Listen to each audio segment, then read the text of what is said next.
I'm your host today, and we are here with Chan, Ven, and Super Tees. We'll be joined by Zico and D-Machine just a little bit later. But if you missed day 1 and 2, don't worry. We're here to catch you guys up all along for everything that happened this weekend. But first, let's look at the journey that these teams have taken so far. They're about halfway through their chances to earn points to make it into the grand finals mid-November, or be sent to the gauntlet, which is places 4 through 8. Those teams will battle it out. Only one team from each region will survive to make it and be that 4th team for the grand finals for NA and EU in mid-November. And things are really shaping up to be a highly competitive season so far. I'm super excited to get into talking about today's games. But first, let's talk about kind of what we've been seeing so far, Venrique.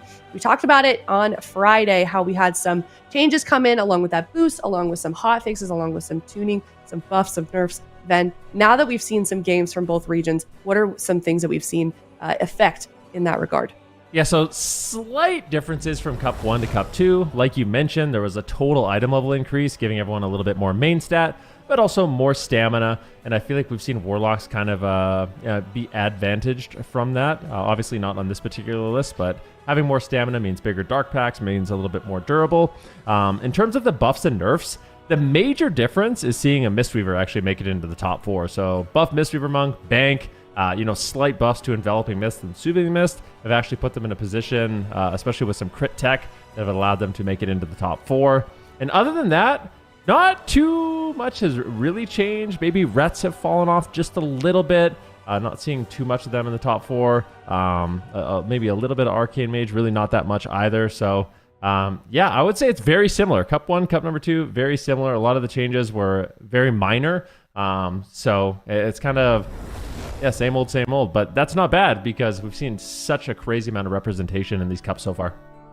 Yeah, I could not agree more. I've also gotten a lot of questions about like how are these players gearing their tunes? How does that work? They are on a tournament realm, so they can do whatever they want. They can kind of gear as quickly as they want. They just go up to a vendor and they can basically make a super build. And it's been really cool to see them kind of play around and see that diversity week after week. And so thanks for that overview, but let's also overview what we saw yesterday. Chan, you've got some top 5 highlights from yesterday's games for us. Absolutely, and this one was hard to pick out, but in number 5, we have Cats and Dogs versus Gators back. Awaken comes out of that stun lock into silence combo from Gators back, has to cast at the end of that in order to survive, and look at this penance fake. Cubsy's wind shear gets faked, ultimate penitence comes through, and Awaken's able to survive. Excellent play from Awaken. In number 4, Direwolves versus Welcome to the Jung. This was one of the sickest setups we've seen in the AWC. If you look at Sea-Doo up there, he has no trinket. Trill has no trinket either, but does have the Cloak of Shadows, and look at the punish. Kidney comes through on Sea-Doo, Zhang channels the ultimate penitence, Nick trinkets into a full bash on Trill, and they're able to score a kill while Drake continues to CC Sea-Doo up in the corner of that pillar. Number 3, Gators back versus Cats and Dogs. This setup as well was also very sick to see unfold. For me, this is why Cubsy is one of the GOATs, especially on that healer role. Look at this positioning. Calvish pushes for a cheap shot onto Awaken. Jax realizes the situation, goes for that pre-vanish to outplay, and then Calvish follows up, eventually lands a kidney shot, and Cubsy right now gets full hex onto Awaken. But not just that, Shards has the Nether Ward up on that fear, and look what Cubsy does. Purge the Nether Ward into sheer, prevents any peels from coming through, and Jax goes down. Number 2, this is one of the sickest plays that I saw in the AWC as well. Shards getting caught out of position right now, out of line of sight of Awaken. Look at Meep Monk's positioning on the rest of Shaman. Lightning Lasso onto Awaken, pre-positions himself. As soon as Awaken trinkets, instant Thunderstorm to knock Awaken far away, trying to prevent that Void Shift from coming through. Awaken does get it off, but Meep Monk, excellent play. And this one, for me, was my favorite from yesterday. Pay attention to Nick on the Boomkin right now. Sea-Doo is by that pillar, has no trinket, does have the Escape Artist available. Gets root beamed by Nick. Watch Sea-Doo's portrait now. Uses the Escape Artist and instantly gets rerouted by Nick into a bash, into a bomb from Drake, and the kill is able to get secured on Mez with a Cyclone follow-up. I've never seen that one before. Nick showing his exceptional skill on that Boomkin. Yeah, Definitely. It's been great to see him come out and make plays like that. So thank you for that incredible overview at Chan. And hopefully we see more excellent plays like that today in the finals for NA and EU. But let's look at the European bracket. We've got 4 teams left. We had 8 yesterday. 4 teams were knocked out. And here are the ones that remain. Super Teams. We've got Echo versus StreamerZone.gg in the upper bracket. Yeah, it's a very exciting semifinal. It's the same as the grand final from last week, and these teams, they were brutalizing each other in that series. It was coming down to the wire constantly. I am absolutely loving the new duo between Swapsy and BICMix. I feel like that was a completely out of left field. No one anticipated it whatsoever, but it's actually just making fireworks. So I'm very excited to see how they have leveled up to go up against Echo, who we're anticipating, to try and stay on top, or to likely stay on top, but it should be an epic battle. And in that lower bracket, Benruki, we've got a new face. Yeah, we got some interesting teams in the lower bracket. Of course, Buff Mistweaver Monk, if you're a fan of the Mistweaver Monk, or the Devastation Evoker. You've got Bank, Smite, Hidden, and Cassidy holding it down. They've been playing some really interesting compositions. The Devastation Evoker Hunter, the Devastation Evoker Feral, Jungle, and then, of course, Bank playing multiple healers, mostly the Mistweaver Monk, looking really good this week. Going up against Under Pressure, that's Lontar, Jamie, MVQ, and Fuston. They've been bringing in some very interesting comps. Playing the double Demon Hunter, unfortunately, it didn't work out against Streamer Zone, but they had a great series against Full Smart, and this is a really top team. Some huge name players on this roster. Oof, yeah, I can't even tell you, I think, which game I'm most excited for from EU, but it's going to be very, very tough competition for sure. As you can see here highlighted in the standings, if they've got a star next to their name, that means they are still in the bracket today. They're going to be playing today. We've got Echo at the top, 200 points.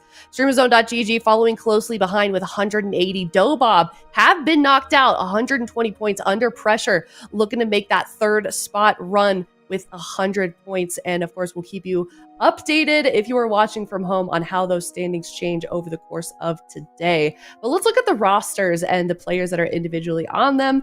Chan, if you are watching today, if you're watching from home, if you're a fan, who are you going to be a fan of today? Who are you watching?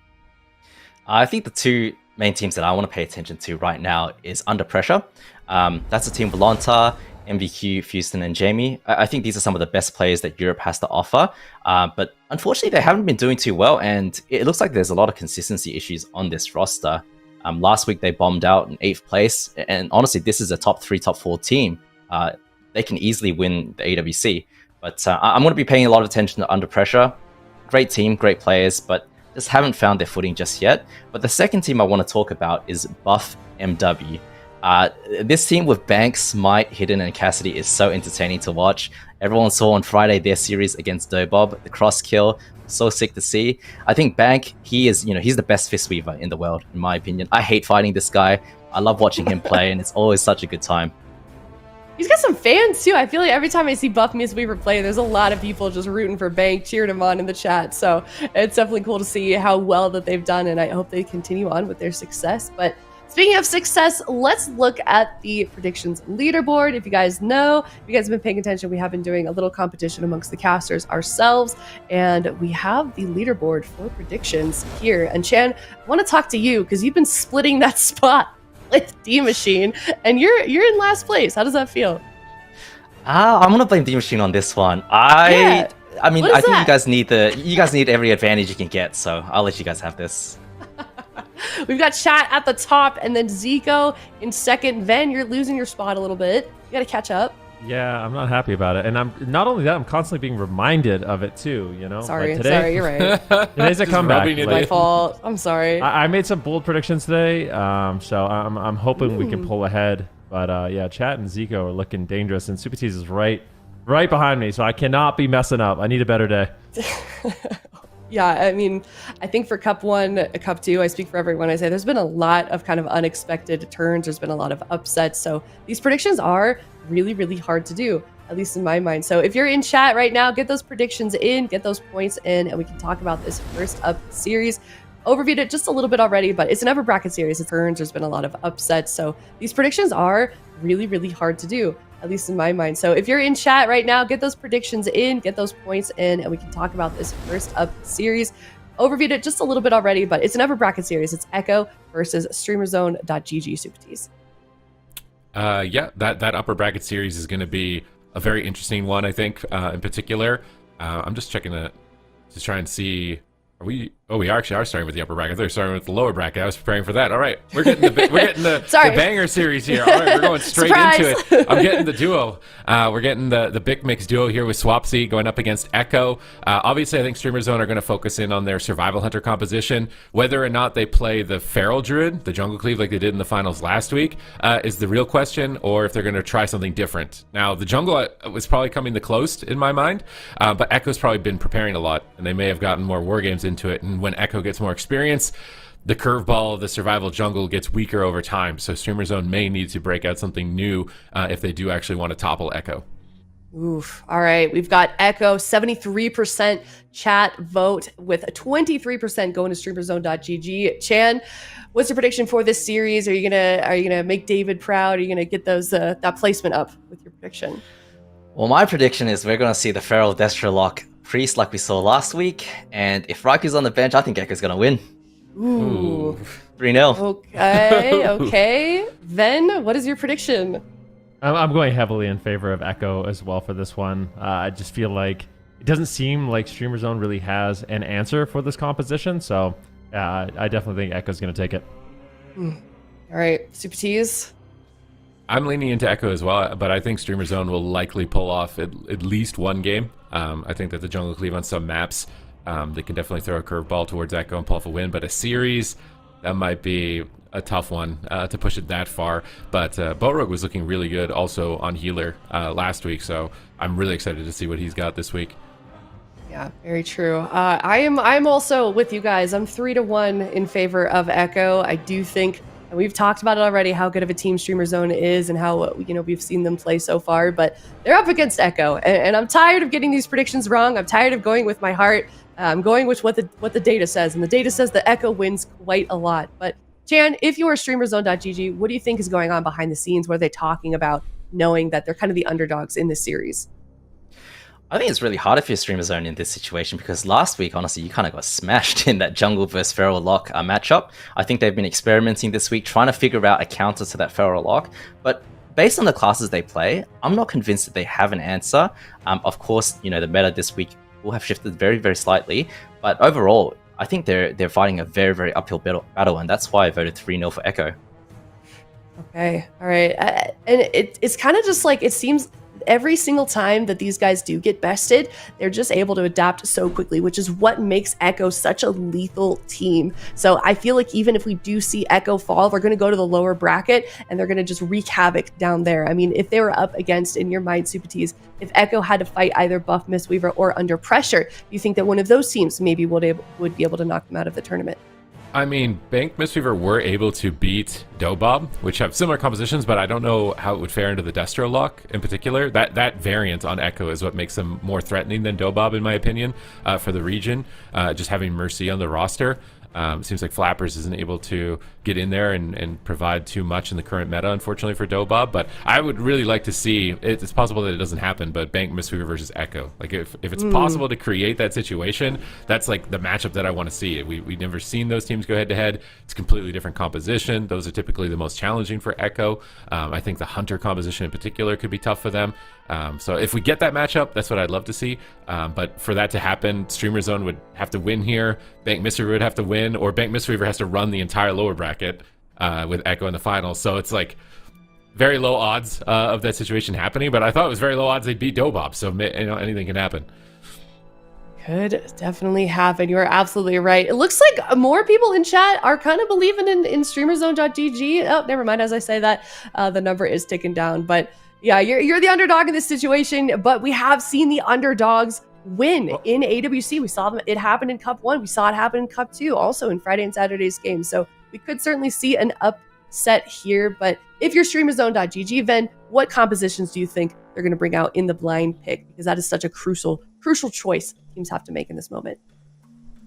Yeah, something to shut down the Void Weaver. I'm not surprised to see people going like on paper, Echo has a big advantage in this matchup, but I'm not surprised to see people going with Streamer Zone. I feel like BigMix is making a case for himself on that Survival Hunter. We saw some incredible plays by him on Friday, and I expect no less from him in this series as well. So we'll have to see. I feel like Survival Hunter, Ellie Shaman, probably, maybe a jungle, but I don't mind. I don't mind seeing the Shaman with the Survival Hunter. You have a good amount of crowd control. Or the Void Weaver Priest that you're likely going to be going against. But I think it's got to be kind of like a hit and run strategy. The only problem is it's just such it's such a difficult situation to navigate when you're fighting the Void Weaver and the Destro Warlock, because you have two casters you basically have to shut down or you lose the game. So at least in North America yesterday, we saw some tactics coming in from Meat Monk's team, just a line of sighting a significant amount of the game, waiting for dampening. Maybe that's when the Void Weaver can really fall behind. So maybe we see Streamer Zone take a more defensive approach, is trying to stall out the game, pick their moment to kind of all in. How do you kind of feel about, speaking of stalling, Chan, the pacing of the games that we've seen so far this season? It seems like it's, sometimes we'll have seasons, and you know this very well, where it's very, very damp. All of the games are going to be very, very damp. Listen, I'm going to be I'll say it. And then sometimes the games are all very, very short. But it seems like there's been kind of a variance from series to series this time around, Chan. I think the meta right now is pretty fast-paced. People, of course, teams can choose to play defensively, use the pillar a little bit more. And against Destro Warlock, of course, you're going to want to do that. But man, I think the meta is pretty fast. And I was thinking, why doesn't Streamer Zone try Thundercleave, Warrior, Ellie Shaman into the Destro Warlock? There is no Hex Curse on that. Well, actually, there is from Wazflorm, but I feel like Thundercleave attacking a Destro Warlock can't be a good time. And they haven't really pulled out Limps too much. Yeah, Limps is actually super good on Warrior. So, ooh, PHDK. Okay, I kind of like this because they're looking for that strategy, running down the Warlock, or they can play a slower game on the pillar. Of course, DKs are super, super disruptive. What do you think of this, Sid? I think we've seen this matchup a lot, and it's not looked too good for the DK Hunter. Now, the survival version, though, is new, so this could bring some new potential in the matchup. They get a scatter on Waz on his opener, and they're actually trapping the Warlock, but they're not playing Diamond Dice, so they're going to cover with Chastise and Silence and train the healer. You're going on JT? So they're going to train healer. I feel like if they're playing Diamond Dice, that could be a good... Maybe they just run him over. He's almost dying in the opener. Oh my god, he's their pain suppression. He triggers the Strangulate into another stun. Boroug's in a coil, though. Mercy is free casting and doing a ton of damage at the moment. JT goes for up to Penitence. They kick him on it. He's really struggling. He's just going to die. He's again. Streamer Zone, do it. The Zug pays off. JT did not expect to get run down like that. And that's what they needed. They needed the curveball. They needed something different. The Survival Hunter flavor of all of these pre-existing metacomps. Throwing Echo for a loop. Taking a quick game one. I don't remember the last time Echo lost this fast in a game. Man, this is not what you normally expect from Swapsy. Swapsy's the kind of guy to take the game slow, take it to damp, and just enjoy and relax. But this time, he runs on top of JT, and look at this. JT gets kicked into the Strangulate, ends up trinketing, has the cast, lets the Penance go through. Very, very smart. And then look at BigMix. Comes in with the ultimate Penitence kick, and then Swapsy denies the Mind Blast, and of course, kicked on the Shadow Tree. Isn't able to get that Void Shift off. But this looked terrible for Echo. They didn't. I mean, they had some offensive pressure on Borog, but they need to save JT, and that's the problem with the Void Weaver Priest. If you don't have space to cast and sit 40 yards away, you get just completely destroyed. Oh my god. This is like where you really get tested as a Void Weaver, I feel like, as well as when you get attacked. A lot of the times teams are, they're playing too defensively, they focus on Warlock, they're trying to survive, but that just enables the disc break. So you have to go after the potential weak link, which is their ability to recover, because they're playing so many talents that enhance their damage. Their ability to recover themselves is sacrificed. They're likely playing very greedy and a lower level of versatility also.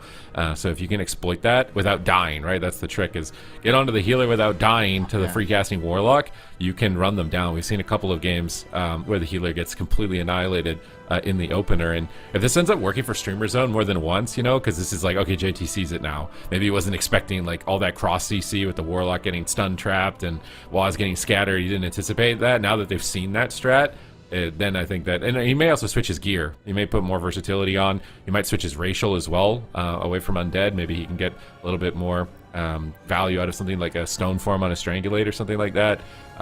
In those types of situations, I feel like he can change his build to make this less likely to work. So while Streamers don't have won this first game, I don't think that it guarantees them the series. But if they do win the series with this, I wonder if it's going to inspire any other teams in these Voidweaver matchups to try this type of playstyle. Yeah, I mean, that's the weakness of the Voidweaver, and we saw last week against Cats and Dogs, Awaken just get trained down by the melee cleave. It's really showing as a weakness right now, not being able to sit there and just spam those smites, those Void Blasts, and if you deny the Mind Blast against the Voidweaver, you really shut down a lot of the damage, but also a ton of their healing. And that's what StreamersZone.gg is trying to do against JT right now. Grip the Priest into the open, keep him trapped there, and just shut down every single Mind Blast, not letting the Voidweaver able to recover. I think what I also like about this comp is it could do good into RMP. Even if Echo switch, like this seems Survival Hunter into Mage seems like a good matchup. DK support to avoid crowd control, Holy Priest for Will Forsaken Out of Fears, and Death for Poly. I feel like StreamerZone's comp is actually well rounded into almost all of Echo's main comps, unless they maybe have some type of warrior comp like Mercy Warrior, and they kind of just go after the DK. Maybe there's something there, but I don't know if they've been practicing that. It seems like they've focused pretty exclusively on Rogue Mage Priest and Destro Lock. Feral Druid Voidweaver, so they're taking their time.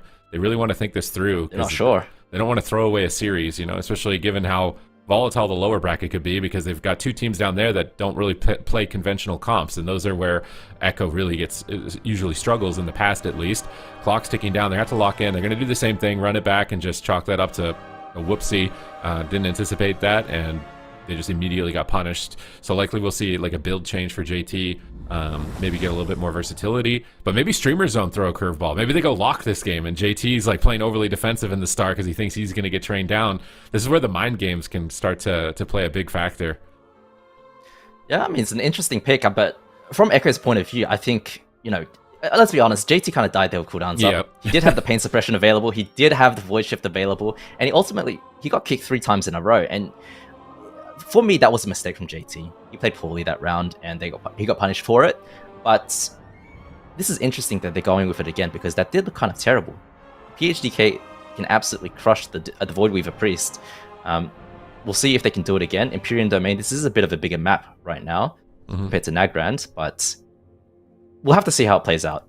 Well, you previously played on Echo, so has there ever been a situation where your team was kind of just taken down like that, and it's like, yeah, you don't like that? Like, is it like you're just raging at each other, or is it like just running back, or do you feel pressured to switch or comps or something? I do think, you know, Echo they're probably the best team in the world. That's my opinion. There is a bit of ego that goes along with that, of course, and if you die like that with cooldowns available, it's not a real game from their perspective, right? Mistakes happened. We want to go again. We've practiced this comp, this Feral Lock Priest. It is a good comp. It is, you know, Feral shreds DKs. So does a Destro Warlock. As long as you don't die instantly, I think that they can really turn things around. And that's probably what they're thinking right now, right? Had a bad game. Go again. But Swapsy in front of us, looking menacing on the High Mountain Tauren. He's got that Legion remix vibe going on. It's like a mix of Midnight and Legion with the purple and the green. He's ready to live in the past and the future at the same time. A diabolical looking High Mountain.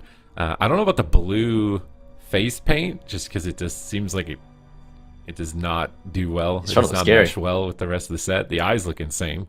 And he's also got that's the Mythic sword, isn't it? The Elite PP one's red. I think the Mythic one's purple.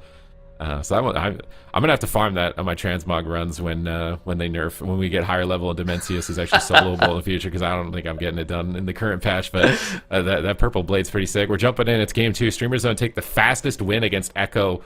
I want to say maybe almost of all time. I've never seen Echo lose a game that fast. I'm trying to think, maybe there's like a no block game, but even then I feel like that was the fastest win we've seen a team get against Echo, at least in a very long time. So the Survival Hunter, Swapsy, Unholy DK, Zug time. Can Echo stand against it? Yeah, and Echo's one of the best teams in the world at adapting and figuring out why they lost. I don't think we're going to see that happen again. I might eat my words in the next minute here, but let's pay attention to JT's positioning and how he's going to approach this. Instantly backing up, not letting Swapsy get that range for the Death Grip.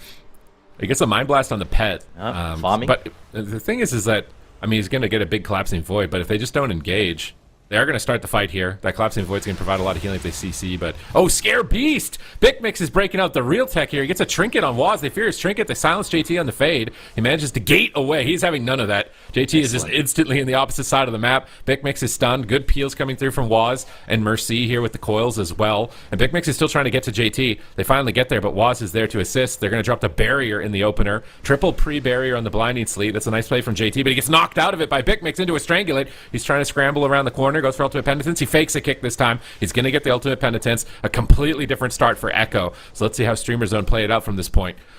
Yeah, excellent position from JT as well.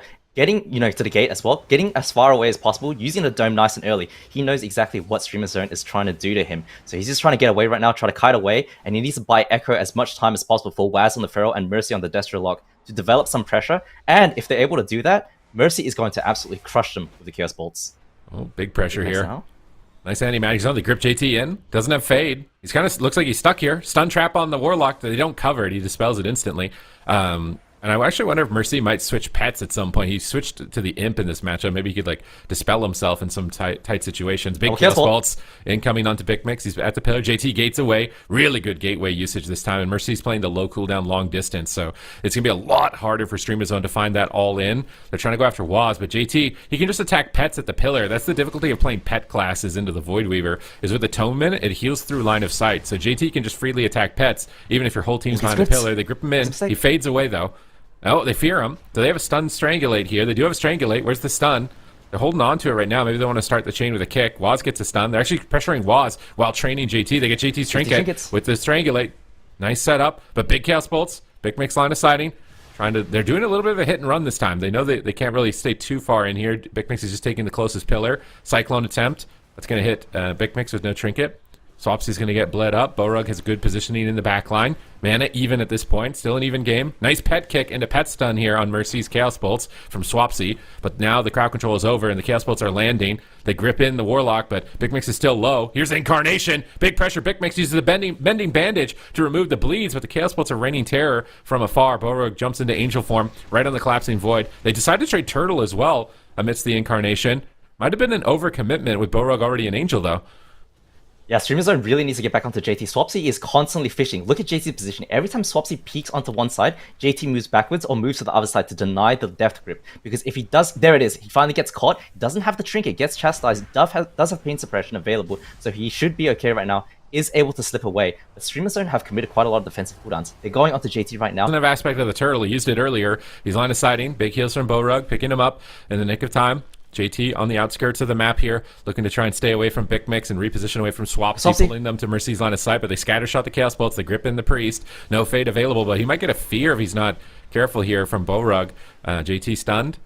What are they going to do with this? How are they going to chain? I'm surprised JT's not just going for the fear. They're all stacked up right now. Mind Blast, Collapsing Void, JT's trying to ramp. Nice fear from Borug. They have two options. They can grip Swap or they can grip Fear, and then maybe go Feral Druid. I think that those two types of openings. They're also sort of winning on mana. I feel like if they could just limit Mercy's damage on their pushes a bit better, don't let him get these kind of double Chaos Bolts out, that they might be able to win this on attrition. Potentially, but JT is under a lot of fire right now. Does have the strength on him, but Waz form clones up Swapsy is going to be okay right now. And BUFFMW is just so afraid to go out there. Swapsy is going to have to retreat back to that pillar, look for the next Death Grip opportunity. Faked it. Mercy gets a precog. I mean, Waz is right now just enjoying this so much, just triple cleaving at the pillar. JT gets gripped in again, does have PS available and Trinket for himself. I think he's going to trade that out, and he should be okay with that. Incarn. Borug, though, under a lot of fire. Double coil on Borug. With the Chaos Bolts. Chaos Bolt, Infernal Stun. BUFFMW is toast. They have life swap just in the nick of time, but Borug is close. Waz is winning the game. Chaos Bolt number 2, and that is it. KO. Echo take game 2 and tie things up 1-1. Oh, man. I mean, JT, this game, positionally, so much better compared to game 1. He instantly knew what was possible. Swapsy, not able to find those moments. All 3 of Streamer Zone GG just spent half this game behind the pillar, getting triple cleaved by the Feral Druid, Mercy coming in with the Cataclysms, and it's just so brutal because every time Swapsy does find those opportunities to death grip JT in, they're just dying so hard, and Borug is having such a hard time to pick them back up.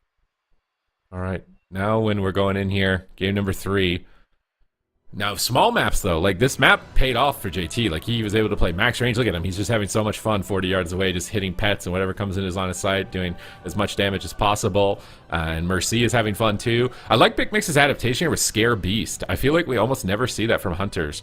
But he was using that as crowd control on Waz throughout the game and trying to bait like Dispels and pull JT off the pillar to dispel it. But these moments right here, they just needed cover on Mercy. Like Swapsy is kicking JT. Like that just seems like a mistake from Swapsy in terms of priority. Like he's trying to go after JT, but his Hunter is just getting stunned and Borog's getting blasted. It seemed like they have to switch their priority given the circumstance. If their healer has no cooldowns, bigger priority is on shutting down the Warlock. If they have cooldowns to trade, then bigger priority is pushing in on Priest. And they have to constantly make that swap of priority. And if they make the incorrect swap on priority, then Mercy will close the game out, or JT will escape, and they'll have to stay alive a little bit longer to find their win condition. Because Swapsy is the only one that could really do anything right there, unless he had Nether Ward up. Did he have Nether Ward here? I don't think he did. Like he did go for the pet kick. To be fair. Did he land it? I don't see the pet kick. Comes in late. Oh yeah, it's after the bolt's already in the air, unfortunately. I mean, those are some fast bolts, right? And there was an Infernal Stun as well. So very, very brutal for Streamer Zone to actually stop Mercy on this. But is he running the anti-magic shield talent to put it on his partner also? Because I feel like that's something that maybe it could have made a little bit of a difference, right? He could have lived to the feigned death. I just feel like their priority didn't shift given the circumstance. Swapsy was in Zug mode, and that just wasn't the correct time to engage for Zug mode, and then they got punished. So I think Streamer Zone can win this. I think as long as they're switching the priority. I also wonder if BigMix, if it's possible to play Diamond Dice. I just feel like the traps are breaking to just random cleave damage most of the time when he's trapping DPS, unfortunately. But he also needs to get Mending Bandage for the Feral Druid, so it might just be that his talent allocation is too condensed. But if they could focus on covering crowd control a little bit better, maybe even mind controlling the Warlock during the pushes, just a little bit of extra crowd control on the Warlock when they're making these moves, and I actually think Streamer Zone can win the matchup. Yeah, it's possible. I mean, I think one thing that makes it very, very hard for BigMix to actually cover the trap on Mercy is because Waz can poison dispel the Spider Sting's silence. So Swapsy can obviously use Strang to cover the trap, but it is hard. So I do agree with you. Diamond Ice potentially might be a better option, really, to slow down Mercy's counter pressure when they're pushing onto JT when they finally find those death grips. But it's going to a small map, hook point, and Echo using the full time to decide what they're going to play. All right. Same comp. Lots of the same comp. Unless they bring in Limps in for some sort of like Fury Warrior comp. I feel like Fury Warrior looked like it was really good at running them down, but I feel like taking BigMix off Survival Hunter is like almost a mistake for their team. Like he's kind of the X factor for the roster right now. So I would imagine they're just going to run it back. I feel like they can win as this. It's just a matter of getting more experience, cleaning up their pushes, cleaning up the cross crowd control, maybe a little bit of a talent different talent selection for them, and Streamer Zone can actually win this series. I think they can win on a big map, and they won the blind pick, so all they have to do is make sure they win the small maps. What am I even saying? All they have to do is win the maps where they're favored on. Exactly. And they're actually looking decent even on the big maps, so this might be an upset series. And think about how many points people put in the chat right now on Echo. Man, I'm glad I didn't bet on this one, because usually Echo is a safe bet. You go in there, you get some easy points, but the Big Mix fans might be eating good today. If the team can just clean it up a little bit and just make sure they win their map picks. That's all they have to do. Just win the map picks that are small, where they can get on JT, where everyone's close by, they can control the Warlock a bit easier, and they may pull off the upset here and send Echo down to the lower bracket. Yeah, it won't be good for my predictions either if Streamers don't pull this one off. We're all but, I don't disagree with you. I think the small map hook point, it's going to be really hard for Echo to deal with that, especially because there's so much line of sight. Mercy is going to be playing close quarters. On Empyrean Domain, he gets to sit in that midfield and play that triangle position. And the thing about Empyrean Domain is it's the pillar with the thinnest pillars. It's like toothpicks, each pillar. And so he gets to wrap those cataclysms around the corner. He gets to poke at them the entire time that they're trying to fish for that death grip onto JT. Hook point is a different story though. This map is tiny. This map can be, chaotic super, super quickly. And Streamer Zone, that's why they've picked it. They're trying to take advantage of that chaos, collapse onto JT, and repeat what they did in game 1. All right, gates open, no going back. Tied 1-1. Can Echo take the swing match to make sure they have the advantage in a potential Game 5 series against Streamer Zone? Waz getting Scare Beast. I love the Scare Beast tech from BigMix. Just taking the opportunity, but he gets caught behind the pillar with an Incarnation. They grip JT in. He doesn't get a fade on the blind, but BigMix needs to get there. Do they strangulate? That's the start of their crowd control. They get Infernal Stun. Nice barrier. I like this opener from JT. He drops barrier on the gate so that when the barrier ends, he can take it when he's strangulated. He's got really good positioning on defense. He's stunned. Here comes the Strangulate probably, and he can use the Gateway. He can Gateway there right on the Scorpion Sting that was instantly dispelled anyways, but it doesn't really matter. Big Chaos Bolt's coming through, and JT has amazing positioning right now. Good rotation. He's ultimate penitence on a pet, so he can immune them when they run around the corner. He knows that he just has to survive the opener. He needs to survive the initial exchange of cooldowns from the Death Knight and Hunter, which he has. He survived the window just completely scot-free. He didn't have to use a paint suppression. He didn't have to use a trinket. This is a great opener for Echo. Look at the Chaos Bolt. Swapsy is just dying. Borug's in a bash. They drop down the zone. Fears are coming through. Borug is sitting in the crowd control greedily. He manages to recover right at the end of that fear. But that was an amazing opener from JT. They grip him into pressure him. He fades. He's trying to get back out into the corner here so Mercy can free cast. Swapsy's just still training him down. Here come the coils. This is where they need to focus on stopping the Warlock. Do they have anything to stop them? It's double Chaos Bolts, 2 in a row, and that Cataclysm's going to get a lot of withers. Nice. They trap him on his port. Beautiful. Maybe that's the tech. You pre-put a trap on the port, so if he ever ports away, you get him trapped out of line of sight to dispel. Mercy's still free casting, though. Almost solos Big Mix right there. He's back to the pillar. They scatter Waz, taking him out of the match. They did get a paint suppression. So Streamer Zone still forcing some cooldowns. And Waz could be a target. I think swapping between Feral and Priest, depending on, like right now, attack Feral. He's the only one you can hit. And then when you can push on JT, make the swap. But JT's doing such a good job with Atonement. He's attacking any of the ghouls and goblins that come in his line of sight from the Hunter and the Hunter and the Death Knight. They grip him in. He fades. They bait the fade. They binding shot. Double binding. Where's the Strang? They get the Strangulate. They force the second paint suppression. They should just get out. Big Mix sees it. He's trying to get out right now. Just go for a reset. They got what they wanted. That was a free paint sup.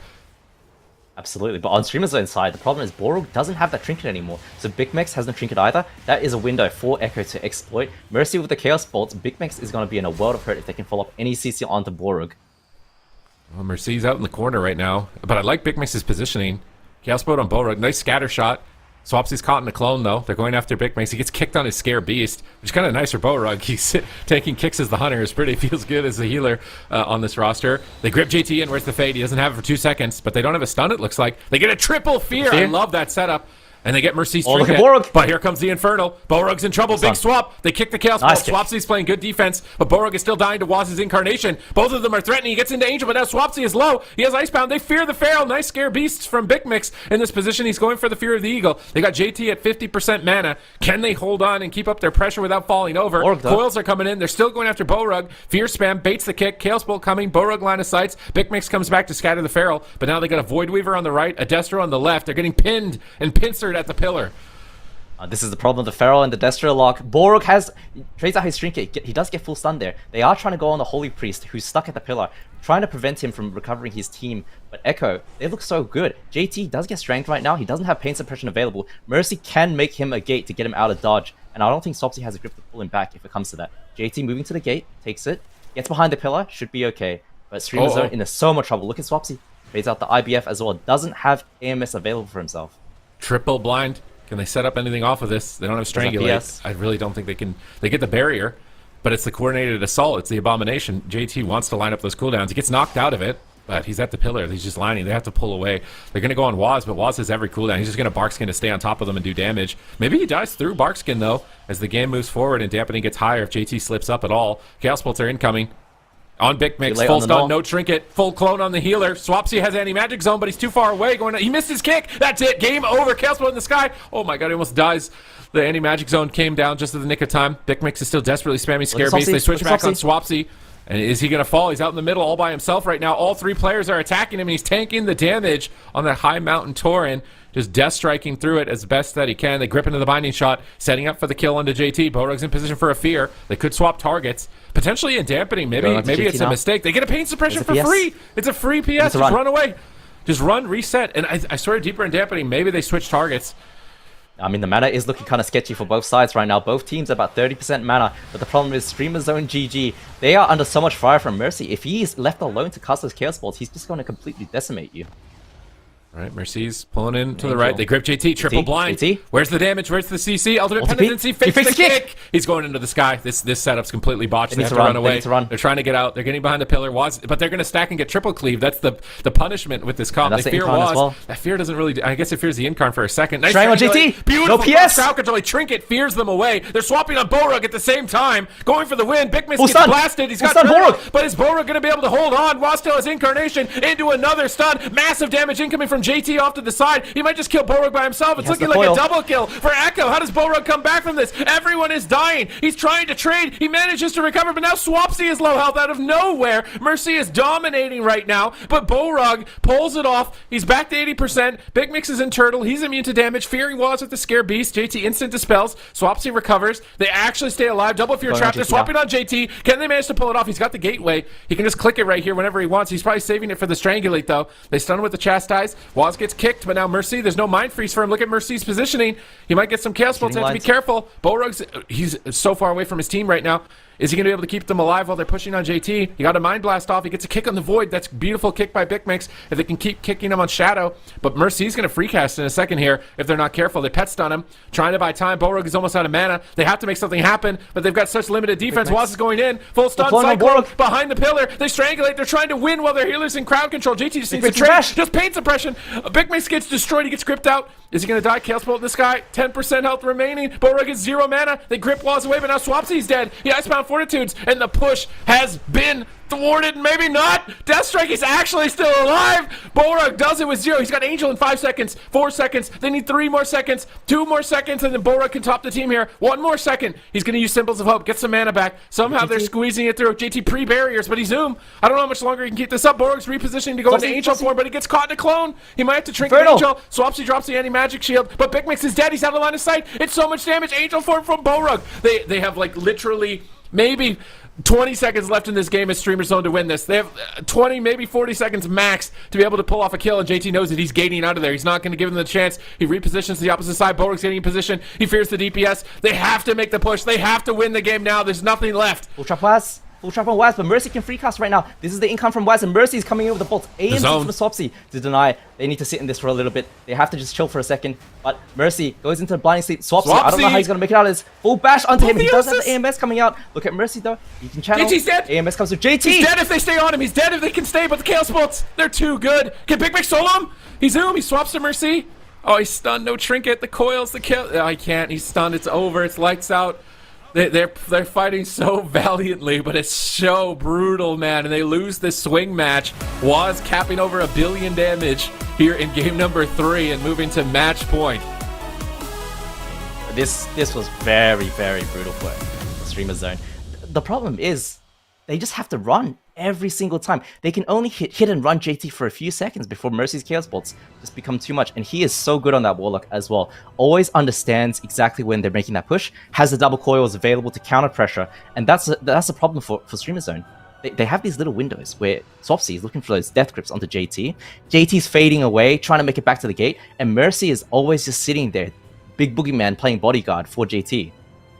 Big boogeyman. There's nothing you can do with that giant high mountain torn bouncer. If I was going to hire a bouncer, definitely would want a high mountain torn. Just so much damage, not enough disruption. And it's just such a difficult dance for Streamer Zone because they need the CC on JT to win the game, but if they let the Warlock cast too much, they're just going to die. So balancing that between because they chastise the priest, but Borog's probably thinking I'm anyway, so just go for the win. But if he stuns the Warlock there and stops the Chaos Bolts, you don't even need to stun the healer, right? He's You're at 30% dampening, he's So maybe that chastise going on the Warlock would have been better. Watch right at the end of the game. He has a chastise. I don't know if Mercy's on DR, but he doesn't have a trinket. So if the chastise that happens right here on JT, Borog wills out of this, I think, or something. JT gets stunned. Yeah, see, JT gets stunned. I think if he stuns Mercy here, they might just win. Potentially, but it is so dodgy for both teams because the damp has started to scale up as well. And I mean, I don't know. I think in game 1 we really like this pick, this PHDK. But the issue is, it's so hard to heal Feral Destrolock. It is so hard because you got double melee. You have to go in. The only weakness is that Discipline Priest on Voidweaver. You have to go on JT. You have to shut him down. He was on but then DR. you double melee attacking him with a Destro Warlock sitting in the corner, just PV rotationing the Streamer Zone. It is so hard to deal with that, and Borog must be sweating, right? Trying to heal that. Yeah, this is an insane game from Borog to heal through that, bro. He's healing through 1 billion DPS Feral Druid, a free casting Warlock, but Borog, even if he loses this series, is the MVP for keeping the team going. Look at that. 6 million here. 5.1, 4.3. I just swear there's just the tiniest bit of crowd control allocation to the Warlock in these moments. I swear they don't even need a stun or a silence to kill the priest at that point in the game. you just kick him. Like, kicks should be enough. He has to cast as Void Weaver. He can't instantly top himself indefinitely as Void Weaver.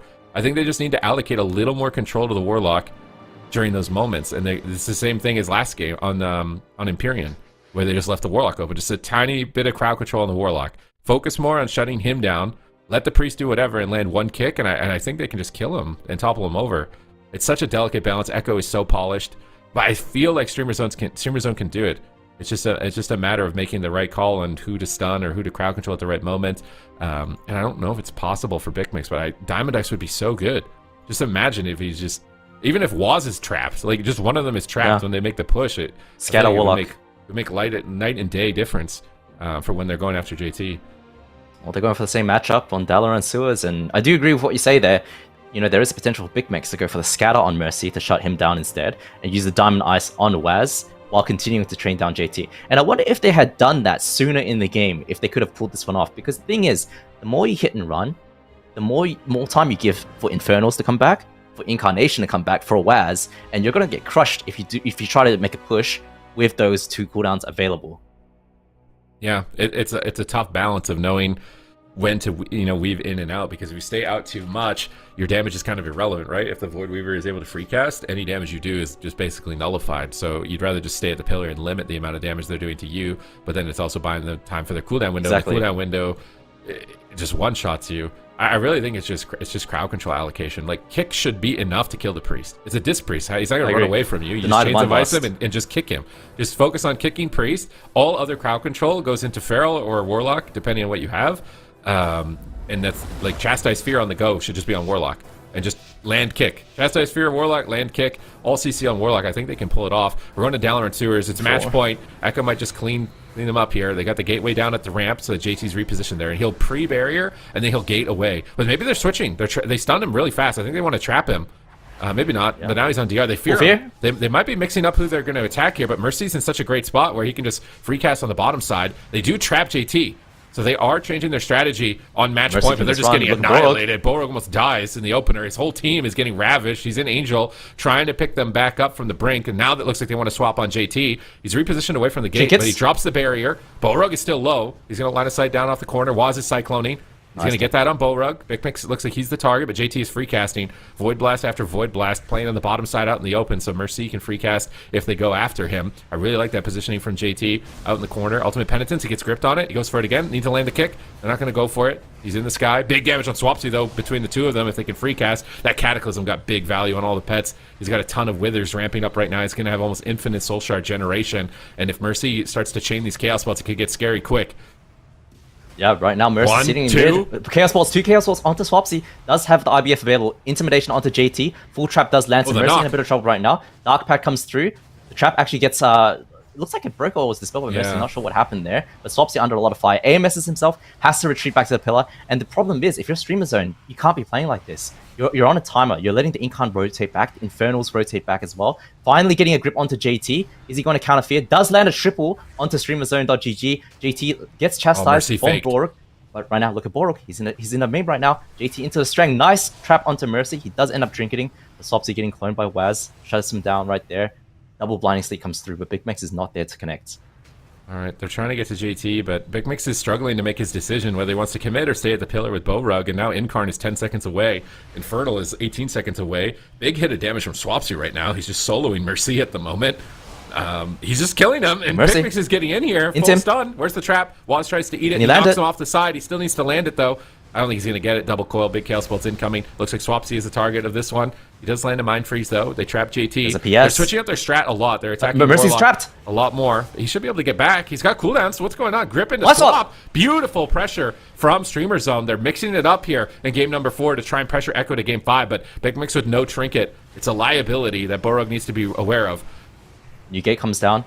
Echo in a bit of trouble right now. JT gates out, gets grip back in. This is excellent play from Streamer Zone, though. They're punishing. They don't know who's the next target. Is it Mercy? Is it JT? He does have 1 PS left. Does get full trapped. Mercy is able to port, get away, and Swapsy is just desperately trying to get there. Nothing comes of that, though, and Swapsy doing an excellent job, of course, shutting down the Mind Blast. Nice now fear. They're pushing onto the JT. Full fear on Mercy. Strangulate lands on JT.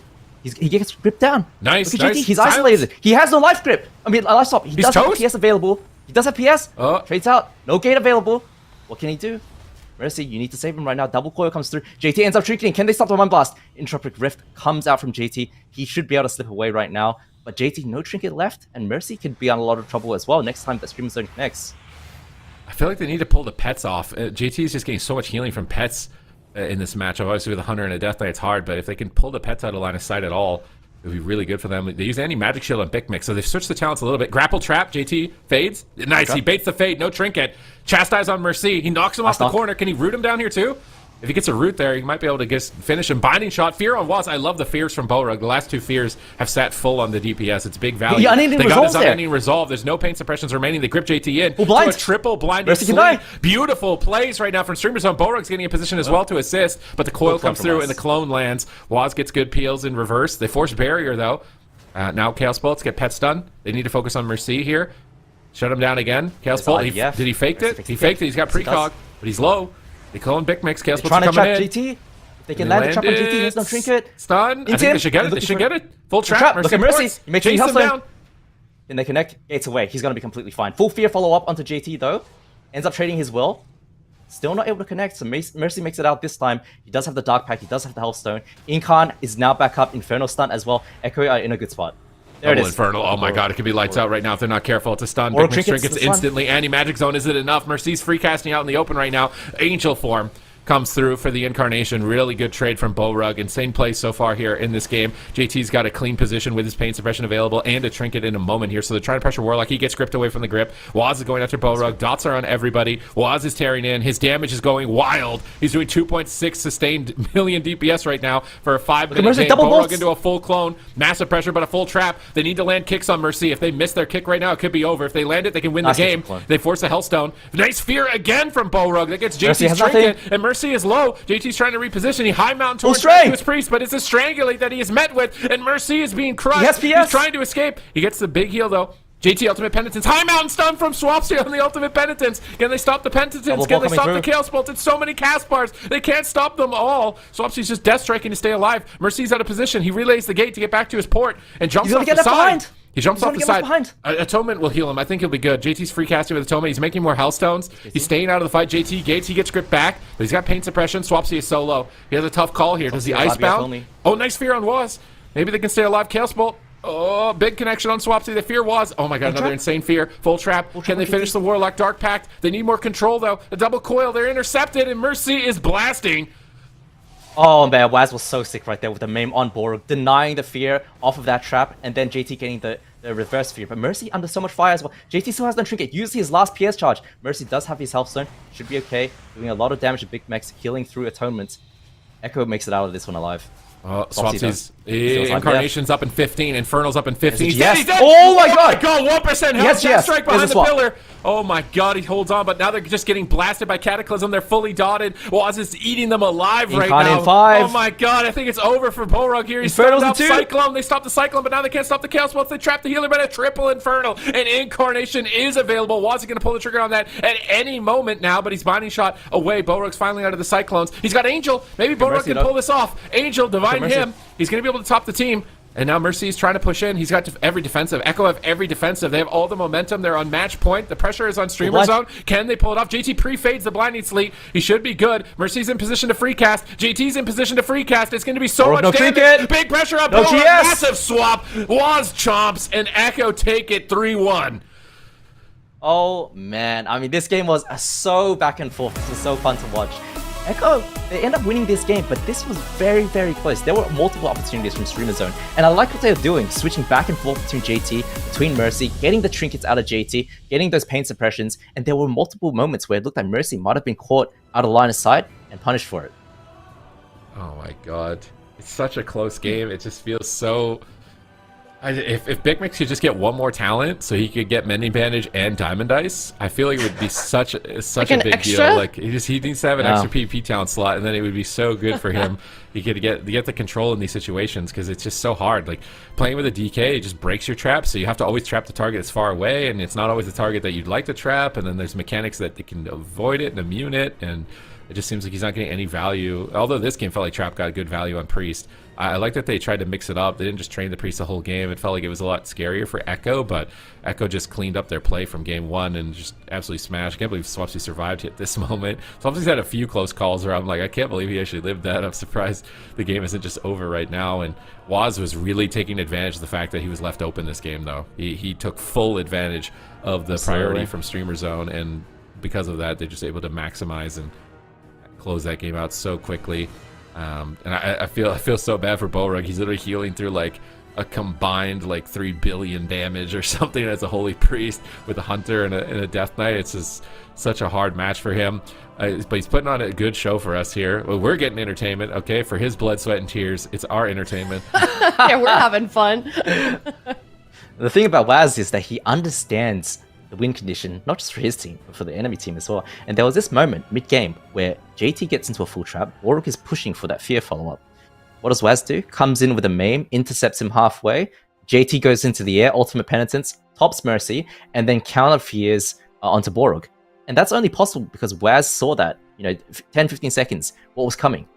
So, I mean, excellent play from Echo. Waz showing his expertise on the Feral Druid, not just a rogue player, but making it work on the Feral. Echo look really, really good. Yeah, they definitely do. And Echo just once again showing how good they are at adapting and finding that win condition in new situations. Streamer Zone GG able to take first game off of them, but Echo, as Echo does, just bounced back immediately. Streamer Zone GG going to be knocked down to that lower bracket. They're going to play the winner of this next up game from this series here in the lower bracket. It's either going to be Buff Mistweaver or Under Pressure moving forward. Supatees, how are we feeling about this upcoming series? I feel like this is like a volatile one. Like really, I think like anybody could take this. Like Buff Mistweaver on paper, I think does well into Cleaves, and I think Mistweaver can do well into like Ellie Shaman based compositions if Jamie tries to opt for something like that. So I'm kind of leaning a bit more into Bank Mistweaver at this moment. But maybe they like question themselves, because we saw that earlier on in the tournament where Bank just played a Void Weaver and then he got absolutely destroyed. And so if Bank Mistweaver like don't trust themselves and trust their comps, then maybe Under Pressure could take advantage of that. But I would think Buff Mistweaver can take this. I just feel like Devastation into the comps that Under Pressure have and Mistweaver in this type of matchup is actually favorable for them. Okay, so Chan, it sounds like there might be a lot of mind games going on in this next series. What do you think? I'm agreeing with Sid on this one. I think Bank and Buff Mistweaver are going to pull this one off.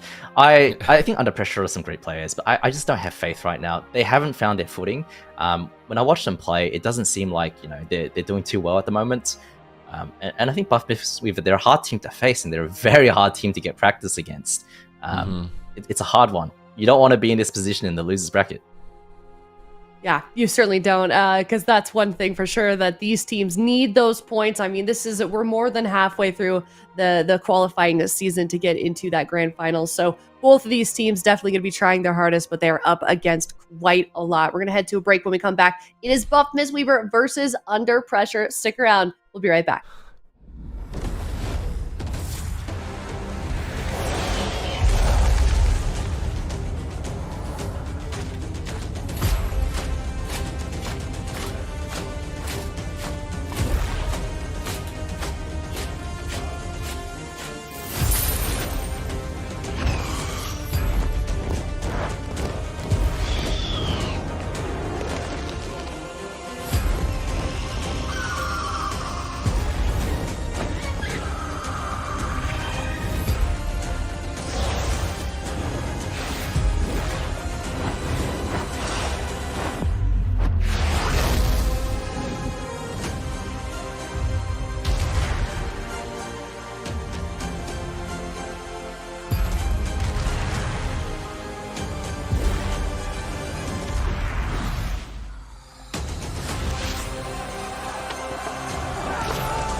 Hello, everybody. Welcome back. If you are just now tuning in, we have just dropped into the lower bracket.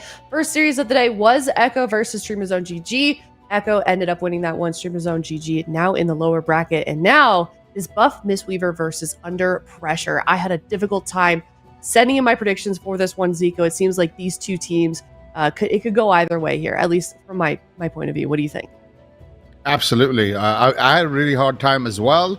I feel like chat has a hard time as well, but it looks of it. I feel like both of these teams can win it. So my logic right now is Under Pressure on paper is the better team. They have better players. They have more experience. They've done better historically. But Buff Mistweaver has been playing better this season.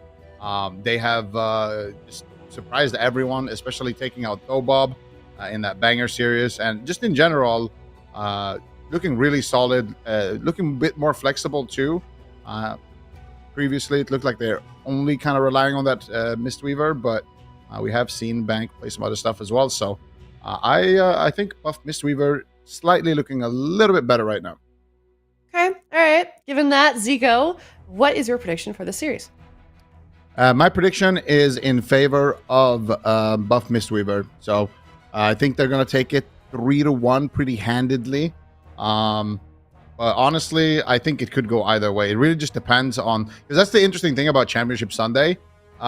In Europe, you finish your games on Friday, and then you get Saturday as a break where you can watch NA, maybe get some inspiration from their meta, and you can kind of prep because you know who your opponent is going to be on Sunday for that first game. So that's why we saw, in that previous series, we saw that kind of surprise attack on JT in the first game, just completely destroy him. That's probably something that they planned, during that little break. So anything can happen with that in mind. That's true. All right, Ben, with that in mind, what is your prediction for the series?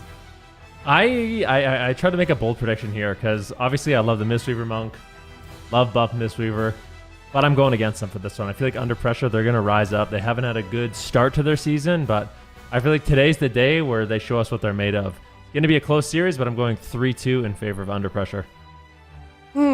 Okay. My series, I've got 3-1 in favor of Buff Mistweaver. I think it will be close.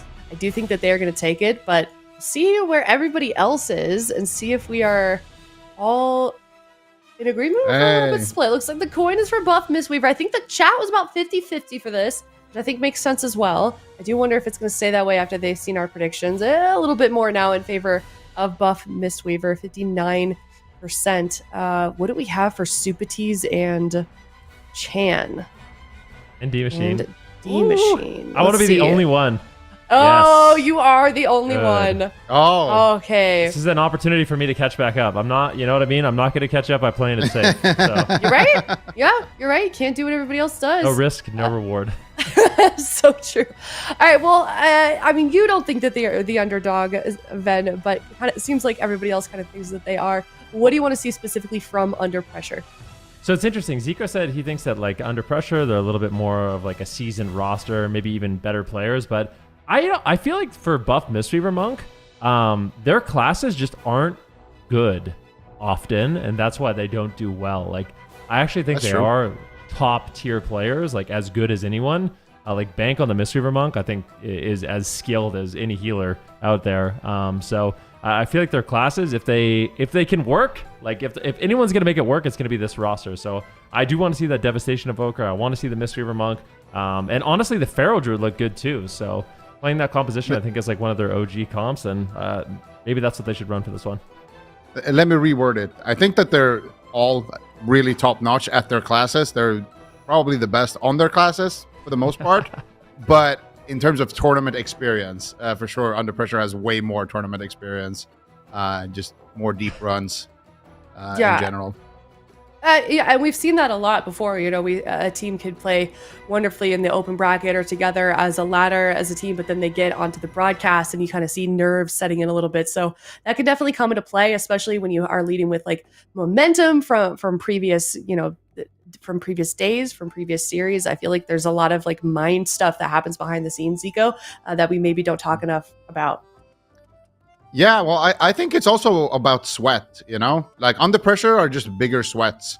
I think on the side of Buff Mistweaver, a lot of the time you see like kind of troll comps come out from the players there. They don't always sign up for the cups, and when they do, you see Bank playing like some random prot cleaves. You see, you know, like Cassidy's trying to play FMP and make that work when it wasn't meta. Like last season, it was great in the meta, but he played that a lot. You know, Hidden mostly been playing just on ladder. He's a super good hunter, by the way, but mostly just been playing on ladder. And Smite has been signing up, but again, like what is Smite playing? He plays Feral Druid, Dev Evoker. It's like, again, it works right now, but that's historically not a real comp. Like Dev Evoker in general has not been like super real, except for one season where it was like Frost DK Dev Evoker, where you just instantly one-shot everyone in the opener, and he got nerfed right away. So I feel like these are all off-meta players, but their comps are kind of good right now. And I feel like right now you can almost make any comp work. We've seen so many random comps, like Double Demon Hunter, Feral Evoker, you know, like we're seeing all kinds of stuff. Ret Hunter, just it feels like in the meta right now, if you're a good player and you know your win conditions, you can almost make anything work. Yeah, I think they were talking about that actually, like production that we've seen, I think all specs but 2 of them this season, and we've only really had 2 cups, like 1.5. What if are you the think 2 about that it. we haven't seen? I want to say I think Frost Mage. Frost Mage is one. Man, Frost is such a rough spot, and you know, my favorite. But sadly, we haven't been seeing it too much. More Arcane Mage. I was kind of but and I think Demo Lock is the other one. Demo Lock. It's weird because I feel like they're both not that bad, even though we're not seeing them. I swear, I think Frost is actually not that bad, and Demo's not that bad either. So, even those could potentially work. I mean, you're just used to, you know, blasting on your Legion Frost Mage, so I think you might be a little bit biased there. Yeah, I'm playing for 3 days. That's all I'm used to. All right, well, we're heading into this series. It's lower bracket, best of 5, game 1 here. Loser, unfortunately, knocked out of the tournament on Championship Sunday, and the dream of making it to Grand Finals will be dead. Buff Mistweaver versus Under Pressure, kicking off now. I was going to say, I feel like very confident that we've never seen this matchup before in the history of the AWC, but Zico, this is what I want to see. All 6 players just on their mains, just playing these kind of unorthodox compositions. Yeah, you took the words right out of my mouth. Everyone is playing mains right now, so this is going to be exciting to see how it actually plays out. Jamie, of course, going to be on that LA Shaman, taking a little bit of a beating, has to trade out an early Astral Ship. Here comes Smite with the Deep Breath, and Disintegrates are coming out as well. MVQ taking a lot of damage. Actually has to trade out a really early Nether Walk, and it was overlapped with Lontarino's Iron Bark, part of the wild triggered as well, smiting a lot of damage. Life Cocoon being traded out early by Bank. Lontar actually getting a little bit swapped to here, taking a significant amount of damage in that bash from Cassidy. Finally, ducks around the corner, Heart of the Wild, as well as the Bark Skin being traded there. Quality coming out for Lontar as well, but Jamie could be a good target here. Bank sitting through a stun right now. Doesn't look like they have the follow-up. They do actually with the Fear. Smite taking a lot of damage. Nice time stop there from Smite while Bank was sitting through that crowd control, and that will allow him to recover. Ooh, nice Paralyze. Conduit of the Celestial is being channeled by Bank Mistweaver. He just crosses the map, gets the Paralyze, and escapes. Now, one thing we haven't talked about too much today is Mistweaver Monks, particularly Bank, running a lot more crit, giving them longevity in the match. We've seen him basically out-mana every single healer in the game. So in a matchup like this, where you basically have 4 DPS just doing maximum DPS, it can come down to mana. Like, it can come down to getting one shot, but it can also come down to mana, and I'm curious to see if Bank will actually have more longevity than Lontar in this match. I feel like he actually might. I don't know. Lontar is actually suffering a lot right now. Look at the damage meters. Lontar definitely have to do a little bit more healing, and also going after Lontar. If they can do that a couple of more times, if Cassidy can get some triple bleeds rolling, I think they actually could potentially take it on mana, but at the same time, when the game goes on for a long period of time and the Mistweaver has to start casting a lot, that could be very dangerous, and at the same time, Smite taking a lot of damage, dropping low. It's the Life Cocoon once again. And I like that Bank is just kind of trading them out early. He knows that this could potentially come to mana. That is a funny-looking Deep Breath right there with the Life Cocoon, because the Life Cocoon elevates you off the ground. You're just moonwalking instead. Never seen that before, but Smite is going to recover and try to return some fire here. Yeah, beautifully done. But Smite under pressure. It's just such a back and forth game. I mean, the Feral, Devastation Invoker, Ellie Shaman, as well as the Demon Hunter are just maximizing their damage. I mean, you can see Smite up to almost 2 million DPS. These healers are just panicking and sweating the entire game, but so far playing it cool, dampening, not even ramping up at this point just yet, but it's going to start to. That's when things are going to get very dicey. Lone Star into the Ancient of Lore. Smite's under fire, getting low to 20% health. Gets topped off. Big crackling lightning there by Bank. Oh no! Tries to pre-kick Lone Star, but ends up cogging him out and getting caught into a full cyclone. And now Cassidy might just die as a result, but a beautiful triple stun there by Smite keeps the team alive. Cassidy did still have to trade out his renewal and his bark skin right there. So still taking a decent amount of beating. And he could be a potential target. He does have the trinket and the survival instincts though. But now they are getting a lot more pressure. I kind of don't like that Lontar actually pushed in here because he was recovering the mana, but at the same time, Cassidy might need to trade his survival instinct here. Looks like he has faith in the bank right now, believing in his healer, and he's going to just hold on to it for a little bit longer, but still a huge crack of damage coming through from Jamie. But Bank manages to shrug it off. But look at Bank's mana. It's not doing so hot right now. Lontar actually catching. That was a nice kick there from Cassidy. Just leap over, get in range, and then instantly kick midair. But Lontar down to 50% mana, slightly ahead of Banks now. And Banks does have that mana T, though, that he can spam out a little bit in the back line. So we'll see how that mana advantage develops. Right now, both teams trying to make some big plays. There's the deep breath. Smite actually hits it onto Lontar there as well. Makes a big U-turn with that deep breath. That was beautiful. Drifting. Yeah, a little bit of drift there coming in from a Smite. Lontar should be able to recover here with the Ancient of Lore, but I think that's one thing that impresses me about Smite in these games is he's really good at landing those doubles and most of the time triple deep breaths, which is just such high value because not only are you stunning everybody, you're also putting out a lot of damage. So really important you're landing those stuns consistently in the game, and it is something I have seen Smite do. So definitely look out for that. Dragon Rage available. Smite low on health. He time stops some burst. There is the Life Cocoon available if Bank needs it. Mana is looking okay. Still even for both of these healers, though. So a bit surprised to see. That's the Life Cocoon. Beautiful emergency response there by Bank. But at the same time, now Cassidy's just outright dying under pressure. They're looking good in game number 1. And that's going to be a deep breath to survive. Big stun on Lone Star, but at the same time, Cassidy's so low. Bank gets interrupted. Lone Star kicks him into a disorient. Beautiful plays there by Lone Star, but it looks like Bank should be able to recover. That was a great offensive push by Under Pressure, though, and they definitely have momentum. That was a really scary moment. I'm surprised that Cassidy did not die there. He's still under heavy pressure. 50% HP. Bank, what are you going to do? He gets kicked by Jamie. Cassidy running around here in reindeer form, trying to survive. Full cyclone of the Bank. This was a nice defensive maneuver here from Cassidy, though. Getting around to that corner. Is it going to be enough, though? Reclone. Triple DR clone. And Under Pressure and Lontar came to play, winning game number 1. Beautiful offensive push there from Lontar towards the end. Banning those triple cyclones. Actually secured him that kill. You love to see it. Especially if you predicted this team to win. Under Pressure looking great in game number 1. I knew it was coming. Cassidy. This is like, it felt like there was just a point in the game where to see it. Especially if you predicted this team to win. Under Pressure looking great in game number 1. I knew it was coming. Cassidy.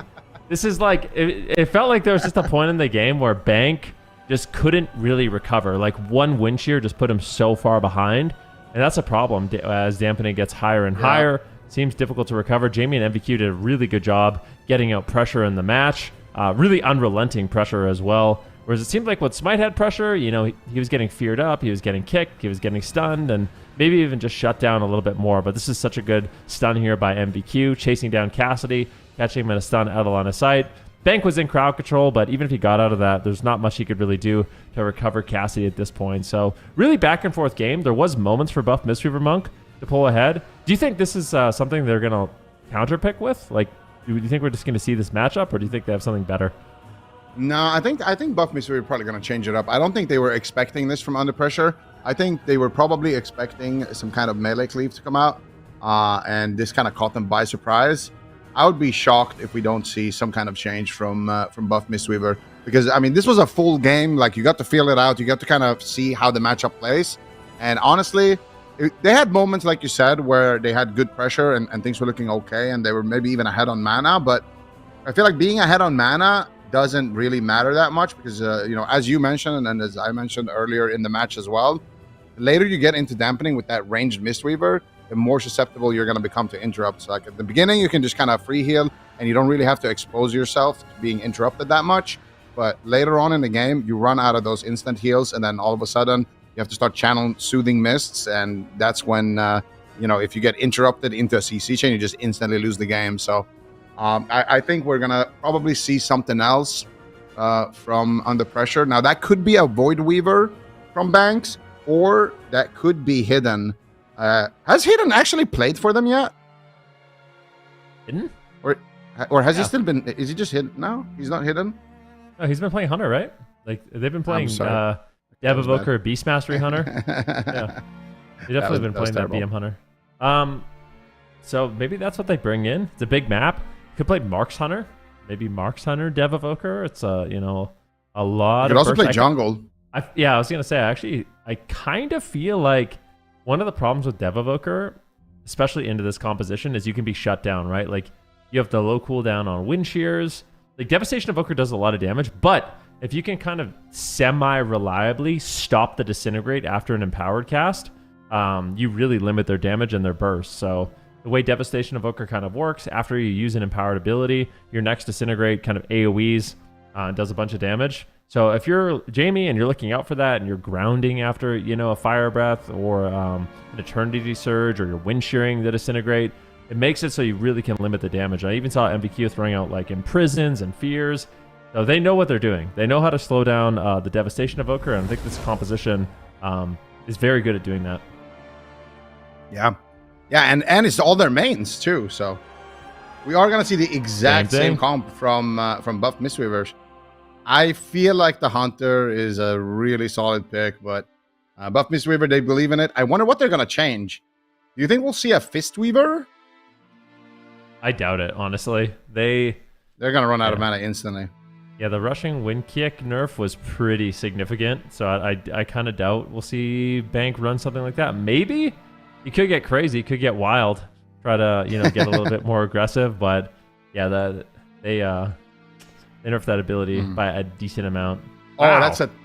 That is a tie. Oh, this is where we send one channel point vote real quick Under Pressure. Give me a second. It's locked, bro.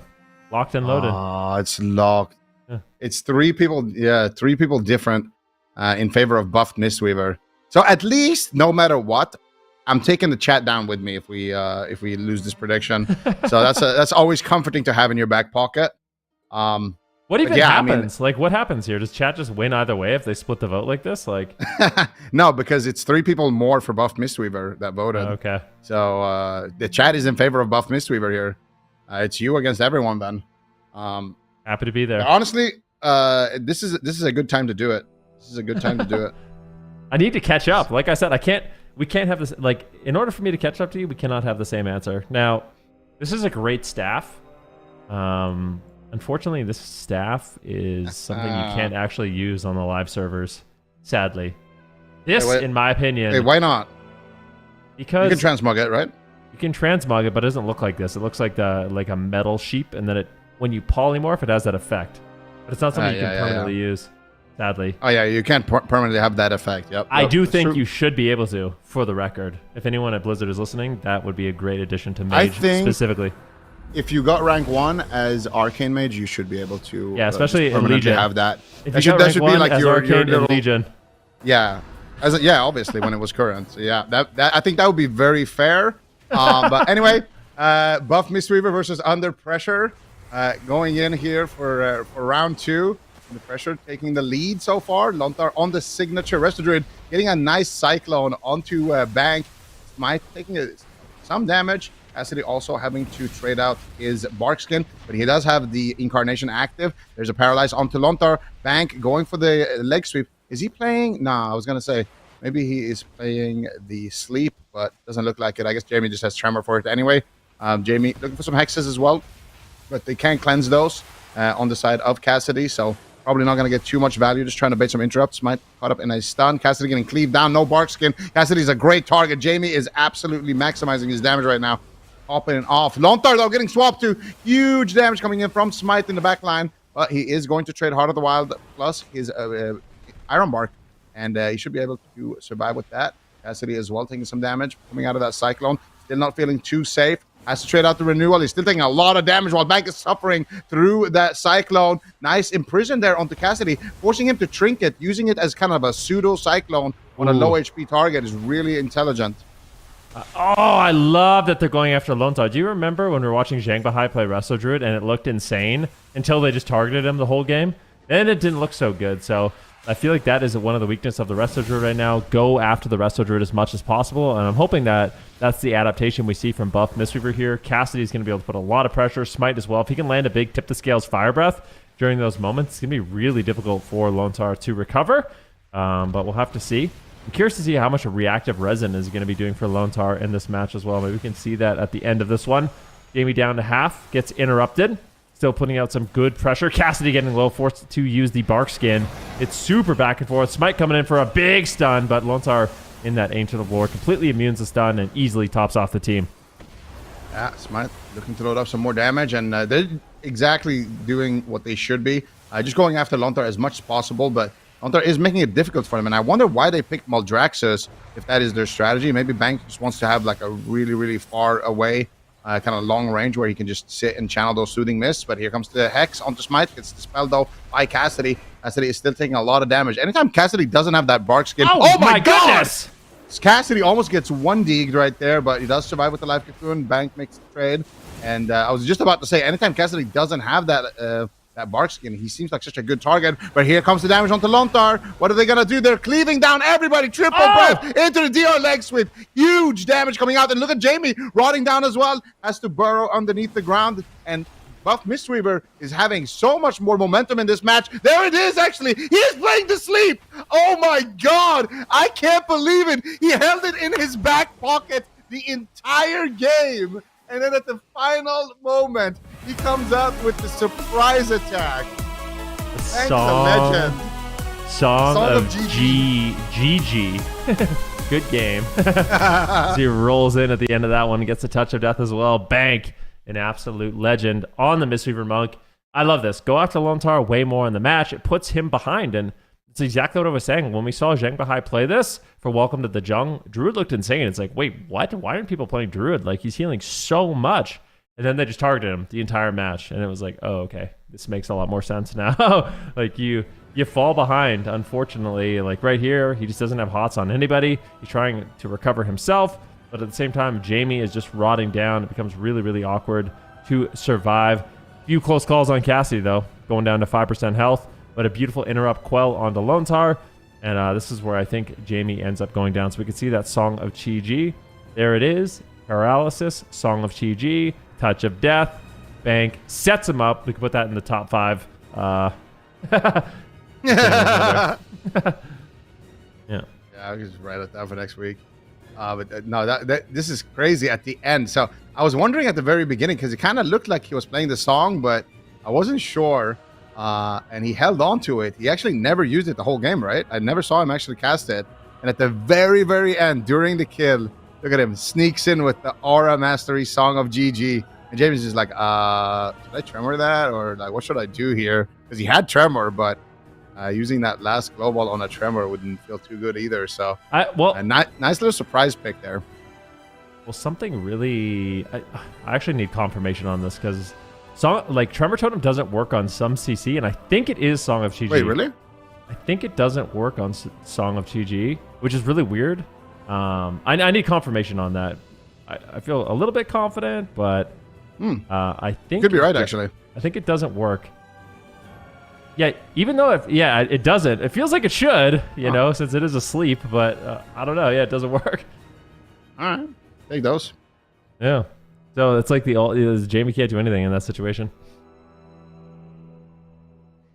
That's crazy. I feel like it works on other sleeps, right? It does, yep.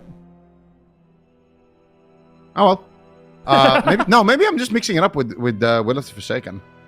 I think it works on Wyvern. Is that asleep? We'll get confirmation. It is asleep, right? Wyvern? Yeah. You can't Tremor Song of Chi-Ji. I'm almost positive on that one, so. Yeah. You can use it on Women's Thing. Yeah, you can't use it. It's just one of those things, you know? Oh, okay. All right. Well, Song of GG. I like it. Makes it a good choice in this lot. matchup. Makes it a really good choice in this matchup. Yeah. It's great. I'm surprised he never used it the entire game, except at the end. I thought he was... Maybe he's just mind gaming a little bit. Only used it when they really need it. Bank just coming in with a little bit of flavor there, but... you know what's interesting as well? Both teams kind of have a gentleman's agreement. They're like, we're only playing big map guys. We're only playing, like, when Under Pressure is picking, it's Ashamains. When Buff Mistweaver is picking, it's Mulder Axis. So I've gotten word that Song of GG is actually a disorient. So if you read the tooltip, it is a disorient. So that's why Tremor Totem does not work on it. Even though it looks like you're falling asleep and it makes a sleepy noise, disorient. Oh, well, that clears it up. There we go. Okay. This is what we're here for, everybody. Yeah. All right. Mystery solved. Amazing, though. All right, now let's rate some transmogs. So, what are we thinking about this Lontar Mog? Well, full set. That's a great set. A beautiful set. I do think that the weapon, I like the weapon. That chain looks really cool. It has like a, that's from Shadowlands, I do believe. His offhand. And that offhand like follows behind you in like a really cool glowing effect. So that's one of the things I like about it. Okay. Just a little like, personal... In terms of a rating, I feel like if it's a full set, it can't be higher than a 7 out of 10, in my opinion. No way that's getting a 7. Think it's less? Yeah, I mean, with a full set, you can still like put your own touch to it. You can swap like the helm, or you can go with like a different, with a matching tabard or something. He didn't do anything of that. He gets a 6. And that's because I like him. All right, game's up. Here we go. Buff Mystery versus Under Pressure elimination match in the lower bracket. Cassidy getting hit once again. Keep in mind, Cassidy lived at like 10% health, 5% health in that last game. So the amount of damage MVQ and Jamie can do is quite high. At the same time, Cassidy and Smite can put out quite a bit of burst of their own. We're going to be looking for consistent swaps here onto Lontar in the match. And then after they get his trinket, they can actually go after somebody else. So it's going to be really important they have damage on multiple people in this match. Yeah, definitely. Let's see it here. Smite is taking a decent chunk of damage here. Dropping kind of low, but looks like he's just going to play it a little bit defensive here. Jamie is just popping off right now, doing so much damage. Actually looks for the sleepwalks here. Not able to find it by the looks of it. Lontar is going to be the target of choice. Cassidy just getting some bleeds on Lontar in the backline. Lontar's tanking it out in bear form. He gets stunned out of bear form. Here comes Cassidy. Big damage from Smite and Cassidy, but Jamie interrupts it. Nice peels right there. Holding on to Lontar's trinket in that moment is crucial, and it's all thanks to Jamie and MVQ. They're landing a wind shear hex and landing a fear onto Cassidy there. So really nice peels, but now they're swapping the pressure over to Jamie. Has to trade out the Astral Shift as well, dropping very low. Bank, though, caught up in crowd control as well. Smite could be in trouble. Here comes the drive-by from Smite. Double stun. Lontar gets stunned on his trinket and instantly it deleted. What?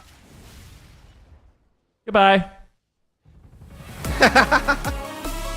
I mean, maybe I was wrong. Maybe I like pissed, maybe I pissed him off or something. Lontar, okay, you get a 7 for the Desmo, bro. What just happened there, man? Yeah, I don't know. I mean, we're gonna see it in the replay. That's a great thing about the replays. We can see exactly what happened. I think he got leg swept on his trinket. I think Smite hit him with the deep breath drive-by, and Bank came in and leg swept his trinket. I'm pretty sure that's what happened.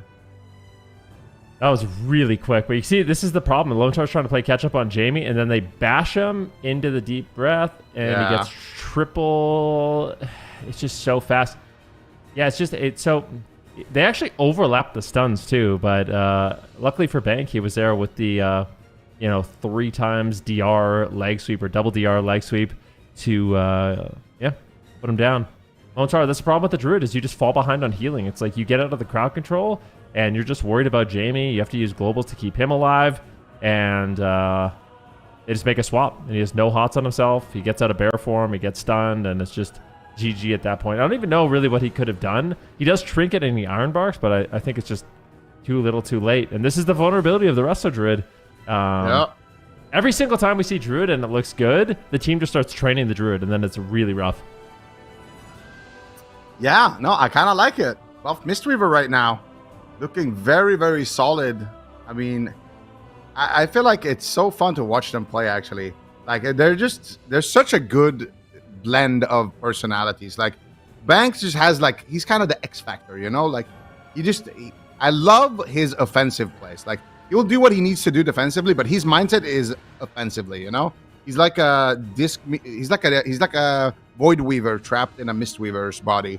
And then you got Smite. He's just so consistent on that evoker, always just maximizing his damage, making huge numbers, and always finding those triple breaths. And then Cassidy, I feel like Cassidy is perfect for this team because he's actually really difficult to kill. He's just such a slippery druid. There's been so many times where he just pulls something out of his back pocket and manages to stay alive. So works out well for them. Now the question for Under Pressure is, and I think you know what I'm going to ask, Van. Is it time to get Lontarino off the druid? Yes, it is. I honestly wouldn't mind if they played double shaman. Wouldn't mind the double shaman. Yeah, you got 2 groundings, 2 wind shears, double hacks. Like I think it's okay. The hack's not going to be super effective because Cassidy's there, but they don't even have to play the shaman. They could even play a priest, maybe. But I do feel like at this point, you're just super vulnerable, way too vulnerable. Oh, okay. They disagree. So they're sticking with it. It's looking dicey. It's looking real dicey. Elimination series. You know, Lone Star can play other healers. I mean, I don't know. Man, you know what the problem is with when you're going against everyone trying to catch up? When you're playing to catch up, sometimes you can just go deeper in depth. Jamie, you weren't saying this after game 1, all right? Like, no, I was sweating bullets after game 1. Okay, so we got the Jamie. I like this. This is a festive Mog. I don't like the weapon. I feel like he could have gone with a different weapon. Actually, the weapon and the shield kind of look cool together. So I don't mind it that much. This is a festive Mog, but I feel like we're doing this thing now. Like, I don't know if you've seen it, but like in Sweden, we have this drink which you can only buy on Christmas, and it's already in the stores. I don't like a like soda. that. Yeah, I feel like, bro, what are we doing here? We're skipping everything. We're skipping Halloween. We're skipping everything. Like, and I feel like Jamie is just maybe he owns like a company that ships that drink because he's already in his Christmas mug. I think that probably checks out, but I feel like he's got to worry about these games under pressure. This is it's almost crunching time, like it's almost crunch time for Under Pressure. Buff Mistweaver looking extremely good, just kind of abusing the Resto Druid. I don't know how Lone Star is supposed to handle this, because I don't really think he even did a bad job or misplayed. You just can get overwhelmed so easily. Like, he trinketed the first stun, Iron Barked, and just died anyways. Like, if that can happen, it's like such a hard position to play from. Yeah, no, definitely. I mean, they had the darkness. He just got dropped a little too late, and the touch of death went through it. But still, yeah, he's got a really, really difficult job ahead of him. And I just think he's just going to have to really manage his distance. He's going to have to try to outplay these stuns. He gets caught up in a stun from Cassidy. Trades out an early Bark Skin. Here comes Smite, though, with the follow-up damage. Disintegrates. They need to try to stop these disintegrates. Smite does get kicked, but he's taking a lot of damage with that Dragon Rage active. Doing a lot of work here for Smite, but manages to rescue back towards the pillar, and they're just kind of tunneling Lontar at this point. Smite, he's just unrelenting with his assault here. Gets kicked on the sleepwalk. More disintegrates being cast, but finally Jamie stuns him up, and finally Under Pressure actually develops some pressure of their own. Yeah, MBQ, I think he did a really good job. He came back immediately when they went after Lontar and got stuns and imprisonments onto Cassidy. So maybe that's their game plan, is just put Song of GG? more. Yeah, there's the Song of GG. Jamie's getting really low on health. Can he stay alive? He has the Astral Shift, but it seems like that should be enough. Cassidy fakes the interrupt and lands the Cyclone on Jamie. Lontar's not going to be able to recover. Now he's being swapped to. This is the problem. Big deep breath. Lontar's low. But it looks like he's going to recover. Okay, big heals coming in. Lontar manages to survive with his Nature Swiftness, but Jamie has no trinket, no Astral Shift. Now he's just outright dead. This is just such crazy pressure for the side of Buff Mistweaver Monk. Under pressure, this is not looking good. Lontar has a moment to breathe. The Ancient of Lore finally comes in, and that will give his team an opportunity. But honestly, Buff Mistweaver has been looking really good this game.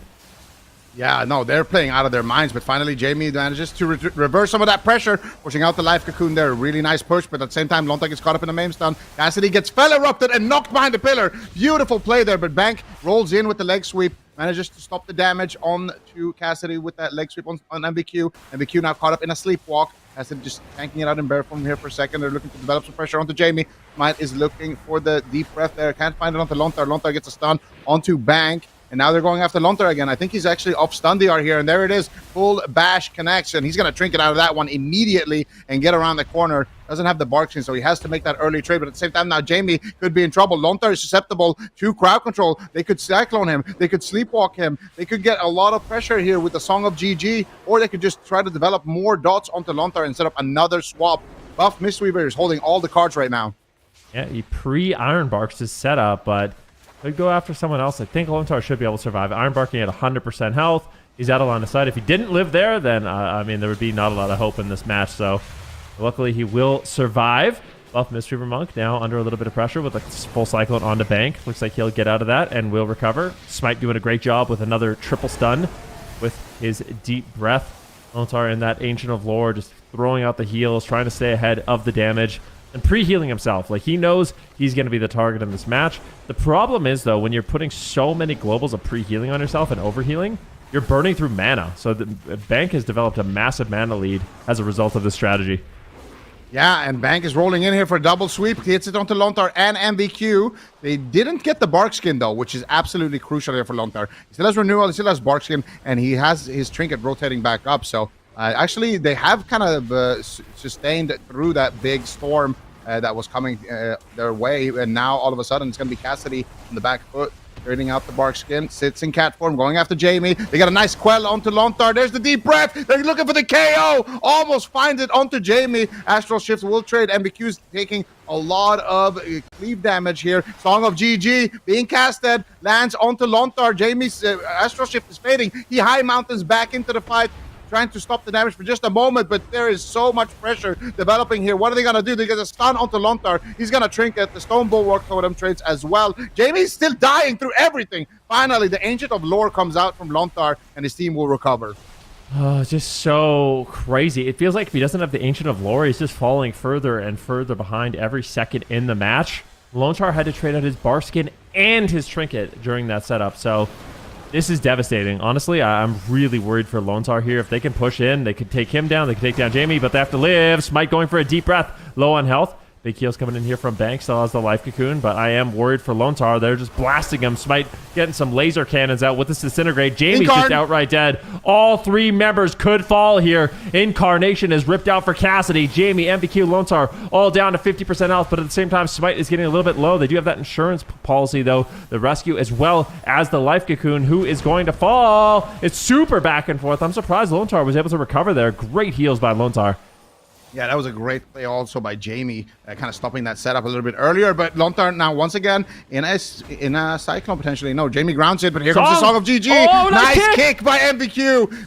Beautiful play right there. Jamie for sure was dead if he didn't do that. Jamie will recover. Lontar with the Tranquility behind the pillar. And Lontar's mana is kind of even with Bank, but we're in this dangerous position where Bank is going to have to start casting. Still has the Life Cocoon to trade. Cassidy still has defensive, but Smite, I'm worried for him. He's taking so much damage. Life Cocoon will trade for Bank here. They need to try to make a push. Lontar has his Trinket, though. He's managed to survive through the storm. Bank has to Trinket. Bank has to trade out his own cooldowns here just to stay alive, and things are falling apart for Buff Mistweaver. Under pressure, don't want to get eliminated. They want us to go to Game 5.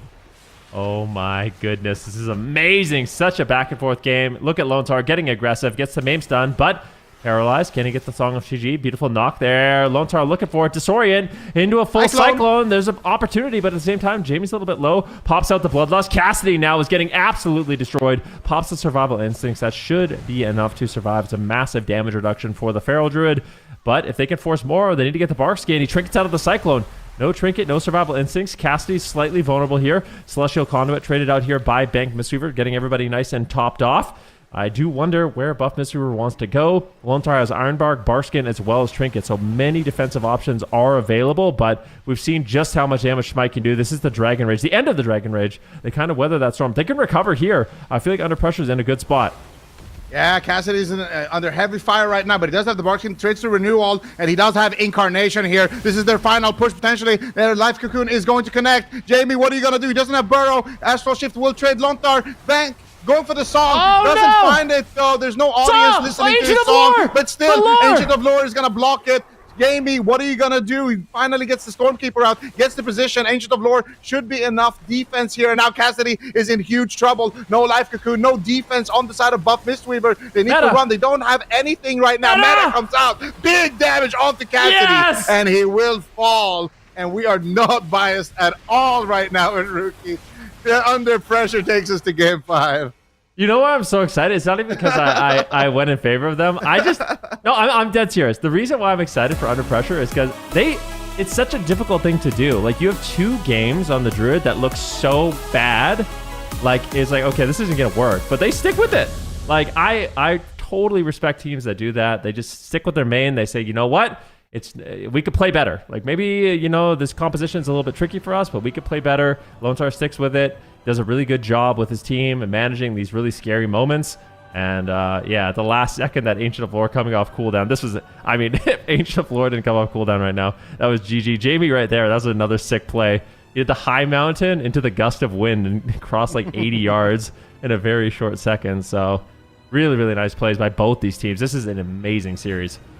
Yeah, no, this is fantastic. Both of these teams, they don't want to be eliminated. They want to get those points, especially right now when Dobob is already knocked out. This is a perfect opportunity for a team like Buff Mistweaver and for a team like Under Pressure to try to sneak their way past that gauntlet and try to make Dobob go down there. If they have a bad week next weekend, who knows what's going to happen? There's only going to be 3 cups, so these teams really have to, you can tell, they have to play their hearts out, and that's exactly what's happening here. Buff Mistweaver, they had so many options, actually, throughout the match, where Lontar had no Trinket, Lontar had no Barkskin, and they couldn't take him down. They went after Jamie, or they survived. And MVQ, he did a really, really nice stop onto Bank. In general, they did a lot of great stops onto Bank. So the way they wanted to set that up is they wanted to do a paralyze and then get a deep breath out of the paralyze, and then they all connect. And having that paralyze on Lontar, it allows everyone time to kind of finish what they're doing and get to Lontar. So as soon as the stun lands, the whole team is already on top of him doing damage, and that's when you're going to have the most kind of brutal setups to try to burst the Druid down.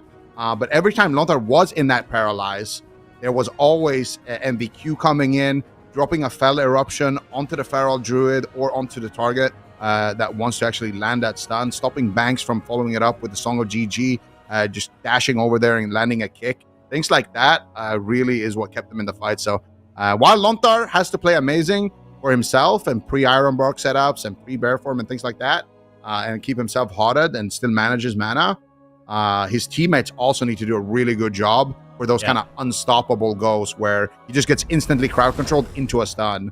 That's when his teammates really need to shine. Yep, Runes of Lordaeron.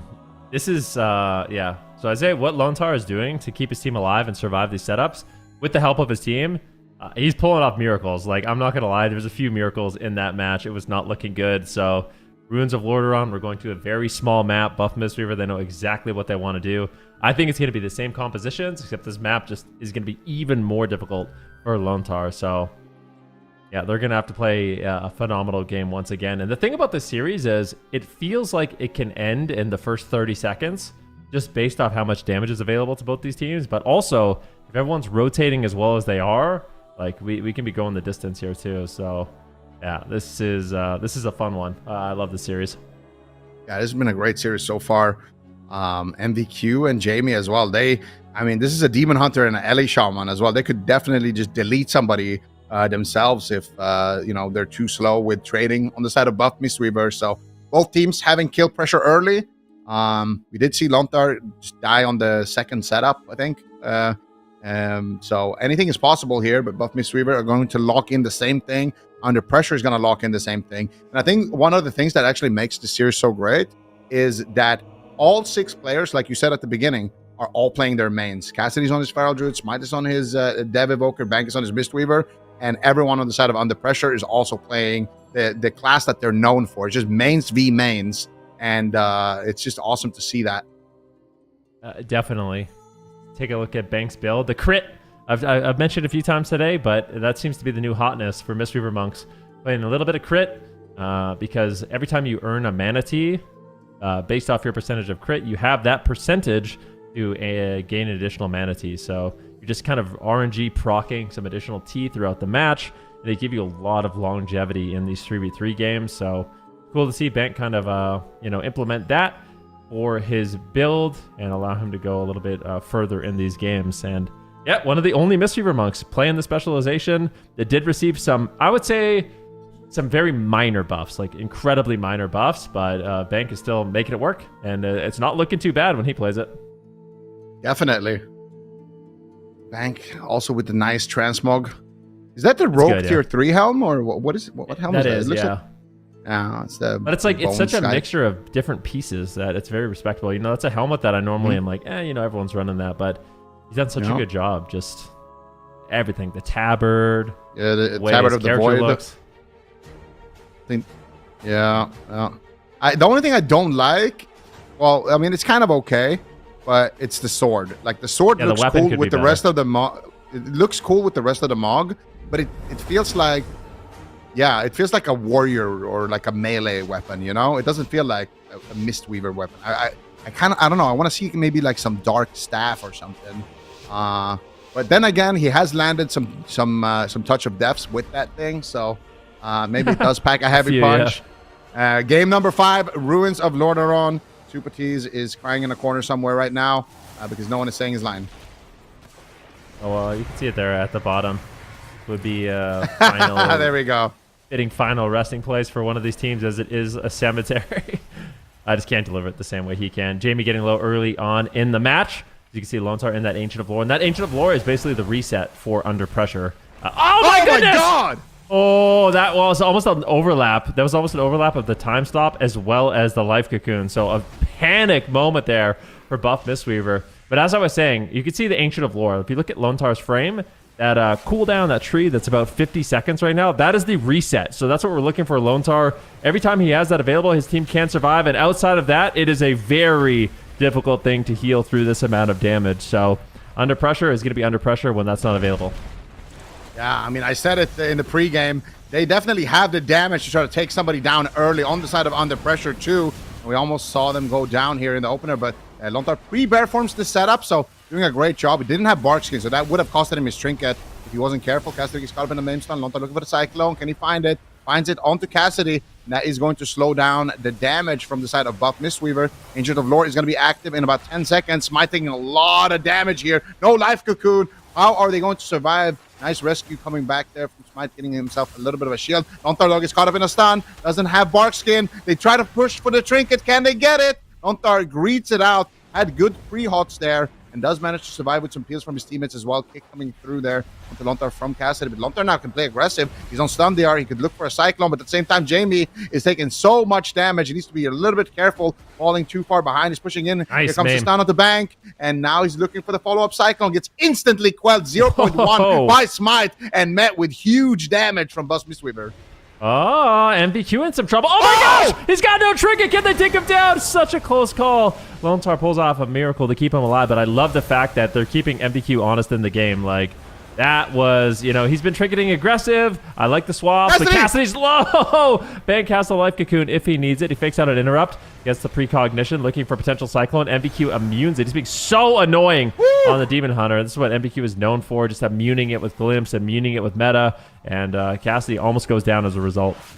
Yeah, that was an insane amount of pressure, but that swap on MVQ, hopefully we can see it on a replay later on, but at the same time, Smite right now, doing a lot of damage. MVQ actually got stunned into a Typhoon out of range from Lone Star. That's kind of what set that up. But right now, Cassidy under heavy fire has no cooldowns right now. Bank doesn't want to use the life cocoon onto Cassidy, but at the same time, Smite is running down. Here comes the swap onto MVQ. No trinket. How are they going to manage? Lone Star deflects it. Nice triple breath coming out from Smite. Jamie is running down as well. Who can they take down? Jamie actually trading out the Stone Bulwark here. Doesn't want Lone Star to fall too far behind. Lone Star is on stun DR, so he's going to be able to get a little bit more aggressive there in the match now, refreshing his hots onto himself. before that next stun DR is available onto Lontar. Cassidy gets interrupted by MBQ, not finding any Cyclones whatsoever. Lontar looks like he's going to be the target. Cassidy's going to be the target here for Under Pressure, taking a lot of damage. Big heal coming through from Bank, though, but Bank has no trinket. No, he has Life Cocoon, and he has Restore All, but things are not looking good defensively for Buff Mistweaver right now.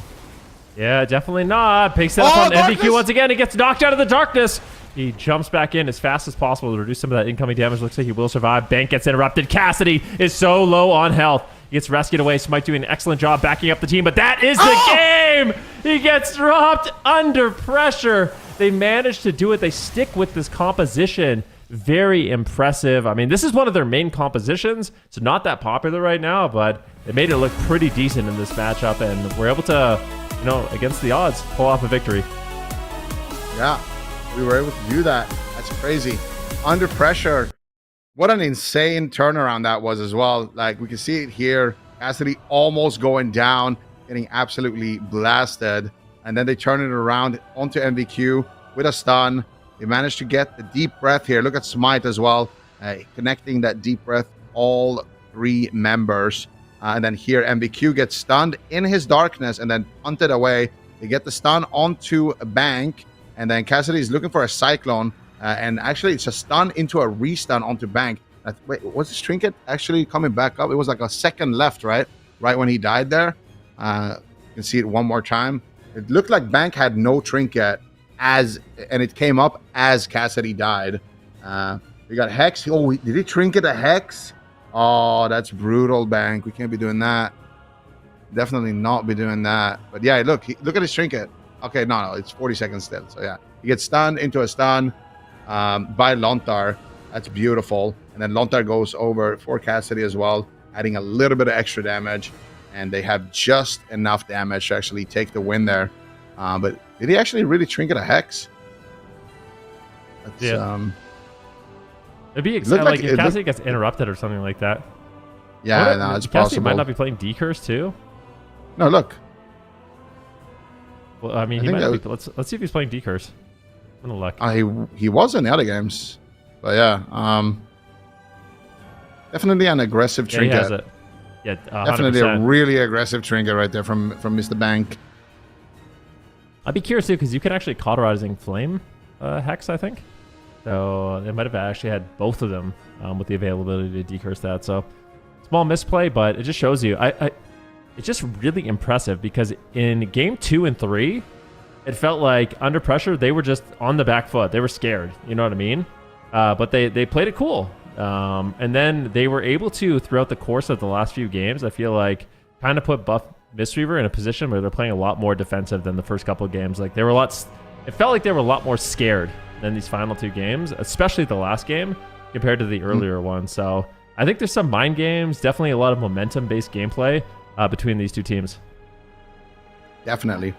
Fantastic series. Fantastic series indeed. Ven, you got your wish also. You're going to be crawling a little bit ahead in the standings on predictions. Yeah. I mean, sometimes, you just know. No, that was just I don't even care. That was just a great series. No, I mean, I was sweating. I'm not going to lie. After Lontar was just dying when they locked in Druid for the 4th game, I was like, I don't know. This is not looking good. But Zico, I'm pretty close. Yeah, he's catching up. Not bad, man. The thing is, Van, like I think it's cute, right? Like you're talking about, I'm pretty close. I'm not going. Like Ben, you're not even on my radar, bro. I'm gunning for the chat right now. Okay? I'm not even on your radar. Okay. That's how they catch up. Not me, no. It's okay. It's okay. Just wait and see. Come on, send me his predictions later. I'm gonna need to have a look at those. We'll keep everybody updated on that. Everything is in order. All right. Well, Under Pressure, they're moving forward in that lower bracket. They're going to play against StreamerZone.gg in the lower finals, and that determines who moves on to the grand finals. I was speaking with Lontar before we headed into the series, just kind of like how he was feeling about the season, his team. He said that they were still trying to kind of find that one composition that worked for them. They've obviously flipped around a lot, series after series, kind of trying to figure out which comp works for them. Is that the comp right there, Demon Hunter Ellie, Zico? Do you think that is a comp that they may be sticking with? I mean, it's their mains, right? I think it's a comfort thing. I think that They haven't found an answer. They're like, well, we could play a bunch of alt stuff and try to catch up to what the meta is looking like, or we can just try to make the meta and just stick to our mains and find, win conditions on those. And I mean, it worked in that game. But yeah, I don't know. I think if there's somebody who can actually figure out how to kind of maximize the potential of Demon Hunter Ellie, it would be these guys. Yeah, I could not agree more. So we will see what they bring out against us next. We will be putting our game sense and memory to the test to relive a highlight from the AWC archives and try to predict what comes next before it's revealed on screen. Someone just evil laughed into our ears also. I haven't had a chance to play this one yet. So I'm excited. It's my first time. So take it easy, please. Zico's pretty good at it. You're going to have to, you got some big shoes. Zico has an amazing memory. Like, he can remember I used to have an amazing memory. It's I think age is catching up with me these days. I don't know. I have a good long-term memory though. My long-term memory is very good. All right. We've been instructed to listen closely. So you can remember. I used to have an amazing memory. It's I think age is catching up with me these days. I don't know. I have a good long-term memory though. My long-term memory is very good. All right. We've been instructed to listen closely. So let's see what this. Yeah, we'll have to see which compositions these guys decide to pick. This is, of course, going to be a blind pick on the Grand Arena. Method EU, primarily known for running that rogue mage paladin composition with Chaz on that holy paladin. Panda Gaming, I really don't know what they're going to be running. I don't know. They said that I had an advantage. I don't remember this. A long time ago. We have to remember what they locked in. Wait, should we play it again? You want to? No. No. You got it. I think I got it. I know what it is. Okay. Yeah, I know exactly what it is. I want to say it's A. I'm not sure. So for me, it's Panda Gaming. Wait, who is on Panda Gaming again? Panda Gaming was Rub Cub Squad. It was Rub Cub. Wait. I think you're thinking Panda Global. You're thinking Panda Global. I was thinking Panda Global. Yeah. Yeah. Wait, I'm also trying to remember. Oh yeah, dude. There was two like really sick Chinese teams, right? It was Pen and Paper and Panda Gaming, right? They were like the top dogs from China. I don't think it's Enhancement Shaman. I feel like it's either A or B. But I don't know. I'm still going with A. Yeah. I'm going to go Frosty K. I think it's Frosty K. I'm going with B. Really? Yeah, I have a bad memory, but I'm going with that one. So, they said I had an advantage here, but I swear I don't. Like, yeah. Even though I literally casted this series. They were famous for this composition? I think it was Frosty K. Wait, was this their main comp? I don't remember Double Paladin, though. I'm going to C. I'm going with the Red Paladin as well. I'm going with A. I'm sticking to it. I'm sticking to A. All right. I'm going Frosty K. I think it's A or B. Imagine it's C. A. All right, roll the clip. All right, let's see it. Now, Frosty, of course, coming in. The hex going. It is the Enhancement Shaman. Wait, what? Yes! Yes! PB Cat. I was doing stats during this season. I remember. Yeah, this is embarrassing. Like, I remember thinking like that is the weirdest composition I've ever seen with a feral DK, but that's what's. Okay, I'll be quiet. I'll let the clip run. You know what production said before this too? Is they said like. They said, yeah, you have a big advantage for this one. It's going to be really awkward if you don't get it. Yeah, well. That's,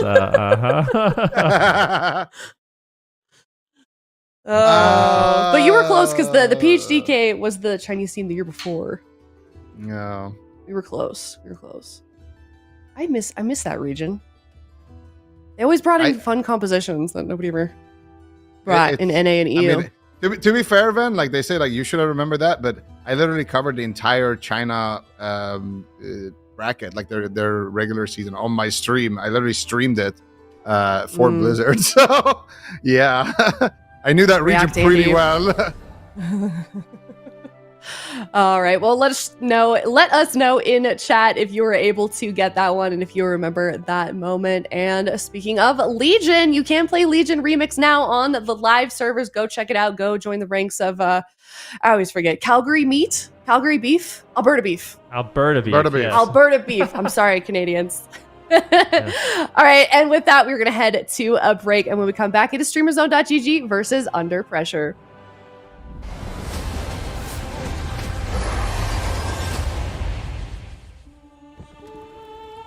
The light flickers, and in its trembling glow, you still cling to hope.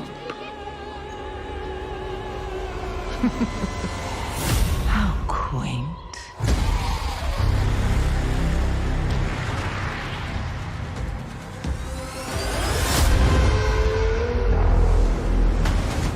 The shadow is closing in. It hungers to devour everything.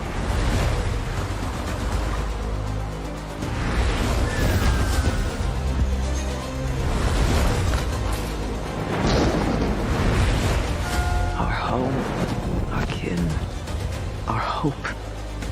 We cannot succumb to fear. We must not falter. There will be no victory without suffering. No survival without sacrifice. You feel it, don't you? The call of the void, that devouring host, with no mercy, no equal. Come, little lights, and be extinguished. The darkest night falls upon us. But if we stand together, the dawn will come. I call upon you now. Champions of the light, defenders of Azeroth. Summon your strength, steel your hearts, because today, we fight!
Hello, everybody. Welcome back. We have 3 teams remaining in the EU region. This game determines who moves on to the grand finals to face off against Echo. Is it going to be StreamerZone.gg or Under Pressure? A lot of momentum also, D-Machine, from that last series from Under Pressure. They must be feeling great right now, especially considering kind of everybody underestimated them except for Ven. I mean, look at their performance in the last cup. They got knocked out fairly quickly. They got knocked down by Streamer GG, and then they got knocked out by Cleave Pilled.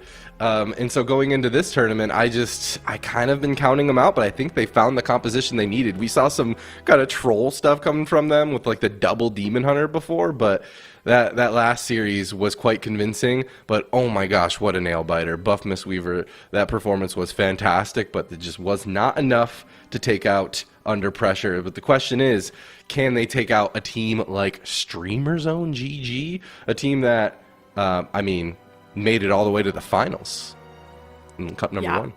That is definitely the big question. D-Machine, given that, what is your prediction for the series? Sorry. Listen. You got it. Listen. I think StreamerZone still has it, okay? But I think it's going to be close. Under Pressure has shown me that they can go the distance. They can stay calm and collected under pressure. But I don't know. StreamerZone has just been the team that has knocked them down over and over and over again. So my assumption, and I've counted StreamerZone out before, and I've kind of regretted it. My assumption is going to be incredibly close. I thought it was going to be 3-2 either way, but I ended up hedging my bets for StreamerZone GG. Okay, Chan, what about you? What are your thoughts on this series? What is your prediction? Well, unfortunately, David, it sucks to be wrong because Under Pressure is going to win this one 3-2. It's going to be a nail biter. It's going to be very, very close. I lost faith in Lontar and friends, but I mean, they're back in it. You know, they finally, after last week, they bombed out. This week, sketchy games, sketchy series, very, very close, but they're finding their footing, and I think they're a fantastic team. I'm expecting them to do well here. Okay. I am on the side of StreamerZone GG here. I think it's going to be 3-2, excuse me, is the prediction that I sent in for this, because I do think it's going to be a very close series. Regardless, I do kind of hope we go to a game 5 and we see quite a bit of back and forth like we saw in that last series that Under Pressure did play. But Chan, I'm kind of curious, what do you think Under Pressure is going to play? Do you think they're going to play all mains again? Do you think they're going to play something crazy like double Demon Hunter? What's it going to be for Under Pressure? No, I don't think that double Demon Hunter's coming out again. If it does, then it's terrible for my predictions. I want to see them play the Demon Hunter Ellie. It's their main comp. Yeah. Jamie, I think, is insane on Ellie Shaman. Obviously, MVQ, very, very good Demon Hunter as well. And with Lonta backing them up, I think it's a comfort pick. It's a pretty solid comp, and it's also very spiky and bursty, and that's what you want in a tournament setting. Can that do well, though, against what StreamerZone has the potential to bring out in that blind pick? I don't know. We'll have to see. But I think that Lonta's team, like I said earlier, I think they found their footing. I think they're a bit of an inconsistent team. They have high highs, but they have some low lows. I think they're this time around, I'm betting on them to do well. And I also think that they have a better shot against Echo. So I personally want to see that matchup because we've seen the StreamerZone versus Echo matchup twice now. Very true. Looks like we've swayed chat a bit also when we were when we were in the break. Chat was StreamerZone GG like overwhelmingly on the side of StreamerZone GG, and I think now that it's evened out just a little bit, D-Machine, I think we're quite influential up here on the desk. I mean, everyone besides Chan predicted StreamerZone GG. Chan is influential. Chan is influential. I mean, his analysis has been on point. So nice to have you on the desk, Chan. But Under Pressure, we've seen this composition, especially the Elemental Shaman, the Demon Hunter. It just seems like a much more well-rounded composition. My question is, though, how detrimental is that Restoration Druid? We saw some teams trying to, take advantage of what is perceived to be, an underperforming specialization on Restoration for Lontar. We have seen him play the Restoration Shaman with Fuston on the DK, so there is that cleave composition to transition to, but I don't think that that's what they should be locking in. I think they should be sticking with that Elemental Shaman, which I think forces Lontars onto the Restoration Druid. The question is, can StreamerZone take advantage of that? We're about to jump into blind pick on the Grand Arena, so neither team knows what each other are locking in, but have an educated guess based off their performance so far. I'm imagining still main comp are under pressure. They got momentum, and it just seems so well-rounded. Yeah, I think that might be a safe bet. It certainly worked out for them in their series against Buff Mistweaver, but a lot of questions in the air on both sides here. This moment right here is often the most important decision they have to make throughout an entire series. It's game number 1. It is the lower finals. These teams both desperately need those points to secure their spot into the top 3 for the European region before they face off against Echo in the grand final. StreamerZone.gg, game number 1 versus Under Pressure on the Grand Arena, Chan. Yeah, it's going to be a good one. And I wonder if we'll see a cleave come out. Nope, Demon Hunter Ellie Druid against the Ellie Survivor Holy Paladin of StreamerZone.gg. I think this was kind of what I was expecting. This is going to be a very bloody matchup. It is going to be so much damage back and forth. The Elemental Shaman Showdown. Can we ask for a better lower finals than this? Jamie on that Elemental Shaman that he's so well known for, but Swapsy also on the Elemental that he is so well known for. I saw him playing this specialization on the BlizzCon stage in the past. BixMex, though, also on the Survival Hunter. We love to see him representing that underrepresented specialization, in Borug on the Holy Paladin with Under Pressure's composition that we saw have so much potential. This is going to be explosive. I cannot wait to jump right into this. And Jamie and Swapsy are just immediately trading blows in the opener. The hunt's going to be used from MBQ right away, but it actually gets disoriented. Jamie dropping down to half, and that's going to be the immediate tree form for Lone Tar. Yeah, and Darkness already traded out by MVQ. I like that. Big Mex caught in the stun, trades out the Ross for himself. Will be able to use the wall afterwards. Gets away with just using the Ross. Can he land the trap on Lontar? Lontar standing on top of his little Trent, trying to avoid that. Nice little play from him. Ultimately does go into the trap. And I like this from Under Pressure. They're actually hitting Borug a little bit. I like a little bit of a healer swap. Jamie catching a little bit of fire is going to immediately trade out the wall. And even the heal on the BixMex, there's just buttons being used left and right, left and right. I'm curious to see who's going to be actually the main kill target, or if it's just going to be a swap fest throughout the whole game, keeping these healers on their toes. BixMex taking a bit of pressure. Jamie repositioning a little bit more defensively, lighting up BixMex for now. BixMex caught into a stun. Lone Tar looking for a follow-up clone. He does. He lands the clone onto BixMex, and it looks like they're going to be swapping their damage over out into Swapsy, but Swapsy sees it. He's just sitting behind that pillar, forcing Jamie out into the middle of the map.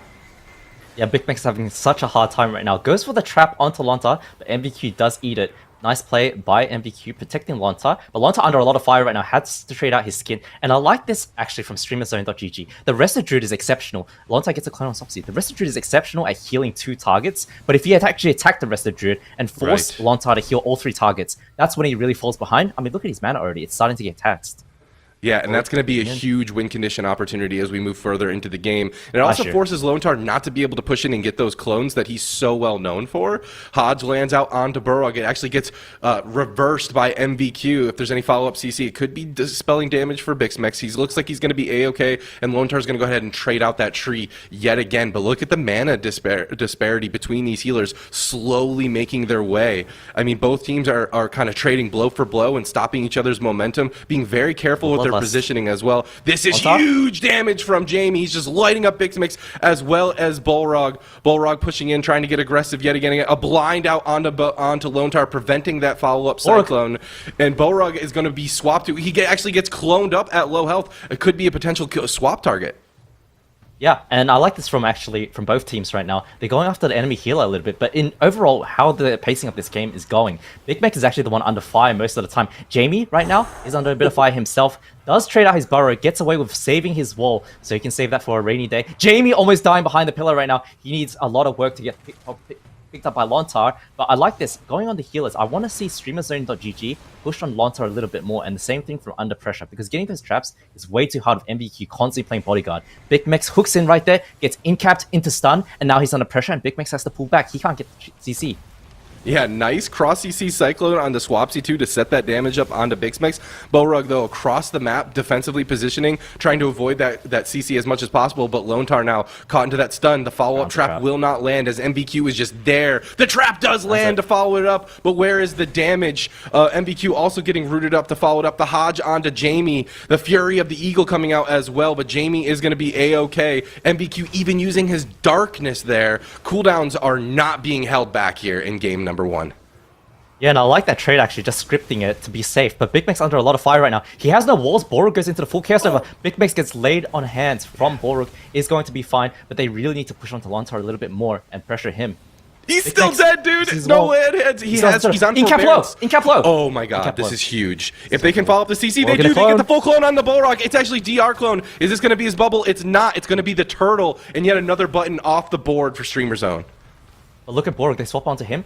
MVQ and Jamie turning their attention back onto Big Mac, who has no walls left. Uses the Feign Death now. He does have a Ross available for himself, and full Hodge lands onto Lontar, but Big Mac is going to be in so much trouble. Full trap immediately. I think that might have been break, or it might have been a reverse.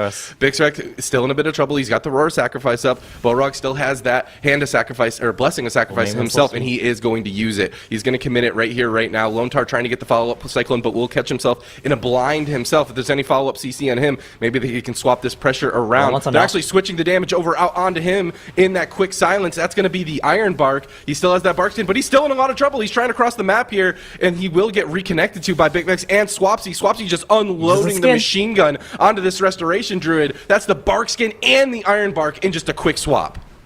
Yeah, but this is so scary for Big Max right now because Borog has to do so much work. He doesn't have the Lay on Hands available for Big Max, who only has a wall left to save himself. He doesn't have the turtle left. Borog gets cloned on his trinket, gets recloned again. That's the last CC that should be able to hit him. And another thing that I want to mention as well is that on Streamer Zone's side, Swapsy is so susceptible to being hexed. If Lontar just helps him with that, helps Jamie to, stun Swapsy into the full hex, Streamer Zone can essentially getting 2v3'd at that point.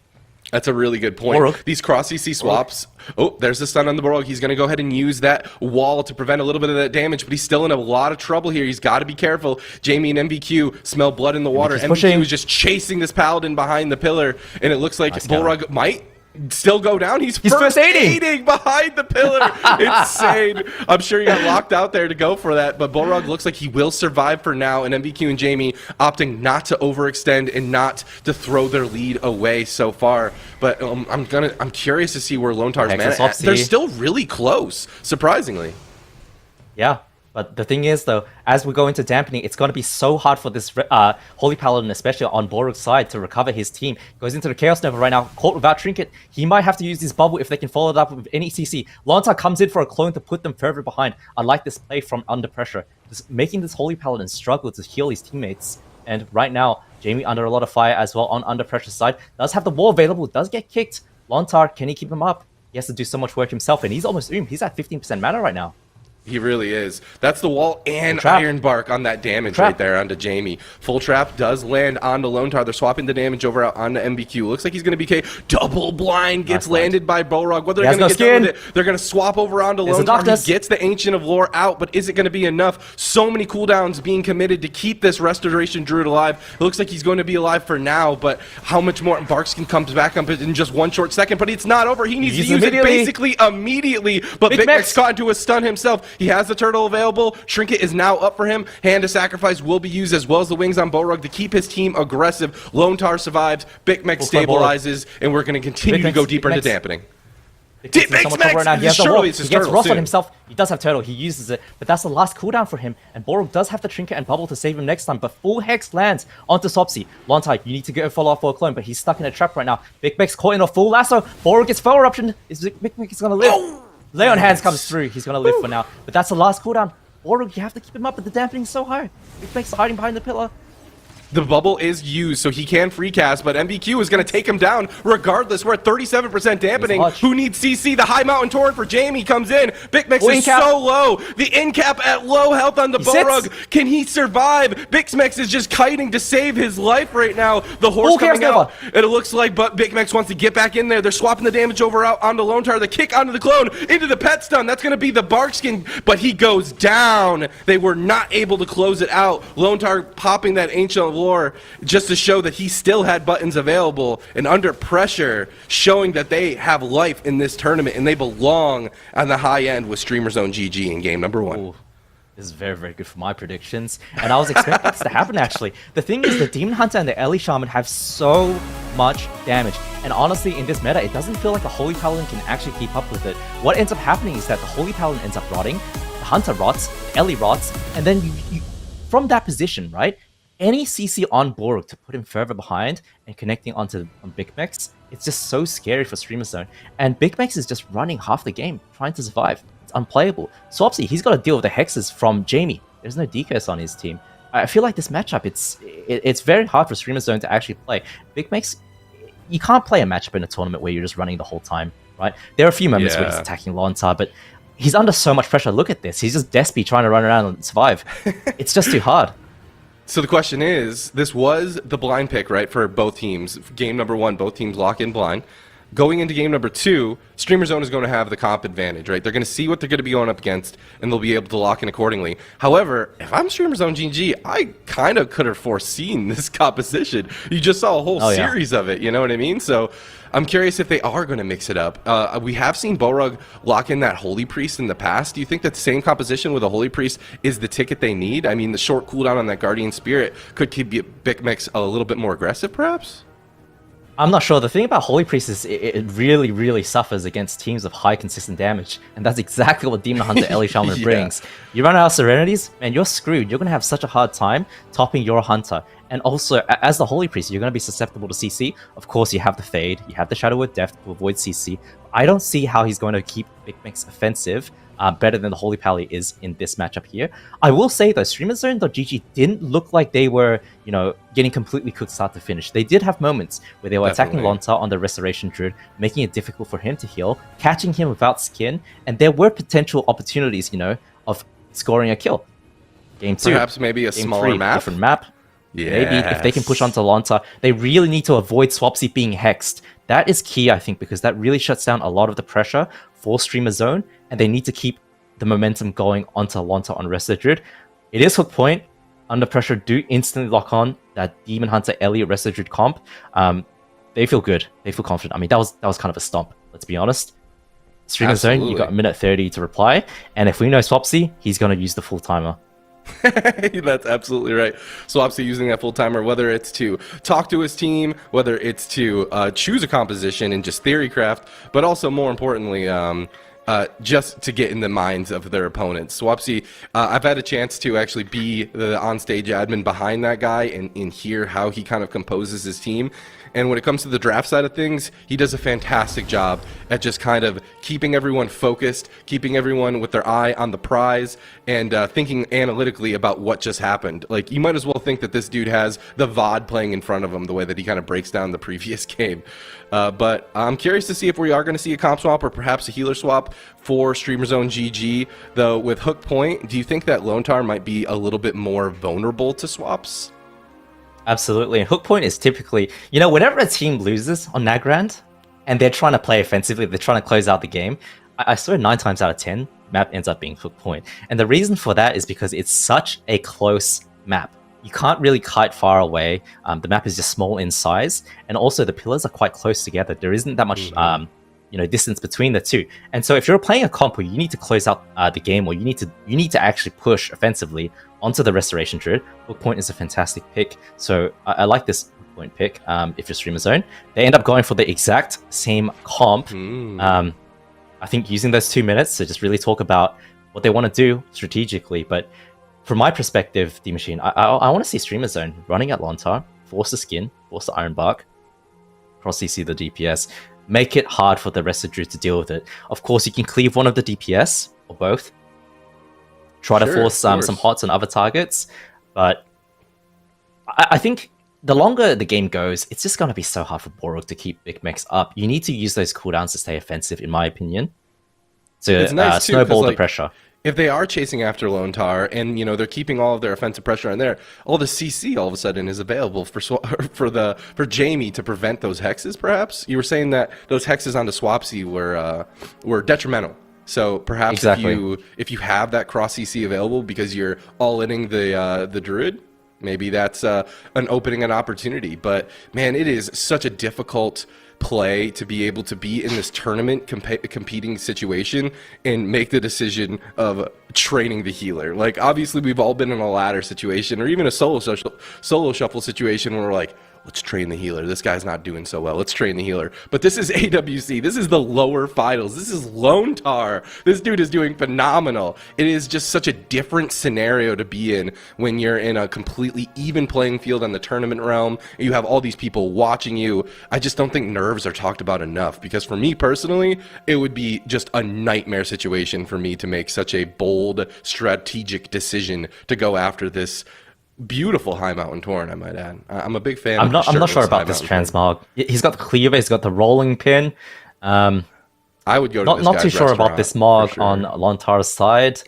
I will say it looked like Big Mex was not fully prioritizing versatility, and I wonder if that's perhaps a mistake based on his gear on the screen we just saw. I almost feel like it's to be expected that he's going to be the main target as a survival hunter, Right. and perhaps, if he had a little bit more verse, he could have I don't know, he would be able to play more offensively. Borg wouldn't have such a hard time trying to keep him up. I will say, though, to your point earlier, going on the healer, it feels very, reckless, right? But a lot of the time, it actually slows down the game quite a bit, because CC is going to end up sticking on the DPS. You stun the enemy healer, you trap one of the DPS, and you actually stop dying. So this is one of the strategies you can do if you're dealing with a lot of pressure, because streams DPS, suddenly there's only one DPS hitting you, or none if you can cross CC, and so you actually survive a little bit better. You slow the game down, and you get good uptime on the Restoration Druid, who, in my opinion, is the weakness in this matchup. It's a great point. It's an absolutely great point. The only thing that I can think of is possibly positioning, but you can't go to late game with the Holy Paladin, to your point earlier as well. So it just seems like the right call, but we're going to have to wait and see if they're going to be listening to you here in game number 2 on Hook Point. It is such a peculiar map. Like you said, the pillars are so close to each other, but then you have this area to the right on our screen right here where there's a cubby hole. Doomed. Dude, that place is spooky. Like, your camera movements, it just seems like a nightmare to kite around. When you're that desperate and you're kiting and line of sighting over there, it just spells doom usually. Yeah, but if you're the team that's pushing, that needs to play aggressively, you love that positioning. That's exactly what you want. And Hook Point is so fantastic for that. Big trade on both LA Shamans. Jamie just respecting, instantly walling. Full Chaos Nova onto Borog, but Big Mex, of course, protecting with the scatter on MVQ to slow it down. Both teams going to use the defensives. Ancient of Law gets traded out from Lontar. Both teams going to be fine. And Sopsy does trade out his wall finally as well. Big Mex, let's see what he's going to do. He's going for the trap, but Jamie does drop the grounding there, just delaying Big Mex. Big Mex still has the trap available. Blind lands. Lasso comes in to prevent the trap. Big Mex does trinket to land it. Jamie gets full hodged with no wall available, but nothing really comes of it. He's going to be just fine as Lontar comes out of that CC.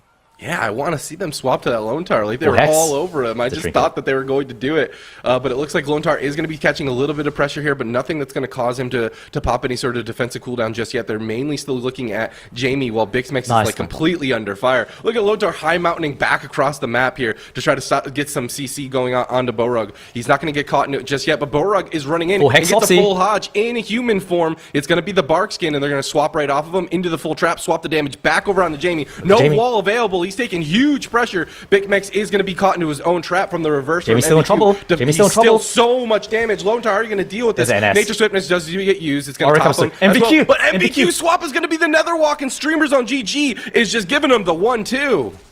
Everything gets forced from under pressure, but the thing is, Jamie's wall is rotating back in 10 seconds, so they will be fine for now. They need to go on Lontar right now if they can, who doesn't have the skin. Full stun lands on him. Big Mex is looking for the trap right now. Jamie has grounding available. How is he going to counter it? Lasso onto Jamie. Chaos Nova onto Borg. Lontar gets away. Looks for the clone. Looks like he fakes the kick maybe, but Lontar goes into the Ancient of Law. He's going to recover his team. And the thing is, now Jamie has his wall back, MVQ has blowback, and Lontar lands a Cyclone onto Borg to counter pressure. Look at Big Mex's health. And Bark's getting just 10 seconds, too, for the swap onto Lone Tar to follow it all up. So Streamers on GG, they're going to have to do that all over again. Though they have the buttons to deal with it. They do have Turtle onto Big Mex, but he does not have a trinket. He's caught into that lasso. Stun and stun on both the DPS for Streamer Zone. Into the full hex onto Swapsy. Just like you said, the cross CC is there. Borog is pushing in to try to get aggressive as well. It looks like Big Mex is still going to be the one who needs to be careful. The full trap on the Lone Tar does land, but it gets reversed immediately. Jamie's still at half health here. It's going to pop the wall of himself. They're swapping the damage back over on the Lone Tar. No Bark skin available. Into a stun. This could just be it for this Restoration Druid. What is he going to do? He gets silenced to follow it up. Can Jamie peel for him? Big Mex and Swapsy still just lighting up the Restoration Druid, but they're going to swap back over onto Jamie. Man, this is so back and forth. And the thing is, under pressure, they're going on to... Lontar is in so much trouble if they can connect, but Big Mac's just taking so much damage from Jamie and MVQ. Lay on Hands does come out finally. Wow. Lontar gets hodged, no skin available, not able to connect. The thing is, Big Mac, he's trying to do stuff, but MVQ is always there. Full incap, Fell Eruption to shut him down, and just make it impossible for Big Mac to get any offensive pressure going. Jamie under a bit of fire right now. Doesn't have his wall, and Lontar goes into the scatter, so that means the trap will be DR. Half trap lands on Lontar, under pressure, completely fine. And Big Max, he is going to be in a world of hurt. Jamie fakes the kick. Swapsy has to run away because he sees the threat of the Hex. This has got to be Turtle really soon, man. Double Yeah, Chaos Nova stun. Roll clone. Can he get the clone? Full He lands clone it. lands. He trinkets and immediately hodges and gets the blessing of sacrifice out into Big Mix. Now can they swap the pressure over themselves? It looks like Jamie's going to be popping his Bloodlust to try to get aggressive and keep Big Mix defensive for now. But the Ancient of Lore is going to be keeping under pressure completely fine. Yeah, but Big Max, look at him. He has to Ross himself. He has nothing left except the turtle. He has no walls left, and Borg has to do so much work. Full trap finally lands onto Lontar. Jamie instantly burrows under the ground. Did not have wall available. It rotates back up now, but this is just pure domination, honestly, by under pressure onto Big Max. They are in the driving seat, and Big Max, you have to run away. You have to play safe. Jamie fakes the kick, gets the full Hex onto Swapsy. He is stuck in there, and now they're going to develop pressure on Big Max once again. Triple Nova comes through. Can he follow up? Full clone onto Borg. Big Max goes into the turtle, and that's the last cooldown that Streamer Zone has. Their spell books are running empty. Under pressure feels. Swapsy catching a little bit of pressure, but he's got buttons 4 days so far. Big Mix caught into that lasso briefly. Wings from Borog is going to try to keep his team aggressive. Jamie's going to go ahead and trade out that wall. Respect the damage with the swap around on the Lone Tar into the stun. He's going to immediately Barkskin, but look at the peels from MVQ, MVP. He's just going to incap and stun Big Mix right on that swap on Lone Tar, and he's going to be completely fine throughout that. Now the clone on to Swapsy. Big Mix could be in some trouble here. He has Roar Sacrifice. He has Exil. There's the main stun on the Bone Rog. He's going to get out of it with the Human Racial. The incap to follow it up. If there's any more CC in the Borog, this could just be it for Big Mex. Huge pressure coming in for Jamie. Big Mex sees it. He's going to try to get out of line of sight. He's even scattering MVQ off of him. He's going to be completely fine, but Borog knows he's running out of buttons. Big Mex knows he's out of buttons. Roar Sacrifice, but is that going to be enough? Blessing of Sacrifice comes up just in 1 second. There's the incap, the stop onto Swapsy's cross CC as well. Big Mex's next go could be fatal. Full hodge onto Lontar gets immediately reversed by MVQ. Nice play, and then Lontar turns around. Full clone. Big Mac's in trouble right now. You have nothing left. He has no trinket. Borog has the bubble to save him if he needs to. Gets incapped low just to shut him down further. MVQ under a little fire himself. Does trade out the blur. He is going to be okay with that, but Big Max right now, he's going to take so much damage. Borog, Hand of Sacrifice comes out. Can he keep him up, though? He's under so much fire. Magic Bob comes through, looks like, as well. It looks like he's going to be okay, but Swapsy also taking a huge amount of pressure. Caught into a stun, now cloned up low. He's going to trinket out of that. They got to swap this pressure right here, right now. Lone Tar's mana is just a sliver behind Streamer Zone, but maybe that could be a win condition if Borog can keep his team alive. But the main stun onto Big Max, he's taking huge pressure. Borog's going to respond with the wings of his own. Hodge goes out into Lone Tar before the Iron Bark onto him. Can they get the damage off? They get the trap instead. Jamie's the one who has the wall into the lasso. Swapsy's sitting there waiting for Big Max to get there, but can he get there? But the Ancient of Lore is going to top Jamie off, and both teams are going blow for blow here at 31% dampening. Full incap onto Borog. He only has the bubble to save Big Max, who rosses himself. Full clone lands. He has the bubble that surely ends up trinketing it to save him. Looks like the lay on hands came through, but Big Max dying again. Borog, you have to do so much work. Gets caught at DR clone by Lontar. Now Lontar's pushing. He's looking for a clone on Big Max. Can he catch him low? Can he do it? Is he going to clone him low? Lands on Swapsy instead. Nice to shut him down. Big Max. I don't think Borog turtle. Oh my gosh. Through. I don't know if he can heal him. I mean, into a Hex to follow it up. The main stun cross CC onto Swapsy. Under pressure, have this game in the bag. Bubble now off of cooldown. Is it going to be enough to stop him from healing? Big Max has that he has that trap available to him. They need to get aggressive. Barkskin on the Lone Tar preemptively. Full trap lands. Can they get into the double blind as well? Barkskin preemptively from Lone Tar to prevent the swap go. Borog does have his bubble back available to him if he absolutely needs it, but he gets caught into a stun. They're swapping the damage over onto Big Max. He has no turtle. He's caught into a stun of his own. There's the bubble. Borog free casting. Searing Glare as well. He's going to go ahead and stop that up. Lone Tar in the back is popping that Tranquility. He has Iron Bark available, and in just 15 short seconds, a trinket. There is a very, very small window for Streamer Zone to close this game out, but 20 seconds on Lontar skin coming back. He pops the Ancient of Law just to delay. As you said, he does have the Iron Bark available. Lontar, it looks like he's going to live to see another day. But the problem is Big Mex, man. You only have one wall left. He trades it out right now, nice and early. Can he land the trap? Looks like he misses it. Nice play from Lontar to dodge that. Incap roll onto Borg. Power Eruption onto Big Mex. That's the last cooldown left for StreamerZone.gg. And Borg does have his human trinket available, but I don't think he can heal this. Lontar, though, he might die through his skin. He trinkets, he's trying to run away. He Iron Box himself as well. He has so much damage reduction, but he's able to top himself. But Big Mex now, they're going to turn it around on him. Lontar gets away scot-free. Dude, he has no buttons. If Borog can keep his team alive for another go onto Lontar, that could just be curtains. He's got no Iron Bark, no Bark Skin, no Tree Form. The full trap lands. The lasso onto Jamie. They're trying to pump him with full of damage right now, and it's going to be the wall. As soon as the diminishing returns are up and the stuns are up, I want a sweet swap onto Blowtar for Streamer Zone. That has to be their only opportunity at this point. No turtle, no land hands, nothing. Borog running lower and lower in mana. Full Hodge as they swap the damage and force another walk on the MBQ. And Streamer Zone GG is just looking for something.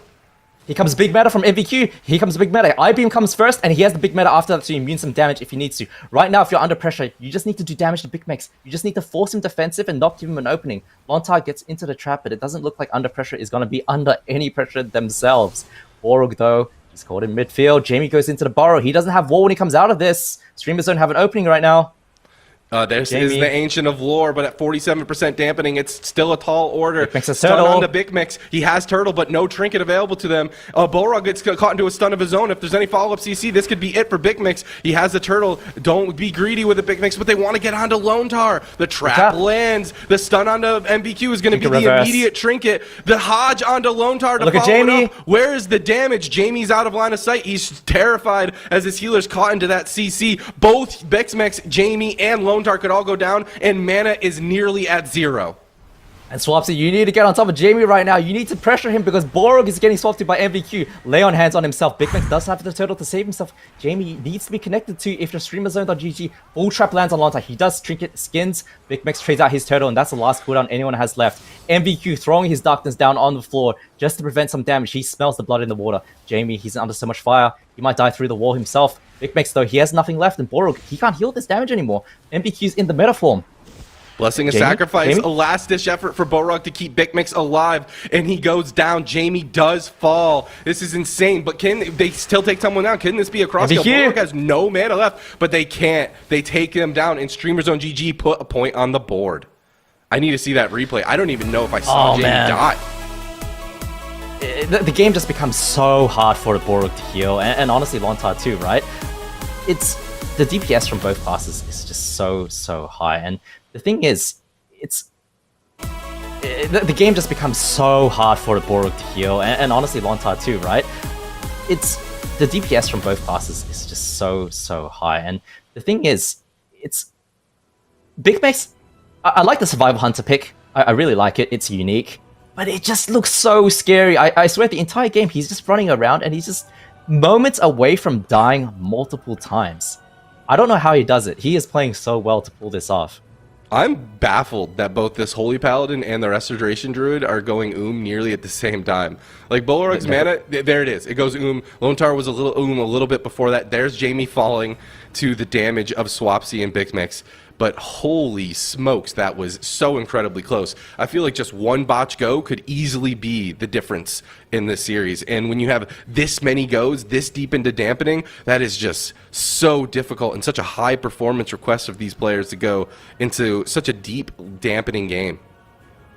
Yeah, I mean, it's very hard to play. It's 52% dampening. And this moment here when Big Mex leaped in and the Essence Break came through from MVQ, I actually thought Big Mex was the one who was going to fall first. But it turns out that Jamie just got exploded by Big Mex. I wonder how much they hit him for. That was crazy. I wonder how much they hit him for, because that's not what I was expecting at all. But yeah, this is a fantastic game. Streamer Zone. Big fan of this series so far. Very explosive and just keeping me completely on my toes. It's not very often that we see an Elemental Shaman Survival Hunter in the arena, let alone in the lower finals of the EU region with some of the best players in the world. Also, on the other side of things, Elemental Shaman, Demon Hunter, we've seen it a couple times before, but definitely not as common as some of the other compositions. The diversity in teams have been fantastic, and the level of play, love seeing a few players on their mains. I mean, MBQ on his main, Jamie on his main, Swapsy, Bikmex. I believe Borog is also all main Holy Paladin. Yeah, I mean, Borog is, for me, I actually think Borog is actually one of the best healers in Europe. He high is praise. Making a bit of a name for himself in AWC. Previously, he didn't compete too much or have the greatest results, but playing against him, watching him play, this guy has a lot of talent. He is, if he keeps it up, he's going to be one of the best for sure. You see the damage Bikmex actually topping. This is him needing to prove it right here, right now. We are tied up 1-1 in this lower bracket. Winner of this series moves on to face Echo in the upper finals, or I'm sorry, the grand finals. And Empyrean Domain. As you said, what was it? Like toothpick super pillars. Skinny pillars? Toothpick pillars. Yeah, the toothpick pillars. I don't know why. It looks like a dentist's office to me, too. Oh, yeah, this map is a bit of a flashbang for sure, but you look at that devlog, Bikmex bringing in the damage with a Wildfire Bomb, explosive shot to take out Jamie. Nice split between the two, huh? Yeah, I feel like this has to be such a hard matchup for Swapsy to play. He's getting harassed by the Druid, he's getting harassed by Jamie, and Jamie looks like he's playing that short Hex talent. So every time Swapsy is off VR, he's got to sit that full Hex. You're just watching your Hunter get ran at by a Demon Hunter Ellie, you're sitting there as a frog. I mean, I feel for Swapsy. It must feel miserable, but they lock in the same comp, they want to play it again. Under pressure, I think it's going to be the same matchup 5 games in a row. It's so close. I don't blame either team. Though this is the map advantage. Something to note, though, is that Streamer Zone needs to win when Under Pressure is choosing their map, right? Because they lost in the Grand. They lost on that the swing match. So if it just goes back and forth all the way to a game 5, they'll surely lose because they won't have the map advantage on match point. So they need to win as well, not only on their map choice, but on a map choice like this on Empyrean Domain. So this is every single time that Under Pressure has a map choice, not only does Streamer Zone need to win on theirs, they need to find at least one win on their opponents. Absolutely, and that's the issue of losing game 1, as you mentioned. And Under Pressure are under a lot of pressure, and I keep saying that, but it is hard to be in this position because, well, it's you know, you have to have a lot of mental fortitude to deal with this. And facing Bikmex on the Survival Hunter, he is a bit of a one-trick on the Survival. Well, we talked about how great he is. He really is, you know, the best Survival Hunter in the world. And it's hard to play against that because you cannot practice against that on anyone else. Right. Streamer Zone, they've got that unique comp. Obviously, there's great Elementals, there's great Holy Paladins on the European region, but Bikmex really is the only survivor who's making it look like this. Yeah, not having a whole lot of reps is crucial. They're getting their practice in right here, right now on the big screen. Oh yeah, they've got to adapt live. But they need to win. They need these points. Under pressure, especially. Streamer Zone, they've been having a phenomenal performance in Cup number 1. They've been collecting those points like crazy. Under pressure, however, have been getting knocked down fairly early on in lower round 7, lower round 8. They need these points. This is Cup number 2. There's only one more cup. And the last cup, as everyone knows, is just so volatile. Sticking with the same composition for Under Pressure, we're going to be going to Empyrean Domain, and I'm so stoked. This series so far has been ludicrous, and it could go either way in predictions, Chan, I might have. It could. Well, the thing is, unfortunately for you, is I do think Under Pressure have been cooking much harder than Streamer Zone have. If you look at Bikmex, his POV of these 2 games have been miserable. You're just getting ran at. It is rough to be Bikmex. You're just trading cooldowns, trying to live. You're not really able to play aggressively. And the issue is, in a tournament setting, you're under so much pressure, right? It's so easy to make a mistake. And if Borog fails, if Bikmex fails one thing, that can just spell, you know, a swing match in Under Pressure's favor. Can I ask you a professional AWC question? What is more tilting? Losing all game and still winning, or winning all game and still losing? The worst thing is when you die with your cooldowns up. Doesn't really happen to me, but Raikou knows how that one feels. Yeah, I mean, these guys have been pressing buttons like crazy. They've been rotating expertly, I might add. But there's definitely small windows of opportunity where both of these expert teams are capable of just kind of capitalizing on it. It's got to be spooky. You're saying, like, the pressure's on for Big Mex not to make any mistakes here, but he's got a lot of pressure on his shoulders. Not only does he have his team that he can't let down, he has, like, the entire Hunter community here on his back, because you don't see Hunters quite often. I mean, we see the jungles every now and then make it this deep, but this composition Streamer Zone GG has available to them, it just seems so well-rounded and so capable of being maybe even a favorite of the whole region. They have to still prove that, and they have to get through under pressure to get back up to Echo to do just that. We are going to Empyrean Domain here in game number 3. This will be the map choice for Under Pressure. Yeah, and of course Swapsy is this guy is super old school. I remember my first tournament. He was competing for a few years at that point, back in 2013, 12 years ago. He started, I think, in 2009. So this guy has been around in the scene for such a long time. And I did, compliment Borug earlier. I think this guy is fantastic. I really do believe that he will be one of the best healers in the world if he continues to play. To be honest, he already is. And then Big Mex is on that survival hunter. We all know how he is. But something we don't talk about often is Limps, the player on the bench. He is actually very, very good. And I actually think he's super good as well, but he's not seeing any playtime right now. But we're not going to see him here. We're going to see the Ellie Survival Holy Pally against DH Ellie Druid. And I think if you're under pressure, I think something you really need to realize here is you have to CC Swapsy. You need to bash him, maim him into a Hex, into a Cyclone, and just help each other, Lontar and Jim. You need to help each other the whole time. CC Swapsy, do damage to Big Mex, and once you land that CC on Swapsy, then you can push onto Borug without being stopped yourself. Otherwise, Swapsy, he's an expert. He's been around forever. He knows exactly how to shut down all your setups. Yeah, that cross CC and that team synergy is key. They've been doing a fantastic job, I might add, in being disruptive on Big Mex's goes. I feel like so many times Big Mex jumps in, starts to get aggressive on the Lontar in particular, and just the rest of his team is just nowhere to be found. Or Bolrog's able to get in, and the rest of the team's no longer able to be found, because as soon as they see those hard swaps, those Roster Druids under pressure knows exactly what they need to do. They know every single player in this arena just feels so hyper aware of the win conditions and how they are shifting throughout every single global. It's one thing to be an expert at your class, to understand your different builds, the different situations, your team synergy, but also to be able to make these like millisecond decisions and to compute all of the data on your screen to make these decisions is a very difficult thing, and hard to articulate to the audience watching, just the level of play that's going on. That's why I loved seeing your top 5 plays, because those minutia moments where there's just game-winning scenarios happening behind the scenes and in the combat log that you might miss because the game is so fast. We have Chan now to break it down for us and to show us just how ridiculous these players are.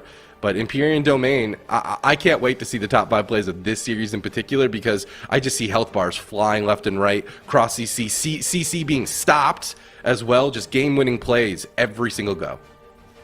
Oh yeah, I mean, this is a super back and forth game, and the thing is, I think both teams are very, very good. I think we're going to see dampening games unless Streamer Zone makes a defensive mistake. And of course, in dampening, when you have the Elemental Shamans on both sides, it's anyone's game, and that's what makes it so exciting. Under pressure, 30 seconds till the game start. I think that I can see Big Mex easily dying without using his cooldowns, and I don't want to jinx him right now, but it's not easy to play against Demon Hunter Elemental Shaman.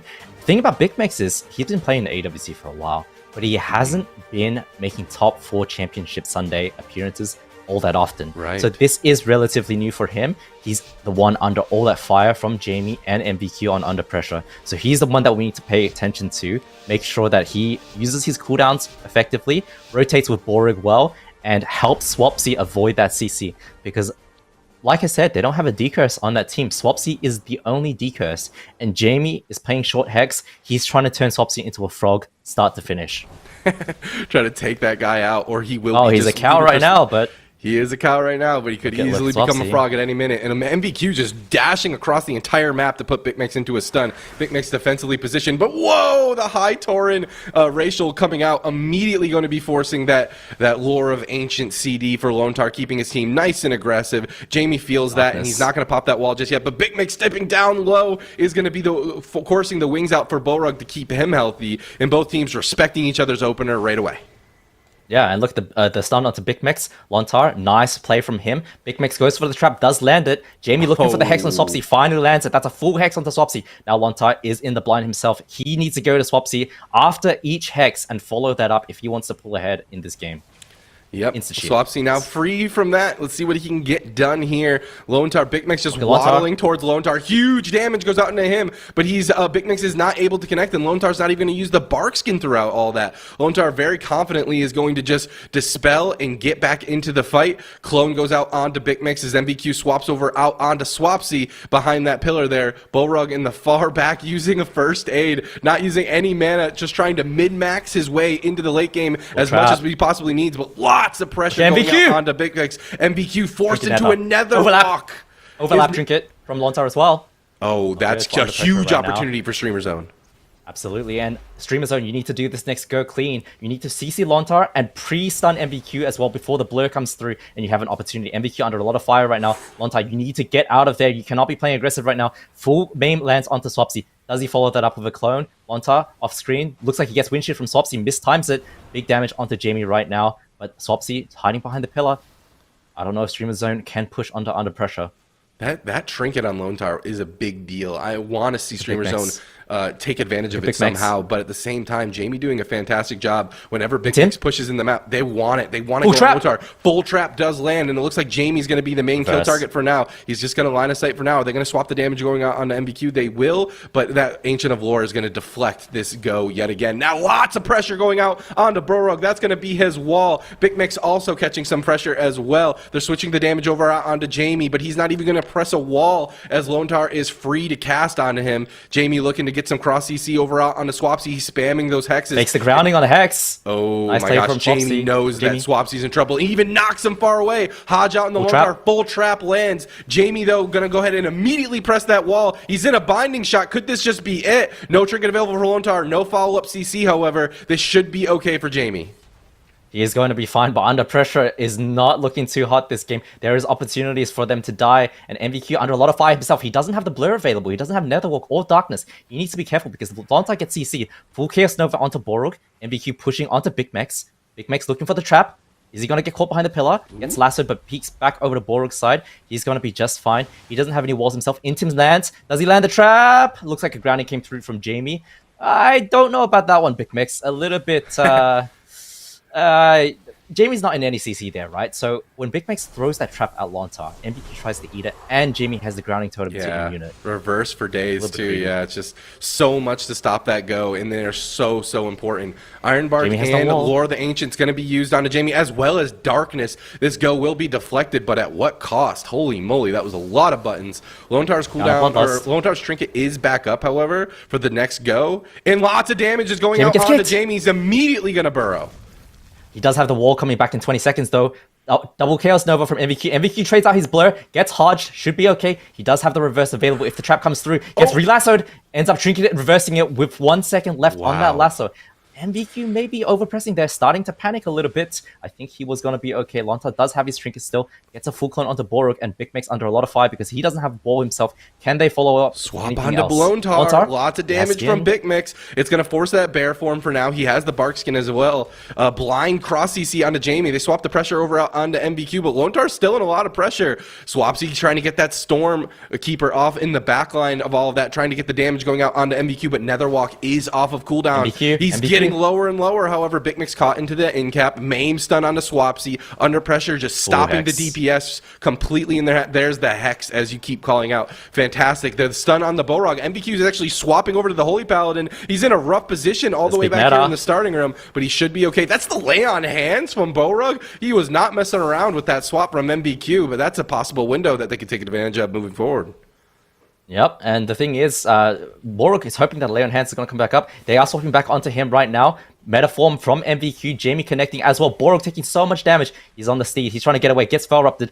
Trades out his trinket. Can Big Mac stop that lasso? He does indeed. Borog looks like he's going to be okay. Lontar doesn't have skin for 30 seconds. If you're a streamer zone, you need to pressure that right now. You need to do something with that. Jamie has no wall either. This is an opportunity. Full trap does land. MVQ has no blur available. Has no trinket. He does have the nether walk. He presses it so late. And Lontar trades out his trinket as well. MVQ, I don't know. Under pressure is starting to fall apart and crumble.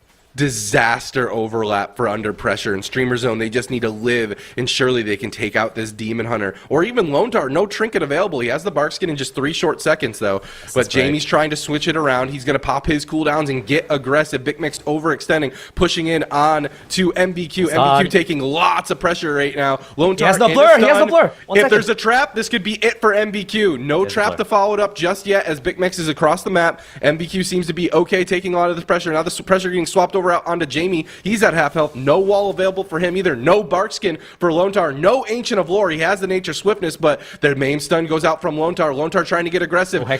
Can they get the Cyclone? It gets stopped. Big Mix is now on top of Lontar. Did he overstay his welcome? The blind to follow it up. If there's any damage onto MVQ, any CC onto Lontar, this could just be it. But they're actually switching to Lontar. That's going to be the bark skin. He has the nature swiftness. The Hodge to follow it up. Nature swiftness still not being used just yet. Lontar just waddling away for now, and he seems to be okay, but another stun onto him, another DR go onto him could very well be it. Jamie now going to go ahead and invest that wall as he's taking a bit of pressure here, and the momentum is just completely in favor of Streamer Zone. They got to switch this around. Blessing a sacrifice, however, as Big Mix gets lower and lower. Swapsy out of the fight for now, and Wings for Bullrog is going to keep his team okay, but the Ancient of Lore as well on the side of Under Pressure, and the mana is completely even. This could go either way. Swapsy has wall. Swapsy has wall. He should be fine, but MVQ, look at MVQ. Goes into the big meta, gets immune for a second. He does trade out his blur now, but the thing is, Jamie doesn't have wall available. Full Chaos Nova onto Borog, but a bit of miscommunication because it looks like Lontar clones Big Max, who was the target they wanted to go on. MVQ swapping onto Borog. Now they're making a push onto Lontar. Trap does land, but it looks like it breaks to some damage.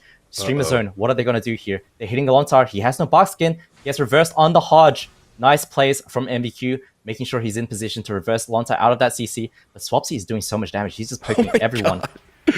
Big Max also on the back foot. This might actually have to be Turtle or maybe a lay on hands. MVQ has no cooldowns. He's pulling back for now. No Nether Walk available for MVQ. Iron Bark's going to be used onto Jamie as well. Both teams are just showing that anybody can die at any minute. Big Max is going to get the full trap onto Lontar. Who are they going to get the damage out onto? It doesn't look like they're getting too much into the blind. Double blind. It looks like Jamie is all alone. No wall available to him. He's going to get out of line of sight for now. Into the pet stun. Big Max is reconnecting onto him. Can Lontar keep his team alive? 6 seconds on that Ancient of Lore. He gets sheared in the follow-up Cyclone. Wings for Bullrog. Yes, the burrow. He burrows. But the burrow from Jamie. Now his wall is back off of cooldown. The Hodge on the Lontar into the silence. This still could be it for Jamie. Jamie looking for the Hex onto Swapsy, but he gets lassoed on it. Swapsy continues to line of sight the Hex, and he will avoid the CC for now, but Jamie will be stabilized by that Ancient of Lore.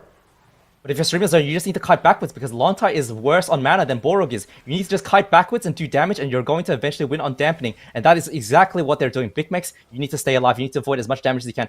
Full trap lands onto Lontar, and he uses his skin there. Everyone is such a good target. MVQ preemptively using his blur. Lontar trades out his trinket. Jamie, you have nothing left. Big Max, you have the turtle and the lay on hands available to you, but you need to do damage to Demon Hunter and kite backwards. My God, lay on hands overlap. The overlap comes through, and that is not good for Streamer Zone GG. Borog being swapped to, he does have the bubble for himself, so he should be okay. But Big Max, now is your time to push. You need to do something during this downtime. Lontar, full trap, no trinket.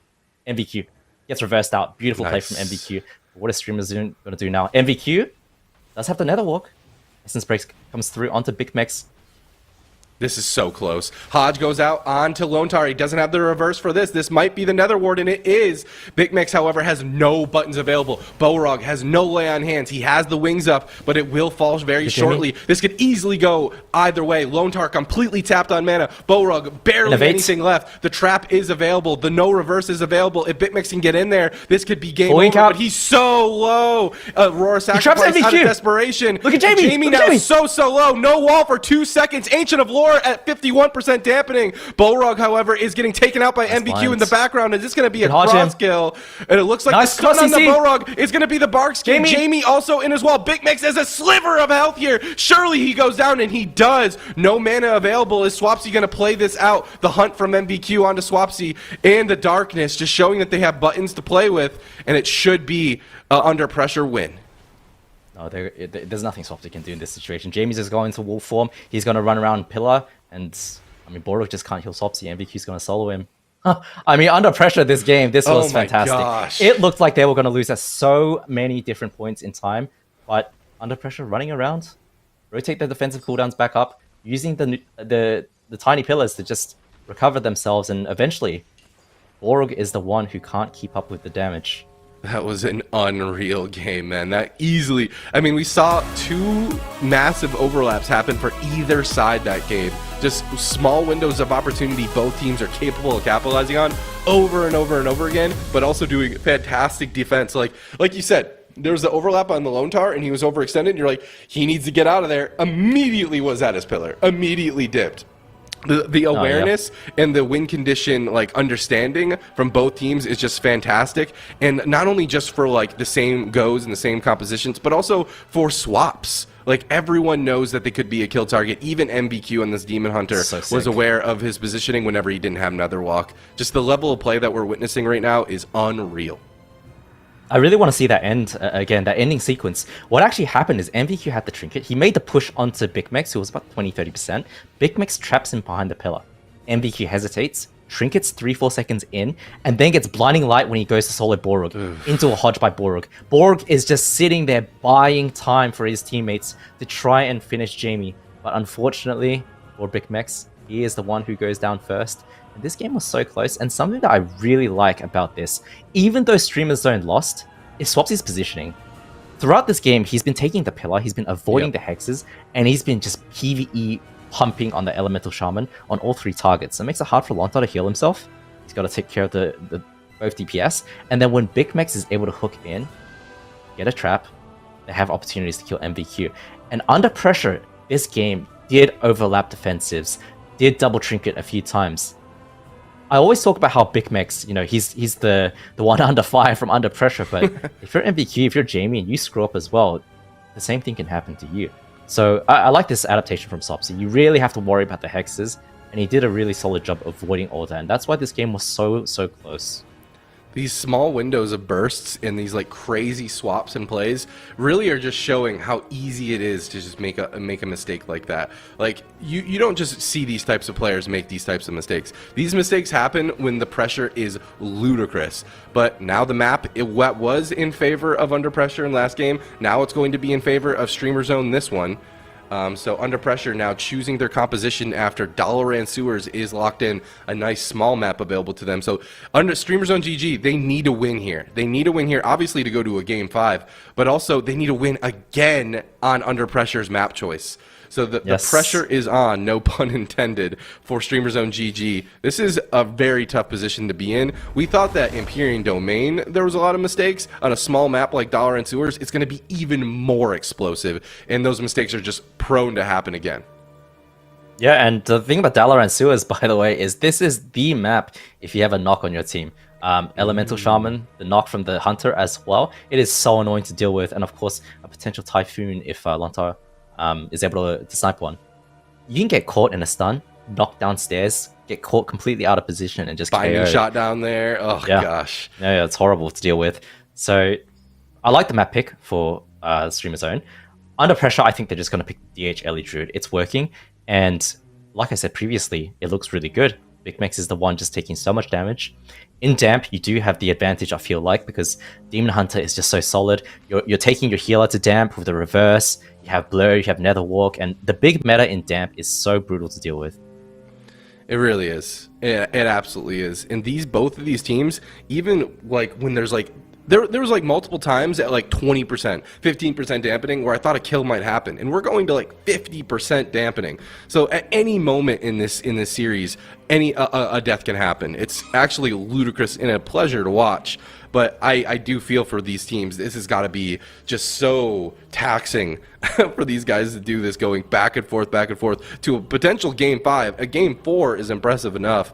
Under pressure, however, they're in a great position moving forward into this series. They did win that initial game on the Grand Arena, and they are desperate for these points. This is halfway through the season, and they have not been performing nearly as well as Streamer Zone GG did, at least in Cup number 1. But in Cup number 2, I think everyone is going to be watching this team moving forward. Obviously, some really familiar names, NVQ, Jamie, Lontar, everyone knows these, including Fuston as well. So this is a team to definitely be looking out for on your fantasy picks moving forward. They have shown that they are here to play. And no double Demon Hunters, I might add, in Cup number 2. I'm happy to not see that one because I think that is honestly quite troll from them. The Demon Hunter Ellie, it looks good, man. And Demon Hunter Ellie crushes hunters. It crushes Ellies. And if you're able to connect both DPS onto a target with no defensive, you can explode them. So this is, I feel like this is a pretty good matchup for them. MVQ, with an interesting transmog, double Thunder Fury, and it looks like that's a Legion mog. That's a Legion Remix mog. If you want this mog, make sure to log into Legion Remix and get that grind going. Level 20 raid, man. It's a good time. What can I say? So much to do. Man. I'm a big fan. I've been leveling my own high mountain outlaw rogue, through it. Might as well take advantage of the quick leveling process, and it's a lot of fun too. It's like everyone always talks about like the high end, like the max level content that everyone kind of just speed runs to. But imagine if that max level content was the leveling process. That's how I would describe Legion Remix. It's a lot of fun. But here we go. We're back into the arena. Dalaran Sewers, the small, scary map for the double knock, will be locked in here. And Streamer Zone, they need to take this W to keep their tournament lives alive, or under pressure show us all that they are here to play and they are here to be a top 2 team and make it to the finals. I want to see Streamer Zone play super aggressively. I think looks like we're going for a remake. Maybe something was wrong on the Under Pressure's side. Swapsy though. Swapsy definitely enjoys that one. The starting room is 4, right? Oh yeah. As I was saying, I really want to see StreamerZone.gg take advantage and play aggressively, because I think in the long game, yeah, you have some opportunities to win throughout. Yes, MVQ might overlap, or Jamie might overlap with Lonta. It's a possibility, but you cannot bank on that. I want to see Streamer Zone overwhelm Under Pressure, take advantage of that Restitude, push in, and just play a reckless game. Because that's how I think you're going to crack this brick wall from Under Pressure at the moment. We saw some defensive mistakes on the Empyrean Domain game. I think on Dalaran Sewers, we have a much smaller map. There's a lot of knock potential with line of sight issues if you position and angle it correctly. You can actually get a cheese kill quite easily. And we're in a tournament. Under pressure, they desperately need those points. I desperately need my predictions because you've been letting me down, David. I want to see... Okay, there's been some upsets in my defense, man. Okay. Well, sounds like excuses to me. And over on Streamer Zone's side, they have nothing left. Their backs are against the wall. They have to do something here. And one of the worst things, as in a tournament, is if you're losing a game slowly, you play the next game the exact same way, and you just deflate out of the tournament. I don't want to see that. I think Big Mech, Swapsy, Borog, fantastic players. I think they have the potential. I want to see some aggression. I want to see them make Under Pressure and make some crack mistakes. Under that pressure. We're gonna have to wait and see. Dalaran Sewers is the map to do just that, to get themselves to a Game 5. And I wholeheartedly agree. Not only is it my favorite to watch, but I also love to see whenever Bullrog is pushing in and getting these blinds and getting aggressive, it just feels like Streamer Zone has the momentum in their favor. Searing Glare immediately going out onto the whole team from Bullrog. Fantastic play from them. The scatter shot on the MVQ to stop the follow-up. The Hodge, the blind, the trap, everything was used on the Lone Star, and it gets all reversed by MVQ. Beautiful value from that, but Big Mech's taking huge amounts of damage himself here, but the wings from Borog should be able to deflect quite a bit of this for now. Ancient Allure from Lontar deflecting Streamer Zone as well. Lontar used the Ancient of Law there. He's pushing in onto Borog. And look at this. MVQ takes advantage. Chaos never comes through. Look at the damage Big Max is taking. And they've collapsed onto Borog. I really like this from under pressure because they're just forcing the Paladin defensive. Full Hex lands onto Swapsy again from Jamie. That's the second full Hex and the game has only been 50 seconds. It is so hard to play against. Intim onto Lontar. Hodge onto Jamie. Unfortunately, it doesn't look like the trap was able to land. Looks like he pre-dropped the grounding mid-air. Nice play from Jamie. All right, Fury of the Eagle on the Lontar too. It looks like they really want to make swaps onto him, but Jamie now is going to be the main kill target as Lontar dips away. Jamie now out of line of sight, gets the Stormkeeper off, ready to light up Big Mix, and just look at Big Mix's health bar. He seems to be stabilized for now as Borog's not in Hex again. So low. Blessing and Sacrifice will be used, but at the same time on the other end, we have an Iron Bark. Trading blow for blow so far. Yeah, Lay on Hands used on Big Max as well, and Lontar lands the Cyclone onto Big Max, gets the Trinket, full stun onto Jamie. He doesn't have Wall available, so he's going to be in a bit of trouble himself. Full Trap lands onto Lontar. Jamie almost grounding that one. So close. Nice try from him, but StreamerZone.gg, they just can't get anything really going. Jamie takes a little bit of damage, but he's going to be just fine. His wall is coming back in 2 seconds, and now under pressure, they're going to collapse into Big Max. Full maim, no trinket onto Big Max. Lontar taking a bit of damage, does have the skin available. Full Hex once again onto Swapsy. MVQ with a Fell Eruption into the Hex. Was he able to get that? What happened to it? I think it might have broke, but that seems very full to me. If they can get a couple more of those and stop Swapsy's momentum, it could be just the whole game. Swapsy needs to stay in the fight. He is quite a good playmaker, but Big Max just doesn't seem to ever be able to take a breath. Clone at low health here. The in cap to follow it up. Big Max is in a lot of trouble, and Borog's not going to go ahead and trinket out of that. He's still taking a huge amount of pressure. Big Max trying to push in and get that full trap. He does get a full trap, but where's the damage? Jamie immediately going to trade that wall. I think he's fine to trade that. I feel like the defensive cooldowns are still in favor of under pressure. The Big Max is the one who actually needs to run backwards. Finally gets recovered from Borog. Pushes onto Lontar. Full Hodge lands. Reverse instantly comes out from MVQ. Excellent play from MVQ. Always there, ready to see that positioning from Borog. Full Blinding Light comes through. Maim onto Big Max. He does have the turtle available. He gets re-stunned. Relapse on Big Max. He's going to be fine. Feign Death comes through now. Borog, you have to do so much work because they're swapping onto you right now. MVQ and Jamie are just crushing Streamer Zone.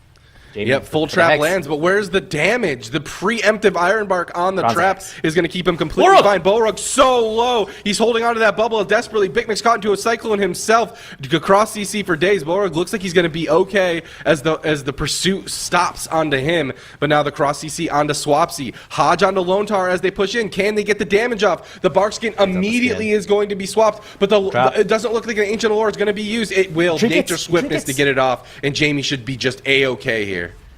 Yeah, Jamie doesn't have that wall. Lontar realizing that, choosing to trinket and going to that Ancient of Law to heal. Borog did save his bubble earlier. Nice plays from him. I thought he would have had to use it for sure. Is able to save it and recover his team. Live to see another day, but Lontar has no trinket. Jamie has his wall coming back up. I just don't think Under Pressure, Under Pressure has so many defensive cooldowns, and Streamer Zone can barely force them. Full lasso onto Big Max. He gets caught out of position, able to stop the lasso, so he doesn't have to trinket, but he gets sucked back in.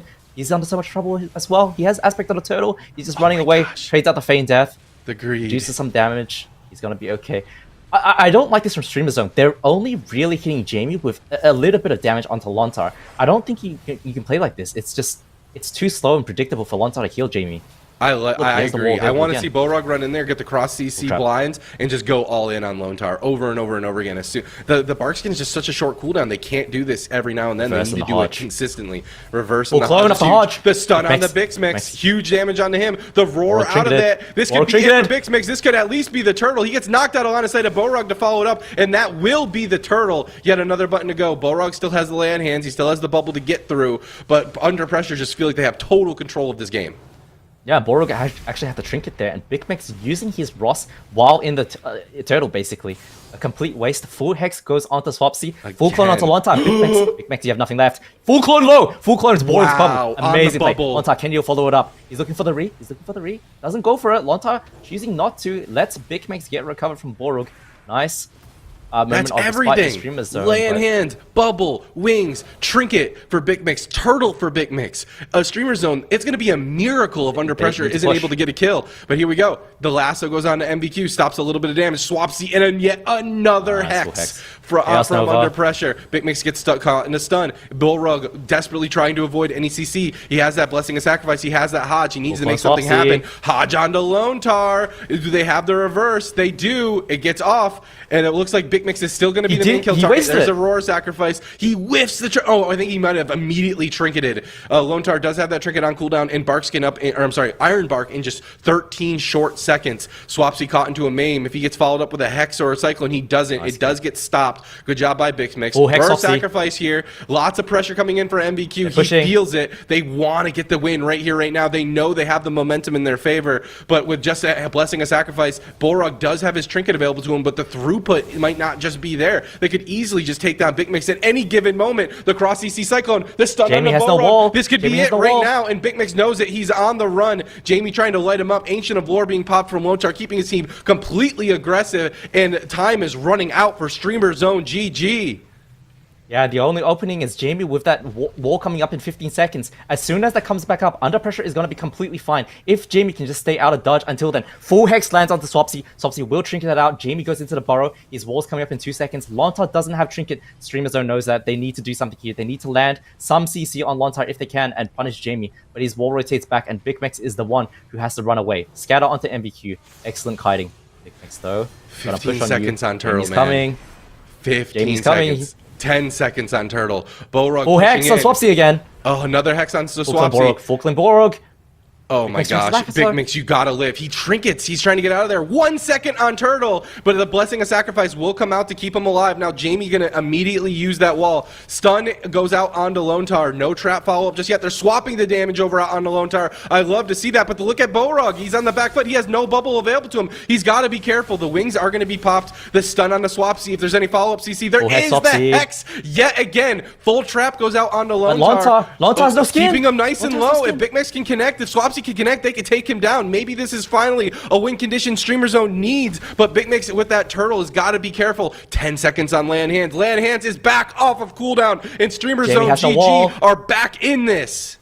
Yeah, and Jamie has no wall. Lontar does have the trinket, but no Iron Block. If they can get anything, Lontar might die himself. Goes into the Ancient of Lore. He's gonna be just fine. But Jamie pushes in. Looks like he got knocked back there. Swapsy, Stormkeeper comes through. Jamie, you need to be careful right now. MVQ does have the wall there available. He has another walk available as well, so he's gonna be fine. Jamie's the one to look for. Full Hex onto Swapsy. Under pressure, I'm gonna push right now onto Big Mex. Looks like it. They might be swapping damage onto him. He's taking quite a lot of damage. Lone Tar into this full trap. Sitting.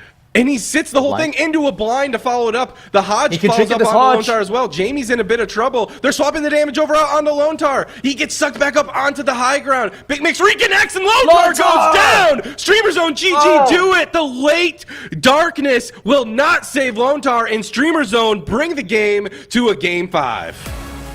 Lontar. The game is in your bag, and you choose to sit the Hodge. And what ends up happening is you went from the trap into the blind, gets reversed by MVQ, and then the Hodge lands, and he doesn't trinket. He chooses to greed, tries to get away with just the skin, and he just falls too far behind when their team is in the driving seat. And I hate to say it, but for me, that's on Lontar. You have to press at that moment to keep the snowball going for your team, because you are so far ahead, and you are so close to just closing the game out. Unreal. I thought Under Pressure had that game over and over and over again. Look at that. Look at that suck back onto the high ground. Cooks him. Swapsy just teeing off from the low ground. Insane back and forth here between these two teams. But this was the map choice for Streamer Zone GG. We are going to match point, and Under Pressure gets to choose the map. Where do you think we're going? Are we going to somewhere huge like Tolvaron Arena? What's the opposite of Valorant? Now, we've got 3 options here. We've got Maldraxxus, we've got Tolvir, which is essentially Maldraxxus reskin, or we get Crucible. Crucible. Right. And the thing about Enigma Crucible is there's like 3 toothpicks for pillars. And that's, I think, Under Pressure picked Empyrean Domain. I can see them picking Crucible potentially. It's a massive map. The pillar is a bit awkward line of sight. That's exactly what they want. What a hell of a game, man. This game number 4 was definitely explosive. Look at Big Mix's health. How many times have we seen him with just a sliver of health? Just so scary for him. Being knocked out of line of sight. There it is. Oh my gosh, look at him. Look at the damage. Oh my gosh. He had the nature swiftness too, but I don't even know if he had the throughput. That's just insane. A global away from potentially living. Yeah, I mean, look at the damage dealt. Swapsy is doing 620, Jamie doing 480. I understand it's not a perfect mirror matchup, but you gotta remember, Swapsy is the one getting hard bullied. He's the one getting stunned into Hex over and over, and he's still able to put out that level of damage. I think, you know, I think Swapsy, obviously he's playing great, but I also want to critique Jamie on that as well. You're getting crushed in damage by Swapsy, and he's the one sitting those hexes into clones. Into memes, into whatever. Oh my god. He's got so much to deal with. And that's all while Big Max is running around desperately trying to live. It is so hard for Streamer Zone to play this. And that's why it's so impressive that they actually are able to come back and equalize it 2-2 here. Now, Enigma Crucible does come through. I did predict that one. You did. 100%. But the Toothpick Pillars aren't going to be nice for Boruk to deal with. Neither is it going to be for Swapsy. And Jamie's going to take full advantage of that. There's a lot of weird angles that you can take advantage of when you blink in for those raw clones. Yep. The question is this going to be the ticket? Is Streamer Zone finally going to be able to win on a larger map? Are they able to beat Under Pressure on their map choice? That is the only way that they'll be able to move on to the finals versus Echo. And Under Pressure, though, regardless of the outcome of this next game, hats off to them. They've come back cup after cup, and in this one, they found the composition that they needed to. A nice, well-rounded melee. I love a melee caster healer. That's like one of my favorite comps to watch, but also to play. And Team Comp will be locked in. We will see the Survival Hunter, Elemental Shaman, Holy Paladin yet again for Streamer Zone. I would be hard-pressed to see the Team Comp for Under Pressure change at this point. This has just been so close. It's going to be the same thing, I think. And also, you know, on Streamer Zone's side, it basically is the melee caster as well. And that's been the theme of War Within, basically, hasn't it? It's a melee caster or melee ranged kind of meta throughout, which has been a treat to watch. There's a lot of CC involved, and Under Pressure taking the time right now. As you said, I would be very surprised to see them swap off. They do have the DH Boomkin. Houston does play Boomkin. They could play Windwalker Demon Hunter, for example, as well. With Houston on Windwalker. Are they going to risk it? Go for something cleavy into this? I don't know either. I don't think you want to do that. I think Demon Hunter Ellie has been pressuring Big Mix so much. I think it's a good matchup. I don't think it looks too bad, and you would have won last game if we had just pressed instead of being greedy. They had the darkness. Yeah. Also had the if anything, I just think this draft time is just being used for Lone Tar to catch his breath. Yeah. Because it's so easy to tilt. I mean, I tilt in those situations when I'm just on ladder, let alone in a tournament with people watching it go into game 5, you know? And you had so much momentum in your favor, as you pointed out. That's got to be a hard one to come back from, but that is what it takes to be an AWC competitor. Can you keep your mental stable? Can you keep your mindset just focused on what happens next? Because that's all that matters. Yeah, it's Every a difficult second counts, position to dude. be Catch in. your And composure. thing is, though, Under Pressure, you have some veterans. Lontar has been around for a couple years now. Houston, relatively new, but he's on the bench sitting pretty. Jamie has been around for ages, and MVQ is a little bit of a newer competitor. He has been playing, you know, on the ladder, but they do lock in the same comp, just using that time to talk about strategy, what they need to change, perhaps change some gearing as well. Streamer Zone. Everyone has Streamer Zone. I feel like people are sleeping on Under Pressure, me included. You called it. Were you the only one who predicted Under Pressure win? I feel like you were kind of the underdog when it came to the predictions as well. Yeah, look at that, man. Oh, there it is. I mean, I did. I've been let down 3-2. before. I've been let down before, and the one thing I did critique about Lontar's current team is that whether it's him or someone on his team, they have these inconsistencies. And I remember last season as well, I think they won a cup 1 or 2, and then they just bombed out the next tournament. And that's kind of the story with double Demon Hunter. Yeah, you know, when you see that, unless it's actually in the Legion expansion, it's not a good look. Very, very desperate. Everyone's Warwick looking prepared like for he's out of that. sod. The Scarlet Monastery Mog. All right. You know, I don't mind this. It's a little bit of a mix. The tabard matching the shield is pretty dope. It's pretty cool. What would you give that out of 10? I know he doesn't play classic, so I think he's a fraud. He's a poser? That Mog. Oh. Yeah. Jeez. Not so much of a fan. But Damn. hey, he's playing well. He is playing well. Rogue He's is doing playing well well. for him. I see a lot of like paladins running like super, I don't know, like Lawbringer, golden. Golden is the big one, you know, like everything's golden and or silver. So it's nice to see some red every now and then. I feel like the Scarlet Paladins are like a little bit more evil. I can respect that. Well, he's But here certainly we playing are. to his class fantasy. Yeah, absolutely, dude. I think I chose a Ret Paladin, bro. I saw those like Ashbringer. I forgot you used to machinimas. play a Ret Paladin. Yeah, we don't Oh, talk man. about those days now. I'm a Windwalker monk through and through. That's why I'm just so peaceful. I heard you're trying to play Outlaw Rogue. I'm not sure if that's the right High class for Mountain you, Outlaw though. Rogue at that, okay? It's very important. Jamie's pushing in. Alright, they're taking the midfield, giving Lontar that space on Rested Druid. It's good. Sopsy gets feared. Can he hex off that? Jamie taking his time. He Gets a full does. hex, catches Sopsy on global. Sopsy actually shears into the Aura Mastery, the Spirit Orca's Grace.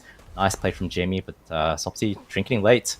Not too good. Big Max taking a lot of damage. Does get the wall, and MVQ just drops the darkness nice and early so that Jamie doesn't have to trade out his wall right away. I love that from MVQ, just respecting the ascendants, respecting the cooldowns, and making it predictable. Ooh, in cap onto the binding shot to No deny the trap follow-up trap. today, baby. Full maim on Big Max. Ross comes through, but Borog's not in any CC. Lontar, of course, backing out right after that maim. That was trap. Ancient Allure. That was a lot of defensive buttons, but buttons that, Trap. you know, they're okay. There's the trap and there's a reverse to Reverse. follow it up. So not a whole, stopping all momentum in their favor onto Jamie. Jamie's still sitting pretty with Burrow and Wall available to them. Even Iron Bark available. And it just feels like Under Pressure is feeling completely pretty now. Chaos I want to Nova see some Borog. swaps. Oh, Cyclone on to Swapsy. The cross CC is there. Jamie taking a bit of pressure on the back end, however. Is still not choosing not to press any of his defensive cooldowns just yet. Lone Tar caught into a blind, into a trap. Jamie still not taking enough damage to require any sort of follow-up, but he will They're going respect the Lone Tar now. damage with the wall. The swap on the Lone Tar. This is what I want to see. I want to see more of this. He's dipping the down full to half skin. health here, but he's in cat form just trying to get damage out of his own with every cooldown available. Yeah, and Big Max actually trinkets the full skin, but Lontar just NS's himself, gets out of there, saves his skin. That is so important because it shuts down an opportunity. Full trap comes through. Jamie does use the grounding totem, but it looks like it got instantly killed off. It's a great job from Big Max or Swapsy to do that. Big Max under fire. Lontar comes out into the Tree of Ancients, and Jamie is going to be fine. Uses his trinket, but he doesn't have wall for a minute now. Lontar is going to stabilize him. He does have the Iron Block available too, so Big Max is the one that we need to pay attention to. Goes into the Chaos Nova, Boru caught as well. Can Lontar get the clone? Gets sheared from Jamie. Into the lasso to follow it up. Roar Sacrifice and Blessing of Sacrifice both being used. Some recently, some smaller Nice cooldowns, incap. but he gets incapped at low health, and Bolrog gets caught into a clone. If there's Nice any follow-up clone. CC, into a clone, keeping him nice and low. If there's a CC follow-up onto Bolrog, he gets sheared. Big Mix is still at half health here, but Bolrog's going to be able to keep him nice and healthy. Lots of those like shorter defensive cooldowns are now completely Jamie, unavailable. no wall, Jamie. Stun. Oh, and the reverse Reverse. on the trap, Reverse. stopping any go, and just under pressure doing a fantastic job stopping any momentum in Streamer Zone's favor.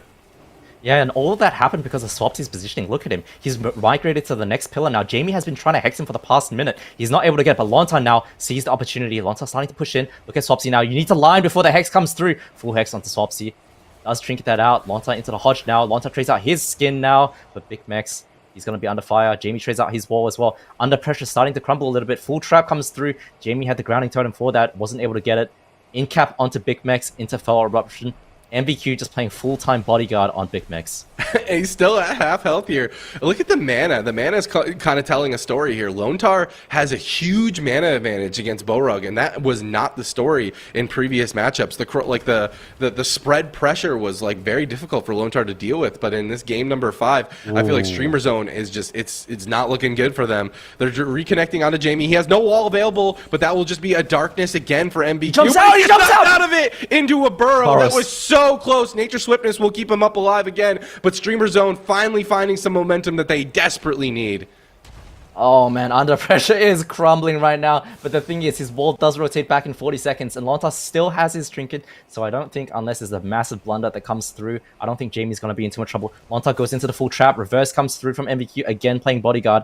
Jamie is the target, but Big Max is the one who's actually under fire on his go right now. Full clone onto Swapsy, that's exactly what you want to see from Lontar. Excellent job, Big Max taking so much damage. Borog pushing in now, goes for the Hodge, half Hodge onto Lontar, that's his skin as well. A nice skin. If they can get a couple more swaps like that, maybe they can catch him without a skin even. But Big Mix is going to be the one who's taking most of the fire. Blessing of protection, Blessing of Sacrifice, I'm sorry, is available. Land Hands is available, Hex. as well as Turtle. But another Hex on a Swapsy is going to stop any sort of clone off. opportunity. There's the clone off. Big Mix still going to be the main kill target, and he's chasing after Lontar. Pet stun lands on the hand, but they're actually using it to do damage. The Fury of the Eagle actually get interrupted by that in-cap. Huge plays from MBQ to stop the Hunter's damage here, but Ancient Allure will be forced regardless. No trinket available for Lontar. He is susceptible to a swap at any moment. Absolutely, he has no trinket. He's gonna come off stun DR, and Swapsy sees it. They're poking. The Hodge is no, the binding shot from Big Mix. DR's Lontar on stun. That was an opportunity for them to kill. There was nothing left. There was a reverse, I suppose, from MBQ if they could have covered that. But Big Mix dropping the binding shot, and Lontar walking through it to DR himself. Great play by Lontar, but Big Mix gets the trap. Gets reversed from MBQ. Lontar gonna make it out. Has no trinket, but he has skin available. And again, Big Mix is the one getting cooked up. Blessing of Sacrifice will negate some of that damage onto Big Mix, as well as Roar Sacrifice, some short cooldowns to negate that. They're trying to reconnect onto Lontar, but he has Bark Skin for this go. The pet stun will be followed up by nothing just yet. He's high mounted and he's getting on top of Lontar. No reverse for 30 seconds. He lands the full trap. Where's the damage on the Jamie? It's immediately going to be the wall. They're swapping the pressure back over out onto Lontar, but Big Mix has got to be careful not to overextend. He's taking huge pressure. A Land Hands is going to be used, and it already gets chomped through. He gets incapped at low health here. Swapsy caught into a Horrify out of that stun, getting cross AC into another Hex. It's just a 2v3 all game long. The main stun, he's stuck in it. No Turtle. Lasso. He gets it at a sliver of health. And it looks like Big Mix will survive, but at what cost? Under pressure, feels the opportunity to win at any moment. Full trap lands, reverse available, but he's in a scatter shot. He's not going to do it late. He's going to save it for the next go. Silence follows up on the Lontar. MBQ now taking some fire from Swapsy. He drops down to half. Now the stun lands onto Big Mix. Roar Sacrifice at half health here. But Bolrug doesn't have any throughput available besides Bubble to stop the interrupts, and Big Mix knows it. They're going to pull back for now and wait for that win condition. Hodge onto MBQ out of line of sight. He's taking huge damage into a full Searing Glare. They're swapping the pressure on the Lontar. Full stun. He has no Bark Skin, but is this going to be the Iron Bark? He doesn't trinket, but that's the darkness from MBQ, and under pressure continue to deflect the swaps to Lontar. Yeah, Jamie has his wall coming back in 20 seconds now, and Big Mix is completely dry. He has nothing left. No Lay on Hands to bail him out either, but MBQ is the one who has to run away. He has another walk available, so it doesn't look like he's going to be in too much trouble. Jamie is really looking for that Hex, but Borg is the one pushing now. Full trap gets reversed, but Jamie has wall in 5 seconds. They're trying to pressure him before then. He has no burrow. Jamie has no burrow. He gets kicked. He trades out the wall. Lontar should be able to recover him now. Under pressure, is able to live to see another day, but Borg, he's getting pushed on now, and Big Mix still has no cooldowns. Lay on Hands not available for another 2 minutes roughly. Big Mix trying to kite around in circles. Lontar, no trinket as well. Jamie, no wall. If they can get this trap, Big Mix is looking for it. Do they even need it? The pet stun lands. Jamie's in so much trouble. Full trap! Pushing No in burrow! with the Blessing of Sacrifice. The Hodge goes out into the trap, and he goes down. And Streamer Zone do it on not their match point, on Under Pressure's match point. They take them out. 3-2. Insane. I did not think Jamie was going to go out. Between the darkness, between the reverse on the traps, it just felt like a brick wall. And Streamer Zone somehow are able to break through it. Oh man, I mean, this was excellently played by Streamer Zone, and I especially want to commend Borg for keeping his teammates up. Man, healing Demon Hunter Ellie, for all the healers in the chat, must know how miserable that has got to be. Demon Hunter Ellie absolutely roasts your DPS, and Borg, he's on the Holy Paladin. He's sweating a little bit, I'll admit, but he's doing a very, very good job keeping his teammates up. But for me, actually, the MVP of this series is Swapsy.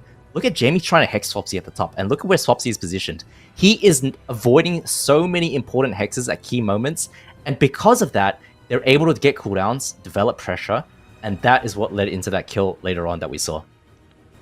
Unreal. And might I add, correct prediction on my behalf. You know, I'm not trying to toot my own horn here, but toot, you know what I'm saying? As I said, under pressure. Got some high highs, but also some low lows, and they were looking fantastic at the start of the series, but blunder into a few more blunders, and they threw games that they should have won. That was an insane series to try to predict. I mean, unreal. I was sweating a lot of bullets. Immediately after game number 1, it just felt like Under Pressure had Streamer Zone's number, but this is a team that has showed us time and time again that they can adapt.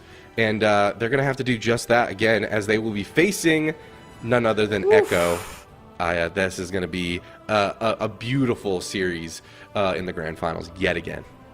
Oh, yeah. I mean, we saw how hard they fought against Under Pressure, and it's going to be even worse for them here against Echo. That is really the final boss in the European region. That is the big question. It's the question every week, really, with this region. Who can beat Echo? Can they beat Echo? In a rematch, Dobob wasn't able to do it. Streamer Zone GG, can they do it? They've already gone against them once in the upper finals. That's actually the team that knocked them down here in the first place chance. So it's the second chance for them. Yeah, I mean, if you're Echo, you are simply rejoicing right now because you want to face the team that you knocked down into the lower bracket. Yeah, they lost the game. JT died in the opener, and it was kind of sus.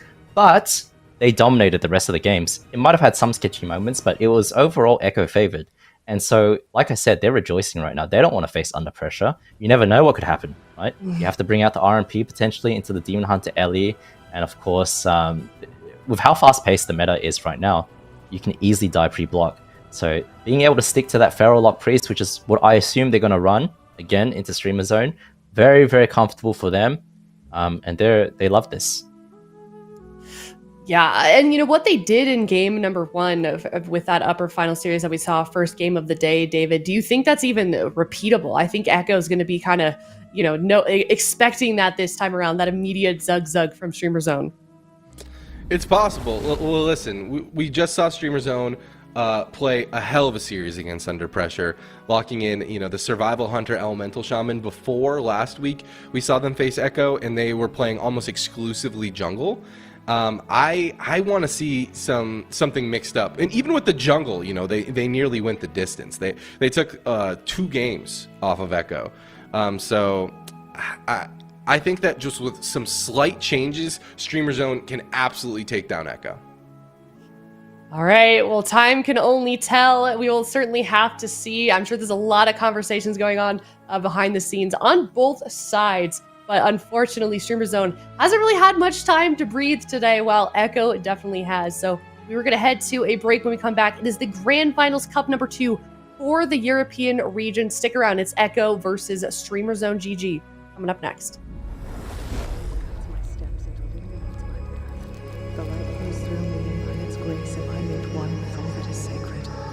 The light guides my steps and illuminates my path. The light flows through me, and by its grace am I made one with all that is sacred.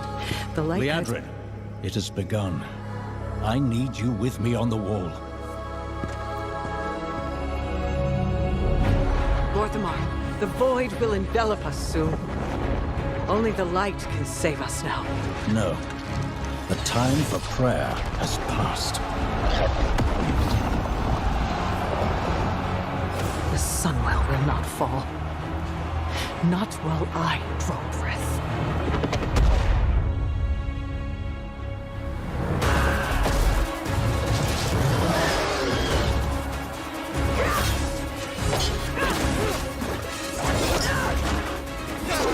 Little elves. I can see you grow weary. How much longer can you hold out? Flee and save yourselves. Liadrin, don't. Light be with you. You see? She understands it's hopeless. Soon, you all will. The light guides my steps and illuminates my path. The light flows through me, and by its grace am I made one with all that is sacred. The light guides my steps and illuminates my path. The light flows through...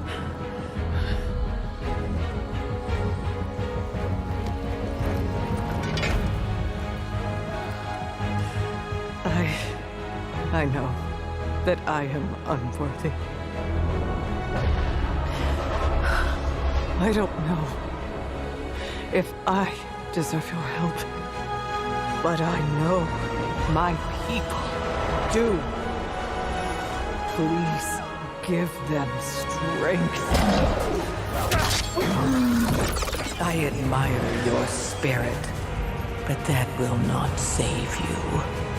Soon, I will break your world. You can't even break one elf.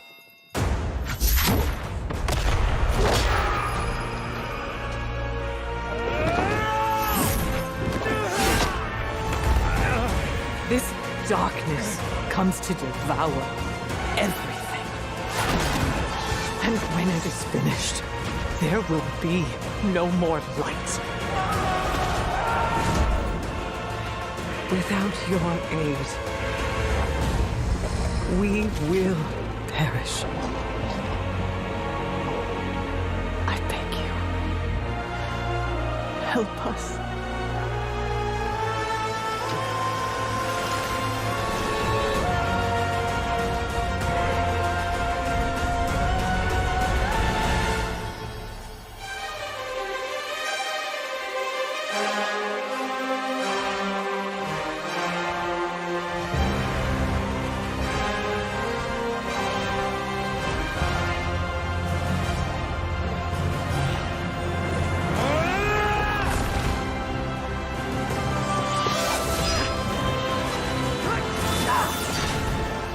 The Sunwell will not fall! Not while we draw breath.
It is the Cup number 2 European Grand Finals, and it is Echo versus Streamer Zone GG. When we saw the pool of teams, Zico, in the beginning of this weekend, is Streamer Zone GG a team that you expected to make it to the Grand Finals? I expected them to make top 4. I thought they had a good performance, but this was kind of the weekend where I thought, okay, they need to cement themselves. Like, was that just like their breakout performance? Was it just a one-time thing? Or are they actually one of the top dogs? And so far, it seems like they're here to stay. I personally was expecting a Dobob Echo final, so Streamer Zone definitely doing some big moves this weekend. Yeah, they most certainly have been, and they're looking to make just one more, and then they can call themselves the champion of Cup number 2. It'd also be very good in terms of points for them. But based on all of the information that we have, Super Tees, what is your prediction for this series? I mean, you bet against Echo, you're probably going to lose, and I think the chat agrees here. Only 13% still in favor, and I feel like those are all just fans of Big Mix at this point. They're just loyalists. They just vote for him no matter what, even if he makes them go broke with their channel points, they will be there. You know, even if they only have one channel point, it will be betting on Streamer Zone. But for me, I'm leaning into Echo again. I think Streamer Zone can likely pull off some wins. I think that there's some small maps where their jungle looks like it's particularly deadly. So I give it a 4-2 in favor of Echo. But Echo just looks so good right now. And Streamer Zone need to, everyone in reality between both regions need to come up with something that deals with the Void Weaver consistently. Otherwise, you have to join the Void. Yeah, and that's the big one. It's consistently Zico, because we've seen it get countered, but only for like one game, and then it just goes back to the Void in favor of the Void Weaver Zico. Yeah, that's the problem, and I don't know what the answer is. But I'm going with Echo, good old reliable Echo. I'm giving it a 4-1. I feel like one of the things about Echo is that they consistently improve. And if you get close to beating them, or even if you take them down to the lower bracket, usually they are very quick at figuring out what went wrong. So I think, last weekend Streamer Zone had was a bit closer for them. But I think this weekend, Echo will kind of widen the gap a little bit, especially because it's on Streamer Zone to find the answer. Echo just kind of has to keep, refining their game plan that they're already doing. Yeah, they've got those refinery skills certainly maxed out on the side of Echo, but Streamer Zone GG looking to make a showing here. I do unfortunately think it is also going to be on the side of Echo for me. That is my prediction, 4-1 for Echo, but Streamer Zone, I mean, I definitely don't want to count them out. They're certainly the underdogs going on into this series. Super Tees, what composition do you want to see them bring out in the blind pick here for game number 1? I mean, I think they're going to likely try the Death Knight Hunter again. They were so close with it, but they could go back to the jungle. The thing is can the jungle beat both the comps? It arguably can. I think it can beat both of those, but they're gonna have to play flawlessly. Any slip-ups, any mismanagement of interrupts, misallocation of crowd control, Echo will just immediately crush them. So, but I think they have the potential. They got a lot of games. They've gotten a lot of experience now in the matchup, because I don't know how often you can queue into those. D Machine is taking a very big risk, and Chan is trying to counteract that. They've been fighting each other for like their predictions as the guests, but D Machine's trying to drag Chan down here, I think, with this one. Or is it that like they've got the one guest spot, so if they're not predicting the same thing. What does that mean? Do you take the winner? Do you just win no matter they what? get half a point if they go in opposite directions. They get a full point if they're in the same direction. Yeah, this is unfair. I don't like this. Either way. Are you just mad because you didn't get help at the bottom and now they're getting help at the bottom? You got out yourself. Yes, and you're like, I am. Now you're like, what? They should have to get themselves. Wait, did you get out of the bottom? I think so. That's nice. Yes, but I might be. I mean, barely. I don't know about. I've had some wins and losses today, so I'm not sure where the predictions, where the prediction leaderboard is, but it's not looking good, Zico. I need. How do you help me, man? I feel like I'm going with. I feel like I'm making smart choices, and then these teams keep having upsets on me. But hopefully, I made the right choice this time around. Go ahead. I have a different strat at this point. So earlier, I was so far behind Venruki, and I could see it on his face. You know, every time I looked at him, he would look at me, and he didn't need to say anything, but like his eyes told me everything that I needed to know. And he was telling me I need to step up my game, so I did. I went with very bold predictions, where I thought that, okay, this is a matchup that could be an upset, and Venruki probably is going to go for the favorite. And now he's in that position, so now it's a bit of a mind game. I'm no longer trying to predict who's going to win. I'm trying to predict who is Venruki going to vote for, and then vote for that team. So no matter what, I stay ahead of him. I can't tell where more. Oh, thank you. I'm glad we've got this. Oh, yes. Okay, I'm beating 2 people. None of you guys, but the coin and guests. It's me in the chat. I'm happy with this. It's you in the chat. Yeah, that's your next. That's your next goal, Zico. You got to beat chat. You got to. Nah, nobody can beat chat. Currently. Nobody can beat chat. If I can consistently stay ahead of Ven, that's good enough for me. So I just need to keep predicting what Ven is predicting. So I think that's a good shot. Wasn't he the only one that predicted the Under Pressure series? He had one where he was. Yeah, he caught up with 1 point. Yeah, so that's okay. It's just one round. But either way, here is a look at the compositions that Echo can play that might be bringing out. But safe bet, Supatees. What do you think Echo is going to bring here to this? That's a really good win rate in tournament play with that Feral Destro, even between different healers. Like 13-3 total games, and I think those 3 losses. Does this only include on broadcast? Because off broadcast they had a loss against YOLO Inc. So I'm wondering if. So these are only broadcast scores. So we're not showing the open bracket because they did drop a game there. But those 3 losses are against Streamer Zone. I guess, against Streamer Zone, because the RMP losses would be Dobob. So Streamer Zone, pretty much the only team that's been able to scratch them.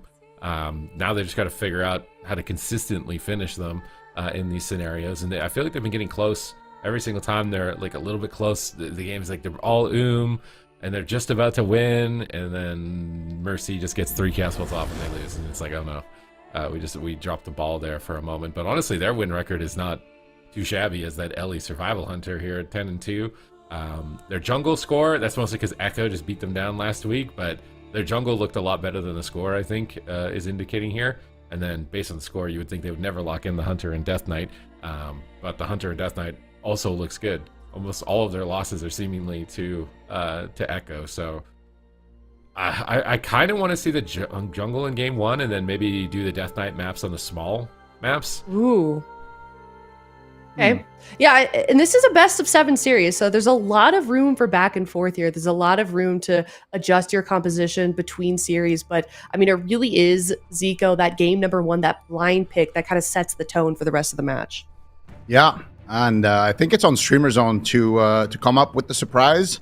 I do like the Hunter Survival Priest, so we'll see maybe if they decide to go with that or if they decide to maybe mix it up.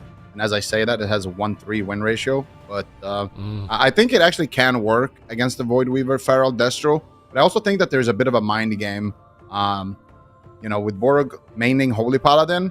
If he locks something in with a Holy Paladin and Echo decides to lock in maybe the RMP, that could be a big advantage for Echo. But at the same time, if they decide to go with maybe Void Weaver Destro, and we see maybe some kind of cleave come out from Streamer Zone, potentially that could catch Echo by surprise. So I think game number 1 is going to be pretty important. And we'll see what they actually decide to do here. But Borg's been looking extremely comfortable on the Holy Paladin, and we actually have seen basically every healer on Championship Sunday. The only thing we haven't seen is Prez Evoker, right? Yeah. Or Og. I mean, just since we're talking about evokers, but yeah, I think there's only like 4. We were kind of talking about this a little earlier. Like only 4 specs, only 4 like non-tank specs that we haven't seen. It's like Destro, Frost Mage, and then Og. Obviously, there's one other I can't remember, but definitely a lot of diversity in specs and comps that we've seen throughout the course of the last couple of weeks. But game number 1 here in the Grand Finals, EU Cup number 2, ready to go. It is Echo versus StreamerZone.gg. And they are starting with the jungle. This is what got them wins last weekend in the finals against Echo. And Echo, they're not running the Dwarf Warlock. I think they were anticipating the Death Knight. So that is, I say, a bit of an advantage for Swapsy. He's not going to have to deal with that bleed removal. We see a barrier onto the Warlock preemptively from JT before the freezing trap. That was excellently timed. It's reducing a significant amount of damage on Mercy. Right now, he basically takes no damage. So really nice read from JT. He's then going to take to the skies. He's lining up his ultimate penitence with the Incarnation and coordinated assaults of the Hunter. Double cool from Mercy. Chaos Bolts are incoming, and they smash through, but Borog almost immediately recovers them. And now we can see a Cyclone out from Waz onto the healer. Can he chain it into anything? Doesn't look like they have it, but Mercy fakes an interrupt, and every time he fakes an interrupt, I get scared for Streamer Zone. Yeah, 2 Chaos Bolts connect. Actually doing a bit of a swap to Borog here. Catches a bash stun, dropping to about half HP. JT, actually they have killed Big Mac's pet, but he manages to get a resummon. Mercy could be in a little bit of trouble. Nice grip onto Mercy. JT kind of staying ahead of the damage, but here comes Streamer Zone looking to potentially reconnect. Mercy redropping his demonic circle on this side of the map. Gets caught by a stun behind that pillar. Has to actually trinket out. Waz getting interrupted there on his Cyclone. Borog finds the fear onto JT. Oh, nice death by JT. He deaths the fear, but that means he can't do anything about this trap. Actually, he fears him on the trap, but JT bought enough time here for Mercy to reposition. Really, really nicely done. Mercy actually looking like he wanted to summon an imp there for those traps. Getting a Mortal Coil here onto Swapsy. Chaos Bolt's going to connect on Swapsy into a Rake Stun. Big damn. But it's going to be answered by the Guardian Spirit from Borog. All right, good recovery here so far from Streamer Zone, but it seems difficult for them to actually get onto the Warlock. Swapsy's finally getting his way over here. He lands an interrupt into a silence into a trap, but Mercy's just going to port behind the pillar. And Swapsy's not able to get back to him. Big Mix can't get back. They're going to switch on to Waz for the time being. Now they hit a huge explosion of damage on Mercy. Waz lands an interrupt onto Borog, and now Swapsy is low. He's trying to come back to help at the pillar here, along with Big Mix, and they're line of sighting the Chaos Bolts, but that one is going straight into a Cyclone, actually. Waz Cyclone's the healer. Chaos Bolt's going to be immune. JT, freezing trap attempt here. He's trying to bait Fade. He's trying to bait Death. He didn't bait the Fade. Here comes the Collapsing Void. They go for a Chastise stun trap, so they can't Fade or Death. Good coordination here. But nice bash from Waz here on Big Mix's Fear of the Eagle, denying his damage. Borog sneaks in, gets a Fear, forcing the will of Forsaken, but Chaos Bolts are slipping through from Mercy. Infernals have landed. And is he going to be able to get a quick cast Chaos Bolt? He's into Maim Stun, no Trinket. JT, though, is not in crowd control. He'll easily keep Mercy topped with that Void Weaving healing through that Atonement, just keeping the team entirely topped. There's the stun. They need a trap. There's no Trinket, but a pre-paint suppression. They have to kill Mercy or swap, and they're going to swap targets. They're going on Waz. Getting bleeds up, but then Waz turns it around. Nice double grip here on Swapsy, pulling him out of line of the clone, but not out of line of the Chaos Bolts. Swapsy takes 2 of those, and now Big Mix is low as well. He makes a big exchange there with the Feigned Death, trying to high mountain back to the pillar, and Borog is just dying to dots behind the pillar. Their team is really struggling to get recovered here. He fades out of the Ursul's Vortex. Now he's trying to go in the middle of the map for crowd control, but Mercy is right there, ready to blast. Double coil. Swapsy needs to stop him, but now he has to kick the clone. They can't stop the Fear. They can't stop the Chaos Bolt. Mercy's going to port back behind the pillar. Sneaky Chaos Bolt. He gets 1 before the bash. That's going to hit onto Borog here in the middle of the map in the Maim, but not enough to drop him. Waz gets full bleeds. He's then going to switch targets and try and maintain his DPS, but Swapsy is right on his heels now, just passing him. The teams are evenly matched on damage. Echo are trying to throw a curveball here and attack the healer, though, a little bit more proactively. Nice freezing trap once again. It actually gets JT's Trinket. Now they have no Trinket on the Warlock, no Trinket on JT. This is an opportunity for Streamer Zone in the future. Yeah, and Borog's Trinket is actually rotating back up as well. He trinketed aggressively earlier to land a Fear, so it's looking pretty good for Streamer Zone in this particular moment. See what they can do to rotate that pressure. Still 1 pain suppression, still power word barrier. Still a lot of ways for JT to kind of stall back for that Trinket. Double Chaos Bolt is going to connect onto Big Max, and he is going to trade the Roar of Sacrifice. Collapsing Void onto Swapsy should top the entire team of Echo. Here comes the coil. They got a full Cyclone onto Borog. Big pressure attempt from Echo, but they don't get the Chaos Bolts that they need. And now Mercy's going to be in trouble. There's the Chastise. There's the full freezing trap. Pain suppression right before that trap is landing. Nicely done by JT. Mercy is going to port behind the pillar as well. They get a full fear onto JT, but he trades out the Will of Forsaken. So again, JT has no breakers for that next fear, but it's going to be up in 25 seconds. So he's going to have his trinket actually for that. But if he trinkets that, then he can't trinket the trap. Big Cyclone onto Swapsy. I was going to say big Chaos Bolt onto Swapsy, but it turns out to be a big Cyclone onto Swapsy instead. Incarn's available for Waz. He's going to have a lot of damage here. Where's his opening? He's going to pop it. And he's going after Bikmix in the middle of the map here, getting bleeds up. Uses the Adaptive Swarm, amplifying his bleeds. But now he's stunned. He has to trinket. Swapsy's peeling Waz pretty effectively, but now a Cyclone attempt here from Waz. Mercy's going to port away during the freezing trap. And he did switch to an Imp in the previous tournament last week. To try and get JT out of crowd control, because JT had to trinket. He's getting munched. So much damage on Mercy. He got rooted on his life grip. He's not able to escape too easily. He's finally getting to the center of the map, looking for a Chaos Bolt, trying to fake the interrupt here of Swapsy, I believe. He has gotten through the interrupt, or Waz was able to soak it. They force another pain suppression. They are starting to recover, but it's not looking 100% solid for Mercy. Big Chaos Bolts on Bikmix. He's just going to turtle. I think that was wise. It was multiple Chaos Bolts. Swapsy was cloned, unable to help.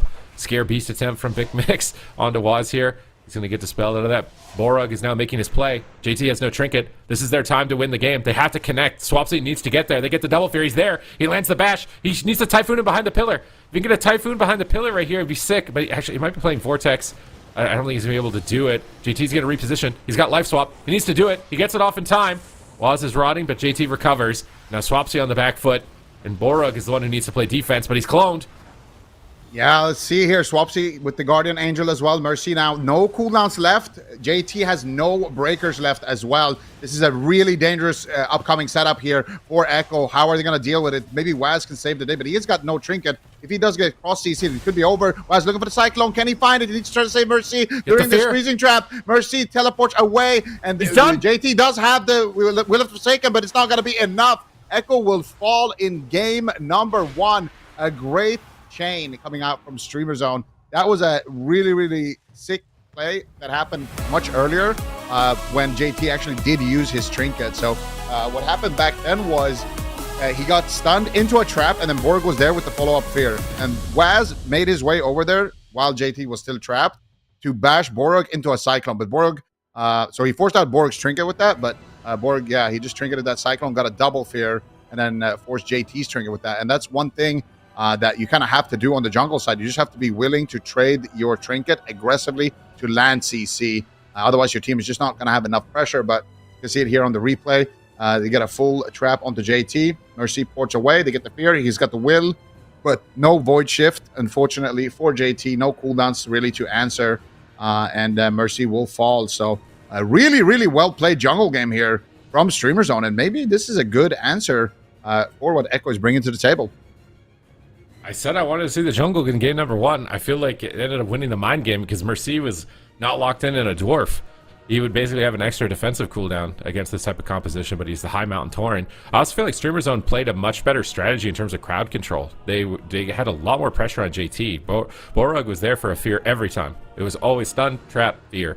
And that extended chain was enough for them to be able to finish Mercy on more than one occasion. So to me, Streamer Zone played the best game we've seen from them between week 1 and week 2 of this matchup. They just totally shut down JT, had good effective trades defensively, weren't super greedy. This was really well done. They actually beat. This is like a good solid game. There's no cheese, no like random one shot, no like misplay on Echo's side. This was a clear advantage to Streamer Zone, and now D Machine must be grinning. He's fine. Like he took a big gamble on this. Like he's been at the bottom for a while, but like he must be grinning. Like I thought they might have the potential to do it. Maybe they were holding this. Maybe they were playing like the Hunter DK to like give Waz's team false confidence. Like, oh, they're so desperate. They're playing the DK. We're gonna win this easy. And then they've just been sitting on this new strat with their Feral Druid Hunter. That's one thing about Swapsy, man. He is very good at figuring out answers, figuring out different ways to win, and just playing different roles. He just knows so much about the game.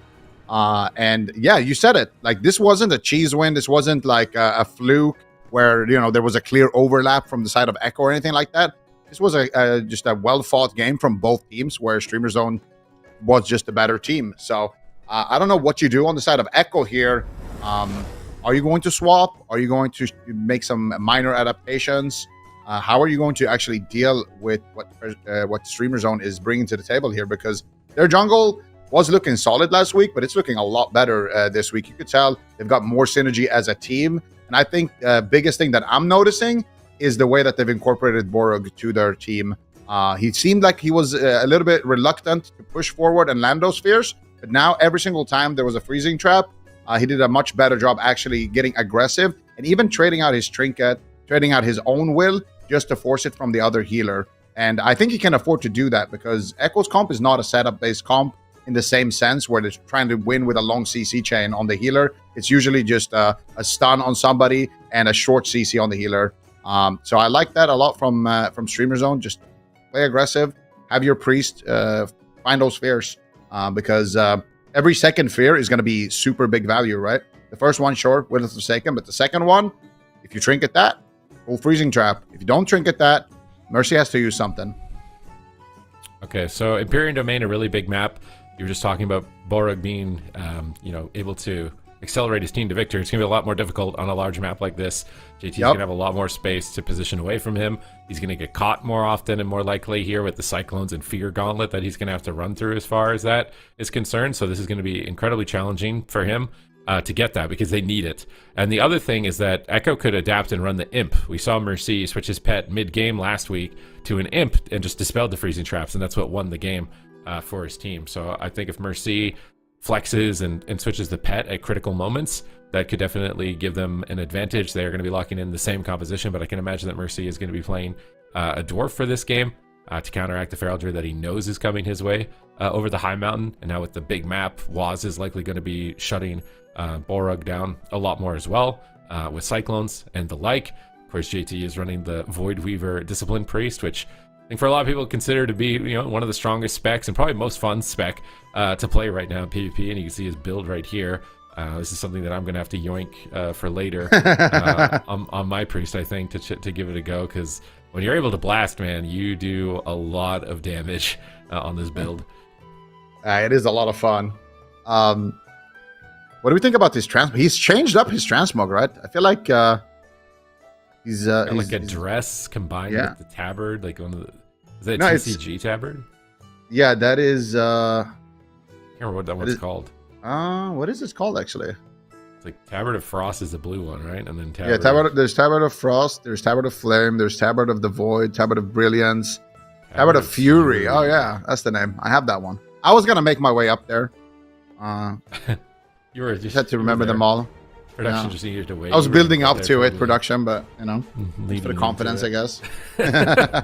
Game number 2, Grand Finals of European Cup number 2. Is Echo going to remain the dominant team, or finally do we have a worthy challenger? Can Streamer Zone steal the throne for Cup number 2 and tie them on points overall in the standings? They took a confident win in game number 1, but obviously Echo have made adaptations for game number 2. This is really a deciding match. If Streamer Zone can win here, then I believe they can win the series.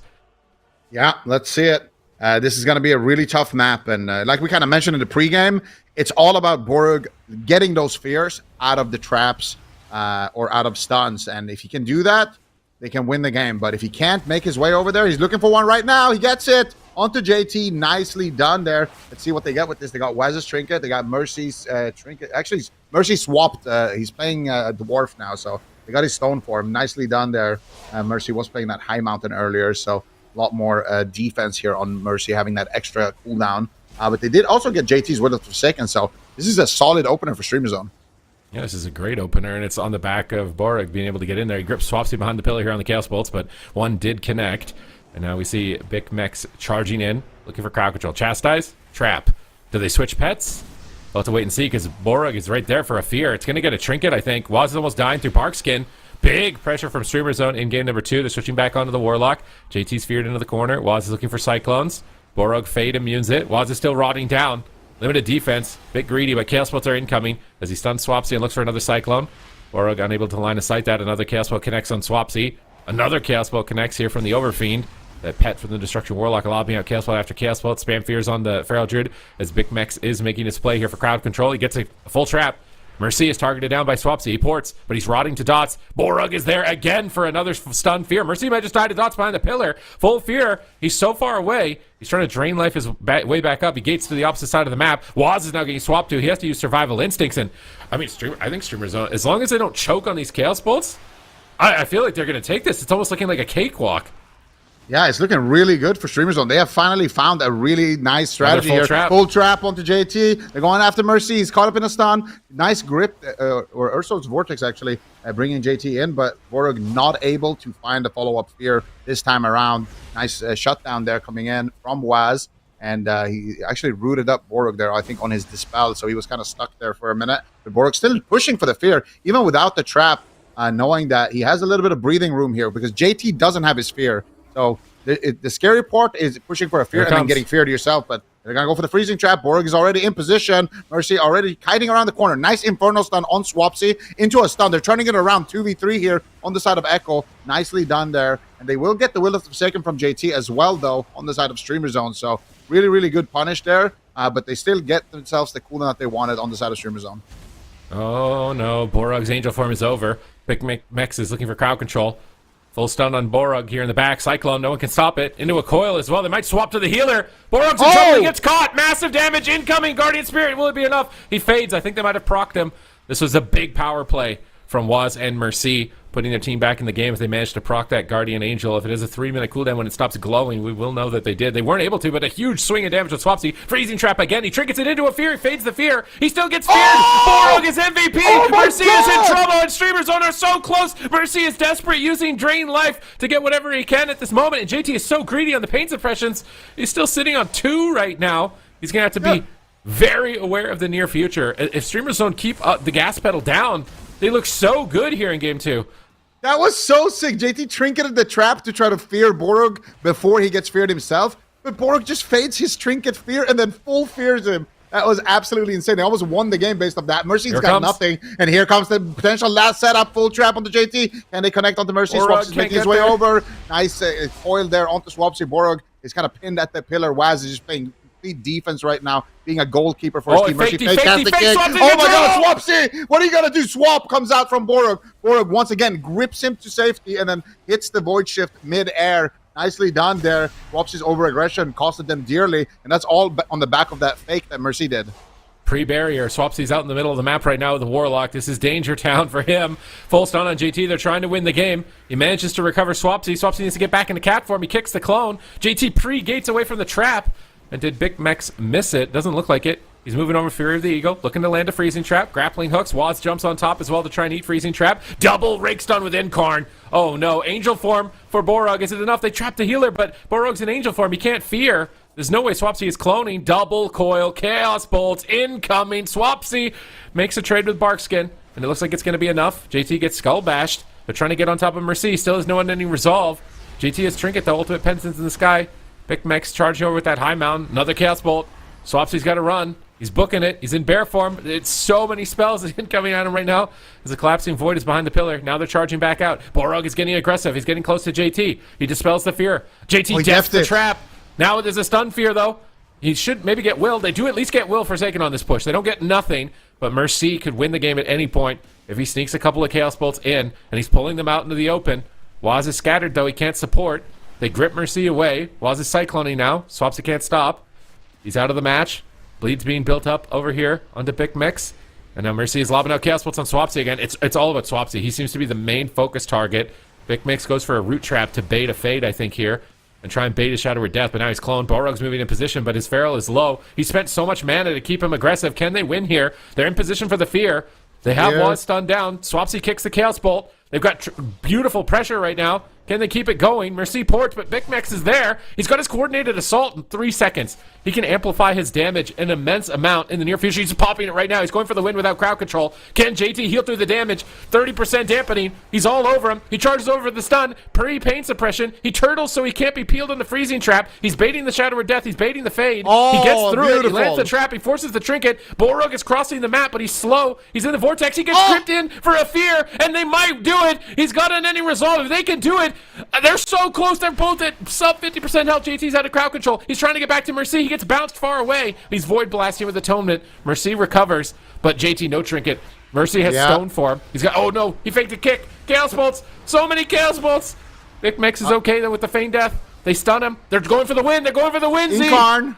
They got Incarnation right now. Swapsy looking for the win. Mercy dropping so low. They got the freezing trap. Do they have anything else? JT still has the void shift. Warg not able to find the fear, but Mercy might just die. There's the void shift coming out from JT, the final bastion of defense for Echo. Relaying the gateway on the side of Mercy, trying to fake out some interrupts. They need to make sure that they don't get faked here on the side of Streamer Zone. Meanwhile, Waz is taking a lot of damage. Swapsy as well, though. They need to be very careful. One Chaos Bolt is going to land. There's the Intim stun. There's the full freezing trap. Mercy could be in big trouble right now. Do they have anything? Mercy just trying to fake cast, but nice Cyclone onto Big Mix is going to stop that. That was the KO attempt right there. They do have the Will of the Forsaken again now, and all of a sudden Streamer Zone could be in big trouble. Mercy turning it around.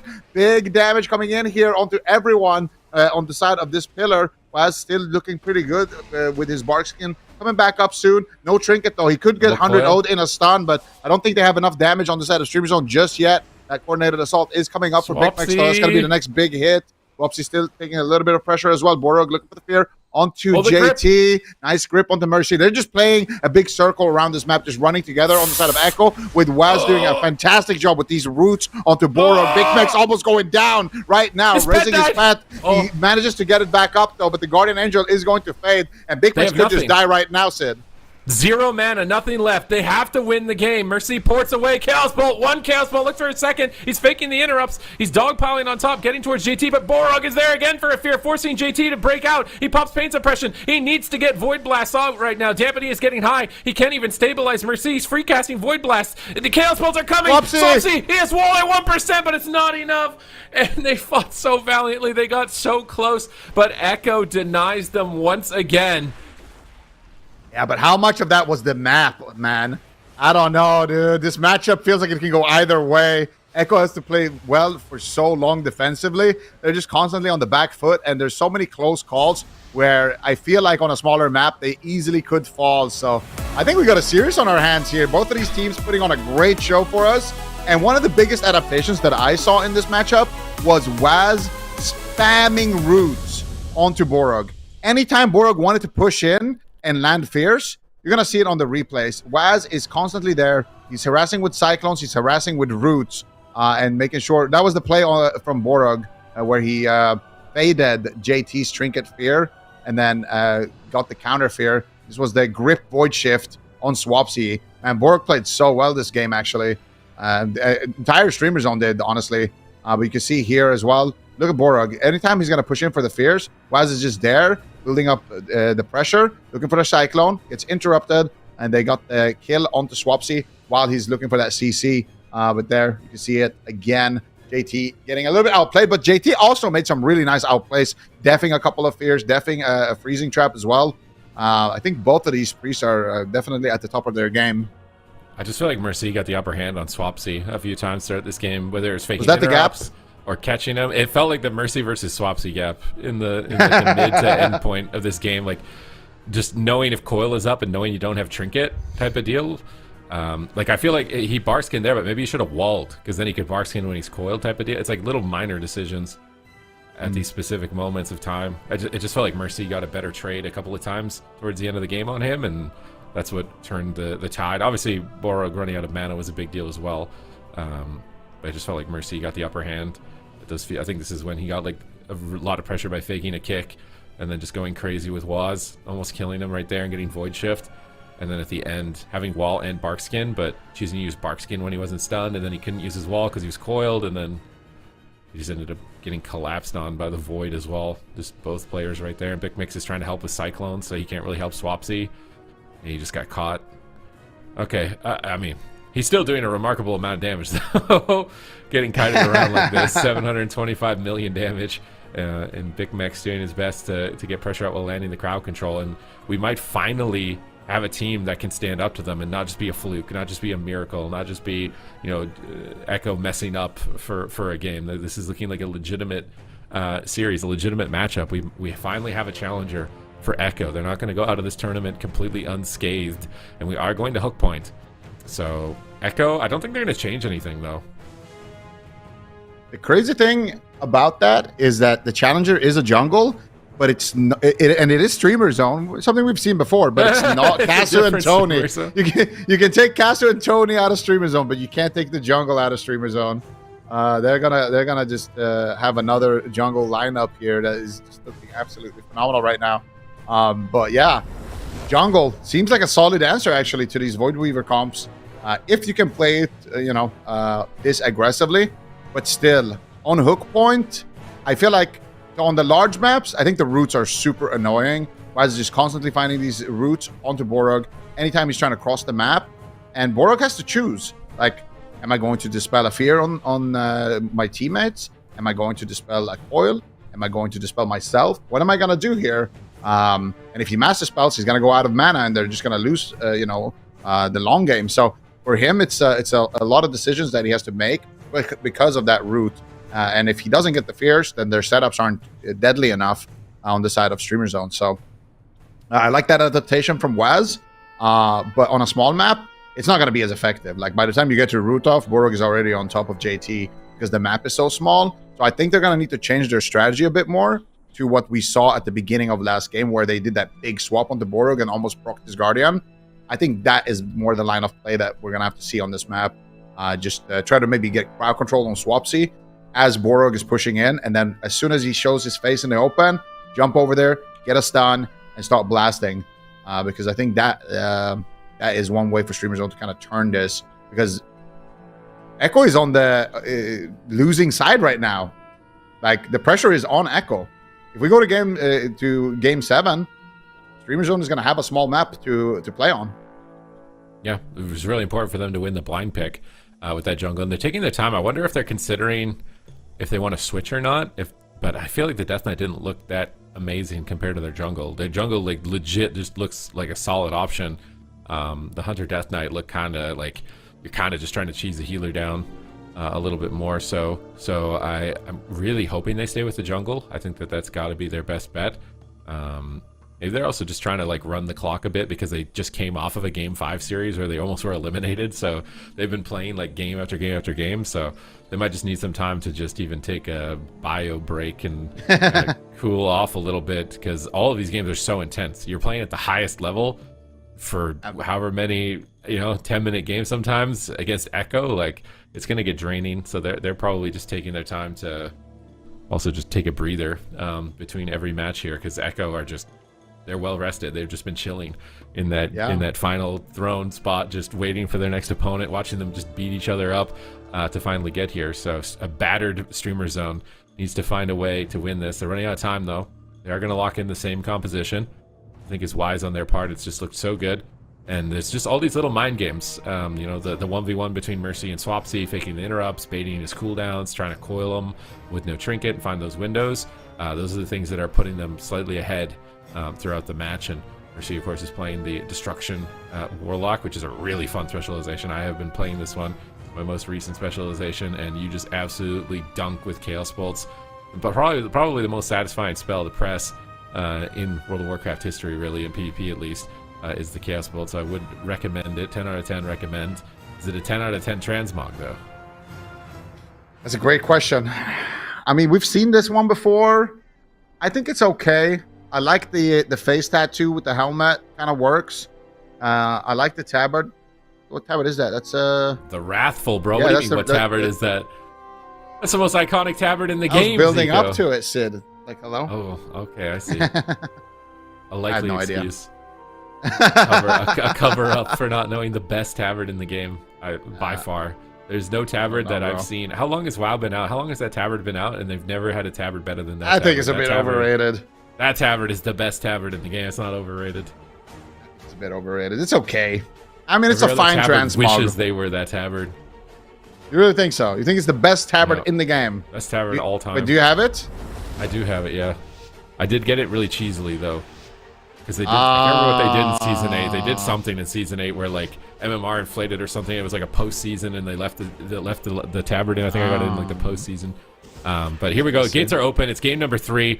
Echo need to win a swing match. Otherwise, game 7 will be on a small map. So let's see if they can do it here. This will be the most difficult map of all of them for Echo to win it. It's Scatter shot on Waz. They isolate the Warlock, but he's not taking any damage. Borug is there for a fear.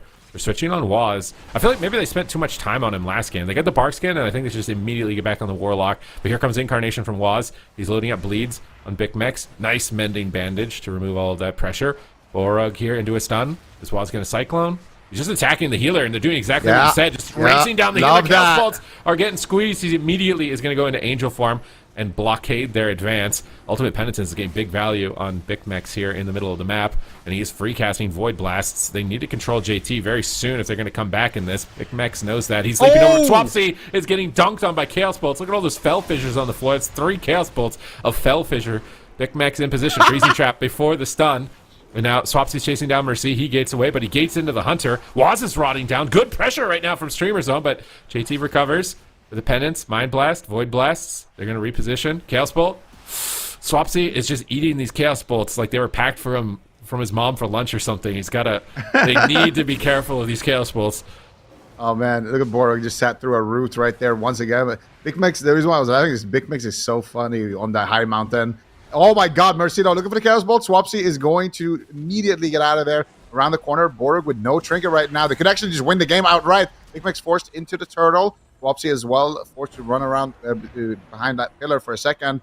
And Mercy is going to teleport away, loading up new Chaos Bolts onto Big Mex. Looking for the win. They get a full trap on the JT. Waz is looking to make his way over there. Has to get out of there because he was going to get double feared together with his healer. But JT is going to trade out the Will of Forsaken. Mercy had to use the Unending Resolve. So Will plus Unending Resolve in one push. But Big Mex has nothing. Borog has his trinket rotating up in a couple of seconds. Sitting through yet another route here from Waz. Hitting him in place, looking for Cyclones, finds the Cyclone out of that route. Waz making some very, very big plays there. Mercy looking for the fear as well to follow it up, but not able to find it. Instead, it's going to be Mercy potentially on the back foot. Here comes Streamer Zone. Full trap connects. No trinket for JT. Swap pain suppression. They're swapping to Waz as well. He's dropping pretty low. Uses a health stone, though. It should be fine with that cooldown. They also had to trade Survival Instinct there. So Waz is a very susceptible target, but here comes the Incarnation for Echo. Waz looking ferocious right now, but Borug is in that angel form, and he is keeping his team topped for now, but JT's free casting. That collapsing void is building. They Typhoon Big Mex into the middle of the map for Mercy to toss out some Chaos Bolts, but he's not going for them. Chastise. Where's the trap? Grapple. Trap, pre-paint suppression, but they could swap Waz. He's got no... Oh, no, the paint suppression is actually on Waz. It's not on Mercy. He gates away. He's at low health. He gets caught in a binding shot. Big explosive bombs coming out. Is he going to be able to handle it? There's no paint suppression to buffer the damage. He's getting critically low. He may have to Hellstone and Dark Pact. JT manages to recover with the Void Blast and Atonement. They're pinned at the pillar with that collapsing void growing larger and larger with every passing cast. And now JT is silenced. Waz is stunned. He can't dispel. They force Barkskin, but the Chaos Bolts are being free casted. They land a trap. No trinket. They're going after Waz. Can they finish him? He's got Barkskin. I don't think they can finish him. They're trying to get back on Mercy, but he's just got Dark Pact. Borug is chasing JT, but he's so snared. They got 2 targets low health. They're pressuring JT, but there's Chaos Bolts. Mercy fakes. Oh no! Chaos Bolts are incoming. He's trying to go for it again. Another Chaos Bolt on Swapsy, but he's in bear form. He's looking beefy. Double fear. Looks like it's going to break early here. Unfortunately for Streamer Zone, another Chaos Bolt slips into Swapsy. He gets faked on his Skull Bash. Mercy goes for another Chaos Bolt. I think he might get it through 2 of them here. They stun him and Typhoon him. Maybe a little bit of overlap with the stun Typhoon. Unless he's trying to knock him out of range of his port, possibly. Swapsy gets cloned. They drop the barrier. Are they going to run away? Are they going to push? They have a difficult decision right now. I think they're trying to run away, but Swapsy gets bashed. And now Swapsy's in the middle of the map. 1 Chaos Bolt. That's going to connect. He recovers. Big Mix gets gripped. Borug evasive maneuvers here with these life grips, but he gets caught by Waz in the Cyclone. And now Big Mex has to pop Feign Death and Exhilaration. Swapsy might just die through Barkskin. It's so much damage. Swapsy's dead. Borug is struggling to heal. Mercy's on top of them. Double coils come through. Looking to win the game right now, but Swapsy has Incarn. He might come to regret pushing like this. Full trap and no trinket. Waz is low with Barkskin. Maybe Swapsy tears in. Gets a big ferocious bite on Waz. Full fear on JT. He wills out of it right away. Chaos Bolts are coming. Borug has Apotheosis. He does manage to stay alive, but now he's getting swapped to. He's got Angel for him in a second. He should be okay with Angel, unless he dies in the stun. Swapsy's low. Angel, just in time. His team should be able to recover, but they're behind on mana. They're going to have to win on Burst alone. Yeah, Borg still has his Void Shift, but they need to make something happen on the side of Streamer Zone. The game is slipping away from their grasp. Here comes another push. They do have Borg ready to follow up. Swapsy looking to set up the team. There's the main stun onto JT. Can they follow it up with a full fear? There's the freezing trap. Look at Waz now, trying to get the fear. Oh my god, that scatter shot by Big Mix was insane. Double fear from Borg. As a result, and JT is going to trinket that and dispel him. Big pressure though onto Swapsy. He's left in midfield. 1 Chaos Bolt, 2 Chaos Bolts are going to connect, but he does have the Bark Skin. He has Renewal as well. Swapsy is looking very Alberta beefy right now. And JT here manages to fear Big Mix, trying to stall the trap. Big Mix trying to fake out the Shadow Word Death potentially from from JT. And Waz is there trying to soak the trap as well. Everyone is playing on top of him right now. Can he get the trap? He's got the stun. Waz eats the trap. Absolute legend. And now Mercy, with that pain suppression, is going to be able to teleport to safety. And Swapsy is going to be the one in trouble. Yeah, Swapsy's in so much danger right now. Borug, is he in position to get a life swap here in the near future? Full maim, clone on Big Max. He can't help. Borug is chasing JT, but he walks into a coil. Mercy is playing aggressive. He's trying to fake the interrupt here with Chaos Bolt. Swapsy's not falling for the baits just yet. Just camping in bear form. Waiting for Borug to top him. He's chasing. JT gates away from the fear. Waz is cycloning. Full cyclone. He can't get to the priest. If they use Skull Bash on the priest, they might regret that. Chaos Bolt. Is he going to be able to get it? No, Swapsy line of sights. He's rapidly charging back over to Waz to bash the Cyclones. Switch on Waz. He's got Barkskin, though. I don't think they can commit to him. High Mountain Stun across the whole team. High Mountain Stun trap. He gets his own trap, but Swapsy eats a Chaos Bolt. It's so much damage. Another Chaos Bolt. Cyclones are coming through. There's too much to interrupt, and Swapsy's trying to come back to assist, but he walks into a full bash. He's got Barkskin, and he has Survival Instincts. And the coil is coming up. He died with the coil coming up and no trinket last time. Borug's in trouble. He fades. He got Angel. 6 seconds. 5 seconds. 4 seconds. 3 seconds. And he's caught in the coil. He needs the trinket. Where's the trinket, man? He's going to go down and Echo take the swing match 2-1. Man, Echo played this so good. My goodness. They're able to do exactly that. Just going after Borug, making sure that he can't be landing these fears on DR. Anytime he pokes his head out too deep, immediately punish him. They're basically playing whack-a-mole on the side of Echo. And Mercy has to, of course, navigate through the kicks to be able to free cast in those moments. But what a well-played game. Honestly, from both sides, again, it was really close. There was a couple of close moments onto Waz as well, but I feel like Mercy is playing this defensively so well. Always finding these fake casts, always finding these bolts. And look at this play here. Big Max always shutting down JT. Look at that. That was a beautiful setup.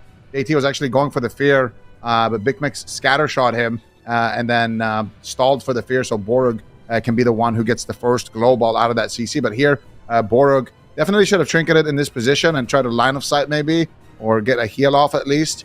But either way, things weren't looking too good for Streamer Zone in this one. I think Mercy is just able to do too much. Like, when Mercy is at the top of the leaderboard in terms of damage on a Warlock on a small map, then you know that you've been cogging him a little bit too much.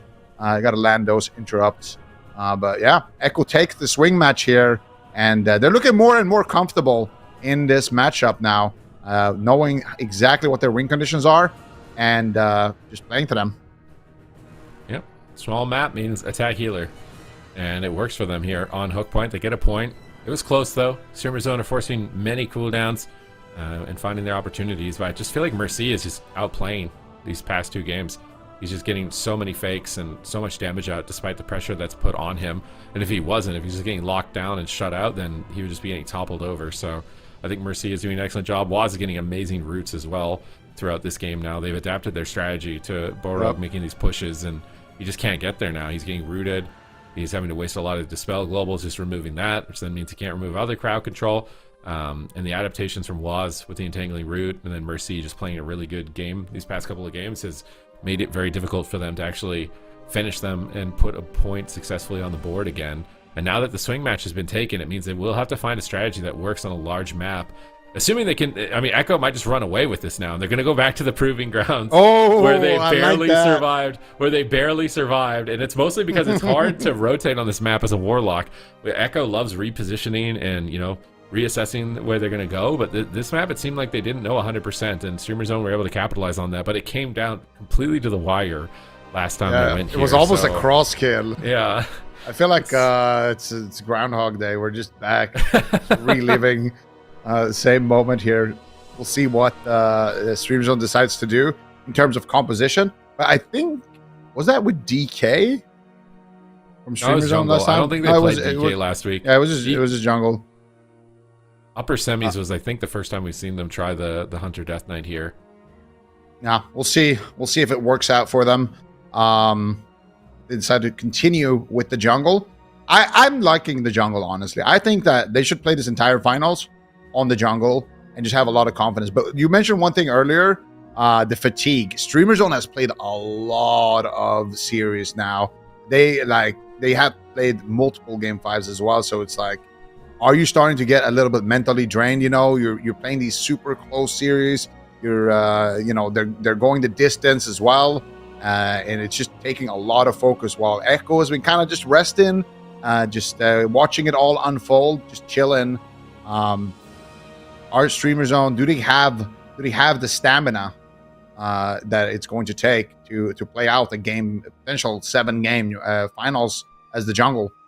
Yeah, with no mistakes, right? Like the chaos bolts are sometimes they're fast, and if you're not there, you're not lasered in, like, and you miss the kick, it's over, lights out. So definitely fatigue is going to be a big factor for Streamer Zone. This is a marathon, not a sprint. They're going to have to battle this out all the way. I think there's no matter what, if they win, it's going to be on a game 7.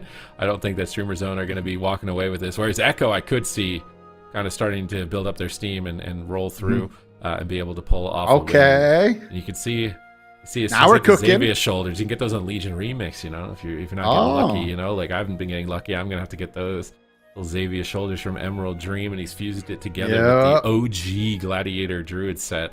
That is a good combo. The Tabard of Flame, and then the High Warlords. Is that the Illidan mask? Wait, how is he wearing a Horde weapon? That's a good question.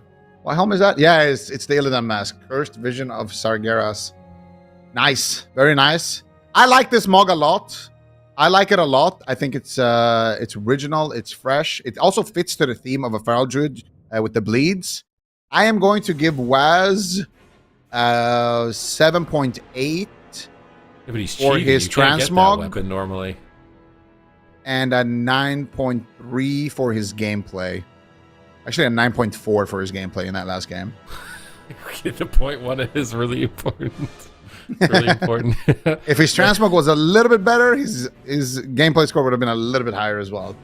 There's a correlation there, but I love it. I mean, what can he do to improve this? Mog. I mean, the helm is okay. I feel like it's just basic. Yeah, it's a little bit basic. Oh, this is. I like this. This is I nice. Like this. This is nice. This is way better. Is that nice. A set? I don't know, but if it is, I think I need to get it. That's nice. If that's not a set, it's a 10, bro. That is Infinite nice. Stalker. Swapsy is winning transmog game. Even if he doesn't win, you know, the tournament, he's definitely winning the transmog game. The Infinite Stalker gloves. Are they all Infinite Stalker? Is that just a set? I mean, what if it is? As a Infinite Stalker set, belt. Okay, oh, what about the God. weapon? Infinite Stalker. It's just a set. Okay, it's just a set. All right, Swapsy. It's a 7 set, though. It's a sick-looking set. 7 is the highest score, if you guys don't know, for a set. This is actually a... It looks like he's wearing like a spandex suit under the armor, though. I don't know how he managed to pull that off. Is that part of the set? Like maybe it's his shirt. Black? Yeah, it does look like that. It looks like he had tattoos suit. And he's like tattooed like black ink to cover them. Oh yeah, like his sleeve, like a full black sleeve or whatever. Yeah, on his legs too. And he's got Shadowlands boots, I think, but we don't show the whole picture here for them for the weapons. Yeah. But talent build is a little bit different. He's not running Typhoon, and he's not running Innervate. I actually don't like that. Considering that like mana's been kind of close, and on a Holy Priest, Innervate can be really key. You can time that during like an expensive healing window and give your healer a lot of free mana, and then the what does he have to give up for it? I wonder, is this talent tree right? Because I swear I saw him Typhoon at some point. Maybe it wasn't last game though, but I feel like it not running Knock. I did see a Typhoon last game as well. I saw it. Maybe I swear I think it was a Typhoon. I know which one you're talking about when you try to knock him out of the port. Yeah. So I don't know. I think that was a Typhoon. 100%. Saying because I feel like Innervate would be like a must lock in right now because they're so close to winning, and it would literally be an 8-second window where they get more hits, like an apotheosis window almost, an additional apotheosis window for the team. And Waz is. Well, what would you have to give up to get Innervate for all us non-druids? I don't play Feral a lot, so I'm trying to look at the options that he's got here. He's obviously the target, so he's taking a lot of the talents that reduce damage on the left. Is what he's opting for. Maybe more defense for himself. He's kind of the main target. It would be really hard for him to lose something here, honestly. Like me just looking at this now. Yeah. Like he would either have to lose stamina in bear form, or he'd have to lose cooldown reduction on his auto frenzy, or he'd have to lose like a tiny absorb shield on his bark skin. in order to get it. I'm pretty sure those would be what he has to trade. Those are all pretty big as far as personal survivability, so maybe that's why he doesn't want to trade it. He's targeted every game. Oh yeah, he definitely has most damage taken on Streamer Zone. Like they've been gunning for Swapsy. I mean, obviously as a Feral you want Night Elf because you get a Shadow Meld stun, but I wonder if he should just be High Mountain. Like, is the Shadow Meld stun actually winning the game versus you're just tankier the whole game? I think Shadow Meld is just god tier on Feral Druid. Getting because they don't have, you know, like those rake stuns up that much compared to like a Rogue or something. The cheap shots. I think it's so nice. I get why he wants it, but I feel like they're getting so close. If he's just a little beefier, could somehow get Innervate. Yeah. Give Borug a little bit more time in the game. I wonder if they could run the clock or not against Echo here, but there's no going back here in a second when the gates open. It's Nakudan Arena. This map does not get locked in very often. Streamer Zone are looking to capture it as their team's map because they used it last week and won a game with it. You're going to look to utilize it here as well to bring us to a game number 5 in this finals best of 7. And Big Mix is missing his pet here to resummon, so he goes into camouflage.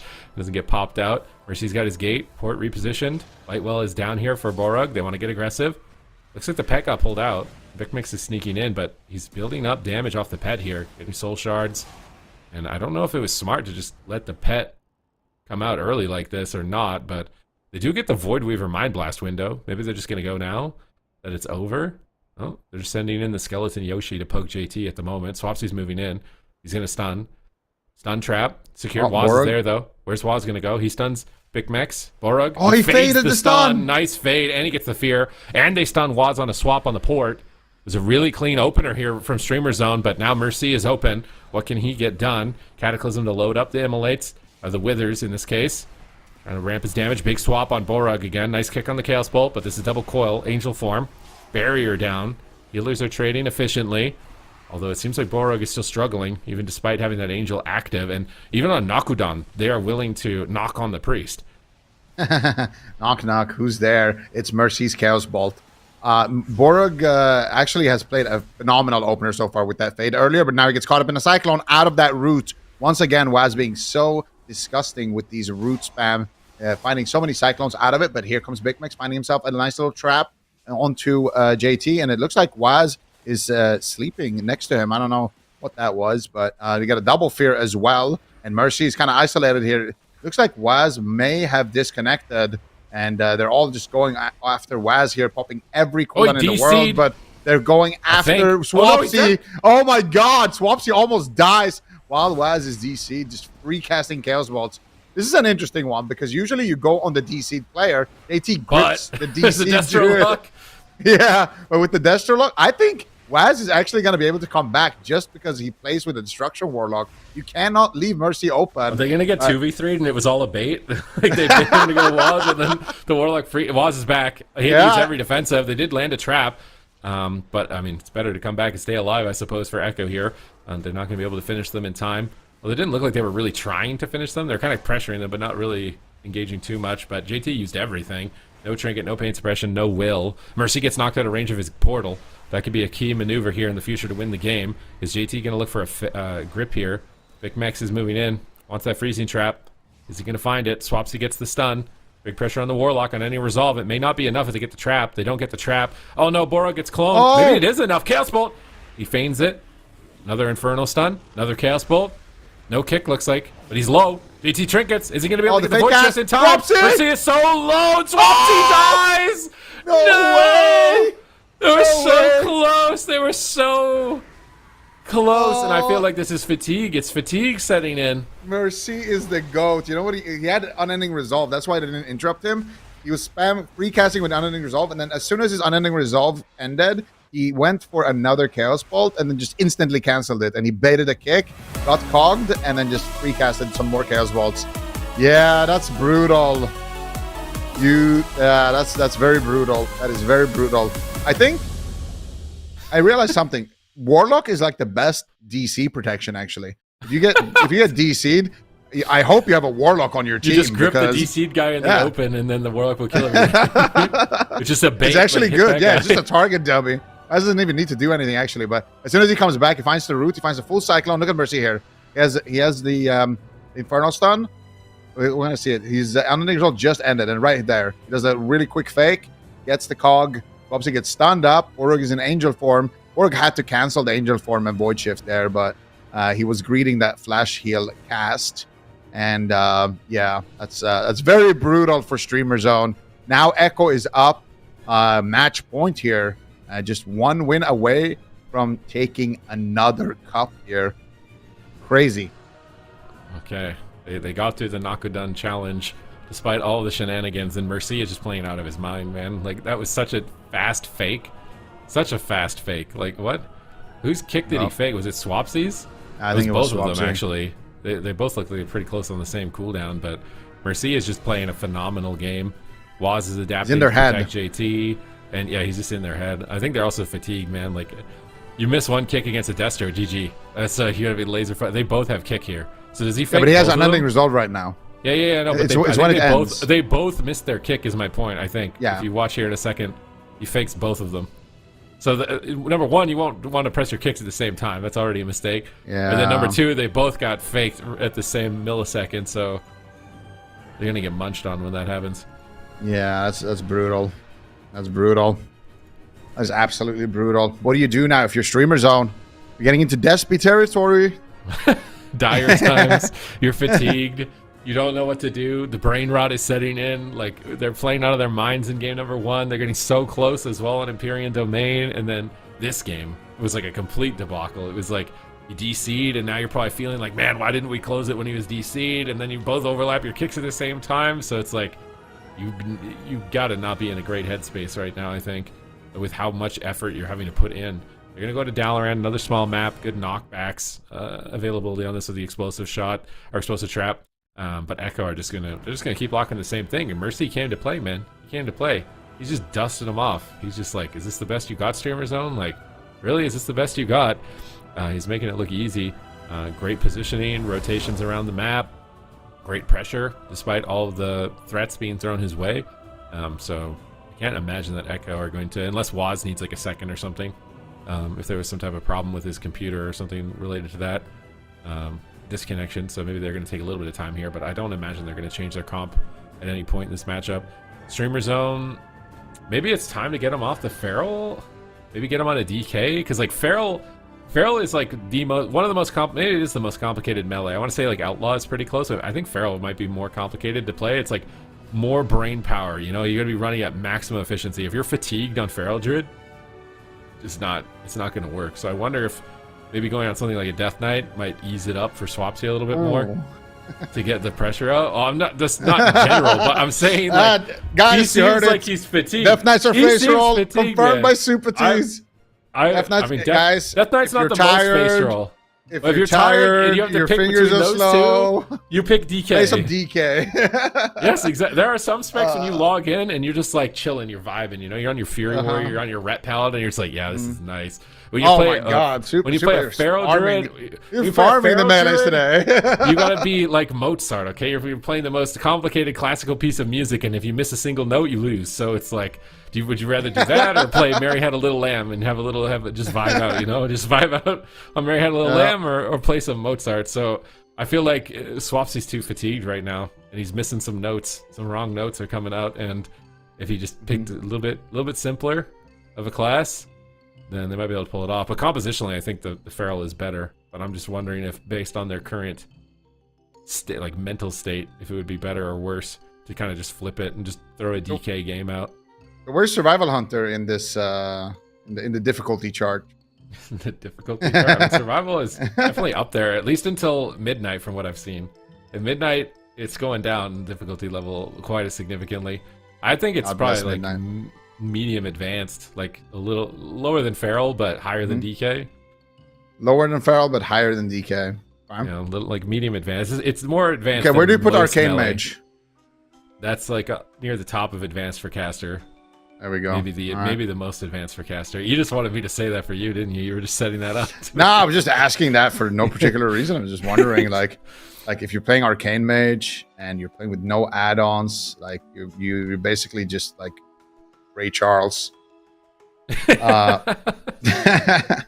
right. So Streamer Zone, 30 seconds to lock in their comp. Echo going for the Feral, and yeah, going for the exact same comp here. Raikou is having the time of his life right now. What difficulty is what Raikou's doing right now, though? That's the real question. He's just vibing it out. He needs to do nothing.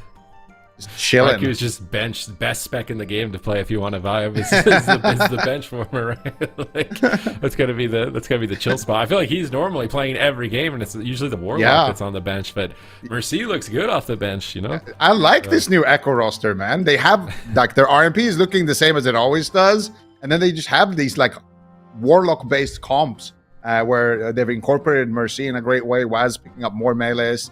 JT's playing, multiple specializations. It's looking really solid for them, and especially Mercy, man. Mercy has been stepping up. He's been stepping up because he had to fill the role of Chan. Like that's tough. Yeah. Chan is usually the one who is just. It's just like when you play with Chan and you're playing against another Warlock, it feels like you have like two Warlocks on your team. So the fact that they picked Mercy and he has to kind of step up and fill that role is definitely big. But he's a very humble guy. He's a great player, and he definitely has been improving a lot with this Echo roster. He's definitely at the top of his game right now. Yeah, and I mean, he said that the reason to root for him is because he's a Warlock and he gets trained by melee all day. So if that's not a reason to root for him as a viewer, then what other reason would there be? And obviously he's very experienced in that, because if you've played a Warlock, you know these situations with two melee running at you are probably the most difficult situations to deal with, and then he just makes it look like it's cakewalk. He's giving it a master class, just running it over. He's in their heads. He's faking every kick. Chaos Bolt straight to the face, and nothing you could do to stop his advance. And he's running the Soul Rip. He's running the portal cooldown reduction as far as PvP talents, and Fell Fissure. And the Fell Fissure, I think, is kind of iconic for him. Like, I don't know a lot of Warlocks that choose to run that when they already have a Mortal Strike on their team. But it gives like an AoE Mortal Strike, and it kind of zone controls the floor as well. So anytime you're seeing like a lot of green Fell magic on the floor, it's probably a Fell Fissure that's spilled out from a Chaos Bolt, and it reduces healing, reduces movement speed. So does it stack with the regular MS? I don't know that. I don't know that. I would doubt it, because I feel like permanent. It would be like a sharpened blade. When you're standing at that. Like, I feel like you would notice it would stack. I think it's just to maybe snare and to keep melee like off of you. Maybe when the melee's by himself, maybe it's also like maybe snare. Waz isn't there and the Mortal Strike falls off. It's just an additional Mortal Strike. I think the really nice thing about it is just the theory, right? Anytime you land a Chaos Bolt, you're going to do a big chunk of damage, which is going to require a big chunk of healing, and almost guaranteeing that there's going to be a Mortal Strike effect active when that happens is just really good for your pressure. You're going to maintain your pressure a little bit better, and also tax the healer a little bit more. So maybe that's why they're going with it. And then the snare is also super nice when you're constantly being harassed by double melees. Well, Swapsy actually is he's switching. Switching to Shaman. I think that's also a bit more comfort. I feel like he's got way more games on this, so if he needs to go autopilot mode because he's tired, because that's what happens, right? When you get fatigued and tired, you're on autopilot. You can't autopilot a Feral. It's just that, you can't. There's no way. It doesn't have like a self-driving Feral. It's not going to happen. But Swapsy on Ellie, I think he could initiate self-driving mode and do just fine on Ellie. And this comp is the highest win rate of all their comps, so let's see what they can do. It's got a lot of disruption, wind shears, and groundings, and Swapsy can play out of range, so Waz isn't having kind of free reign in terms of bleed application. Flares down, doesn't find Waz. Swapsy's hiding around the stairs here. Oh, Waz does get found with a scatter shot. Nice start here for Big Mex. If he gets a freezing trap, he does. Stormkeeper's loaded up. They're going to go Waz. Big lightning bolts incoming from Swapsy right now. Waz trades Barkskin. Borog is there. They're playing the same strategy as the jungle, but with an elemental shaman instead.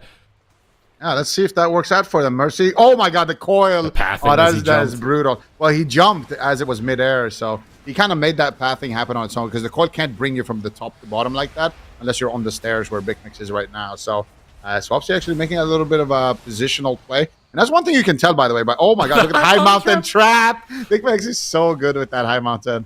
But I was going to say, that's one thing you can tell by these really good players.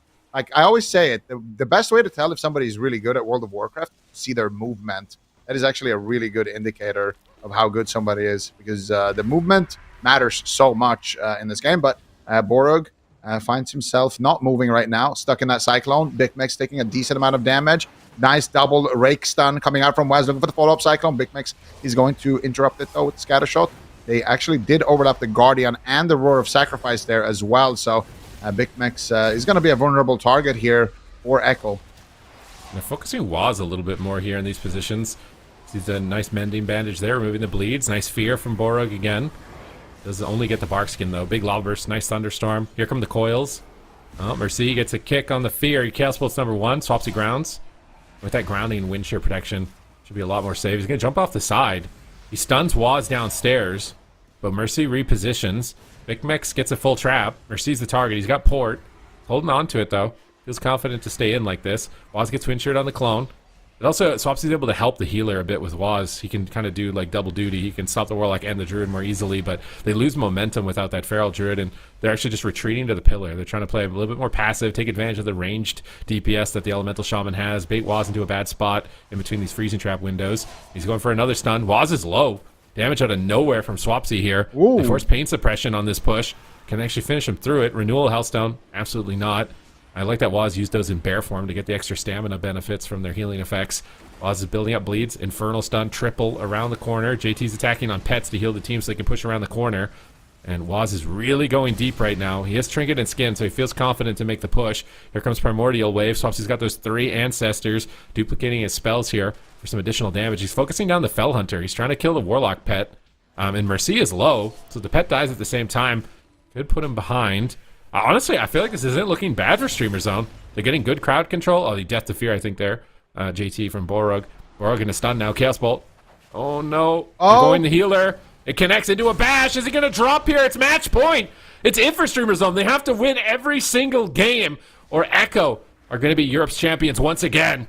Uh-oh, it's not looking too good here. Swapsy takes 2 Chaos Bolts to the face, but nice Stone Bulwark Totem will deflect some of that. Primordial Wave active. Swapsy is blasting off here onto Mercy. Big pressure. No pain suppressions here onto JT. The next trap is actually going to be really deadly onto Mercy. Can they make something happen? Mercy's actually looking to summon a new pet. Nice Vortex. Pinning Big Mix down there for a second. Look at that root. Root into root so he can't charge back up. And Mercy, did he actually get his pet? Oh no, Borog fell to the floor, but he's gonna get summoned back into next to JT. He gets fear. JT wins the fear duel, and Big Mex meanwhile making so much pressure as a result of that. JT used the Shadow of Depth though. Big Mex could land an easy trap here. Actually gets feared by Borog. That was a really max range fear. There's the full trap as well connecting. Do they have the damage though? And he try to force the trinket plus cooldown from JT. Doesn't look like they're gonna be able to find it. JT actually has the pain suppression as well, ready for the next setup. So JT is going to be able to keep Mercy or Waz potentially aggressive and safe throughout the next couple of setups. So Streamer Zone not looking too hot right now. No defensives. Borog is the one that needs to respond in those situations. They knock Mercy off the side, but he coils. If he fakes a kick here, I think it's game over. He's getting blasted. He's out of line for that knockback. Is he going to go down? They overlap every cooldown. This might be the opportunity Streamer Zone needed if they survive this next couple of seconds. Borog is chasing JT. Ultimate Penitence. He blocks the trap, blocks the fear. Big Mix has to line of sight. Swapsy's trying to get back to the box as well to reposition. They just got to keep it cool here. Survive the incarnation. Just survive. They're trying to go for damage during incarnation. Oh, it just ended. They might have an opportunity if they can get a trap. There's no trinket. They need this trap. Big Mix, this is the game-winning trap. He binding shots, but he pre-gates the binding shot. He's too far away. He can't trap. Oh, Borog is sneaking in. Can he get the fear? Chaos Bolts. Oh, no, it's match point for Big Mix. He's got nothing. Borog, can he do it? He gets time out and stunned around the corner. Somehow, someway, they're alive. Waz is trapped. They're desperate right now. Despy vibes at the pillar. They managed to survive. They're trying to push in. They go for the chastise, but they don't have a trap. He pre-pain suppresses. Just run. You got pain suppression. Just run. Big Max, run. Hide. Do not die right now. Just attack the Pharaoh in line of sight. Just calm it down a bit here. You can tell they're fatigued. You can tell their brains are just being put to the test right now. They've played so many games. They're facing the best team in Europe, debatably the best team in the world, and they're playing Survival Hunter comps. But Mercy faked a kick. 1 Chaos Bolt, 2 Chaos Bolts. The Waterfall booped him. It stopped the 3rd Chaos Bolt. The Waterfall just saved Big Max right there. And he's actually recovered. He's trying to go for a trap, and he gets vortexed. Coordinated assault. Can he get the trap? He gets cloned. Waz shuts him down. Chaos Bolts are incoming. Swapsy walls it, but now he's cloned on his wall. Waz is going crazy with these clones right now, taking control of the battlefield.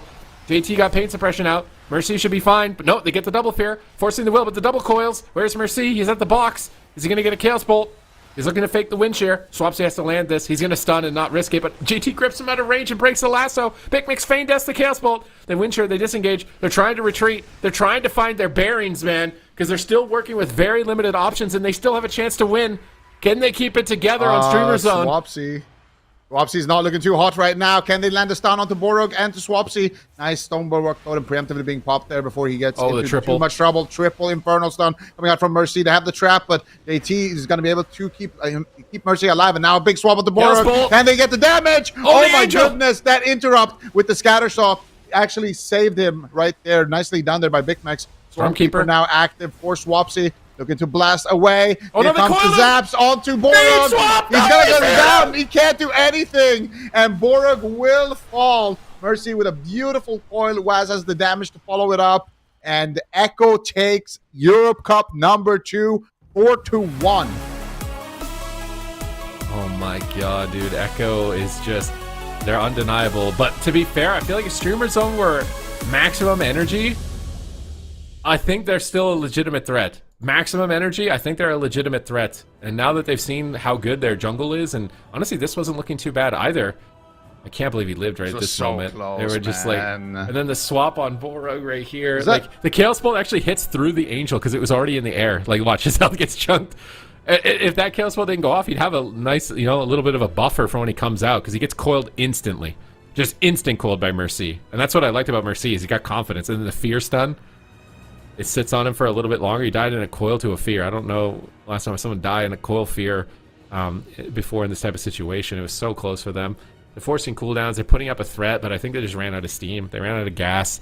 They couldn't keep the momentum going for this type of situation. So Echo, they're going to close it out. Mercy was more than ready for this series. Was that a high mountain that saved Big Mix at the very first replay? We can see the last couple of seconds here. Borog actually dying to JT's Mind Blast there, getting killed in a fear. That's so ironic, actually. The whole time he's pushing for fears, and then he ends up losing the series in a fear. But here, does he high mountain on the side of Big Max? Oh no, it's on cooldown. He gets high mountain. Mercy high mounted him. The aggro warlock. He's an aggro cow. He is going in. He's a mad cow. Yeah, aggro cow mode right there, just charging in. He's had enough of these melees. He's like, I'm done with this, bro. I'm coiling your healer, standing on top of a melee range warlock. I'm going to win this game right now. Look at me. I am the melee. I am the melee now. Oh, man. All right. Well, Echo, I mean, it did look close many, many times there. But once again, we have got Echo as the EU champions for Cup number 2 here in the 3rd season of the War Within.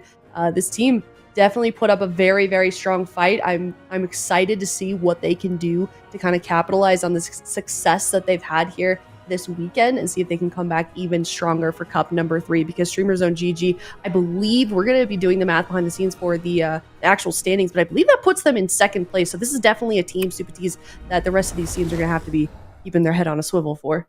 Yeah, they're getting further and further ahead, and it's still really good if they can get a top 3 finish. You get that guaranteed spot in the finals, and they're getting more and more comfy because Dobob fell out, so then other teams have a chance to gobble up some points. There's a 3rd cup, so Streamer Zone are feeling confident for that, but they also just want to win, It's like, it's not enough to settle for 2nd. Like, you want to get 1st. Echo has won the 2 previous championships for this expansion. They're going for 3. Like, no, someone has to stop them. Someone has to stop Echo, and Streamer Zone are the closest so far. Well, to be fair, for a new roster, having back-to-back final appearances, it's pretty good. It's pretty good compared to, Echo, they also picked up some new members this season, but still, I think they can definitely be proud over their performance. They knocked out some good teams, in both of these tournaments. This time around, it wasn't them that knocked out Dobob, but still, they've had solid performances. And it's only, like you said, getting better. They just need to figure out an answer. Because I feel like one thing that we haven't seen from Streamer Zone that actually could be kind of the secret could be Swapsy playing Destro Warlock. Because Swapsy has played a lot of Warlock in the past too. That is a spec that he's very familiar with. So maybe he can play Destro Warlock and they can bring out something crazy like Destro Survival Hunter or something. I don't know. But we'll see what they can cook up in their time off. Yeah, definitely curious as well. That cup number 3, that final qualifying cup is going to be next weekend, Super T. So Streamer Zone GG, honestly, the rest of the teams in the EU bracket that have a chance to challenge Echo have definitely got to figure something out. But what do you think the major takeaways are from Streamer Zone GG? It sounds like Zico thinks they could maybe diversify their comps. Anything else do you think that they're working on for next weekend? I think they should just master the jungle. I feel like they just got to win the mind game with Mercy. I feel like they're winning games with it, like winning actual matches, not just cheesing to win really fast. They're getting very close to winning, and then they're just losing the little mind game engagements. They just need more war games into Destro locks and more practice on comms with kicks. And I think if they get that, then it's a matchup they can win. Yeah, absolutely. So a lot of strong teams here in the EU region. I mean, Dobob is one that was able to beat Echo last weekend for cup number 1. Streamer Zone Under Pressure was very close as well to making a deep run. Zika, how do you feel like the overall level of competition is for EU so far? I mean, this is what I said at the beginning. I feel like EU has 4 potential, like super solid teams here who I could, on their best day, could see all of them winning. I think that this weekend kind of proved that even more, because the team that I was a little bit maybe not disappointed, but I think expecting maybe a little bit more of was Under Pressure. So the fact that Under Pressure actually came in and delivered, that was a big sign, because we've seen Streamer Zone now back-to-back final appearances. We've seen Echo, classic Echo. Dobob and Under Pressure are tied for 3rd right now. So Dobob and Under Pressure, like the fact that it's not Dobob in 2nd and Streamer Zone in 3rd, and that we now have a tie is telling you everything you need to know about how competitive the region has been for those top 4 spots. And then we also have other teams, that are climbing. Like we got a 3-way tie for 5th place. So really competitive region for sure. Absolutely. We can see just how competitive that is right here. We've got the standings after cup number 2 all updated for y'all. It is 240 points for the 1st place team. Echo up there at the top. 2nd place, Streamer Zone GG, now at 200 points in 2nd place, securing that pretty recently. And then for 3rd, we've got Dobob versus Under Pressure tied right now. And that's going to be the big question, Super T's, leading into next place. Who makes it into the top 3? Who's going to be sent to the gauntlet in 4th through 8th place? Really could be anybody. I feel like Full Smart could have a good run. I mean, they must be feeling somewhat inspired from Streamer Zone, their jungle putting on such a show, and even their own jungle for this week. So I honestly think almost any of these teams. Clevepilt seems to be struggling, with the changes that happened to Rhett in terms of like holding their position. They may start to fall behind unless they can adapt to that for next week. But I really think anybody could be capable of that now that after seeing Buff Mistweaver. I feel like YOLO Inc., even though they're in 8th, they took a game off Echo in the open bracket. And I feel like if they're playing on point, they're a very threatening team as well. So next week could be the most volatile week as far as the bracket is concerned. Yeah, I am very, very excited to see how this 3rd season plays out. But Zico, if you were a betting man, and I know that you are, who do you think makes it into that 3rd spot for EU? That's a toughie. That is a toughie. I want to say Dobob. I think Dobob probably. But I think it's close. Like, my issue right now with Dobob is that we are not seeing them play with flappers. Like, we're seeing all of these other teams in both regions utilizing Feral Druids and being extremely successful with it. Well, Dobob's problem is that they don't have a hunter. And they're just putting all their eggs in the Fire Outlaw basket. And we've seen teams do that. Even insane players do that before. I mean, look at Echo. They just won the finals. They didn't play RMP at all because you need something more. When you face, especially hunters, and there is that Fire Mage versus Roar of Sacrifice matchup happening, you're just not a player. Like, all your damage is tied to combustion. You combust, you Roar of Sacrifices, and that just keeps happening until the game goes on to deeper dampening, where you can finally get a Roar of Sacrifice on a different, like on one of your teammates' cooldowns, and then you can maybe get a kill. But it's just, a lot of the time you lose before that happens as the Fire Mage. So right now, I want to see more flappers. We saw some Arcane Feral, looked pretty decent. I want to see Dobob figure out a way to incorporate flappers, because you have one of the best Feral Druids in the entire game, and he's not being used as much as he should be. So that's their biggest issue. Yeah, really interesting to see how some of these teams, because you can have 4 players on your team, and a lot of times that 4th player might be the best, like you said, Flappers, the best Feral Druid, and you just don't really get to utilize them. So it'll be interesting to see next week if they are able to make that happen or make some kind of other adaptation to keep them in a little bit longer, because I'm sure that they're looking at how their placements were this week and looking on how they can improve that for Cup number 3. But let's take a look at the bracket for Cup 2 here in the EU region and kind of everything that we did see. Of course, we started off the weekend with 8 teams. We had that open bracket. They fought to get here, and then we eliminated 4 teams on the first day. And now we have just 1 remaining. And of course, that is Echo, 4-1, finishing off with Streamer Zone GG. They were up in the upper bracket the entire time. Of course, last week, they were able to actually drop down and then make it back up against Dobob for that rematch. So they kind of have had to do a lot of rematches and sort of figure out very quickly how exactly that's going to work. But super exciting so far this weekend. Super Tease, what has been your favorite? What was your favorite series here for EU? Oh man, favorite series. I mean, there were so many good ones in the lower bracket. I really feel like, I mean, to be honest, I think it was the Dobob versus Buff Mistweaver, the cross kill coming down to a 2v2, like how crazy that was. Bank Mistweaver is the only monk in the tournament. I feel like that was a really good one for this weekend. Probably my favorite if you missed like a series out of the whole weekend. Like the Dobob versus Buff Mistweaver series is one that definitely want to go back and rewind for. I think what I really like about the region is just look at the score for Echo. It's not 3-0, 3-0, 3-0, 4-0, you know? It's 3-1, 3-1, 3-1, 4-1 So is next week going to be 3-2, 3-2, 3-2, 4-2? And then in the finals, maybe they lose? Yeah. Are we building up for that? Who knows? I'm not sure. We'll definitely have to stay tuned for Cup number 3. But that is not all of the games that we have this weekend. Of course, we are heading over now to North America. Let's talk about that region. We've got the NA bracket right here for you. 4 teams left in this region as well. We've got Gators back versus Welcome to the Jung up in the upper bracket. Down in the lower, facing elimination, it's Cats and Dogs versus Direwolves. We've got some new casters in here as well. D-Machine, what do you think of this lower bracket? I just think that they're absolutely phenomenal. Elliot Venruki's been talking a little bit about how Welcome to the Jung was practicing that Warlock. Cats and Dogs, they've shown that they have the Warlock capability, but also Jax on that Sub-Rogue.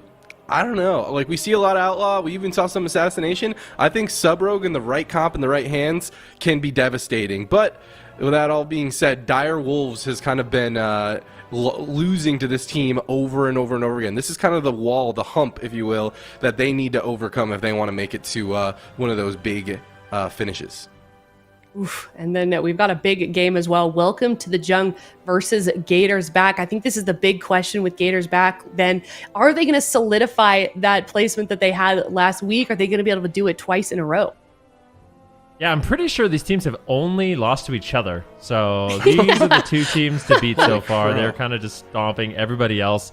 Last week, it was Gators back that managed to get a win with their RPS. They looked really good, but the elephant in the room is Welcome to the Jung. They were looking better as that series went on. And I think a big part of that is they started utilizing Nick on the Destruction Warlock. This week, we got even more of a surprise where Nick was playing the Balance Druid. We had an opportunity for Chanimal to, you know, showcase some of those top 5 plays. And Nick was in a bunch of those on that Druid. Welcome to the Jung. They're looking really good, playing the Assassination Rogue with Drake once again. So I don't know. I don't know who's going to win this one, but I think it's going to be close once again. And both these teams seem to just be evolving every week. Yeah, it's exciting to see, especially within the war within, just how hard these players are working. It's kind of the same story in NA and EU. We're seeing these teams put in that effort to diversify their comps, to diversify their specs, and try something new, D-Machine.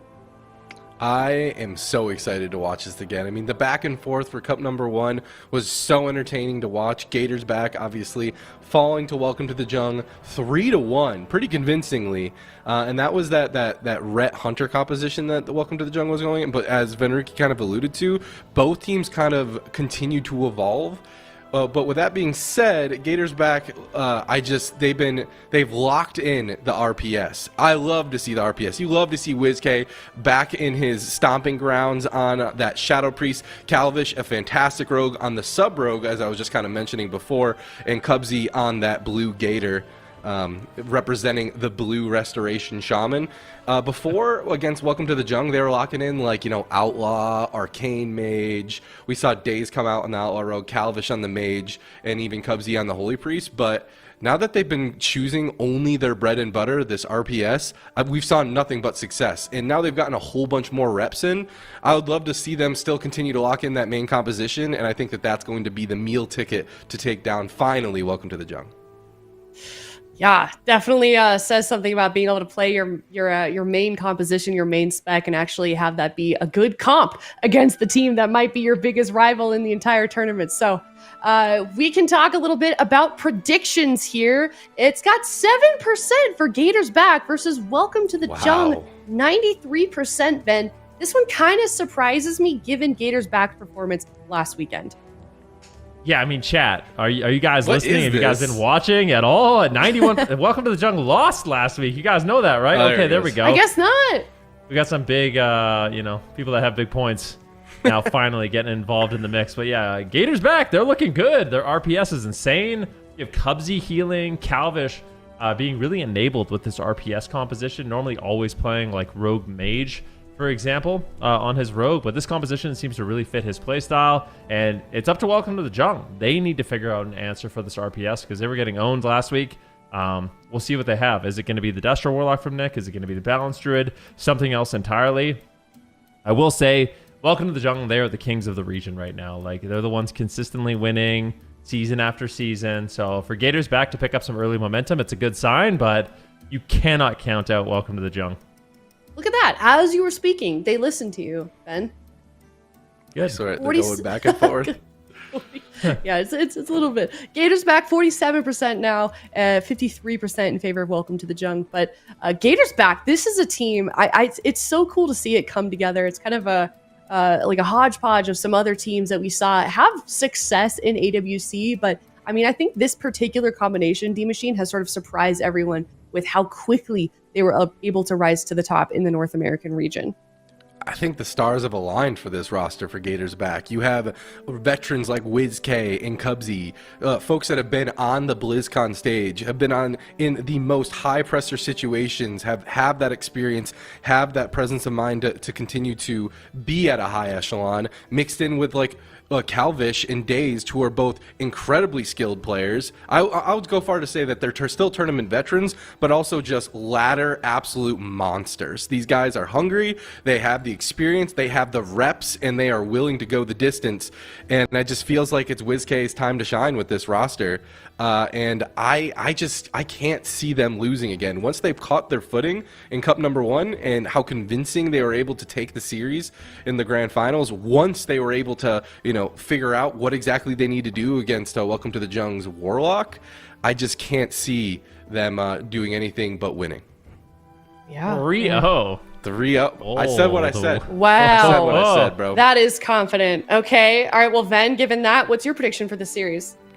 Well, I just want to so I know Zico was saying earlier that he's just trying to, he doesn't even care about who wins and loses. He just wants to have the same prediction as me. So we'll see what happens. I actually went with Welcome to the Jung. I feel like they were heating up at the end of their last series. I think it'll be a close one, but I sense that Welcome to the Jung and potentially Nick on the Moonkin is going to take this one. Yeah, okay. We've got some predictions here. Mine is, I actually feel a little bit bad about this, and I think if I were to look at it again, I might change it because I did make this in the beginning of the day, but I have 1-3 in favor of Welcome to the Jung, but my heart really wants to see Gators win. Like, I really want them to do it, and I feel like they could. I'm being a little bit of a leaky faucet here, but if I could re-predict, I think Gators back could really take this. Just especially given how volatile it seems like this season in particular has been. Do we have any reason as to why that is? It just seems like so many teams in both regions were just constant upsets. Dang it. Zico has the same prediction as me. This is not good. I don't like this. So does Chan. He's in your head, man. Don't let him do that. Don't let that guy do that.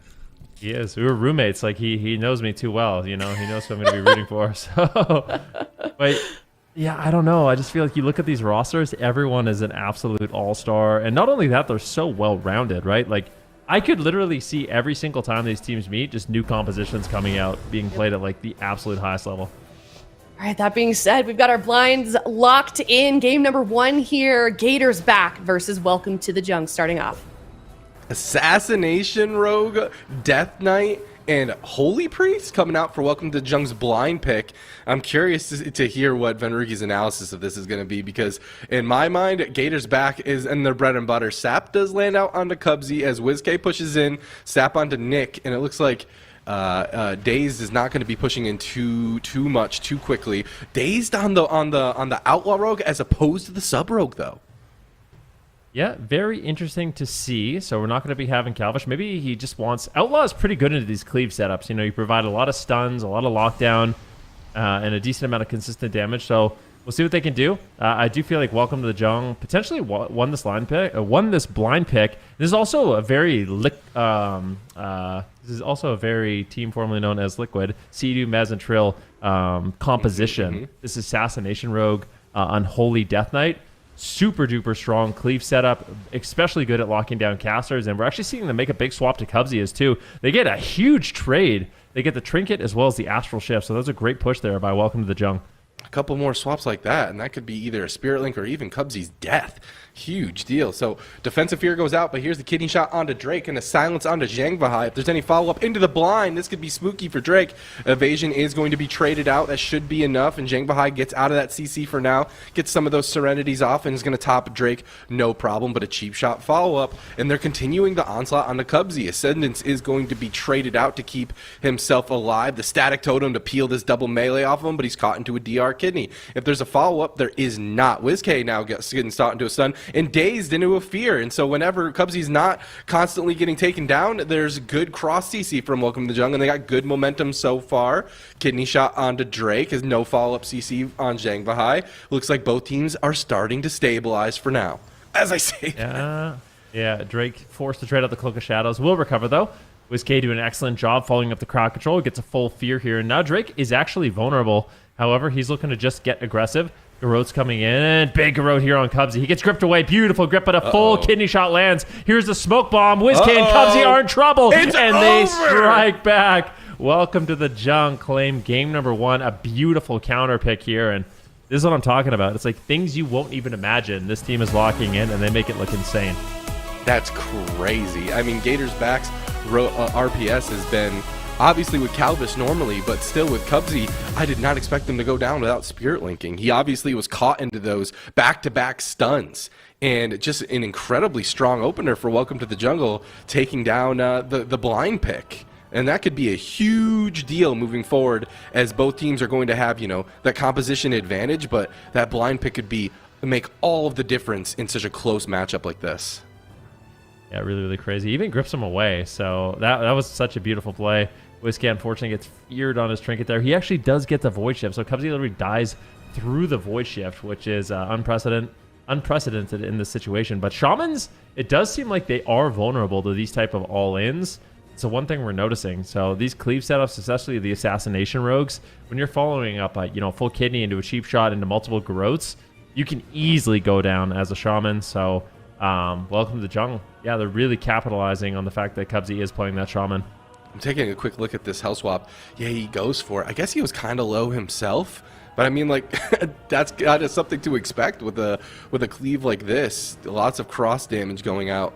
Looking at the damage breakdown between Drake and Dazed, they're both pretty close, playing more of that control role for their team, and WizK and Nick just doing the pumping of the damage.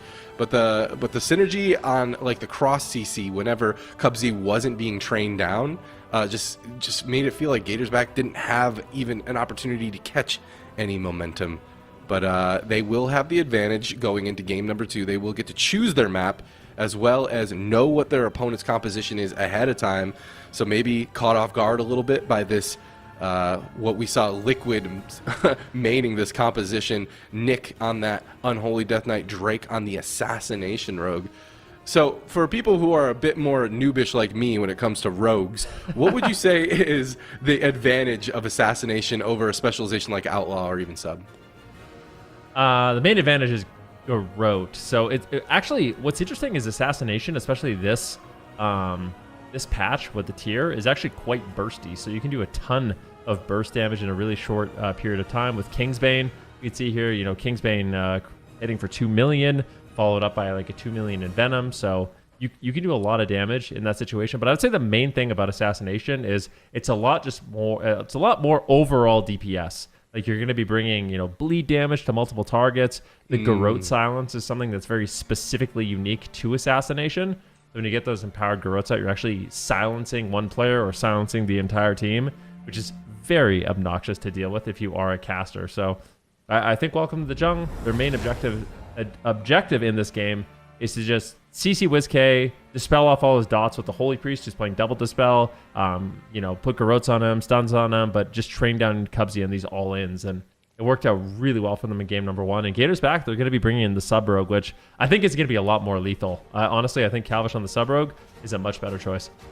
Good offense makes a strong defense, and I'm interested to see all of the stuns coming out from the Sub-Rogue. Obviously, they could use them defensively as well if, you need to lock down a team desperately, but more importantly, I want to see the cross CC coming out from Calvish, as we saw previously from this RPS. He just does such a good job enabling the team. We saw earlier, Calvish chasing after a healer into WizK's Fear. We saw Calvish chasing after a healer, we saw the healer going at Cubsy going for hexes while running into Calvish's full kidney shot. Like the synergy that we saw from this RPS earlier with all of the CC that a sub can bring to the table just seemed absolutely just so dominant. So I'm excited to see him locked in, even though Outlaw has been proven to be a bit more tanky. Let's see what he can get done. Cheap shot lands on Nick. Looks like Calvish is looking for some cross CC perhaps onto Zhang Bahai. Not going to find it just yet. Still just taking down Nick. They're actually chasing after Zhang Bahai, and he immediately is going to respect that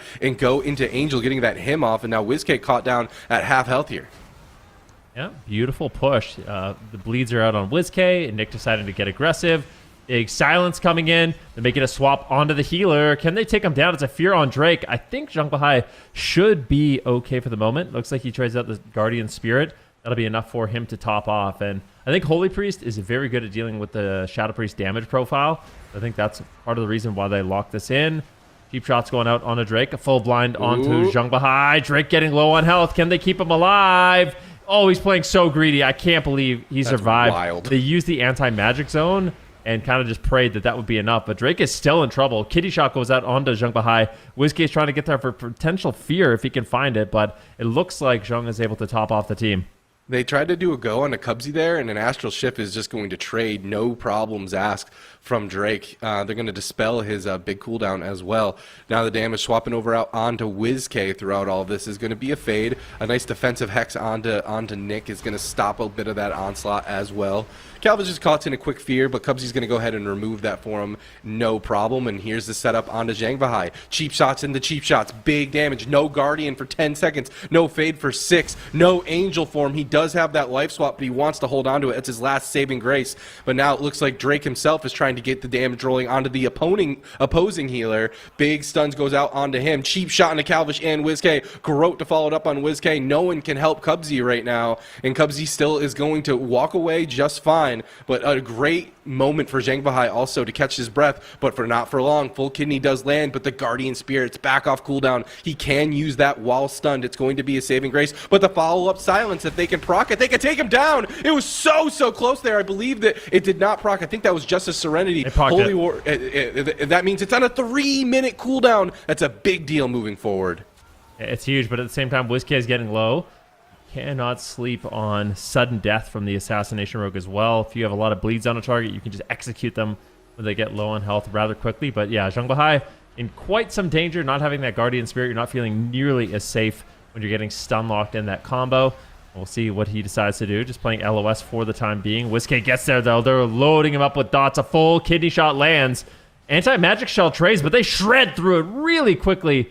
Drake going for stuns and gouges here onto Calvish, keeping Zhang Bahai alive. Now it's going to be WizK feeling the pressure for the time being. Yeah, he gets kicked. Can't use Disperse or but he's going to get the fade, the full fear onto Cubsy. What are they going to get done with this? Into the Chastise Sun onto WizK. He's trying to get the pressure swapped back over to Jengbahai, but he's just line of sighting with that Holy Ward. He should be avoiding any sort of kicks for now. They have to peel that Holy Ward off. They do. Can Calvish get there to get the go rolling? Looks like the main kill target so far has been Jengbahai this whole game, but the kidney shot, as I say that, swaps over out onto Drake. He's going to catch a huge Serenity heal, and he's going to be topped off. No problem. Big damage on the WizK from Drake is going to be the dispersion. Spirit Link still available, but they swap the pressure over out onto Calvish. This is Calvish's blades as well, so he's trying to get some damage done onto Drake. So back and forth. Yeah, really back and forth. WizK's in trouble. Full stun on Cubsy. What is WizK going to do? He's bleeding out right now. Drake is there. Can he get the follow-up? Garrodi gets the gouge.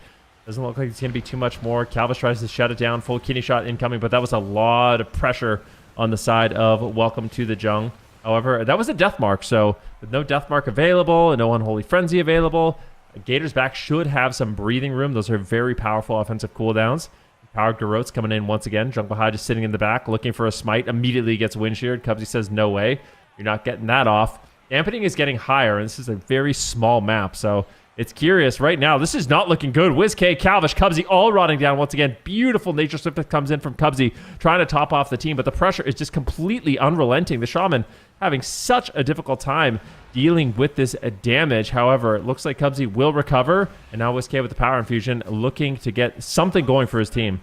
Kidney shot onto Cubsy gets completely denied by a nice gouge. Huge pressure going out onto WizK from Nick. Will be stopped with a blind, but every time you use these CCs to slow people down, you don't necessarily have them for the healer. So it looks like Jengbahai sitting pretty with that Holy Ward in the background. Even in the Angel 4, completely immune to CC, keeping his team completely aggressive. And when everyone on Gators back is rotting down, it really nullifies the effectiveness of that Spirit Link totem. And Nick and Drake have been doing such a good job keeping everyone so low. Over and over and over again. A grip kidney goes out onto Cubsy. This is blades from Calvish, however. He's trying to get some work done onto Drake. Jengbahai's got to be careful not to get swapped to, but he has Trinket. He's got Fade. He's got Guardian even. He's got buttons to deal with for days. It's WizK who's got to be scared. He has Dispersion back. He can use that at any given moment. Kidney shot goes out onto Drake as Calvish is trying to get aggressive. Gouge onto Jengbahai, but nothing to follow it up just yet. WizK just trying to pull these melee into a position that they don't want to be in and is struggling to get aggressive, as we've seen him to go do time and time again. It's so important that there's cross CC following up on Jengbahai, but WizK's forced into dispersion in just a chastised stun onto Cubsy. Drake doing a great job dropping the smoke bombs, getting the Garrotes out. When everyone is stacked up, you are doing a ton of damage on that assassination rogue. They're all going to start rotting. There's not much recovery. Ascendance comes in from Cubsy. That's the last line of defense. Big setup on Drake. They get him! They snipe him! Oh, they fumble so badly. Oh, they have everything. Look at this. I mean, Drake, he's got evasion. He's got Cloak of Shadows. He's got blind. Jungbahai, he's got his void shift. He used his trinket. I can't believe they lost. That's like Gators back. If you're a Gators back fan, that was a miracle. That was that miracle moment. That should not have happened, but they find that opening and take the win. I'm going to take a quick look at this replay. Yeah, there was a nice, solid double fear from WizK to enable the go. But, man, every button in the arsenal, everything was available. And WizK just uses Disperse. I think Cubsy might not have even had a trinket. He just had the Spirit Link, so he'd have to use it preemptively even on the next go. They were in such a good position. They were spooked, man. I think this is the go right here. So there's the triple fear, the cheap shot follow-up onto Drake. Even lots of pressure. Look at how much damage this Jengbahai trinkets at the very last second. It was an absurd amount of damage very, very quickly, and it just kind of shows you how little of a window teams like Gators back can kind of capitalize on. But welcome to the Jung. They got to keep their head up. They can't tilt. This is going to be a game 5 potentially. They have to go the distance. And so far, so good for them. I mean, game number 1 was just wholeheartedly convincing. It was a much closer game, I will say. I just feel like Gators back had a little bit more breathing room with the sub-rogue. Void Volley is so annoying. Void Volley on Jungbahai, just getting horrified randomly. Yeah, I want to see. I think that was the last CC that hit him. He actually had to trinket the Void Volley. So if that Void Volley doesn't hit, I think things may have gone differently, because he has cooldowns, right? He might be saying to Drake, "You're fine. I got you. I'm gonna trinket. It's my trinket Guardian." That could be the comms. I'll trinket Guardian. I'll trinket Guardian, and then the trinket Guardian just doesn't come. Watching And Zhang here Bahai's comes- fear. Look at the fear. Oh, he's right in the void volley. Right. Oh my gosh, dude. That's crazy. He trinketed a void volley. That's feels bad, man moment. I mean, for that's sure. also a big heads-up play by WizK, just perfectly aiming the void volley to, yeah, extend the crowd control chain. So good job by WizK, but I don't know if your Gators back, I would be sweating because that was not looking good. Like, yeah, I feel like for the most of the game, they were on the back foot. Whoa, We are going to a small map. Okay. All right. Makes sense. Welcome to the Jung. That's what they want. Oh, gosh, duh. It's welcome to the jump. Dude, I keep thinking in my head Gators back lost that game. I just thought that they were so far behind the whole game that in my head canon they lost. But no, they won. They tied it up 1-1 in that hero play at the very end there. Drake and Zhang Bahai got to be kicking themselves a little bit, but I have full confidence that a team like Welcome to the Jung is going to bounce back A-OK and not tilt. We've seen them come back from worse. Both teams locking in the same compositions. Calvish is going to be sticking to that sub-rogue, and we are going to be going to the smallest map in the pool, I think it's fair to say, Ruins of Lordaeron. One of, that's for sure. It's definitely a very interesting map. The most unique map of all of them, I would say. So, yeah, Ruins of Lordaeron, it's a great one. If you're a Cleve, this is kind of your bread and butter. And for Gators back, I don't think it's bad for them either, though. You know what I mean? Like, they kind of want to be in close proximity, getting those crowd control chains, making those swaps. Calvish going to be playing an Orc Rogue, so not going for the high mountain, realizing he is susceptible to stuns. So Orcs still going to be getting some serious value if they're trying to take you down in a stun lock combo. And it's going to allow him to get a little bit more aggressive, but you can see the Rogues. They can't really... In this match is interesting. He's not really playing the same level of versatility we normally see him play. He's opting for a much more aggressive build, playing, 15,000 less versatility, and putting that all into mastery for that additional burst. Got it. Well, his goes have definitely been showing some signs of potency, so perhaps it's the correct play. But also, it seems like WizK a lot of the time has been the main kill target for Welcome to the Jung, at least so far. They could easily swap that up. We saw some hard swaps to Calvish a few times. And as we just saw with Drake, Rogues, especially when caught into a stun, are so susceptible to swaps. But here we go. The gates are already open. We're back into the action right away. Love to see it. And WizK is jumping right in, but he gets caught in a sap. He wasn't actually able to get in combat right away. Nick also sapped up as well. Both teams just kind of slowing each other down. A nice double fear from WizK to open the stuff up. Looks like Calvish is going to be opening onto Zhang Bahai with that full kidney shot. Cheap shot goes out onto Nick, but Drake is going to shut down Calvish with a cheap shot of his own. Both teams just kind of slowing each other down. Good job so far. Really, we'll have to see who comes ahead in the opener. Seems like Gators back is relatively stable. The double blinding sleep comes in, though. This is the Unholy Frenzy. Unfortunately for Nick, he's not getting too much damage out. Finally, a little bit of pressure here onto WizK and Calvish. Full asphyxiate stun onto Cubsy. Need to make sure we don't see an overlap or Drake going down without using cooldowns. He plays it safe, just uses the Cloak of Shadows early on. There's the anti-magic shell as well, so... Slight overlap, and now the full stun comes in. The smoke bomb drops out. Drake, are you in trouble? Silence. I don't know. I'm a little bit nervous. The heals come in, and it looks like Drake will survive. That was the anti-magic zone from Nick. So Nick trading up basically all his defensive cooldowns to keep his team nice and healthy.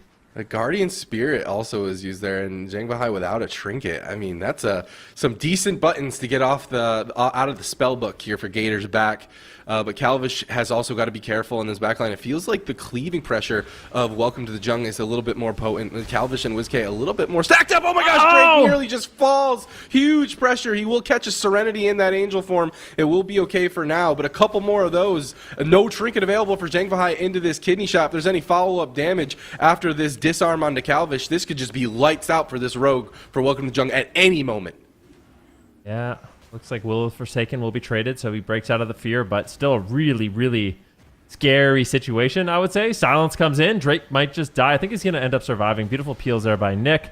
Gets the double blinding sleet, so very important for Nick. He is basically the goalkeeper. He's the one using most of the defensive cooldowns, using the stops when he needs to. He has to try to keep his team alive during these really tense moments and break up the CC chain. Guru's coming in. WizK's getting low, and just remember that sudden death. You can just evaporate out of nowhere. WizK needs to be careful. He can't greed the dispersion too hard, or he could just die through it. He needs to be very careful. But still, I feel like Gators back. They're in a good situation. One good setup, they could potentially close out the game. Man, these disarm mind games back and forth are crazy. Drake's taking a lot of pressure. He has that evasion, but Zhang Bahai caught into a full fear. He gets out of it, but he puts it into a cheap shot. Is the evasion going to be enough to keep Drake alive? It does. The Hex even to follow it up. Cubsy getting in on the action. Blades is still available, and Drake is taking a bit more pressure. Zhang Bahai is going to be A-okay with that Guardian Spirit, topping Drake and giving him that extra healing. But now Drake wants to get aggressive onto WizK. WizK is preemptively popping that Fade just for a little bit of immunity for just a little bit. Calvish is going to shut down the cooldowns of Drake with the disarm into the full kidney, now trying to get aggressive himself, but Nick doing a good job, going to go ahead and stun up Calvish and put both DPS into that disorient. Hex from Cubsy it's gonna follow up onto Nick, good cross CC into the fear onto Zhang Bahai. Drake is in trouble, cheap shot lands, huge pressure is gonna be the Cloak of Shadows, and the stop onto WizK. Calvish also taking a bit of pressure himself. WizK being the main kill target, he still has Disperse. Gators back have buttons for days, and Drake is getting dangerously low over and over and over again. Zhang Bahai looking for a fear. He finds the double fear. WizK is all alone. Might need to use a dispersion. Still just greeting it. I'm just so afraid for WizK. I'm so afraid, WizK. Please, the dispersion comes in. Mass Dispel lands there from Zhang Bahai as well, dispelling off all the dots. But this could be the end of the game. Drake's low on health. At the same time, Calvish is getting low. This is back and forth. Oh, wow. Welcome to the jungle. They totally stabilized. Cubsy has Ascendance up and will stabilize as well. So really tense situation, but both healers navigating it expertly and topping off their team. But once again, we have a big setup here from Welcome to the Jungle. WizK is in trouble. Full fear lands. Cubsy, does he get a trinket? Oh, WizK could trade out the Void Shift. Silence onto Zhang Bahai. It is back and forth. Garrote coming in here from Drake. Getting those bleeds up onto WizK. WizK doing what he can to get the damage rolling here onto Drake. He's got no Cloak of Shadows, so super vulnerable in this situation. But luckily for him, Jung has his trinket. He's got the Void Shift. He's got the Guardian. Welcome to the Jungle should not lose in this situation. They can continue to make a push. Guardian going to be used. Apotheosis, keeping Drake nice and healthy for now. Now evasion back off a cooldown, but no trinket. If they can put Drake into a stun, silence onto Zhang Bahai. Where's the follow-up CC? He's going to Holy Ward. Between the Holy Ward, the AMS, the fades, it's so hard to get CC onto this priest Zhang Bahai. But so, Welcome to Jung doing such a fantastic job. And WizK still with no dispersion left for 15 seconds. If Nick and Drake can reconnect on him, this could be lights out. Big damage coming out from Drake. WizK has got to be careful. Surely this is going to be a Spirit Link here any minute. Cubsy's still holding on to that and still running out of mana. Full blind lands. Big damage out onto Drake. He's going to peel it with the gouge onto WizK. Nick gripping Cubsy in. There's the bomb. Huge damage onto Drake. Is this just going to be it for him? Cheap shot to follow it up. WizK gets locked out though. Nick peeling for his rogue like a hero. Apotheosis is going to give him the throughput, and Zhang Bahai keeps his rogue alive. Yeah, Drake actually vanished that setup. That was a highlight moment, but he might just die anyways. This is unbelievable. Cloak of Shadows? Are you going to trade it? WizK's low. Doesn't want to throw. He is a disperse once again. I just am so... WizK is a very greedy Shadow Priest, and it pays off 99% of the time, but I am worried with that sudden demise that he could fall. We'll see, though. So far, it is working out. Zhang Bahai going to be going into the Spirit of the Redeemer, just throwing out free heals. Team will get top, but Calvish is ready for a setup. Calvish is going to be going to initiate crowd control very soon. Nice static field totem. They are trapped for the time being, immediately breaking out of that. Continuing their push here. Cubsy's almost out of mana, but it's not looking good for either side. This is a very risky situation. Nick getting low. Cheap shot on Zhang Bahai. Do they have any follow-up? It's a full hex. Full hex lands, and now it's Nick. There's just a miracle swap on Nick. He doesn't have anything. He needs to be there right with Zhang Bahai. It looks like he will be able to survive. Death Strike's coming in. He's just death striking Cubsy's Elemental. That was expertly done by Nick, just playing it safe, but a really scary moment there. It's so crazy to see these guys. Like, I don't know, is DK Nick's main? He's playing it like he's a main. Fantastic play by him, but he has no cooldowns, no Ice Bomb Fortitude, no AMS for just 1 short second. The damage being swapped over out onto Drake throughout all of this. Calvish getting gouged up, going to stop his damage for now. A nice double fear from WizK as they set up a full kidney onto Zhang Bahai into the cheap shot. And it looks like Drake is the one who needs to use that Cloak of Shadows as WizK was looking to knock him out. Swapping damage over out onto Nick. AMS, Ice Bomb Fortitude immediately going to be traded out. Those short cooldowns though, we now have Guardian Spirit back for Zhang Bahai. Cubsy running lower and lower on mana. This game surely is going to end at any given minute. He disperses. WizK, he had everything on him. Uses the dispersion early. It's a really good time to do it. full trinket there from Zheng Bahai. He's going to trinket out of the crowd control and my make a swap gosh. potentially here onto Calvish. WizK is still low. Cubsy's got nothing left in the tank. This is potentially the last setup of the game. Gators back. They need to win right here. The static field almost worked. Zheng Bahai faded it. That was another highlight moment in this game. That fade was so good from Zheng Bahai to make it in and get the Void Shift off. That almost won them the game, but they are still struggling. The Guardian Spirit is up. Who do you trade it on? He's got the Anti-Magic shell. Ends up using it on Nick as well, but they're making a push on WizK, and I think WizK could fall here. He does have Void Shift. They've got the Spirit Link Totem, but Cubsy has basically no mana whatsoever. They may have ran out of time. I think Gators back is going to have one more setup. WizK fades out of the smoke bomb. He's trying to get away. They make a setup here onto Drake. Can they take him down? I don't think they're going to be able to. Zheng Bahai, he gets the Master Spell on the dots. A beautiful grip there by Nick, not allowing WizK to land the Fury. Lands a double, though, on the DPS. Zheng Bahai is there. He gets caught into a Hex. God. Beautiful Hex. Cubsy may have won the game with that Hex. I can't believe it. Drake is so low on health. Evasion comes in. He trinkets as well, and Zheng Bahai keeps him alive. That was just such a beautiful moment. Everyone is so good in this game. It's so insane. WizK down to half once again. It is back and forth, David. It's insane. There's the kidney shot, goes out onto Drake. The blind does get committed, however, no! and it's defensively onto Calvish, stopping this go onto Drake himself. 1 second disperse. 1 second until disperse. He has it available, and he has to press it immediately. They get to the Spirit Link as well. Gators back is on fumes. They need to make something happen right now, but Zheng Bahai completely out of mana. Holy Ward back off of cooldown and Guardian in just 2 short seconds, but WizK, can you live? Drake at the same time. It could be a cross kill. Disarm onto Calvish. He pops blades, but into what? And they do it. Welcome to the JUNG. Withstand the storm and take out Gators back on Ruins of Lordaeron. This is just such high-level, enjoyable gameplay. I mean, everyone is just making crazy plays, outplaying each other every step of the way. Amazing game. Welcome to JUNG ultimately survived, but there were so many times in the game I'm like, they're dead. There's no way. Like, can't believe Cubsy landed that Hex. Look at the static field totem. He's not going to get there. He's going to die. This is it, yeah. And then he fades it. Look at that. Oh, that would have been God, like dude. Any other priest is just yoinked out of there and loses the game. Insanity.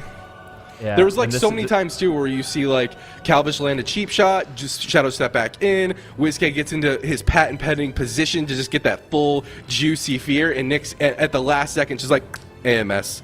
Zheng Bahai is going nowhere. It's just such fantastic play on both sides. You would think that like this like rogue DK composition would just be kind of like a gimmick, but they are playing it at such a level that it just feels like a well-rounded composition somehow. They just defensively have a lot of, you know, the AMS or whatever, but also the DRs, the way that they're rotating their CC to peel for one another. Mwah, chef's kiss play. Yeah. I mean, you would think like a composition like RPS has kind of a clear win condition, right? It's like, okay, we can kill the Assassination Rogue, which isn't super tanky, and they have a Holy Priest, to which we can just, you know, put an instant stun or an instant silence into a fear or a hex, and we can just win that way, like easy as 1, 2, 3. But the problem is you have Nick, who is being very disruptive. Like, he's doing really good grips on WizK to deny, you know, some fears. He's also getting really good blinding sleets defensively. So whenever Calvish wants to get a setup, he's getting the blinding sleets. Like, he's just doing a really good job. And I feel like it's about time we get to kind of gas Nick up as a WoW player. I feel like people know him, but they don't really know him. He can literally play any class at the, like, I swear, any class he plays on, he plays it like he's an absolute master at it. I think he's one of the best multi-classes in the game. And actually, a fun little fact about him is I think he's the first player that I know of that has gotten rank 1 on every single class in the game in 3v3. Wow, I did not know that. That's insanely impressive. I think that happened in Dragonflight, too. What the heck? And, you know, it's one thing to be, like, really good. Even get Gladiator. Rank 1, insanity. Capable of playing it in the AWC upper semifinals, ludicrous, unheard of. Just in a league of his own, for sure. Both teams opting to lock into the exact same compositions, and I don't blame them. This seems like a very close back and forth. It could have easily went either way on Ruins of Lordaeron especially, but Robodrome, that's always a volatile composition, or a volatile map, I should say. Interesting choice of weapon. That is the OG Ashbringer, you know, as opposed to the corrupted one. Not obtainable, but still very near to just about every Ret Paladin's heart in the hands of a Death Knight. Respect. Hats off to him. I'm not sure about... Make you mad as a Ret Paladin main? He's got like this weird like DK enchant on it, you know. It's okay. But here, listen. I mean, Arthas was basically a paladin that turned into a Death Knight too. Like, I feel like we both wear plate. We both use two-handed weapons. I just feel like, you know, between the two, there's a lot of kindred spiritness between. Like, one's just like going through that like emo phase, and the other one's going through like, you know, the pop song phase. You know. That's a good answer, but it was also kind of a trick question because you said you're a Windwalker main now. You know, okay, you're just putting me into a corner, bro. Oh shit, that sucks. All right, Robodrome. It's okay. We all know where your heart lies now. Dude, everyone's gonna know that I'm a fake Windwalker now. All the Windwalker forms are gonna call me out. Yeah, Sap on WizK. Welcome to the jungle. Their composition brings just a lot of consistent damage. And just it brings durability and consistent damage, whereas Gator's back, a lot of setup opportunities, so they're going to be looking for the setups in these games. And welcome to Jung, typical fashion, is just going to be looking to deny them and do as much damage as possible. And this is something they are absolute experts in. Big setup here onto Nick, and I do wonder if we're going to be seeing a lot more pressure on Nick in this game over Drake. Yeah, maybe not force them to use those AMSs defensively instead of as a utility. But they're swapping over out on the Cubsy. Big damage. The stun is going to cause the Astral Shift wall into the Garrote follow-up. Is it going to be enough, however? The onslaught continues on the Cubsy. He's sitting in his Earthen Wall Totem. It's going to be soaking a lot of that pressure. They're swapping the damage over out onto WizK. Even with the Chastise stun, Zhang Bahai sees the damage starting to roll out of his favor. Is just going to hop into that Angel form and get that him off. Going to improve his throughput drastically. But Cubsy's DRs are up into another cheap shot into a follow-up Garrote. No wall available for this go. He still has the trinket. He has the link available. He needs to be greedy. He needs to pull this game into a late game. Yeah, see what he can do. Cheap shots coming in. Calvish looking to get something set up for his team, but doesn't look like he's really going to be able to get out too much damage. Just kind of peeling, setting up for a later date. WizK now going for a big Void Volley here. It's a setup on Cubsy once again, but these Void Volleys are just so annoying. WizK doing a really good job timing that, getting a lot of control of Nick and Drake during kind of a crucial moment. And it does seem like Nick will be the main pressure point in this game a little bit more. He's doing such a good job in these last couple of games, just peeling it up with, you know, his blinding sleets and his interrupts and his stuns, that maybe they just want to keep him more focused in the stun. Gosh, big all in on Cubsy. Cubsy gets gouged. He almost dies in the gouge, and that forces out the Void Shift. What a great play there. Once again, Calvish, Cubsy, WizK all running down. This forces out the Ascendants. And welcome to the Jung. They are looking good. I mean, they're getting cooldowns from Calvish and WizK just from the cleaves. But here we go. The kidney shot goes out onto Calvish in the smoke bomb. But he trinkets out of it and he goes directly into a full disarm. Calvish catching zero momentum. Welcome to the Jung. Just seem like they have everything in their favor so far. Kidney shot from Calvish, though. They got to get this moving. But Cubsy gets gripped in. Are they going to swap to him yet again? Everyone stacked up for the side of Gator's back. And Nick is just having a field day, getting that pressure out to every single person. Cubsy gets away finally, is able to get some of those heals up, but that was Blades, and it got virtually nothing done. It feels like Welcome to the Jung has everything in their favor here on Robodrome. Ooh, blind sap on Cubsy. Beautiful play here by Drake, but Nick is getting low. He's the anti-magic shell. Who are they going after? Drake just gets kidneyed up. So Calvish, I think, did a really good job diffusing that situation. They go for a little bit of a setup here on Drake, but I don't think it'll be that much. They kind of pop cooldowns into, you know, diminishing return stun there onto Drake. Ultimately, he will survive. Big kidney here onto Cubsy once again. They're getting some pressure rolling. WizK with a defensive grip, gripping him out of line of sight of Zhang Bahai, keeping the game stable. Beautiful static field totem once again. Nick just runs out of that. He doesn't care whatsoever. Getting back on target with that Death's Advance. And an interesting position from Gator's back. They're opting to play on top here, but the Blinding Sleet comes in. This is not looking good. WizK realizing it, uses the dispersion, and gets out of there as fast as possible. You know, something to note, Zhang Bahai during all that did use a trinket not too long ago, about a minute ago at this point. So maybe a potential window for Gator's back to punish. We're going to have to wait and see, but just as a reminder, you can use that Guardian Spirit while stunned. So it's going to have to be some sort of CC other than a stun that's going to need to prevent him from keeping his team alive. But in just 20 seconds, it's coming off a cooldown. WizK still taking so much pressure. Ascendance is going to be popped from Cubsy to keep his team aggressive. Still has that link, still has that trinket available to him, but WizK has no swap or dispersion. The buttons are being forced like crazy. Huge damage onto Zhang Bahai, and there we go. There's the Guardian Spirit. 6 seconds until that trinket comes back up for Zhang Bahai, however. But look at the cheap shots. Calvish just controlling the entire scene for Welcome to the Jung. He wants to get in there. He wants to get aggressive. Ooh, Jung Bahai gets the fear. WizK and Calvish are in a little bit of trouble. There's a trinket available. What is that heal? Massive heal from Cubsy. He trinkets out and connects the Nature Swiftness there onto WizK, but now with no trinket available, they are susceptible to a blind, which is coming up in just a few short seconds here for Drake. So I feel like welcome to the Jung. They have almost a clear win condition onto WizK. There's a gouge, potentially into full blind. Drake is trying to peel, though, for Nick, realizing that it might be in trouble. They don't want to throw away the game. They have a win condition. Like I said, if they land that full blind into a stun, into a fear, into a garrote, like I think WizK is just dead. Here it is. Kidney shot onto WizK. He trinkets immediately into a fade, trying to bide some time. He does have the dispersion. He turns away with the high mountain, but don't greet it. Okay, big heal once again lands there by Cubsy. And WizK, he knows what he's doing. He's not going to die without using the disperse. This is so close. I feel like the greed might be necessary to move forward. He's in the Earthen Wall Totem. Is it going to be enough for Drake and Nick to just be able to chew right through it, feels like? So now he has Dispersion moving forward. Cubsy has that Spirit Link, but it's hard to always be in position to get that off when absolutely needed. Jang Bahai preemptively getting that him out, getting his throughput like crazy. Mana looking pretty close between the two. WizK still in a danger zone as Cubsy gets gripped into the triple disorient. This surely is going to be a dispersion for WizK.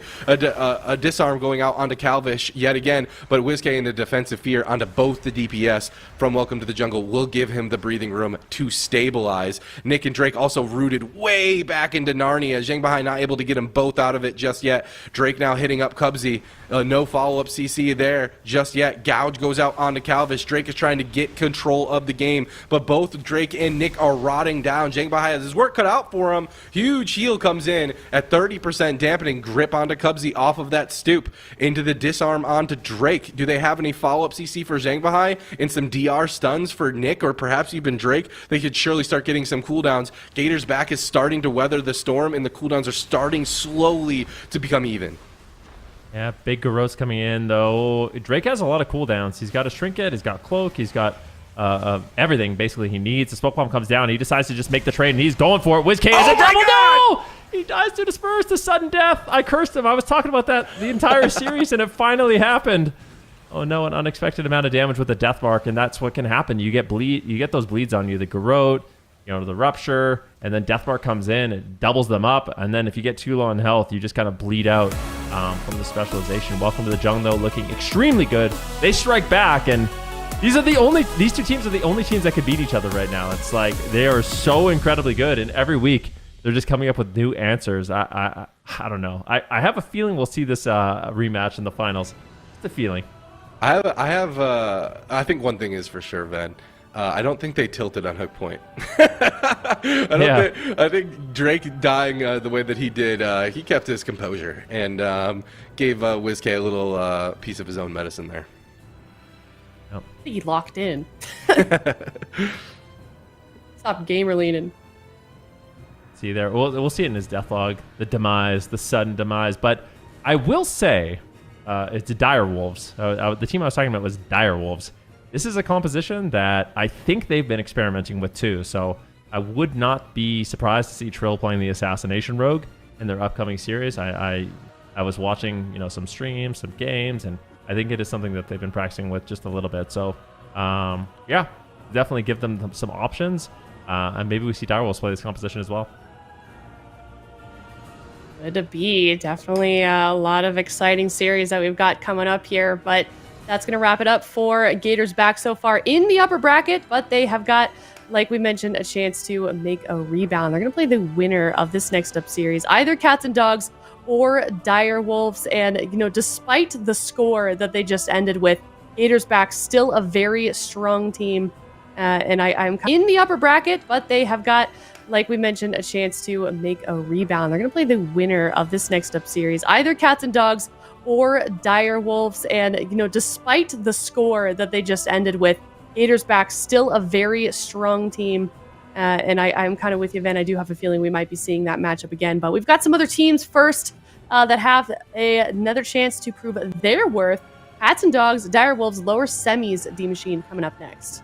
I'm so excited. I mean, we saw these guys before. I predicted before, but I feel like Dire Wolves has a new energy about them. And then we see again this composition, this rogue DK composition coming out. very well may be what they need in order to take out Cats and Dogs, or Voidweaver yet again going to be their demise. Direwolves, one of those teams I'm expecting to see some sort of adaptation here in Cup number 2. Yeah, I mean, they're going to have to. I mean, every single one of these teams, you guys already stressed in that last series, is really making each other step up.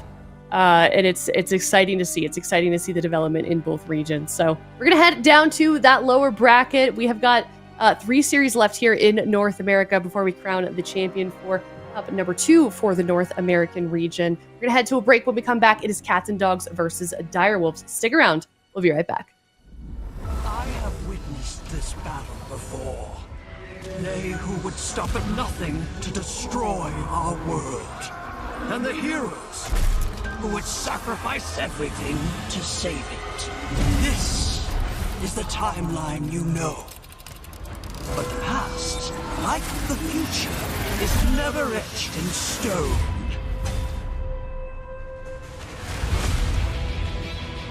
This time, we experiment with new variables. We play with power. We wield weapons of unimaginable strength.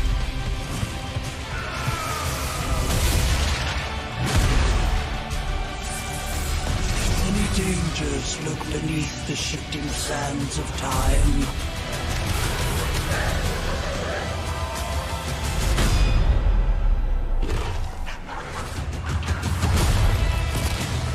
You will grow stronger and faster to face them.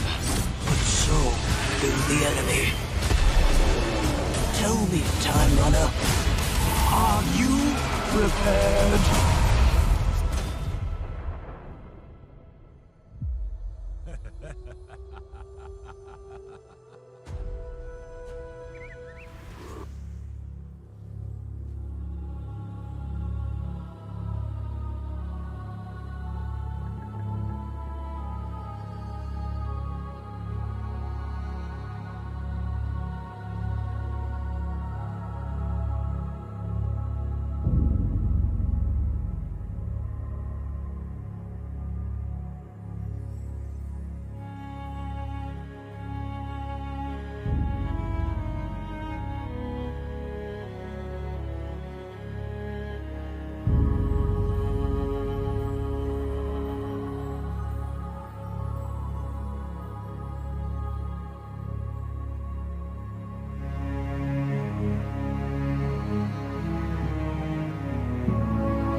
Welcome back. We are in the lower bracket. If you just missed that last series, it was Welcome to the Jung versus Gators back. Welcome to the Jung winning that one. Gators back, moving to the lower bracket, and they will face the winner of this next up series. It's Cats and Dogs versus Direwolves. Before we get into that actual series, I have been told that we better take a look at the prediction leaderboard for the talent. I don't know what exactly that means, but I think we might have some changes in the placements coming in. Ooh, Zico! What is going Look, even that little on? crystal ball. Look at that. Oh, the crystal ball. What is going on? 10 perfect predictions? Are we actually just That's from the amazing. future right now? That's incredible. Now Wow. all we gotta do Prophet is Zico. now all we gotta do is just vote with the chat. This is easy. Like now we just coast. Like no matter what, we beat the chat. Easy clap. That's true. Wait, yeah, that's a good point. That's a really good point. Ben is no longer the enemy. Oh, chat is the enemy. Oh, you heard it here, chat. They're spamming ragey. I can feel it. I'm just kidding, give a chat. I victory love speech. you. Give us a victory speech. Well, I want to say thank you to all the competitors for providing us with these amazing games and for choking and making my predictions come true. I want to say thank you to my fellow co-casters, production, whoever drew that crown. Special shout out to that person as well, and of course the Crystal Magic Ball. And yeah, just happy to be here on the desk with everybody. And yeah, Venruki last week was the king, but there's a new king in No town. longer. Certainly is, yeah. And Chan, you've got D Machine kind of holding you back. Yeah, that's okay. I mean, Chad is right thoughts behind on that? Zico. Chan. So He's yeah. he's almost all the way to he's one below me. Oh, sorry. Well, What did you say, Chan? Well, the thing is, Chat is right behind Zico, and you can never trust Twitch Chat. So I think Zico's just a bit lucky. And, he needs Oh. all the luck he can get. So it's all right. Right. Let him have it. It's fair. Okay. All right. Well, you know, we'll check in, see if we can. Listen, I'm just happy I'm not at the bottom anymore. That's all I care about at this Thanks, point. Aya. My bar is very low. But let's talk about this first series that we've got coming up. It's Cats and Dogs, and it's Direwolves. We are down here in the lower bracket. Looks like chat is about 41% in favor of Cats and Dogs versus the 59% for Direwolves. Chan, do you think this is going to be as even as a matchup as chat seems to believe? Oh man, Chad is completely wrong here. I think Cats and Dogs are gonna absolutely cook Dire Wolves. I mean, I don't know if I don't know how they're gonna find an answer to that Rogue Warlock Priest. I think it's a super solid comp. It's their main comp. See if Dire Wolves has actually cooked something up, but I'm not confident in it. Okay. All right, 3-0. Zika, what do you think? What's your prediction? I'm with the chat on this one, to everyone's Ooh. surprise. I'm going with the Wolves here. I'm thinking it's going to be a tough series, but I do think the Wolves is going to come out on top. I feel like the Wolves have been cooking. They've been looking better and better, and I believe in Lord Mez. I think Lord Mez is going to come through. He's gonna clutch it up. It was a difficult series to predict for sure, but yeah, I think Sidu and the gang. I believe in them. And I believe that is potentially what Venruki picked as well. So hopefully we double dip here and we get the chat and Venruki prediction. Ooh, then you know your spot would be secured for at least one more series. Yep. I'm happy that I'm voting on this. Or my prediction is almost the same as yours. I'm 3-2 in favor of Direwolves. I kind of agree with what you were saying, Zico, as well as what D Machine was saying before we head into a break. It kind of seems like they're ramping up a little bit, they're getting a little bit cleaner, kind of figuring out their compositions for this season within the current meta. So I think they could do it, but I do think that Cats and Dogs is going to take them to a game 5, and I think it's going to be a pretty hard fought series nonetheless, no matter which team you are, because we know what these guys are up against. They, time is ticking for them to get the points, to get into the top 3 instead of getting put into that gauntlet, which is now where any of those teams want to be, 4th through 8th place. Certainly a pretty competitive spot. And you and Ven are like mind melding today, Zika. I feel like the bakery is back almost. What's going on? I know Venruki is not happy about that. Venruki thought he had something cooking out, but I could tell. I called his bluff. He's been talking up Cats and Dogs all day. He's been yeah, that's all smart. weekend. But I know Ben. Ooh, Rogue DK. I'm gonna go against the boys. All right, well, here we go. Game number 1, Chan. It is Cats and Dogs versus Direwolves. Yeah, I wasn't actually a big fan of this Rogue DK pick until I saw Welcome to the Jung play it, and I've got some renewed confidence in it. I think this is the right pick. I think Rogue Restless Shaman is very, very good into the Destruction Warlock of Shards, so we'll see how the Direwolves handle this. Big damage onto Trill with the blind on Sea at the start. Yeah, Shard's actually fake casting Sea there, getting a precog, but Sea grounds the Chaos Bolt. One is going to connect onto Trill, Fear onto Sea. They need to do something about this. Sea is going to trade out the Tremor Totem. Already a decent opener here. Blind coming out onto Awaken. Looking to get some pressure onto Mez, though. Jax is doing so much work right now. Mez gets gripped in. He grips Shards in, gets a double blinding sleep. Heroic onto Awaken. Going after Shards once again. Nice Earthen Wall Totem here for Sea-Doo. He's back on his Resto Shaman. And so far, his entire team is looking very good. They grip Awaken in, but he's just going to fade and try to walk away. Trill, though, is going to be able to land a kick there onto the blast. But Trill is getting blasted as well. Oh, my goodness. He pre-cloaks that kidney, but that's going to save him from using that trinket. But that's still a big trade defensively. Yeah, Sea-Doo has no Tremor Totem right now, so he needs to be careful. But Dire was making the right play, going onto Awaken, just like how JT felt earlier today in Europe. If you attack the Void Weaver Priest and you deny the Mind Blast, you make it very, very hard for the Void Weaver to actually keep up with the damage. Yeah, that was a really interesting racial as well coming out from Awaken there, using the Void Elf Blink to kind of blink away to safety. But Trill is under heavy fire right now. Void Blast coming in. Sea-Doo needs to deflect it. Ascendance is up. Sea-Doo is topping Trill in this position. Charge connecting a Chaos Bolt onto Trill, but so far the pressure has been amazing. They already got one pain suppression onto Awaken. They're pushing for the second one. They get the Power Word Barrier instead. Awaken just kind of trying to stay ahead of the damage. Wants to potentially get his ulti Penny out as well at this point in time. The Mind Blast is going to connect as well. Trill is going to be the target. Jax is rolling down. Charge is rolling down. He sneaks in a Fear onto Sea-Doo. I think Sea-Doo actually thought he lined that, but it's on diminishing return, so they're going to be completely fine in this position. Awaken positioning far away, and Mez potentially going after Charge right now. Smoke bomb attempt onto Charge. Let's get dropped. Oh my goodness. The Dire Wolves do it. My God, that was absolutely crazy damage coming through.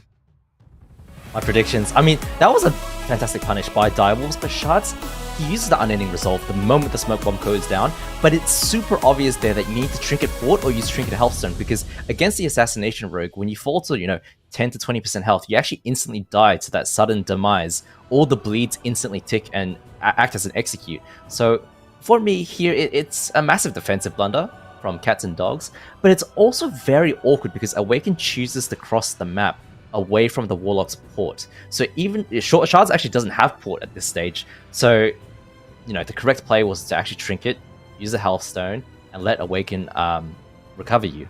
But I think Direwolves played this right. They dragged onto Awaken, forced the Priest away, and there's always the opportunity to Death Grip the Priest back in and not let the Void Weaver enjoy and relax from 40 yards away. Yeah, that seems to be the way to kind of punish it, because you can see how split they are, and it's all because of how afraid Awaken is of that Death Grip. He's trying to max range it, but then the Smoke Bomb gets dropped, and the Trinket, like you mentioned, he can't really Trinket Port, and he just gets dropped in that Smoke Bomb. Really high value. I really like this composition here that the Direwolves are bringing, and I feel like the meta right now, I've been thinking about this, like what is the current meta? Because the first week I was thinking, okay, Destro Feral seems like the most broken thing ever. But then we're seeing, Jungle Cleave looks pretty good into it. And now we're seeing, we saw a lot of RMP mirrors with Fire Mage, in the top spot. And now we're seeing, Big Mex as well with his Survival Hunter shenanigans. And now we're seeing, DK Cleaves as well. Seen like DK Hunter, some teams tried it, but DK Rogue as well. And also all specs of Rogue being played. So I can't really tell actually what the meta is right now. It feels like we're at the, towards the end of an expansion, and I feel like we're at a point where everything seems to work. Even healer wise, we've seen every healer except Prezivoker just today. Ooh, insta lock for the rematch on Tolvir. And to your point, the reason why that is because the meta is so fast paced. People take so much damage, and so you can play whatever you play, you can make it work. Whereas if it's a slower, more dampening style meta, the weaker classes slowly just get filtered out naturally because they just can't keep up. Whereas, to repeat myself, the faster the meta is, the more variety you can actually have in Arena, which is fantastic to see. And this is Cats and Dogs flavor, playing the sub Destro Void Weaver. But I think Direwolves, they did find the right pick here.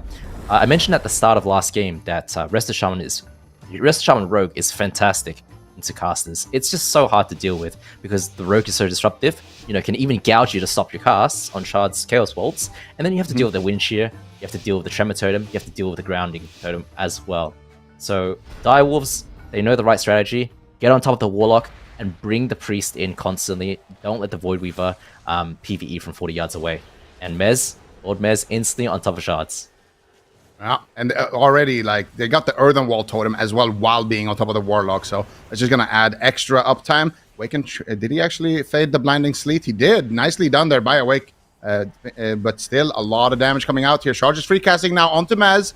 Mez needs to be a little bit careful. Doesn't want to trade out his Trinket. He doesn't have Anti-Magic Zone, and he's going to actually get a Shadow Step pick from Trill onto Charge. Charge caught up in a Kidney Shot. Mez caught up in a Cheap Shot. Mez could be in a little bit of trouble here, but still holding on to his cooldowns. And Awaken is doing so much damage here, really utilizing that range. You can tell Mez is kind of fishing for that Death Grip, and there it is. He's going to find the Death Grip. Awake goes for the fade. Static Field Totem is going to pin everyone together, but now Charge is behind the pillar. That's a really nice reflect there as well coming out from Charge. He's going to gate all the way to the opposite side of the map, drop his Demonic Circle behind that pillar, and now Sea-Doo in a blind, Awake in a blind as well. Both healers mirroring each other. Anti-Magic Zone dropped from Mez as well. Charge looking for the follow-up Fear. Nice Anti-Magic Shell onto Sea-Doo to stop that Fear. Yeah, and the thing is, Cats and Dogs is playing a setup comp because they have that sub-rogue instead of the Assassination Rogue, right? But the problem with that is that they're going to lose the long game because the Rogue DK, the Assassination Rogue DK, is just so high damage. They are actually the ones on the timer here where they need to make something happen and get us set up, catch someone without cooldowns or Trinket, and KO them with the Chaos Bolt. But that's so hard to do with the Assassination Rogue, with the Garrots, with the DK Disruption, with the party AMS on Sea-Doo as well. Sure, that's a Trinket Cloak. Shards fix the kick. But Sea-Doo gets an AMS from Mez to deny. Excellent play from Mez. Sea-Doo does have the Tremor Totem available. Stun onto Awaken. I like this. And now everything's stacked up onto Shards. Yeah, this is exactly what you want on the side of Direwolf. Just make sure you go after the healer. And now it's kind of awkward for the Warlock because his Demonic Circle is where Trill is right now. But Awake is on the other side of the map. So Charge is going to need to relay his Demonic Circle behind that pillar. He's probably going to do that right now. There it is. And now he can breathe a little bit here. Going after Mez, onto Mez. And Blinding Sleep coming out onto Awake and Charge as well, but buying a little bit of time for Trill to get here. Double Cheap Shots connecting. He's going to get the Empowered Garrotes as well, getting a lot of damage here, but the Infernal Stun coming through as well from Charge. He's got Power Infusion. He's got some swift Chaos Bolts right now, and Trill has got no Cloak of Shadows. He could be a potential target. They could maybe drop him in a Smoke Bomb here. We'll see if they can do it. Yeah, I mean, Trill gets AMS from Mez there, protecting him for now. But the thing is, Sea-Doo needs to get CC'd at the same time that Trill does. Otherwise, he can come in, he can drop something and protect Trill from dying. Sea-Doo, of course, goes into the Kidney Shot now. Cheap Shot lands on Trill. Is he going to bomb? Reflect comes out from Shards. Not able to connect. Thunderstorm from Sea-Doo onto Trill to knock them away and protect Trill from danger this time around. And of course, 40 seconds left until the Cloak and Trinket does rotate back. Direwolves need to just play safe. Need to stop these setups, and eventually they're going to win on mana. They got a full fear on the Sea-Doo. Doesn't want to use the Tremor. Mez, Has to use the Trinket, and the Spirit Link almost died. They actually killed the Link there. That was a really quick kill on the Link, but Mez does manage to hold on. It looked like Sea-Doo had Tremor Totem there, but he decided to Trinket in that position. Maybe didn't want to use the Global. And Charge now caught up in a Sheep Shot. Awake under heavy fire as well. Nice X here onto Jax. Beautiful triple rot happening here from Direwolves, and man is not looking good for Awaken either. What are they going to do here, Chad? I don't know. Mez doesn't have IBF though, and he's under a lot of fire as well. Sea-Doo has no Trinket. If they land something on Sea-Doo and they're able to connect after this Healing Tide expires, Mez is actually in a lot of trouble. But Awaken goes into the full Kidney Shot, does have the Pain Suppression available. Mez is trying to connect off of that. Trill commits the King's Bane, no Death Mark available. So I think Awaken is going to be fine right now, but Shards, left alone, is able to cook some. Awaken gets kicked on Mind Blast. We've seen this before on JT. He needs to get the ultimate penitence. Bomb comes down from Trill to deny the casts. Awaken is able to top, is able to get away for now. Does have the life sub available if it comes to it. Sea-Doo into the Kidney now. Watch Mez. Yeah, Mez could be in big trouble here. He's got no Anti-Magic Shell, no Anti-Magic Zone. Trill also taking a big bolt to the face. They have no Spirit Link. Here comes Charge. Big Chaos Bolt. He's cogged up. Manages to get a big heal from Sea-Doo. Somehow saving the day. There's a Kidney Shot onto Awaken for CC. Nice Static Field Totem. Holding everyone together here. This is perfect for Trill, but he does get disarmed. Nice read here by Jax, realizing, hey, the Assassination Rogue is about to actually bleed all of us. But Trill still managing to find it. Get the Empowered Garrotes onto Charge, onto Jax, and onto Awaken. his damage is going to skyrocket right now, and Charge looks like he will be the target. Full fear onto Sea-Doo. Nice anti-magic shell onto Sea-Doo right there. That would have been a really dangerous situation. Charge still rotting down here. What is he going to do, Shan? Oh, the Void Swap connects as well.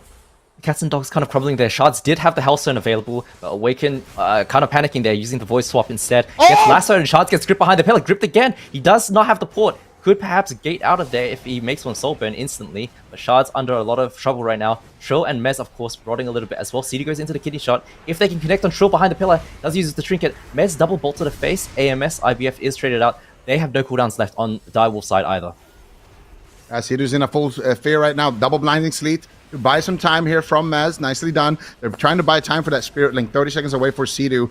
Trying to cement the win. They have the win condition on mana even. They just need to make sure that they don't die to one of these Chaos Bolts. Real right now taking a lot of damage, and the Magic Zone is going to drop from Mez to respect the pressure. Kick onto Awaken as well, trying to slow down the Void Weaving. Sea-Doo caught up in a kidney shot. Charge looking for the fear. Gets stunned. Mez is so disruptive here, but here comes the Chaos Bolts. Smoke Bomb drops as well onto Trill. Beautiful peel by Mez, and Sea-Doo manages to duck in there and get a big heal with his Ascendance. Mez is MVP, by the way, for what he just did there. He stopped everyone, but he might just go down. Mez will fall. And that Spirit Link totem almost back off cooldown. Sea-Doo just needed one more second, and then he could have saved the day, but unfortunately for the Direwolves, they will fall.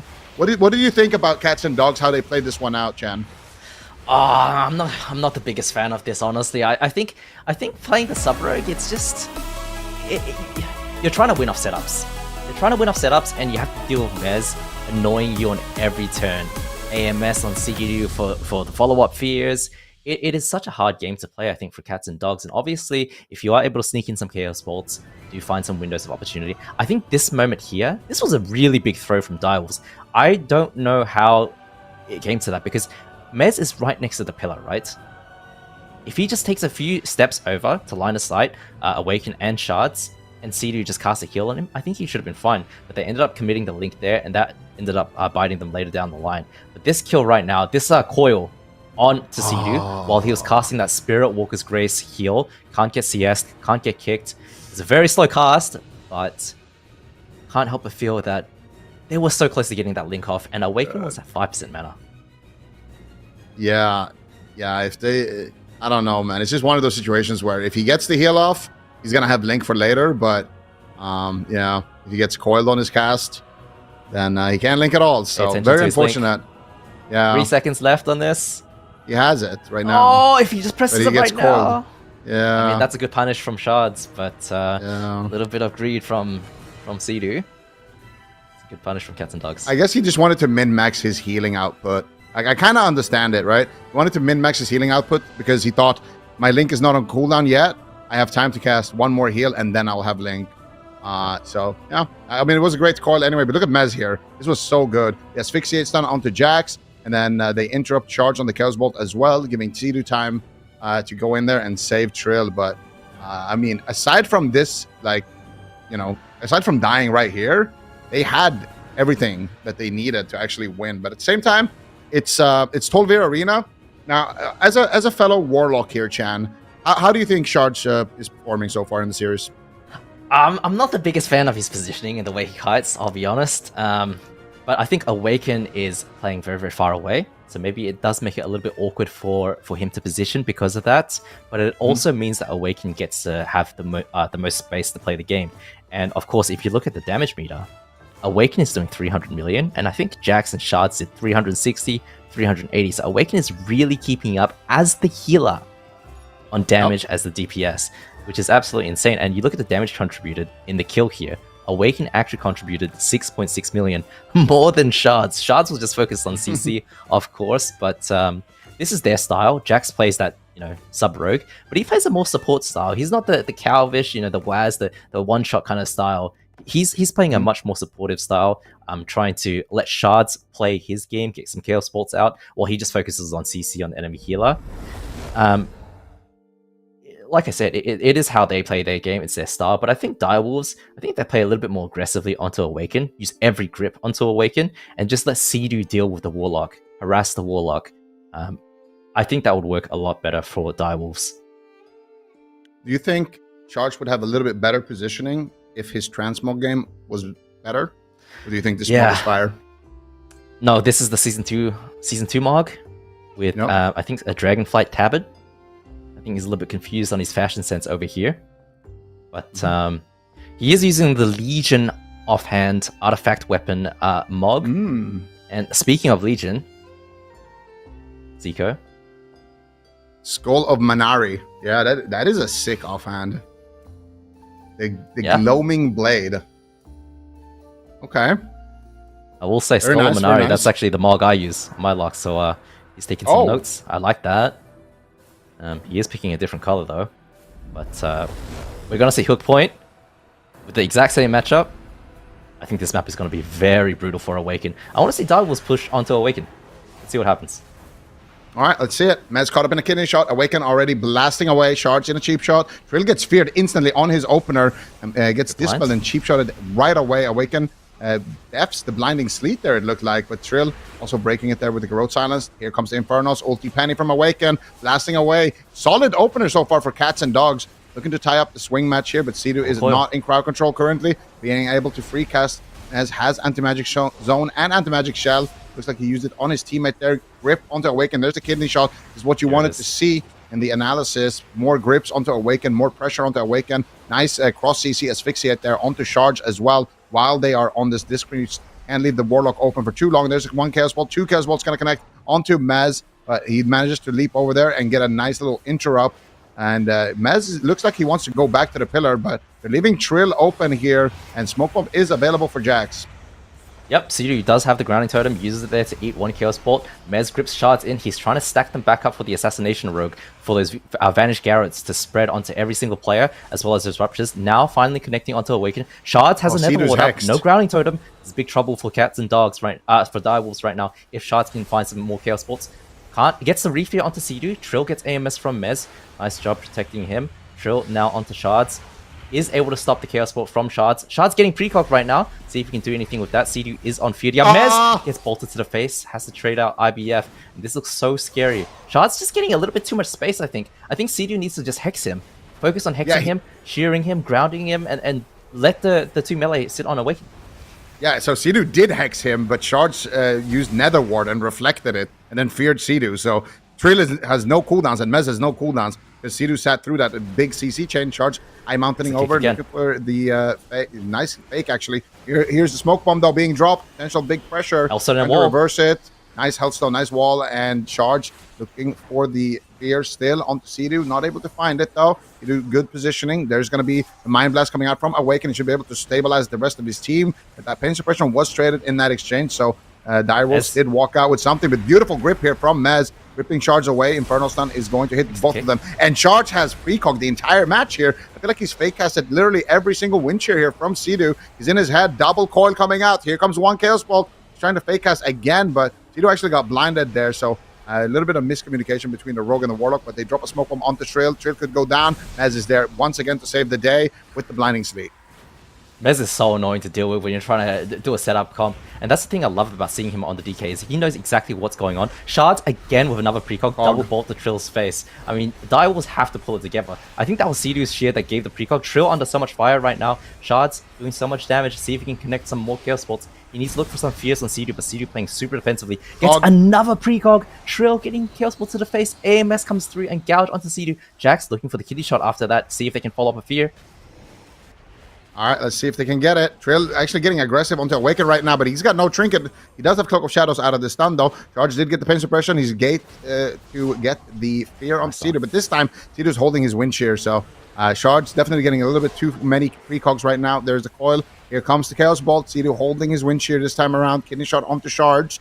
Good discipline right now from the side of the Wolves. Grip onto Awaken. He's going to immediately fade. Charge going to be teleporting away from there as well, but now they can go after Awaken on the side of Direwolves. Awaken's going to use his Void Elf Blink there, I think, to get a little bit of repositioning. Sidu caught up in a kidney shot. Charge looking for the potential follow-up fear. He's going to be able to find it. He gets wind sheared instantly. Sidu kind of winning the mind game here a little bit, but Trill still takes a big Chaos Bolt to the face, but still has the Cloak of Shadows. And so far, it is very back and forth. Mana is somewhat even. Sidu is going to drop the Healing Tide Totem, and Awake is going to respond with the Power Word Barrier. Yeah, but the problem is Direwolves sitting on shards because they're so afraid of dying. This is the first time that they've made it back onto Awaken, back onto that Voidweaver Priest in such a long time. And the issue with that is the mana game is actually quite equal because the Disc Priest is just doing so much damage. And because of that as well, Shrill and Mez are taking so much damage because Awaken has so much space to play with. Yeah. Ultimate And Penitence comes through. He gets the ulti penny as well now. Raining Terror from the sky onto Mez. Coil onto Sea-Doo. They're looking to do a setup. Jax looking for the kidney. Finds it onto Sea-Doo. Shard's going to port away. Here comes the Chaos Bolts onto Mez. He might just die right now. Mez takes 2 to the face. Sea-Doo in a stun on his trinket. Finally gets the Spirit Link. And that support playstyle that you were talking about from Jax really paying off in that moment. Oh, you love to play with a rogue when you're a caster that does this for you and just sets you up the entire time. And that's all Jack's thinking about. Look at his damage. He doesn't care about damage at all. He just wants his Destro Warlock and his Disc Priest to just PvE and do as much damage as possible. And that is Jack's primary focus. And I like that kind of style. Awaken gets gripped in, instant fade, but Kidney Shot lands. Shards, Cap Totem to cover. Nice play by Sea-Doo, who's in the full blind. Mez grip blinds as well onto Jax and Shards, so they can sit on Awaken for a little bit. PS gets traded out. Awaken doesn't have PS anymore, or a trinket. He could potentially die right now. Can't lifestop. Is he able to make it out? Gets Windshield now? Is he gonna get... Oh my god. Oh, that was beautiful. I mean, Sea-Doo gave away a lot of precogs in that game, but when it really counted, he was able to find that Wind Shear on the Mind Blast and secure the win. And Awaken, it kind of did the same mistake here that we saw Sea-Doo do in that last game, going for a greedy cast when he has a sure answer. And he got punished for it, so that's gotta feel good if you're Sea-Doo. A little bit of redemption coming through, but I don't know, man. This matchup is looking very volatile. Mez I thought he was dead. Like, I actually thought Mez was dead, but so many times, like right after this, right now, I thought Mez died here. Sea-Doo's in a kidney shot, and then he gets stunned on his trinket, and Mez still just lives. So I don't know, man. They kind of pulled off a miracle here. I feel like the that had to have been the fattest Death Strike from Mez. Awaken, nice play to kick the Mind Blast. And then, of course, Sea-Doo coming in with the clutch kick as well on the Shadow Tree to deny the Void Shift, which is on the Shadow School. That is why Awaken ended up dying right there. Got also bursted the last 20%, taken to the execute range where the Assassination Rogue Sudden Demise did proc and executed Awaken. But I do want to say, this game looked horrible for Direwolves until they went back on the Priest. Granted, it is 25% dampening, but as soon as they went back on the Priest, double kick, beautiful. Look at that. Yeah.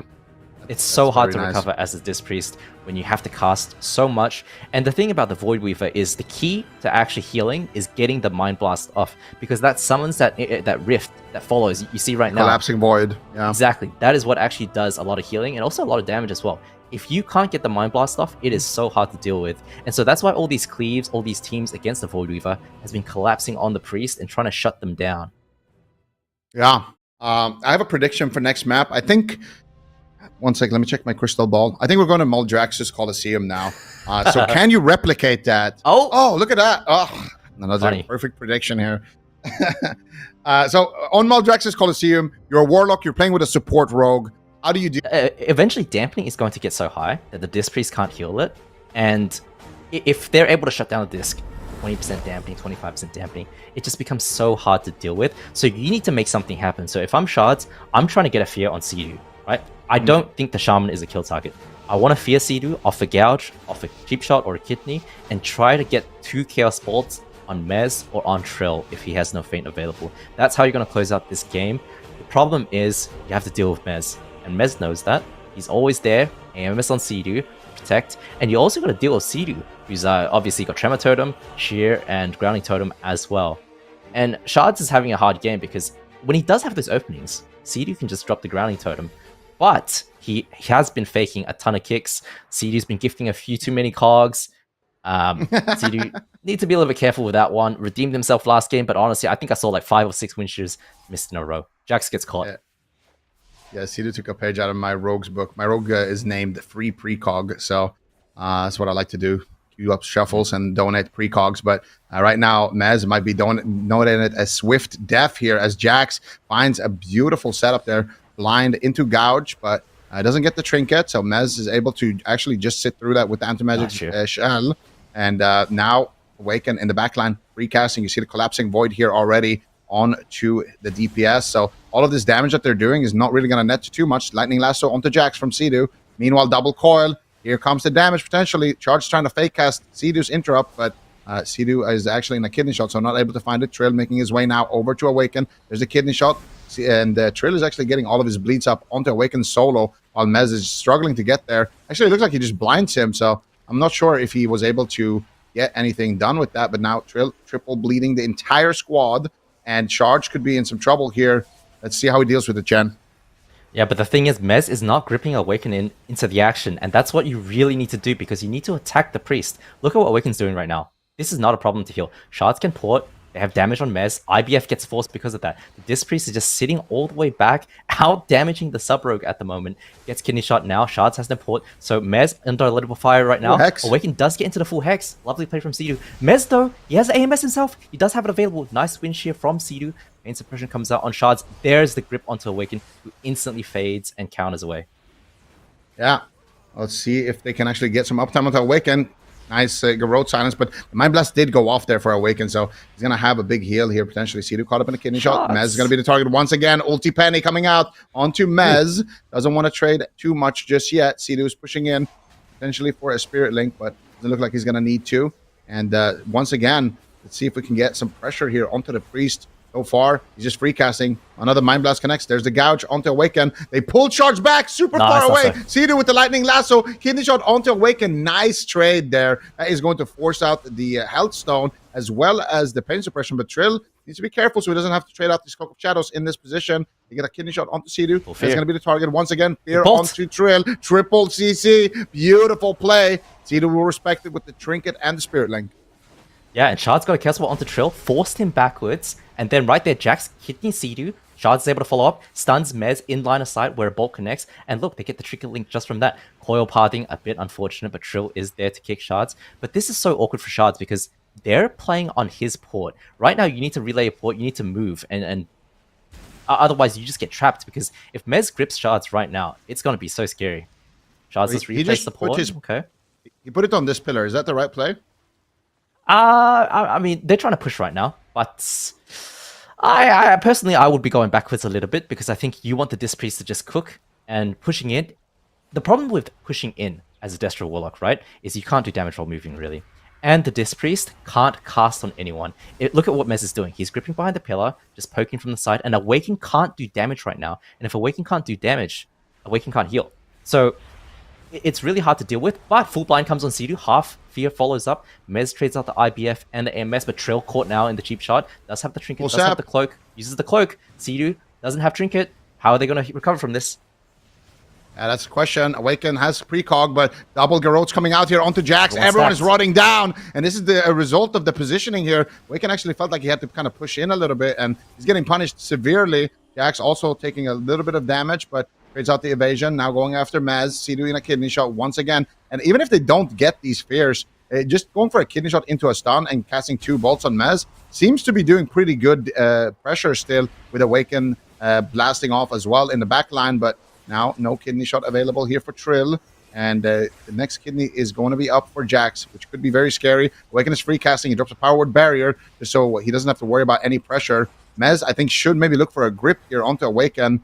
But it's going to be a little bit sketchy to deal with that. Maybe doesn't want to grip him into the barrier. Smoke bomb onto Mez. Sea-Doo jumps in, and Mez goes out. And Sea-Doo gets caught up in a cheap shot. Mez has to trade the anti-magic shell, and he does manage to survive with that. But still, a lot of damage in the back line onto Trill as well. Sea-Doo has a lot of catch-up to do here. Triple Infernal stun as well. It's looking dicey for the Wolves. But look at Jax, caught with no Trinket in the stun right now. Awaken goes into the blinding sleep. Jax is going to be okay. Doesn't have Cloak of Shadows available. But the scary thing is, if you push in again and Awaken gets gripped in, that's when they're all stacked up for the Unholy DK and the Assassination Rogue. Shards right now, I think he's out of port range. He gets gripped by Mez, uses Nether Ward. He has this Hellstone available, does trade it out, but he's out of port range right now. Needs to put it down somewhere in the middle of the map. Yeah, this is very, very dangerous right now. No port on the Warlock. He's looking like he wants to go for his gateway and just try to gate away and then relay it behind there. Mez wants to stop it from happening, though. I don't know if he actually got the port. Yeah, he did. He get the Demonic Circle, but still, he might just die right now. Awaken's in a gouge. Charge on 1% HP. Sea-Doo, can he find the Hex? It doesn't look like it. Charge going for the fear. He finds it onto Sea-Doo. He actually had Wind Shear for that one. but maybe the Unending Resolve was still active. Triple Garrote coming in. Awaken needs to get these heals, needs to get this Mind Blast. He finds it onto Trill, and it looks like he might be able to recover. He gets interrupted, though, on the Void Blast by Mez. Still charged very, very low. Nice cross kick onto Awaken. Good pressure from the Wolves, but one precog gets donated. Double Chaos Bolt. Sidu grounds it. Sidu caught up in a gouge now. Another Chaos Bolt sneaks through, but there is so much damage. Huge fear onto Awaken. And now here comes the Wolves onto Awaken as well, doing a swap on the Void Shift. Charge is rotting down. Jax is rotting down. And Awaken is rotting down. One final push from the Cats and Dogs onto Mez. Yeah, Direwolves are so close to winning as well. Shards has nothing left, but Awaken goes into the ultimate penitence. Should be able to top his team off now. But Shards, as I said, has no cooldowns left. Awaken has the last charge of Pain Suppression available. Direwolves are pushing now onto Shards. They just need to do damage to anyone because Awaken is so close to running out of mana as well. But Mez also taking so much damage. Awaken now recovering his team, able to cast from far away. PI comes out, Malevolence comes out, and they're in so much trouble right now. See you in the kidney shot. No trinket available. Link comes down, but the AoE damage is so high. Full fear onto Sidu. No Tremor Totem. Mez is in so much trouble. No AMS. No IBF. Infernal Stun. Infernal Stun. Smoke Bomb. I think they might have done it. Cats and Dogs looking to take us to a game 5. Doesn't look actually like it. Sidu somehow making some miracles happen. His team is still definitely struggling in this position, but Awaken has such good positioning right now. He's free casting. Precog gets donated. Charged on 1% though. Gets absolutely clobbered by Dire Wolves. And Sidu manages to sustain his team here. My goodness, that actually was looking kind of sketchy for a while there, but they do recover. When that smoke bomb CC chain happened, I actually thought Cats and Dogs might have done it, but they turn it around. The Wolves stay resilient, and they claim victory 3-1. Who could have predicted that? I mean, sometimes you do get lucky, Zika, and this time you were indeed lucky. But for me, I think the Cats and Dogs should have won this game. I think Shards really screwed up this game. And the reason for that is because he set his port all the way here, behind this big pillar, when they pushed over, when Direwolves were trapped behind that other pillar. He didn't replace his port. Mez bullied him for that. Grips him behind the pillar, grips him again. And the issue is that Awaken fell so far behind. They lost so much momentum on the Cats and Dogs side, and Direwolves, they gained so much momentum from that, drove it down, and ended up finishing the game because of that. Yeah, I think that was also, like you mentioned, you know, the demonic circle, when they pushed, I feel like everything started crumbling a little bit when Cats and Dogs pushed in behind that pillar that's currently behind Awaken. As soon as they pushed in there, he had to put his port in an awkward spot. Then he got gripped to the other pillar, the third pillar that we, on the opposite side of where we are right now, behind Awaken right now. And when they were playing there, he just had no port, and they got so much pressure, so much uptime that he just had to kind of take the panic gateway to where his port is currently right now. But then Mez is following him. And honestly, in credit of Direwolves, also, they did a really good job just with the positioning of the enemy, dragging them with the death grips, and also the static field totems from Sidu, just gripping people to awkward positions on top of the port or out of line of sight when he had no port or even out of range of his port. I think making plays like that generates a lot of pressure. So it's you got to be a little bit creative when you play the assassination and the DK, because you don't have that much crowd control. You have a lot of like kind of brute force power, but you have to be creative with how you get your CC. Yeah, I mean, it was a well-played game, I think, from Direwolves at the end of the day. They punished the mistake from Cats and Dogs. But if you are in that position, what you actually want to do when pushing in is, as the Warlock, you want to put your port in the middle of the map, so that if you do go behind, you're always in range to port back into mid. And from there, if you get gripped, at least that's something committed. The issue is Shards, you know, placed his port far away, and then pushed in, got gripped, and Mez really drove that advantage home. Yeah.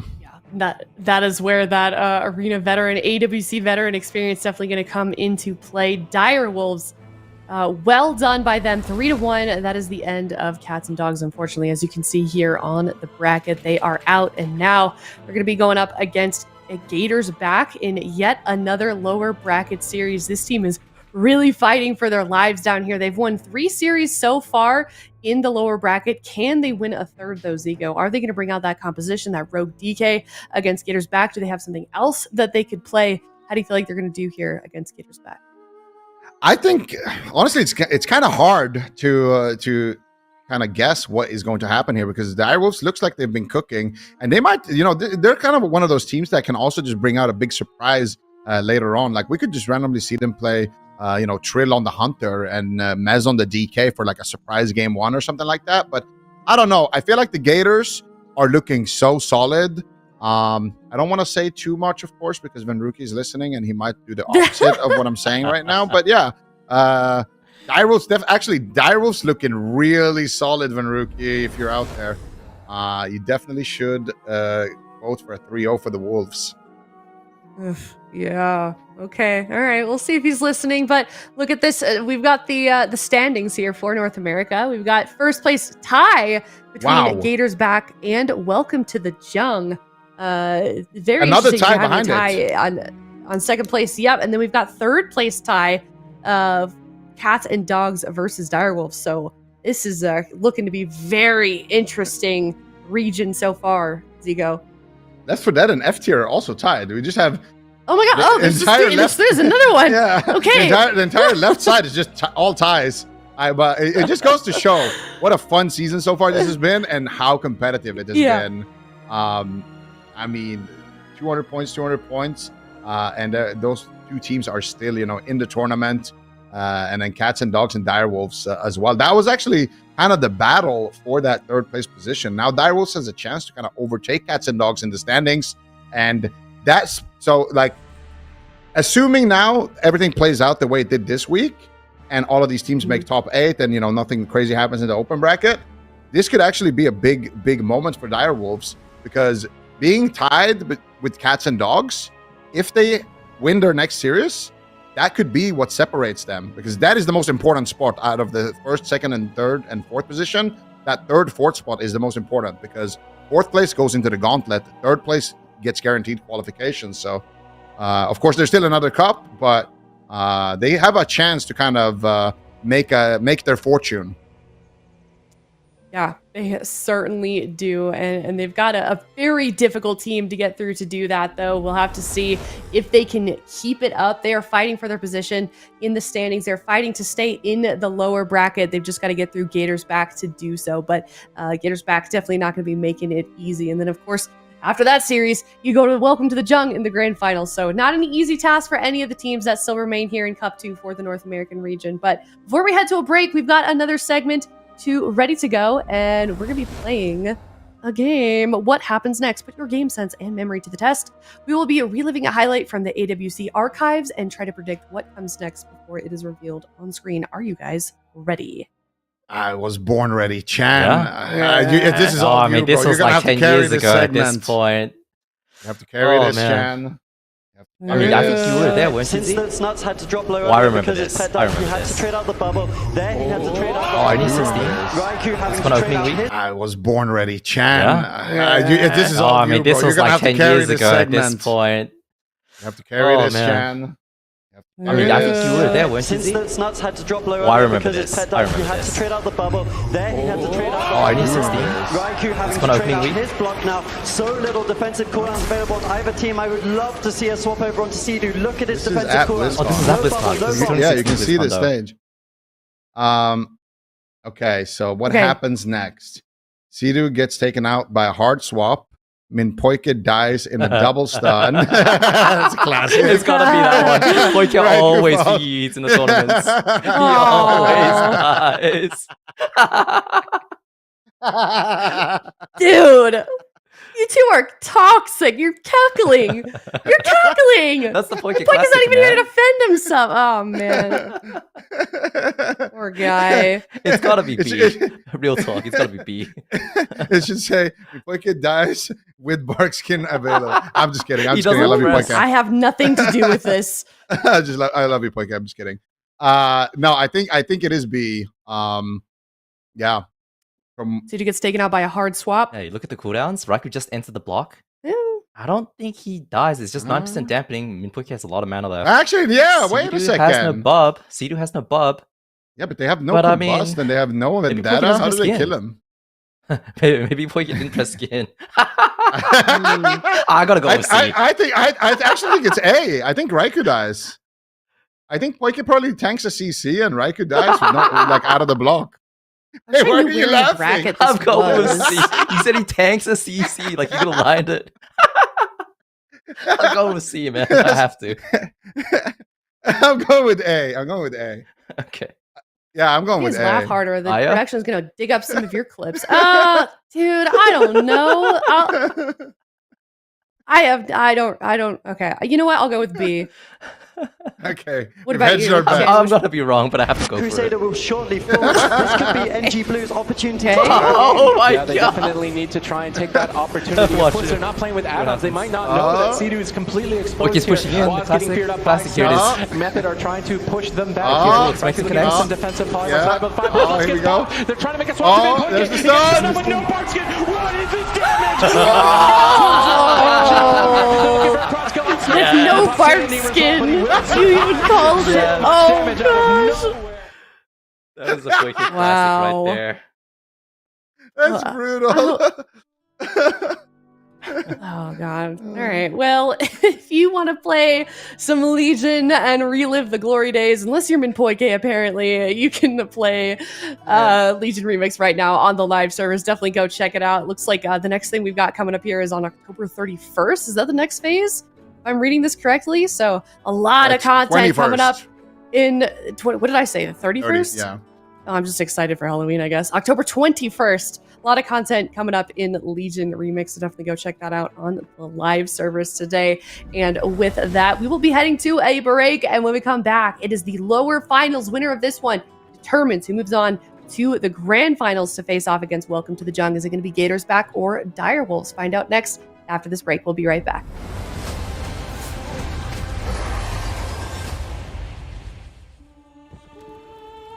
The light flickers, and in its trembling glow, you still cling to hope. How quaint.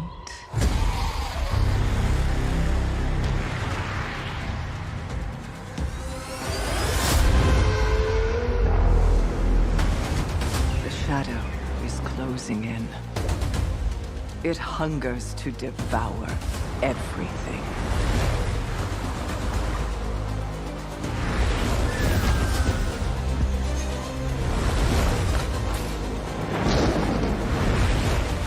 Our home, our kin, our hope. We cannot succumb to fear. We must not falter. There will be no victory without suffering. No survival without sacrifice. You feel it, don't you? The call lights and be extinguished. The darkest night falls upon us. But if we stand together, the dawn will come. I call upon you now, champions of the light, defenders of Azeroth. Summon your strength, steel your hearts, because today, we fight!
Welcome back. A lot on the line for this series. We saw just how close those standings were in the North American region. Gators back and Direwolves looking to solidify their spot. Everybody's in a tiebreaker position right now in Cup number 2 for the North American region. It's Gators back versus Direwolves.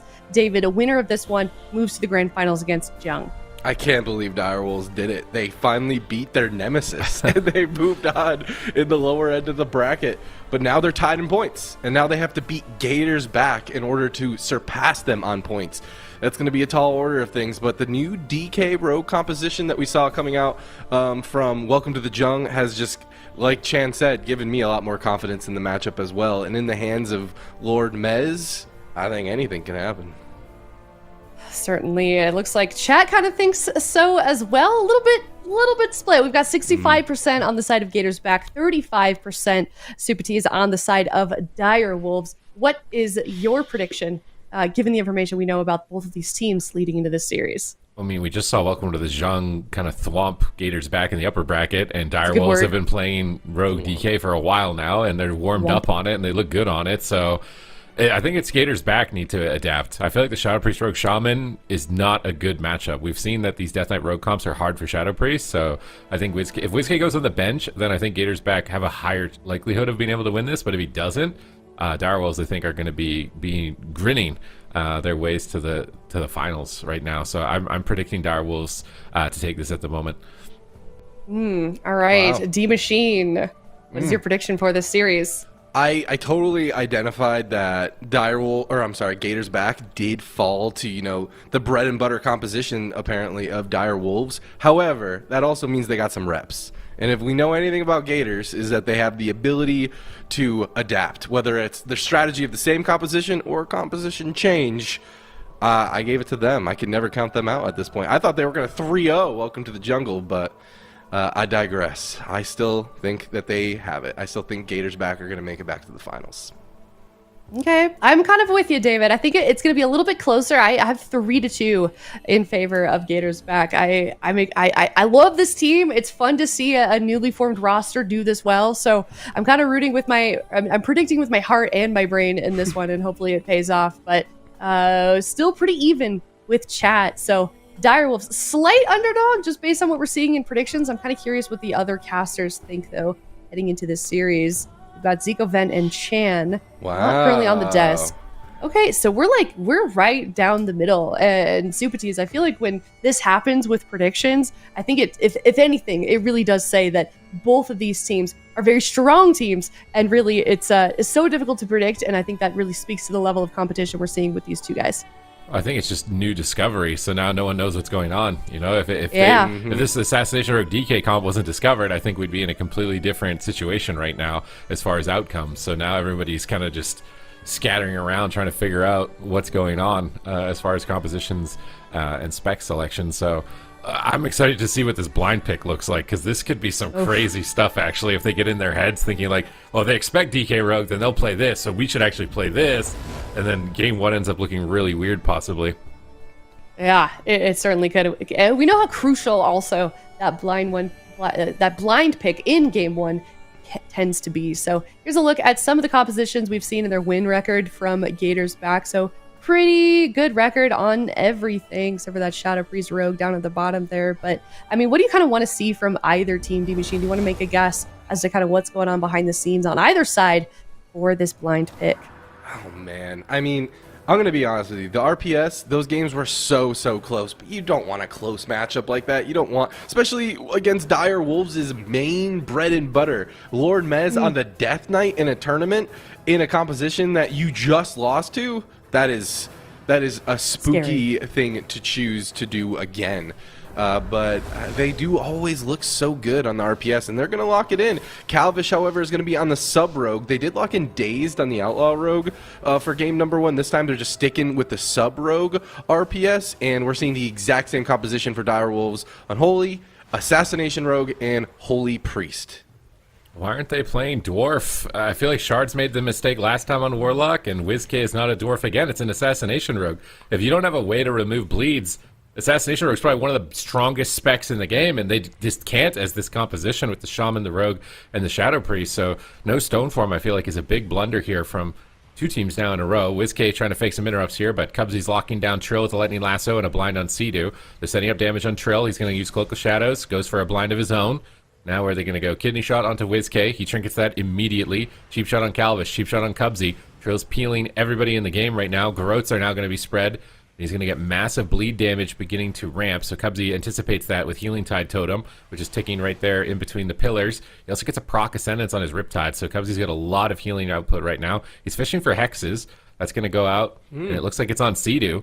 So if they get Cheap Shot Hexes, that's a clean setup. That's a lot of pressure on Trill, but they do survive for now. Now they get Cheap Shots on Calvish, but Cubsy pulls them away on the stun with the Static Field, finds some space. WizK's been free casting in the corner here. They're trying to make their way back to the target, and it seems like Gators back might have a better strategy this time. If they get stun Hexes on Sea-Doo, that's going to put their team in a great spot. They definitely feel like they're rotating to the defensives and just are feeling a bit more sturdy against Dire Wolves' same composition. Swap damage goes out on the Sea-Doo. The Kidney into the cheap shot. He's in a bit of trouble here. Into the follow-up silence. Into a gouge even. And they're going to go ahead and continue the onslaught onto him. WizK just lighting up Sea-Doo here in the middle of the map. No Guardian Spirit available for 30 seconds, but it looks like Sea-Doo is going to walk away from that finally. Not really trading a whole lot for that go. This is the big cooldowns for Trill, however. Trill's trying to get aggressive. It seems onto WizK, but WizK doing a good job kiting him out, and Calvish doing a good job stopping him. This damage gets swaps over out onto Cubsy. This is the Ascendance. No trinket going to be used just yet. Cubsy seems like he's going to walk away from that, and both teams are just playing so greedy, understanding that even the slightest misplay or even the slightest opportunity to outplay could just be the whole game. Stun on Calvish. He wants to go after Sea-Doo. He jumps in Angel, so he can't stun him. King's Bane available for Trill. There's a lot of damage that he can just call in at any moment here. He's got a Smoke Bomb, and there's no trinket on WizK, so maybe a Smoke Bomb to force a disperse. They get a nice Mind Freeze on Cubsy, but here comes Calvish. Big Shadow Blades. Where is he going with it? Are they going to be swapping? I think they're swapping on Sea-Doo. No, they blind him. Trill was feared away, and it looks like Trill's just actually going to go after Cubsy by himself. Mez is on the Shadow Priest, but WizK is still ramping. He's doing a lot of damage despite this comp, being crafted to shut him down. Mez is just dead. Gosh. A sap on Sea-Doo. Sea-Doo's been out of the game for so long. He's silent for 0.1 second. He gets the Guardian Spirit. He gets a big heal, and Mez manages to bounce back, but he had to use a lot. He had to commit a ton right there in order to survive. And now what's their game plan in terms of offense? They're double feared at the moment. Sea-Doo's the target now, and Gators back are really flexing. They're mixing up their targets a lot to try and throw Sea-Doo for a loop. Yeah, Holy Ward going to be committing as well as that Fade. No trinket available for Sea-Doo as well. When I saw Calvish opening up with all those kidney shots, I thought they were going to go Sea-Doo, but he was just controlling him. He was just getting Mez low while WizK just tees off on him, just babysitting the Holy Priest in the corner. And now it looks like Calvish and WizK want to get aggressive. Calvish at half health here. Cubsy has Spirit Link available to him. Mez even gripping Cubsy into the fray. Full kidney shot lands on the Sea-Doo into the follow-up fear. He gets out of it with the Will of the Forsaken, but catches a full Hex. Gouge onto Cubsy as Calvish disarms Trill in this go, and there's huge damage onto Mez. AMS using defensively, even the lasso onto Sea-Doo into the DR Gouge. Mez is going to catch a huge Serenity heal from Sea-Doo. That should be enough to stabilize him, but the onslaught continues. Kidney shot into Cubsy. No follow-up CC, however, just yet. Mez pushing out now, trying to get on top of Cubsy. Trill and Mez making a swap to the blue. They're going to get back onto WizK and try to stop this damage, this onslaught, but now Sea-Doo has Guardian Spirit. He has his trinket back available. He has lots of tools to deal with the next go, and Gator's back is starting to rot. They grip Trill over. I'm out and torn in on top of Sea-Doo, but now they're all in stun DR, and WizK might regret that. He went in pretty deep here. Immunity from Sea-Doo with the Angel. Cubsy in a blind, though, from Trill. Smoke Bomb still available. There's no trinket on Calvish, and there's no trinket on WizK. Smoke Bomb comes down on Calvish. Cubsy's trying to run in, but Sea-Doo is going to meet him for a fear, but he gets silenced and intercepted by WizK's triple fear. His fade, as he fades away, Cubsy looks for another Hex. He tanks a kick, but everyone's in a fear, so he can get away with it. He goes for another Hex. He gets gouged. Mez is in trouble. He almost went down earlier. He's going to use anti-magic shield. Big heals from Sea-Doo. They swap on Trill. Oh my gosh! Massive swell of damage, and they panic. They overlap the cloak. They overlap the life swap. Calvish comes in clutch at that moment, and now it's a checkmate position. No trinket on Trill, no trinket on Sea-Doo. Major cooldowns have been used here. They really don't have a lot. They're trying to mount an assault, but WizK still has Dispersion. He can more than easily trade here. They're going to swap on Calvish, I think, on the kidney shot. Maybe cleave them both. They get Desperate Prayer, forced from WizK. They're rotting them down. Cubsy's getting close to the fight with Ascendance. He's going to boost his AoE healing. They force Dispersion, but now it's checkmate. Full blind, no trinket. Kidney shot comes through. They use anti-magic shield from Mez on Trill to protect them from that checkmate position. It was clutch from Mez, and now they're actually ahead. I can't believe he lived that. We saw the close. I thought it was over. Chastise stun on the Cubsy. If it can get followed up, this could be it. But nice static totem from Cubsy is going to peel Mez and Trill off of WizK for just a brief period. Fade immediately as they reconnect. But there's the full kidney shot. The follow-up CC. The Trill does get disarmed into a fear. And Calvish is going to pop those blades. This is big damage on the Trill. This could just be it. And it is in the smoke bomb. And Gators back find the window to kill with no trinket on Trill. I think I'm going to get 0 predictions in NA. Dude, you're so sad when you said that. I'm literally going to get 0 predictions. NA was like a total just like, what is even going on right now? Like, I didn't expect Gators to lose in the upper, and they lost to Asa DK. And now they're in the lower, and they're farming Asa DK. So like, what is going on here? And then the series before this, Direwolves are just tweeting about Void Weavers, and they're like, we can't beat Void Weavers, there's nothing we can do. And I'm like, okay, it's over for them, bro. They're checked out, like there's no shot. And then they come in, and then they beat Cats and Dogs, and I'm like, okay, I guess I lose another prediction. And now I'm like, no way they lose this DK Rogue, their main DK Rogue team. This is main DK Rogue team. I'm thinking maybe the only way they lose is if Gators back changes their comp. They don't change their comp, and they still lose. He's got one tapped in a smoke bomb by Calvish in this position. And the hexes from Cubsy were so good throughout this game, constantly clutching those out, doing lava bursts as well when his team is really trying to push for the win. Lassos on Sea-Doo, really adding a lot of crowd control into the mix in a lot of these positions. So definitely a top-level player here. That's what forced the trinket swap while it was a hex as well. So really good plays from Cubsy here in game number 1. A lot better strategy execution from Gators back. They had a game plan, executed on it, and they were able to take a W. And now Direwolves, I mean, I don't think there is much going back to the drawing board. Like, this is the comp. Like, this is the comp that just beat Gators. Yep. They've just got to step it up. Yeah, it really... You don't want to, you know, what's the saying? Comparison is the theft of joy or something like that, but I can't help but compare when we just saw a DK Assassination Rogue take down Gators back pretty handily. I mean, it was some severely close games, but it just felt like Gators back had the majority of the game here. It seems relatively convincing. Don't get me wrong, there was a couple of times Calvish looked spooky, but he still had his trinket. Spirit Link was forced one time on a sketchy bomb for Cubsy, but you know, it's one of those cooldowns where you really can't count on it too often. It can be stopped really quick. You might not be able to get in it. Like, you need to be able to trade it with your trinket. So it's one of those things for the Restoration Shaman that I don't really count as like the biggest oh my gosh button. But there was some signs of life for Dire Wolves, but I am unconvinced that they're going to be able to go the distance against Gators so far.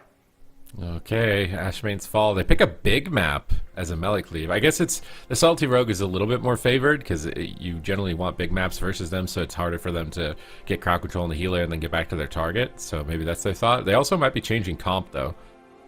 But I feel like that would be like that's like Gators back would be sending a message if Direwolves change their comp in this matchup, because yeah, seriously. I mean, Direwolves have been, how many seasons has it been Sea-Doo versus WizK and Sea-Doo wins? It's been so many years of him just zugging WizK. Is this finally WizK's redemption arc? Does he find a way to beat that type of strategy and pull it off, get to the finals, and then adapt as well to Welcome to the JUNG and take the whole thing? We'll have to see, because I feel like he's really got a lot to prove. He's been gunning for a win in the AWC for so many years, and Sea-Doo has honestly been a thorn in his side. I mean, he was the team that stopped them from winning in BlizzCon by one game, and he's constantly been a thorn in his side with these DK cleaves. So if Gators back actually find a solution to that, it's going to be very impressive for them overall as a roster. And Direwolves are really taking their time, so there must be some serious considerations as far as comp. I might sound BM saying this, but this has got to be some valuable reps too for Gators back to go take back on Welcome to the JUNG.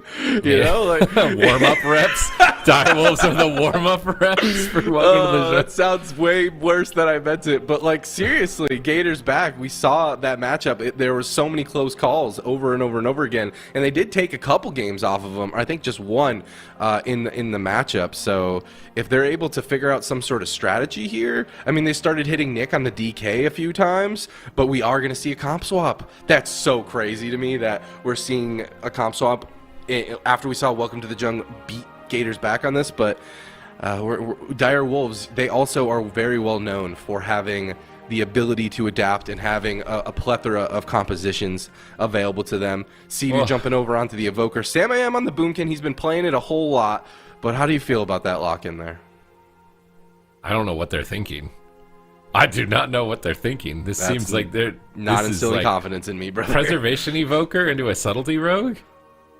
Yeah. I don't know about that. Like, Boomkin Rogue, okay, maybe. I could see Boomkin Rogue being maybe okay, but the Prez Evoker into a Subtlety Rogue is just, I feel like it's just like, you're donezoed, bro. You're donezoed. Like, WizK wants this. They've adapted, and I don't think you can pick, like, Prez Evoker into a Sub-Rogue at this level. Calvish is just going to be, I think, having the time of his life in this matchup. Wow. I mean, I've been proven wrong before, especially by the roster on Direwolves. But I can't help but agree with you here, Sid. This just feels like they've done it. They've completely pushed Direwolves back up against the wall. I just think that at this point they're going to need a miracle. Yeah. This is their main comp, right? Like Sam on Boomkin, BlizzCon champ, he's been grinding it out. We have seen Nick on Boomkin doing really well. We've seen a couple of Boomkins starting to pop up. Even Shards used it at certain points in the competition. I just feel like that Preservation Evoker, I don't know if that's like a comfort pick or what they're thinking with that in this matchup, because it struggles heavily against setup comps, particularly Subtlety Rogues. Trill is going to have to babysit Sea-Doo for the whole game, basically. If they're going to be able to hold out here. And they're actually running Outlaw, so they don't have as much of a punch either. I just worry about that they're going to lack finishing power, because Sea-Doo's going to have to get in there and do damage if they're going to have finishing power. And then if he gets in there, I think he is just a liability. He's going to get exploited by the amount of damage they have available. So let's wait and see it play out. Maybe I'm going to end up being totally wrong here. It's game number 2. On Gators paper. back, forced Direwolves off their main DK comps. Welcome to the JUNG just dominated Gators back here.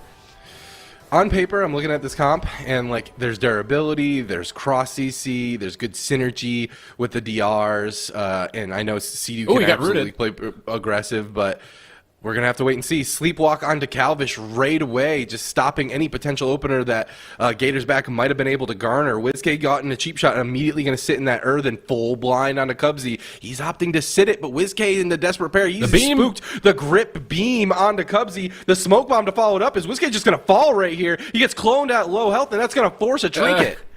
Sea-Doo almost got soloed by Calvish while that was going on. He had to use Emerald Communion. WizK was like in a beam dying, and Calvish just soloed Sea-Doo. Now he's soloing Sam.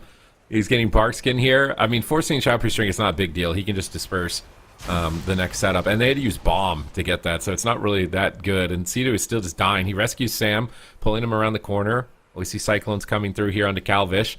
Cheap shots on Cubsy. They need to swap the clone. Sam's going for it. He gets it on WizK. Sea-Doo again. Is he going to get dropped right here? He's going to die to Calvish. Oh my gosh. He trinket, time dilates, and is almost dead through it. He survives, but he's already used Communion, and now he's used his trinket. Those are like the 2 get-out-of-jail-free cards as a Prez Evoker, and now he's still dying. He has a Walls, and he's got Renewing Blaze. He's being greedy. He's just going to die, I think, bro. Why did you lock this in into Sub-Rogue? There's no way. There's no way. You just got walked on. Calvish is like, nah, dude, you can't do that to me, bro. It's like almost BM. It's like saying, it's like telling your opponent in Rock, Paper, Scissors that you're going to play Rock before you play it. Oh my god, I just don't BM, dude. I just don't think it's going to work. That's some anime protagonist level confidence. That's crazy. Oh my gosh. I'm going to put my arm behind my back for this fight. Look at this. I'm only going to fight with one leg. They kind of like all in the opener. They press so many of their buttons in the opener, and as soon as you give any even sort of hint of weakness, Gators back is the type of roster that will could take advantage of it and will capitalize for sure. I mean, look at the kick, the Chrono Flame follow-up into the gouge, just to stop it from happening, just to stop cast from occurring. It's just so disruptive. It's unreal. I'm paying attention to Sea-Doo in the background right there, forcing the Emerald Communion. I mean, WizK was just like fighting for his life that whole time. That was just Calvish. Yeah, he literally. That's why you can't do this matchup. Like a good offensive rogue like Calvish will not let you get away with a pick like that. There's no way. They're just not gonna. They're not gonna let you get away with a pick like that. I also just don't. I don't feel like Boomkin Rogue has the finishing power against a Shadow Priest. It's just I don't think there's too much defense for them to get through. Like the DK Rogue is a way better option. I don't know if this is just like they picked this out of comfort. They thought maybe they could cheese burst one shot. Like, I mean, if Seedu wasn't cheap shot 3 times here, he would have probably forced disperse by adding a fire breath in on that opener. But Galvish just knows exactly what to do in a matchup like this. And I love how he's like wrapping around the corner when he sees Sam moving over to try and avoid potentially like a bash or something, just to try and limit any sort of crowd control incoming. And then the fact that they kept the pressure. Normally, like, a sub-rogue will be like, oh, my stuns are over, I give up. But they didn't. Right. They're like, we can still win. And then Seedu's like, wait, you actually can still win. So he didn't wall, because normally you only wall when you're off stun DR. And they somehow just powered him down, even without stun DRs, in 1 minute and 20. Galvish is doing a remarkable amount of damage, too, on the subtlety rogue here. So oh my gosh. I just don't... you're going to get punished every time, I think, if you're fighting a rogue of the caliber of Galvish. You're going to get punished on a pick like that. So they're going to a neutral map, which is not kind of revealing what they want to do, but Gators back don't even care. They're just going to lock Shadow Priest Rogue. I don't think they're really worried almost about anything, but DK Rogue looked so much better for them in the matchup, so we'll have to wait and see where they want to go from here, or if Gators back are just in their head and they're just going to throw like another different comp and hope that that works or something. I mean, that was not convincing, and you called it. The Preservation Invoker was seemingly a misplay, but we've seen comebacks in situations exactly like this. Dire Wolves, with the experience that they have, are definitely a collapse, a team that is capable. But I think that you're right. I think we got to go back to the DK Rogue. I think we got to play it smart. We got to play it slow, and we got to play with our awareness way up. We've seen Mez just be ludicrously aware. We've seen them get the clutch AMSs. We've seen Trill peel. If they're able to, you know, just stay on their game, don't get demoralized by a loss like that, I still think that we have a series on our hands. But if they can't get their stuff together, I think this just might be it for Dire Wolves. Yeah, they're running the clock here. They're really thinking about it. I mean, they got basically no information other than, please don't pick Preservation Evoker into Galvish on Salty Rogue. Whatever you end up doing right now, please not Preservation Evoker in this matchup. There's a time and place for it. This is not that, and they're going to go to a completely different comp.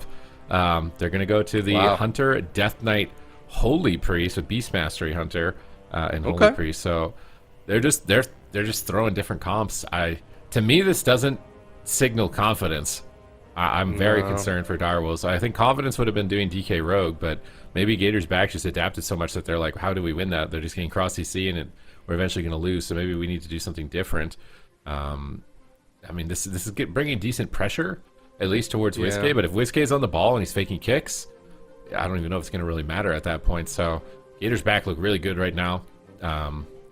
And honestly, if they solve DK Rogue, then if they make it to the finals, there's a good shot. Welcome to the Jung might get taken down out there, but I don't want to count them out just yet, obviously. Dire Wolves finally beat Cats and Dogs, and they had a really impressive series.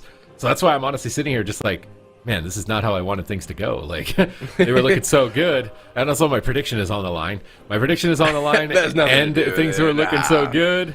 Like, come on, man. There's no way they're going out 3-0, 3-0 like this. Where they're just flipping in a different comp every game and they're just kind of throwing their hands in the air. I'm really hoping it doesn't end like that. At least if this game ends, I don't want it to be just a quick face roll for Gators back. This needs to be at least a bloodbath for me to feel like the Dire Wolves are still in it here for this season. My question really is, what do they lose with Assassination being gone, and what do they gain with BM? From my knee-jerk assumption is BM Hunters bring a lot of that consistent pressure, perhaps a little bit more. I mean, the CC is very comparable, I'd say. I mean, you have the Trap versus Blind and Gouge and all sorts. Outlaw, relatively tanky. BM Hunters, decently tanky, but I wouldn't say as tanky as Outlaw. But they are squirrely. They're slippery. They're hard to get a hold of.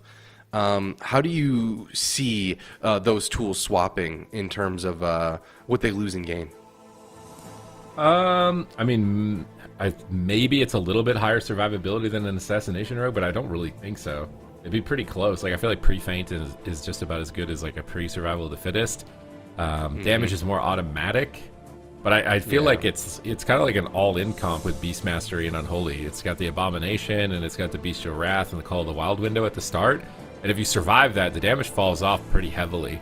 And Shadow Priest Rogue Shaman has so many options to survive an all-in, you know. And it's a comp that can't really kill the Shaman, so it's like you're pretty much stuck to training the Shadow Priest, and I feel like as long as the Shadow Priest is on point, you're going to be doing fine in that type of situation. So I don't know. I feel like Rogue was better pick overall, but obviously their comms they have to be in a completely different headspace than what I'm thinking for the matchup to do what they've done so far in the series.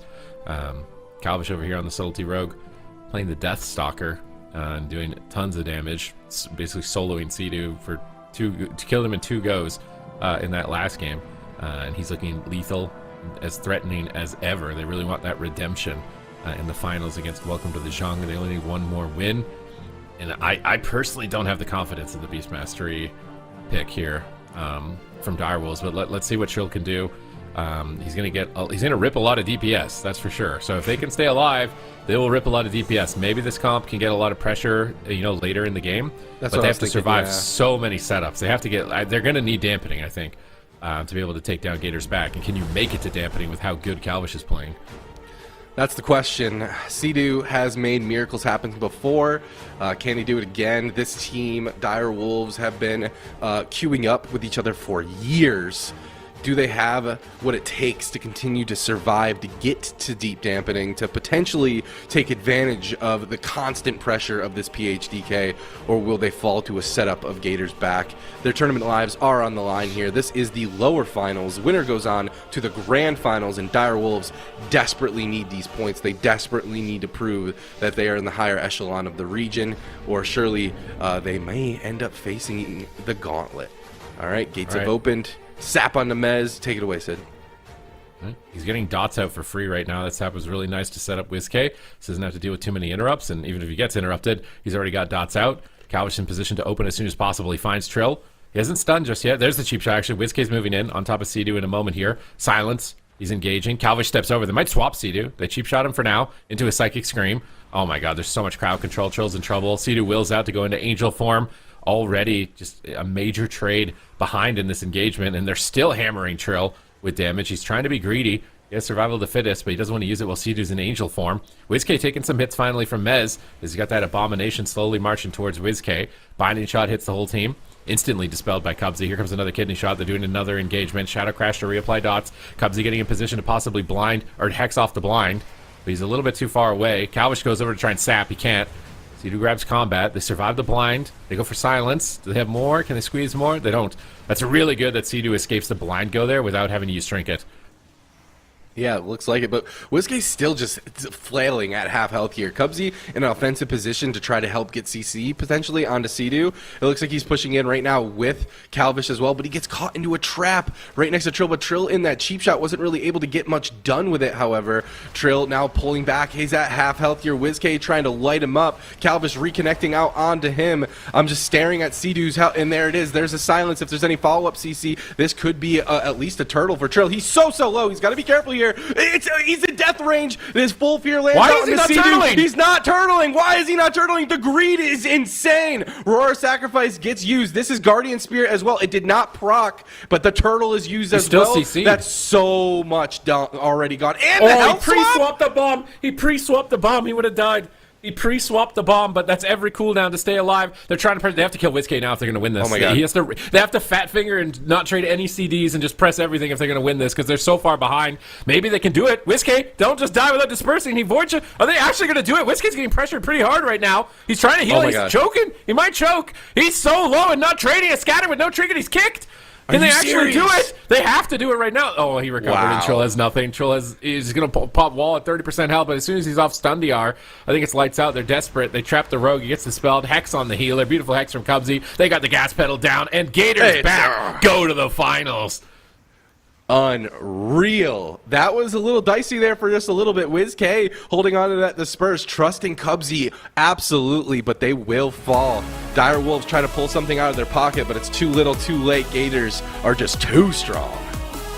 My predictions are so sad right now. I hate NA right now. I got a W. Woo! Oh, you got a W. Okay, I see. I've got to be on the bottom after this. Like, even if I get this last one, I think I'm going to be on the bottom. I had 3-1, so I didn't get a perfect exact, but I'll take it. No one remembers the perfect score anyways. They only remember who was on top for the overall. Perfect score is like padding the meter. It's like doesn't really matter. I mean, Gators are just insane. They're an echelon above. You know, they genuinely are. But getting knocked down by the DK Rogue and then forcing Direwolves off of that main DK Rogue, did they find the answer to finally take it to Welcome to the Jung?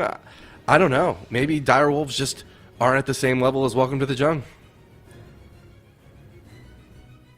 I think they're close. I said what I said. I think they're close. I really do. I think with the adaptations we saw in game number 1 from Gators back, it was enough to scare Direwolves off onto 2 different comps. So if it's enough to scare them off, it might be enough to scare off Welcome to the Jung. Swap was crazy. If that he didn't do that, pre-swap he from was dead. CDU was insane. I guess he could have Trinket Exiled. Maybe he wouldn't have been like 100% dead, but I mean, this was crazy. I can't believe WizK actually almost died, like just a moment later. This damage from the Bestial Wrath and Unholy Frenzy is definitely remarkable, but they don't have enough defense. Also, getting hexed here. Did he have a way to stop that hex? Because he sits the full hex. Did he actually have a trinket for that? He did. Oh, man. He might not have had like the I mean, he has Serenity, so he definitely has some through, but I guess he's scared of just getting stunned on his trinket, but it just seemed like they weren't ready for that situation. And then it was like, oh, I guess the game's over. They couldn't catch up in time. Calvish is young blood in the competition. He's like Arthas. He's coming for the throne. He's succeeding his father. He's aiding WizK finally. God. He's Direwolves. I mean, Cedu's been dominating WizK's team. He's been dominating WizK's team for like 5 years. Calvish comes in. Don't worry, WizK. New blood here on the scene. I'm ready to go. Hold my hand. Mez is not going to bully you anymore. I'm here. Big brother Calvish comes in. And Direwolves are out. Gators back are going to the finals. And it's funny because like Calvish is like way younger than WizK. Yeah, big brother. He's little brother. Don't worry, big brother. Little brother is here. All right. Well, Gators back. That is a quick 3-0 from them, making tough work of Direwolves. They're going to be finishing the day in third, and now we have got the grand finals for North America. You guys already said it. It is Welcome to the Jung versus Gators back. And we saw this last week, but the real question is it going to be a repeat? I'm really not sure. They've already played each other today, and it was a little different. Also, it was actually Gators back that lost earlier in the upper finals. So does Gators back have an answer for them? We saw the team that came up from the lower bracket in EU, D-Machine, maybe suffer from a little bit of fatigue. Do you think that that's going to happen here with Gators back?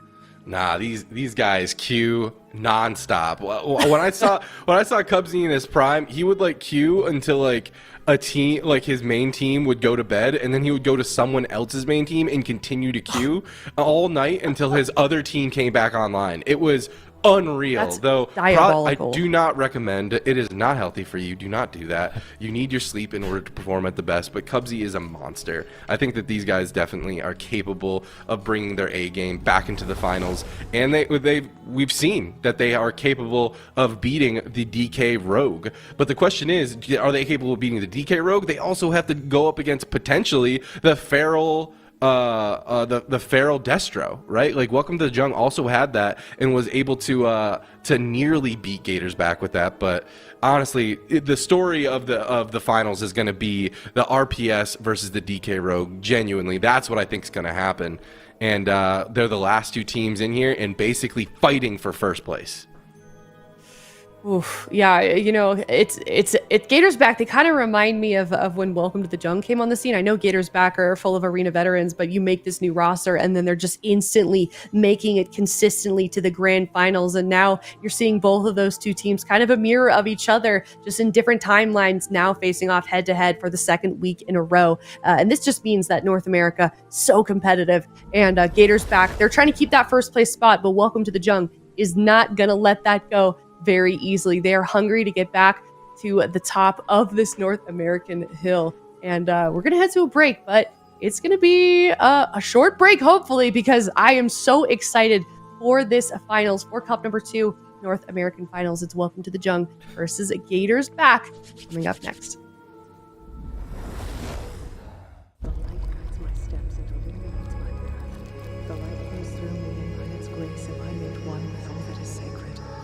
The light guides my steps and illuminates my path. The light flows through me, and by its grace am I made one with all that is sacred. The light Leandrin, it has begun. I need you with me on the wall. Orthamar, the void will envelop us soon. Only the light can save us now. No. The time for prayer has passed. The Sunwell will not fall. Not while I draw breath.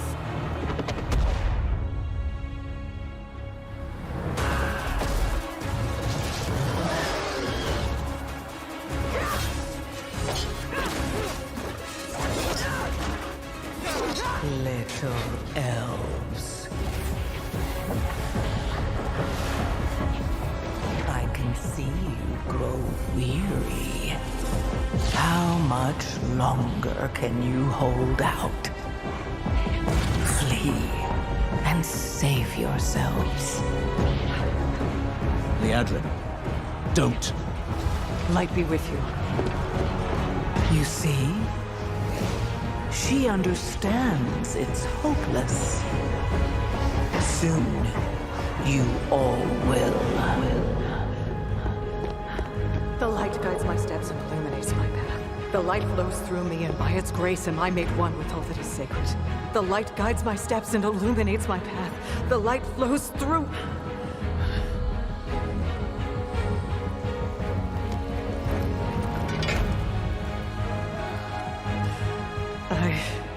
I know that I am unworthy. I don't know if I deserve your help, but I know my people do. Please give them strength. I admire your spirit, but that will not save you. Soon, I will break your world. You can't even break one elf.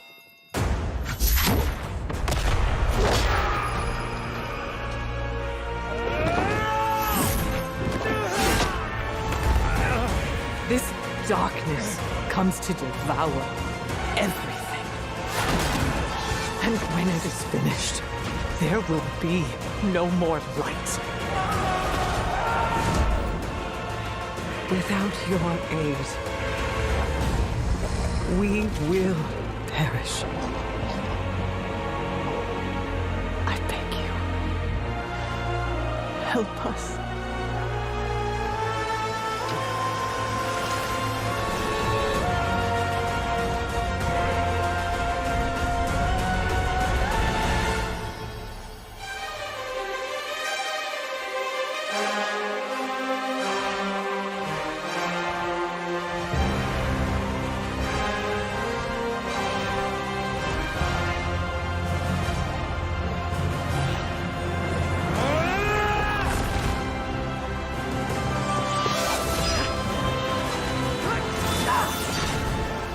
The Sunwell will not fall!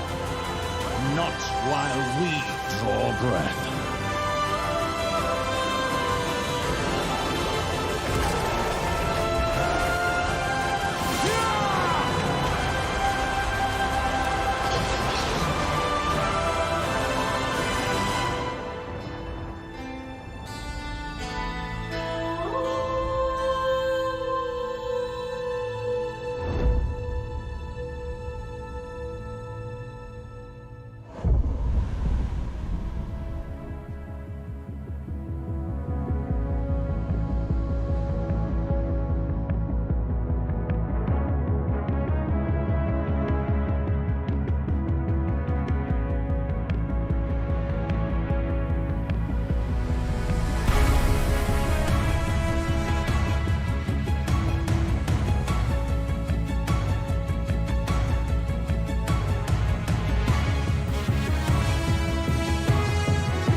Welcome back, everyone. We are in the grand finals for North America for Cup number 2 of the third season of the War Within. We've got Welcome to the Jung versus Gators back. This is a rematch also from the earlier series that we saw today, as well as last weekend. So these two teams, David said it earlier, Ven, they're the only teams really that can beat each other, and they're now facing off once again in the grand finals.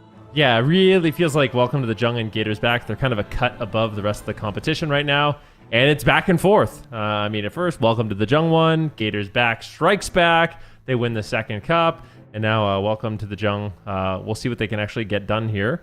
Yeah, it's going to be interesting. It seems like Chad is going a little bit in favor of Welcome to the Jung. They did win the last series with their DK Rogue Cleave. That being said, Gators back. They got a little bit of practice against Direwolves. And we're able to win. So I wonder if that is shaking the confidence of Welcome to the Jung for this matchup at all. Yeah, we do know how big of a role momentum does tend to play in these types of series. So I'm curious as well. But Ven, given that, what you just said, what is your prediction for this series? I went with Welcome to the Jung. Yep. I went 4-2 for Welcome to the Jung. I'm going to keep going with these guys. I feel like they are the team to beat. They are the best team in North America until proven otherwise. They may have lost last week, but I have a lot of faith in these players to win. Okay, Super Tees, what about you? I'm the exact opposite. I'm 4-2 in the opposite direction with Gators back. Okay, I'm a WizK believer. I think last time they got caught off guard, and now they're warmed up, they're prepped, they're ready to go. And Calvish looks like he's on fire. Cubsy looks like he's on fire. So I think the Gators have got this.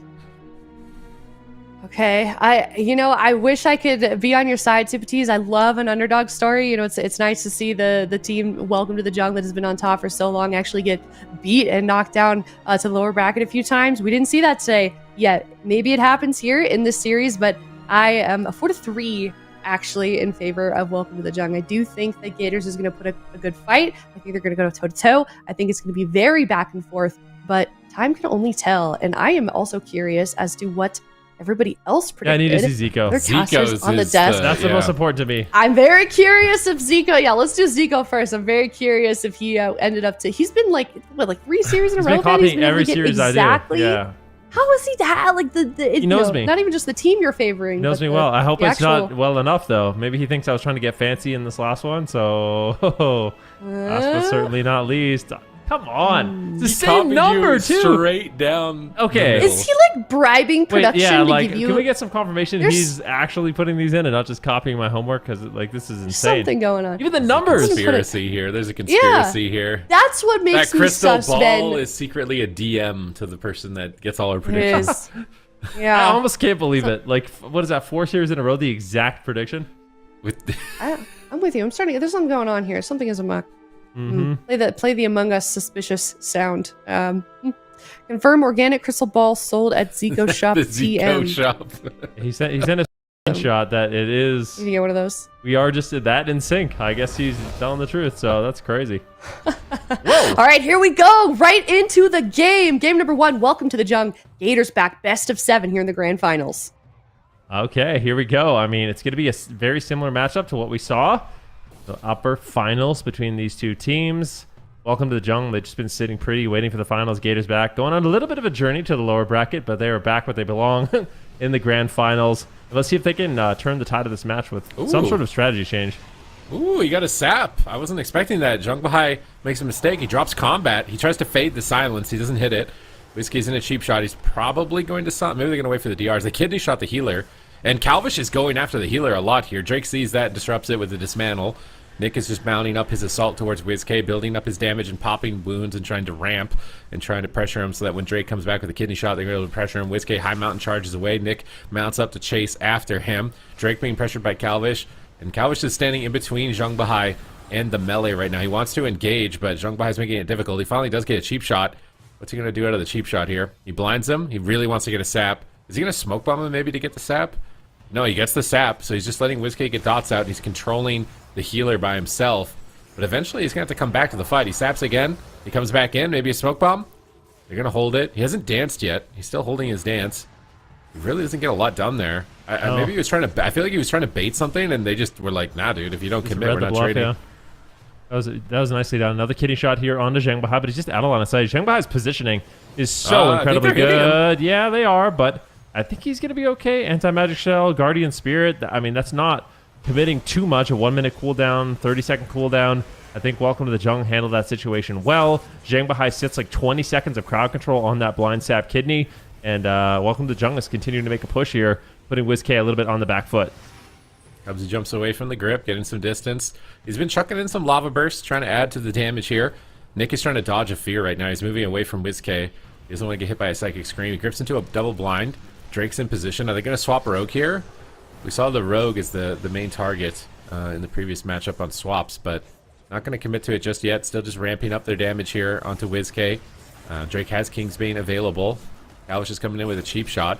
It feels like Calvish isn't as slippery in this game. He's not able to get to the targets that he needs. He's just going to send it on Drake here with the cheap shots and the blades. Maybe swap on Nick. WizK's got him low right now, but Calvish is still after Drake. He steps over to Zhang Bahai. He's trying to style on Zhang Bahai. He's trying to sap him off the kidney. He gouges him. Oh my god, Drake might just die to WizK right now if he's not careful. Any magic shield? He gets kicked on Shadow. Oh, they overlapped kicks. He's going to free cast Flash Heals. Should be able to stabilize. They catch Nick. They force the Icebound Fortitude. Zhang Bahai is sneaking in, but WizK grips Cubsy away from the fear. That was an MVP life grip from WizK right there. Yeah, Calvish is making a lot of fancy plays, but it's not netting too much. Nick and Drake are just able to shut down the damage from WizK. Oh, nice hex. Yeah, that's a nice hex there from Cubsy. Can they make a push here onto Drake? Calvish is low at the same time. Smoke Bomb drops down. Calvish is in trouble, and that's going to be the Spirit Link. Nice push there. Really just out of nowhere, making that swap to Calvish, recognizing that he was vulnerable and pulling out some massive cooldowns. Okay, Cubsy is trying to get in the mix here. They lasso into a blind. That gets Zhang Bahai's Trinket. They don't want Drake to have to use Trinket and Cloak here, I would assume. Drake has blind and Death Mark, and Zhang Bahai's moving in. Tremor, maybe? So they killed it. They go for blind. Did he fear into that as well? I'm not sure. I think they did fear into it. So they cover it with blind to chastise him. They have good rot pressure, but Drake is dying as well. Calvish is trying to go after Zhang Bahai, so he's not a target with no trinket, so he's staying away from the kidney shot. And he's playing max distance, but it looks like, Drake is just there. He just shuts him down with a step dismantle, and now WizK is being pressured by Nick. Nick has been mounting his DPS over time right now. Look at him. He's at the top of the meter. He's just doing maximum pressure on WizK to eventually topple him, and he's getting close here in this moment. Zhang Bahai dispels dots before getting silenced. It's a great time to do it exactly when you get silenced, so you overlap the double crowd control effects. Chastises Cubsy, but we don't see any pressure coming off of that as a result. And Calvish has blades. He's got a bomb. There's no Icebound. They're on Zhang Bahai with a kidney shot. And he's trying to line of sight, maybe sap. He's going to gouge. He has to gouge. And he's going to try and get back, but he's so snared. He cheap shots again. It's just like I'm watching Calvish just waddle with Lightwell's this just topping Drake like during this moment. It's just not enough damage to force anything. Big setup though on Nick out of nowhere. He really wanted to pull his trinket because they've been sitting on this smoke bomb for so long. If they get Drake's trinket or Nick's trinket, that smoke bomb is going to be their next line to victory. Yeah, I mean, it's looking a little bit scary. Kingsbane here from Drake. Kidney shot on Zhang Bahai once again. A full hex, actually, onto Drake. So just trying to slow him down. They want him to trinket. Is exactly what we said. They realize that could be a free win condition. But Drake is playing it calm, cool, collected. Gets a dismantle here on Calvish, not allowing him to get really anything going. Holy Ward comes in from Zhang Bahai, topping off the team, pushing in for a potential fear, but he gets rooted up and will just go into the Spirit of the Redeemer. Maxing out his healing and basically topping off Drake. Even though Drake is taking a ton of damage, he's forced to cheap shot Calvish, going over with the empowered Garrote here onto WizK. Oh, beautiful Garrote on Cubsy as well. This is a great opportunity for the side of Welcome to the Jung to win game one. Full blind on Zhang Bahai. WizK is getting low. Drake as well needs to be very careful. There's no Cloak of Shadows, but WizK, if he gets interrupted channeling these mind flays, that's going to be a really scary situation. Oh, he's stunned. Drake gets caught. He gets caught. Oh, but big shield once again. Nick is there with the anti-magic shell. MVP Nick. Yeah, really good plays from Nick here. Drake gets stunned on his trinket by Calvish. They get his trinket, though, and they still have blades, so they could come back and just do a lot of damage. So Zhang Bahai needs to be ready. He's in a kidney shot. Nick is rotting down. WizK's had great positioning so far to avoid the melee attackers when he can. Double fear with a gouge to cover.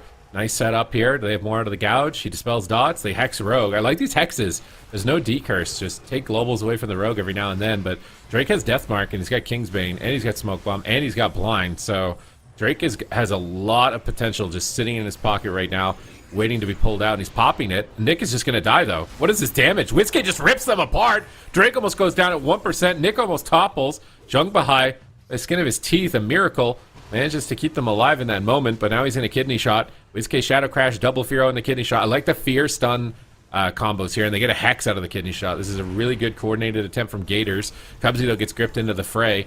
He's going to get garroted 3 times. Going to be AoE Garrote. So WizK's trying to fade away from the Garrotes. So he's got good positioning here to avoid the silences. Calvish is setting up damage on Nick. He's still trying to bait that Icebound Fortitude. Can't believe how close they were to a kill, just seemingly with nothing on Jung Bahai in the back. Jung Bahai has his Angel in 15, but Calvish is pressuring. Cubsy's ready to Hex out of his stun. Jung Bahai fades, but Calvish is patient. Cubsy gets gripped. He can't Hex. Smoke Bomb is down. He's not going to be able to get there. They cheap shot to gouge again, but WizK's dying. He has to disperse at the same time that Calvish was setting up the team for the win. Maybe they can still go for it. Drake, with very limited options, he's going to dismantle Calvish and totally shut down that push. And now Jung Bahai with Holy Ward, he's chilling at the pillar. WizK is still getting pressured, and his dampening gets higher. That Death Knight damage is eventually going to be overwhelming. Pre-grip on the go by Jung Bahai. Fears Calvish on the go. Nice play from Jung Bahai. Now he's in Angel form, but Nick is still low. He's got to be ready to trade at any moment here. Blind is available, but they have options. Dismantle onto Drake during the King's Bane. Well timed from Calvish. Kidney shot on Nick, peeling them and trying to keep them at bay, but I feel like they're going to recover in a moment here, and I don't know how much longer Cubsy can keep this up. They're all getting low health. Spirit Link isn't going to do too much if they're all at low health at that point, and he's also going to be next to them, which means he's going to get cleaved. Big go on Drake, but Jung Bahai trinkets. He blocks that kill. Now they're getting gripped on top of each other. Do they have a Vanish? I don't think they do. Do they have a Shadow Meld? They don't have a way to get Garrote, so Cubsy's able to walk away from this. He gets Mind Frozen by Nick, but Nick is still low. Icebound. He's going to have to use it without a stun, I think, in a second. Smoke Bomb comes down from Calvish. Nick immediately mounts up to get out of the Smoke Bomb, so WizK's going to use the cover of the Smoke Bomb to free cast and get some damage out. The kidney shot Calvish with no trinket. Nice Mind Freeze again from Nick. Void Shift comes through from WizK, and now Cubsy is the last line of defense, and that Spirit Link is just immediately going to pop for him. He's got Healing Tide. He can turn this around. Kidney shot on Jung Bahai. No trinket. Drake needs to pre-cloak, I think. Nick needs to AMS IBF. He gets caught in a Void Volley. He gets the cloak off in time. Calvish now has no trinket. Kidney shot's up in 5. If Nick can hold on a little bit longer here, Void Shift likely needs to come off cooldown from Jung Bahai in a moment here. They've got the stun DRs. I don't think Cubsy can handle it. It's so much damage. He's chastised. He trinkets it. It's so much damage. He steps over, but it's not enough. And welcome to the Jung. Put a point on the board. They're just a brick wall. This team is so good. This is their playstyle. No matter what composition, they just play the composition that is going to outlast you. It's going to outdamage you. And it is just so difficult to deal with. They're the masters against these kind of setup compositions. And they will claim game number 1. There was some really nice plays coming in from both sides, but Drake had such a nice smoke bomb. So Calvish was looking for a game-winning play. He managed to get a bunch of crowd control on Jung Bahai, putting him behind, lands a full kidney, and I think Drake drops a defensive smoke bomb. No real danger or no real threat on WizK and Cubsy because they were together, but he drops the smoke bomb, so Calvish cannot shadow step in. It's really purely defensive, so Calvish was just stuck with Jung Bahai 40 yards away and couldn't even get there during the crowd control. So that was one moment I liked in the game a lot, but this is just, it's a nightmare. We don't talk about it that much, but the Assassination Rogue and the Unholy Decay, the amount of healing reduction that they have is not only do they have high damage, but their healing reduction is super difficult to deal with. So Cubsy definitely has to work it up for him in these games. Yeah, it just seems like against like Direwolves, Gators back were able to just get their setups and execute on it. But when I'm watching Calvish, it just feels like he has such a hard time actually getting to the targets he needs to get to. It's like if he picks to crowd control Jung, then he can't do any damage to the DPS.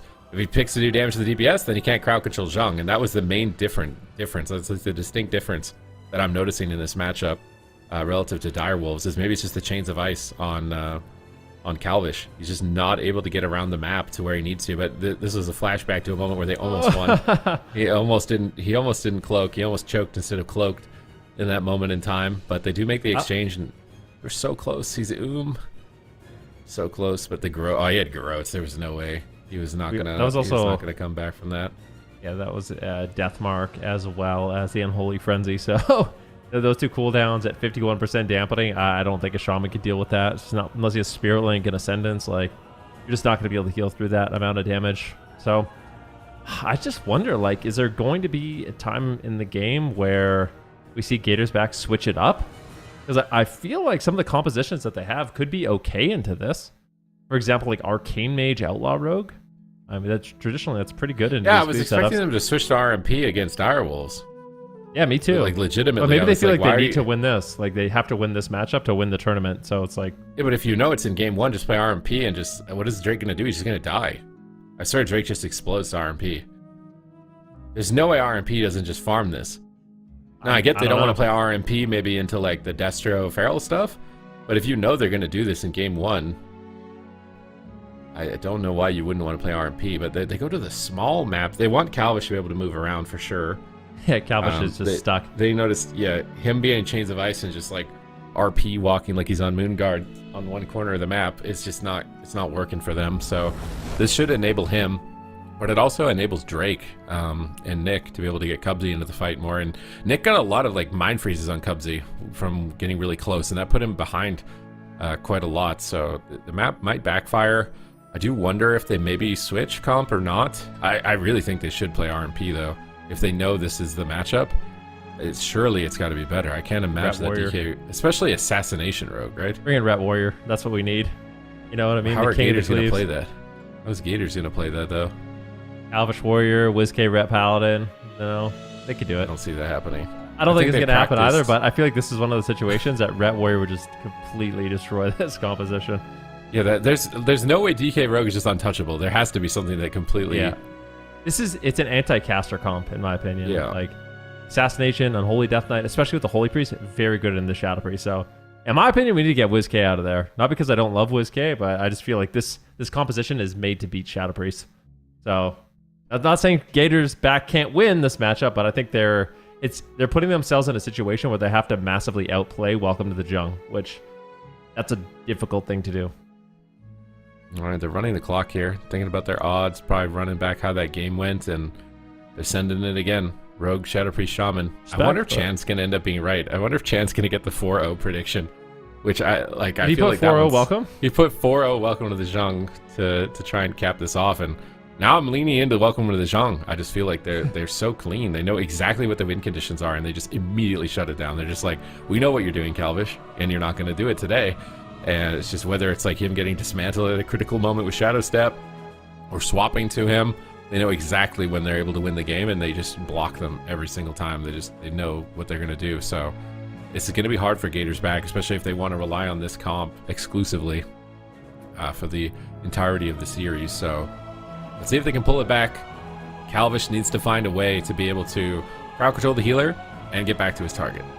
If they can get that engine running, then they can have enough damage to win the game. But if it's just WizK attacking a DK and Calvish can't get there, I don't see a win condition. Especially with Prayer of Mending bouncing. Like, Prayer of Mending just bouncing, topping off. You know what I mean? If you have Zhang Bahai just out of line of sight, behind the pillar, getting, solo CC'd by Calvish, Prayer of Mending's just going crazy. It's just literally topping off Drake and Nick. Nick can just throw in an anti-magic shell, so it feels like that kind of rot strategy isn't going to work against this style of composition. At least it doesn't seem like that, especially with the way Holy Priest heals. So we'll see what Gators back decides to do. I feel like they need to play very aggressive in this game if they want to win. Saps? No Saps.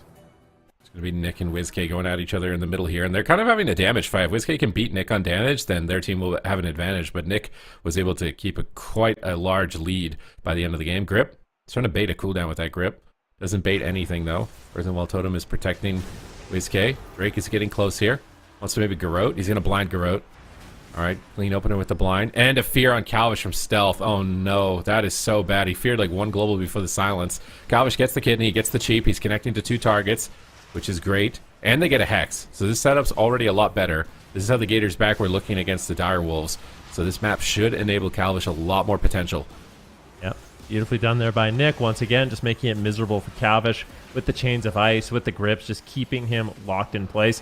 And that's one of the nice things about the DK in this matchup is you can use a lot of your grips on Calvish since the Shadow Priest can't really move anyways.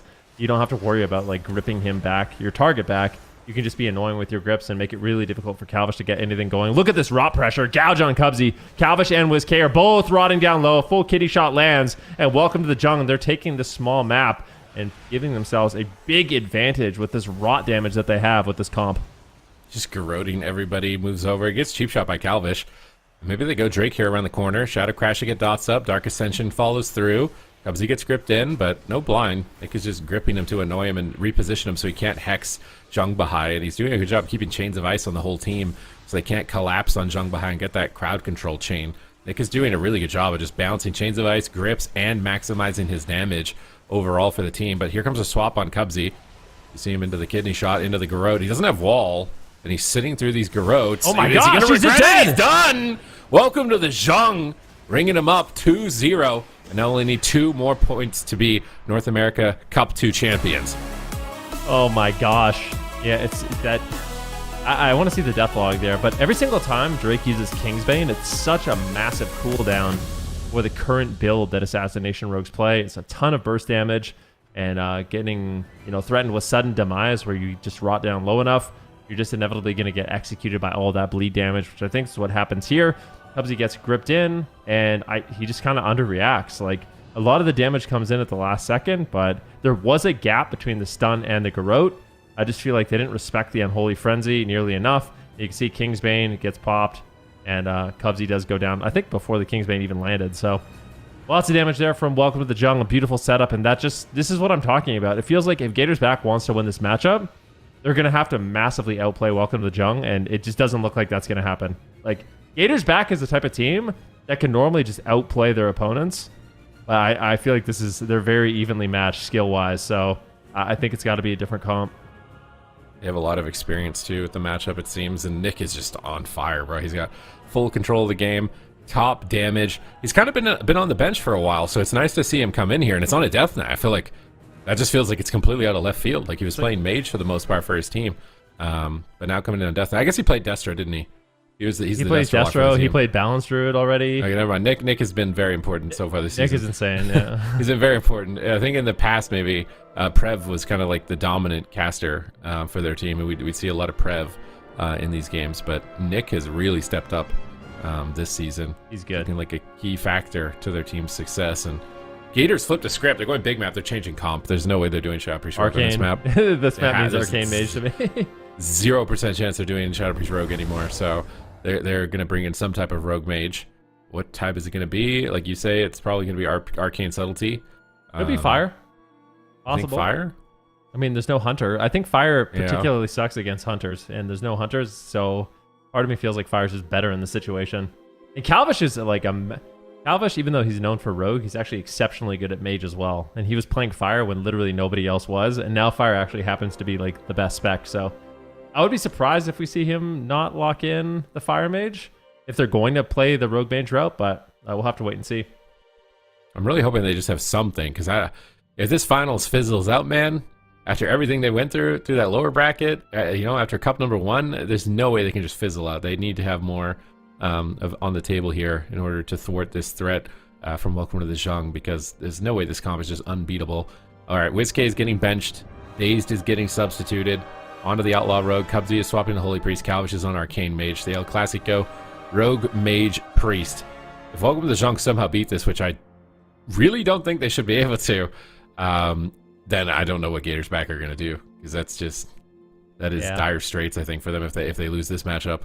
It's just a really awkward position to be in, because Welcome to the Jung has so many compositions that they can probably run into this Rogue Mage after this. So, like, I don't think this is a free win. Like, if there's any classes in the game that can potentially shut down an Arcane Mage, I think it would be the Assassination Rogue Unholy Death Knight. We can see Zhang Bahai on this setup here. He's actually playing almost like an abnormal amount of versatility. A lot of the players are opting to use a lot of versatility, but Holy Priest in particular, Mastery is such an important healing stat, but he's playing it safe. He does not want to mess around. He's fighting Calvish, and he saw Calvish against Sea-Doo probably, and he's like, I'm going to put a little bit more versatility on for this, and I think it's working for him. He's just not an option in the matchup. Other than that, build looks very similar to what we've seen from other Holy Priests. So just making himself a little more tanky. He doesn't want to be an opening for the opposing side. Although maybe he'll switch his gear here, because I don't see Outlaw Arcane attacking. That threatening, we'll probably see him switch out some versatility for this matchup to get more health per second. I don't think there's anything too strange outside of that as far as talents are concerned. And the Reflective Shield to get a little bit more damage out. You got Drake coming in on the Assassination Rogue, and he seems to know how to unlock its potential with the Fate Bound. Like, he is getting crazy burst damage out of this when he needs to. So I was wondering, some rogues, they're like one tricks. They're only really good at subtlety. Maybe they're only really good at outlaw. Maybe they're only really good at assassination. But finding a rogue that can do all three, it's like having a rogue with the Infinity Gauntlet and all the Infinity Stones. Yeah, there was a period where Drake was basically exclusively playing Assassination. He actually doesn't, I feel like he doesn't mess around with Outlaw and Subtlety.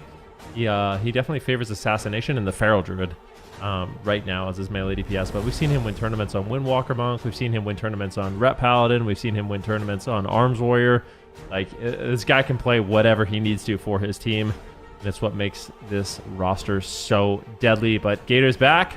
They are going to be bringing in the Arcane Mage. Calvish, you can see rocking the Cubsy transmog on that mage right now. He's passed on the arcane knowledge, the texts. All right, Spirit of Cubsy. The spirit of Cubsy will live on in the new blood Calvish. Even if Cubsy ever decides to retire, Calvish will carry the mantle. He'll carry the torch. Gates have opened. There's no going back. Gators back are down 2 points in the finals here for North America of Cup number 2. And welcome to the Jung. Seem to have their number. Dazed grapples in, saps the Death Knight. Drake gets a sap on the mage. I don't think they're going to be able to switch the saps, but maybe they do commit to it. Another sap, stalling down their coordination, but yeah, nothing too big is going to result off this initial sap exchange. Looks like they're going to grab combat around the corner here with the Arcane Barrage. Oh, and he's also running the Warlock helmet, so he's got the Demon Wings when he jumps with the Sheep. Calvish is kind of a meme combo there, but Arcane Mage does massive damage to Death Knights because of all the pets. That's why I think the Arcane is a good pick here. Too. Into the Unholy. Gets a double Ring of Frost, and he hits all the pets. He gets the Arcane Barrage off. Calvish is starting to ramp, although he's been playing Rogue all day, so it's a little bit of a different mental game to flip from Rogue to Arcane. Let's see if he can manage to do that transition successfully. Also, this is like one of those comps. Like I said, an Arcane Mage can absolutely die to this comp. Like, you really rely on kiting as an Arcane Mage, and you're going to be in Chains of Ice the entire game. You know what I mean? You're going to be stunned. You're going to be garroted. They have ranged interrupts. Not easy to get out damage, but Calvish so far is doing a good job managing to top the meters by far. But it is going to be a little bit of pad damage on all the pets. Like I said, he's playing the Spellslinger, so throwing out those splinters, getting out quite a bit of damage here on Drake and Nick. Here comes the Empowered Garrotes once again, but Cubsy in the back line should be more than fine. He's just dying through heals right now. This is unbelievable. Ray of Hope lands, but it looks like it's going to be more than positive. Calvish gets topped off, and now it's Drake and Nick on the back foot. Can we get a spacebar counter for how many times Calvish has jumped? Like, he really likes that animation from his helmet. He's pressed spacebar more than any other keybind in this game, but he's pressuring Nick. That's a lot of damage. Tremendous pressure. He gets garroted, but he gets gripped away. Drake is going to switch attention to Dazed. Dazed grapples over, and now they've got Drake in a Chastise, setting him up for the cheap shot with no feint. That was really good coordination. Fortunately, there's not any damage to back it up, it looks like, in this position. Finally, the damage comes through, but now the Jung Bahai is free, so should be able to pick his teammates up here. Paramedians are starting to bounce between them. They grip in Cubsy. He fades and fears them away. Great positioning from Cubsy, but now he's met by a kidney shot. They're chasing down Calvish, but at the same time, Drake is setting up with a gouge.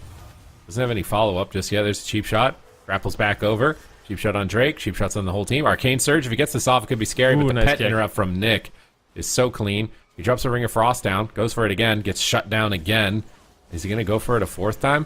He goes for Dragon's Breath, Barrage Missiles, trying to fake some kicks. He's got no way to move right now. He's gripped into a blinding sleeve, but Cubsy faded it. Cubsy's been getting crazy fades this game. And now he's caught in a gouge kidney, though. Calvish is trying to reposition with High Mountain, looking for another Arcane Surge.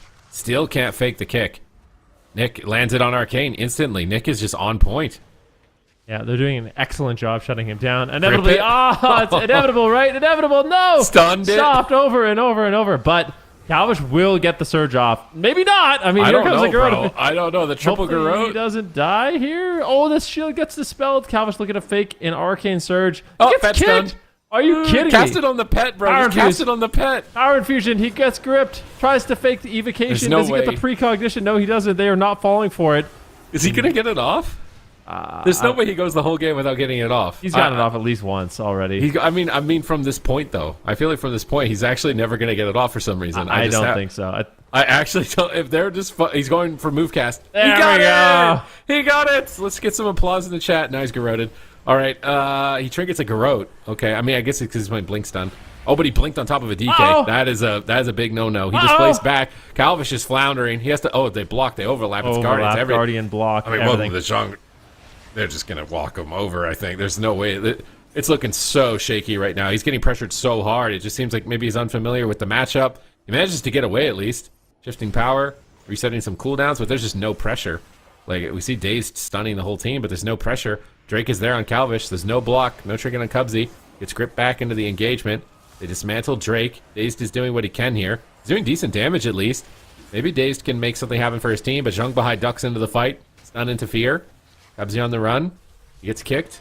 They purge him off. Oh, big Nether Flux. Ring of Frost trying to fake a kick. Dragon's Breath. Frost Nova. Polymorph. Gripped. He's got the Ice Flows though. Oh, the double Garrotes. The double Garrotes in Angel form though from Cubsy. Should be able to keep him going. They just have to enable Calvish. He's just got to get a little more comfy with faking the kicks, and I think they can do this. Yeah, not an easy thing to do, but I think Calvish should be able to. Sometimes Zhenghua is actually dispelling that prismatic barrier, which is so important too, especially with overpowered bearing being so strong. But Calvish is just in a world of trouble once again. Cubsy trinkets out, connects some massive heals, but you can see this damage. That was the Kingsbane. Calvish gets interrupted. There's nowhere to run. There's nowhere to hide. He blinks away for the time being. Day's going for a big one-shot, but Drake just dismantles it, and they're continuing to chase him down. Arcane Surge gets kicked. Shadow Step kick by Drake. He's been interrupted like 50 times this game. Not an easy position for an Arcane Mage to be in, but if he does get off the Surge, he's going to have a lot of damage available. This damage is overwhelming, though. Calvish gets away. Cubsy actually grips him. I think Cubsy got gripped in and gripped out. That was actually such a sick play by Cubsy. Oh my god, Drake is right there, though. Oh, nice displacement. But I don't know if he has a blink now. Oh god, Kidney Shot, Smoke Bomb, no block. Dazed grapples in, peeling Drake with Cheap Shot. Cubsy is there. And Cubsy is doing his best to hold Calvish's hand. He's like, I got you, bro. Just get settled in on the Arcane Mage. I know you can do this. Don't throw the game for me, Calvish. We can do this. He's got Chastise now on Zhang Bahai. They're mounting decent pressure on Nick. Maybe they can pull this off. Oh, no. Triple DB and a triple knock, but Calvish is down! Void Shift comes in too late. And welcome to the Zhang move to match point. Absolutely insane. I just like, it is not easy to have that level of coordination on interrupts. Like, it really is impressive to see Welcome to the Jung. Like, I don't know about you guys. I miss like 90% of my interrupts, so just seeing them nail it over and over and over, kick after kick after kick. I know here comes the Gnaw stun or the Ghoul charge. They're getting grips, they're getting garrotes. It's just so difficult for Calvish. And even when he gets the surge off, he's just getting garroted, getting kicked again. Like, I don't know. Maybe he should be, if they play this again, maybe he needs to play, the Phoenix, just to have that damage. So it is at least doing damage. But I don't know. Arcane Mage did not look that good to me in this matchup. I don't think it did either. I feel like they just knew exactly how to shut it down. And Nick is just on point, man. Like, they need a DK counter. They need a Warrior or a Windwalker or something. Like, you need a direct DK counter that's just guaranteed on paper to counter. And I don't know if Gators back has that as an option. I think Daze isn't doing it. Oh, he's not doing bad. It's like fake damage, though, you know? Yeah, it's on pets. We have to see what it looks like. It's like Blade Flurry on pets. Yeah. I feel like I would be okay with playing the Arcane Mage Holy Priest if they had a melee that was actually could just one-shot Nick the entire game. Like you said, a Windwalker monk would be really good. A Fury Warrior could even be good, you know? Like something like that's going to be doing a lot of pressure. Like Daze is getting crowd control, but they just don't have the damage to follow it up. And anytime they're in trouble, they just have Garrotes on Calvish, kicks on Calvish, dismantle on Dazed, and it just seems really not threatening. All right, let's see what they can do here, because otherwise, Welcome to the Zhang just found their silver bullet in order to take cup number 2. They lost cup number 1 to Gators back, but this Rogue Death Knight is looking very challenging. What do you think about if they played RMP but played to like win instead of just played to run away? Like, play the exact same thing except Fire Mage. Play Shimmer and just like try to actually win the game with polymorphs and crowd control and setups, because this just seems way too passive. I feel like the passive doesn't work at all, and at least if you go Fire, it's guaranteed damage, whereas Arcane seems like it's very challenging to actually get the ramp up to possibly connect your damage, so they could make that swap. Big Map makes me think they're definitely not doing Shadow Priest Rogue. Maybe they have something else in mind. If any of them can play a Windwalker, now would be the time. I wonder if Wizards would work. Like, did you just say this is the anti-caster cleave, though? Yeah, but like 2 casters is better than 1, you know? Like, it's very good at training down 1 caster. What if they played like Destro Arcane, you know? I think you're memeing now. I think there's no way. I am not memeing. Excuse me. You're memeing right now. It's been a long day, Rookie, okay? It's been a long day, I understand. You wouldn't believe in Cubsy playing, Mage Lock? Would absolutely not believe in Mage Destro with no Mortal Strike. I feel like no way. I don't see that happening. Also, I don't feel like that's not something they've prepared. I don't think so, but I want to see it either way. They need to prepare a Warrior or a Windwalker for Cup number 3 if they end up losing this, because if they just had one, I swear Welcome to the Drunk's comp would just be helpless. DK, the DK would look like the mage, where he's just crying in the corner, not able to get a cast off for like 30 seconds in a row. But they're running the clock because now they have to win 4 games in a row. Not only do you need to beat Welcome to the Jung, you have to beat them 4 times in a row on their counter pick. And we know there's a Destro Lock Feral Druid waiting in the wings as well, if they even need it. So what Gators else have they played this season? Order. Did they play Ret Warrior? Are they playing Ret Warrior? What was it? What was the Ret? Welcome to the Jung played Ret Hunter in Cup 1. Yeah, Ret Hunter. So they have. Oh goodness. What is this? I don't like this. I think this is going to be even worse than game number 1 yeah, and 2. I feel like this was like out of all of the available options. I guess they're thinking like Dazed is a feral. He won't be as annoyed by the snares, so he can kind of move around. I think I would actually prefer they stick with Arcane Feral. Arcane Feral. Arcane Feral, like FMP. Wouldn't that be decent? And get clones and then... Yeah, you have clones and you can free up Cubsy or none of those sound very good, I'll be honest. Like the Feral Shadow Priest and the Shadow Priest Arcane don't sound very... Not Shadow Priest Arcane. I'm not very fond of that. Feral Arcane. Or sorry, Feral Arcane.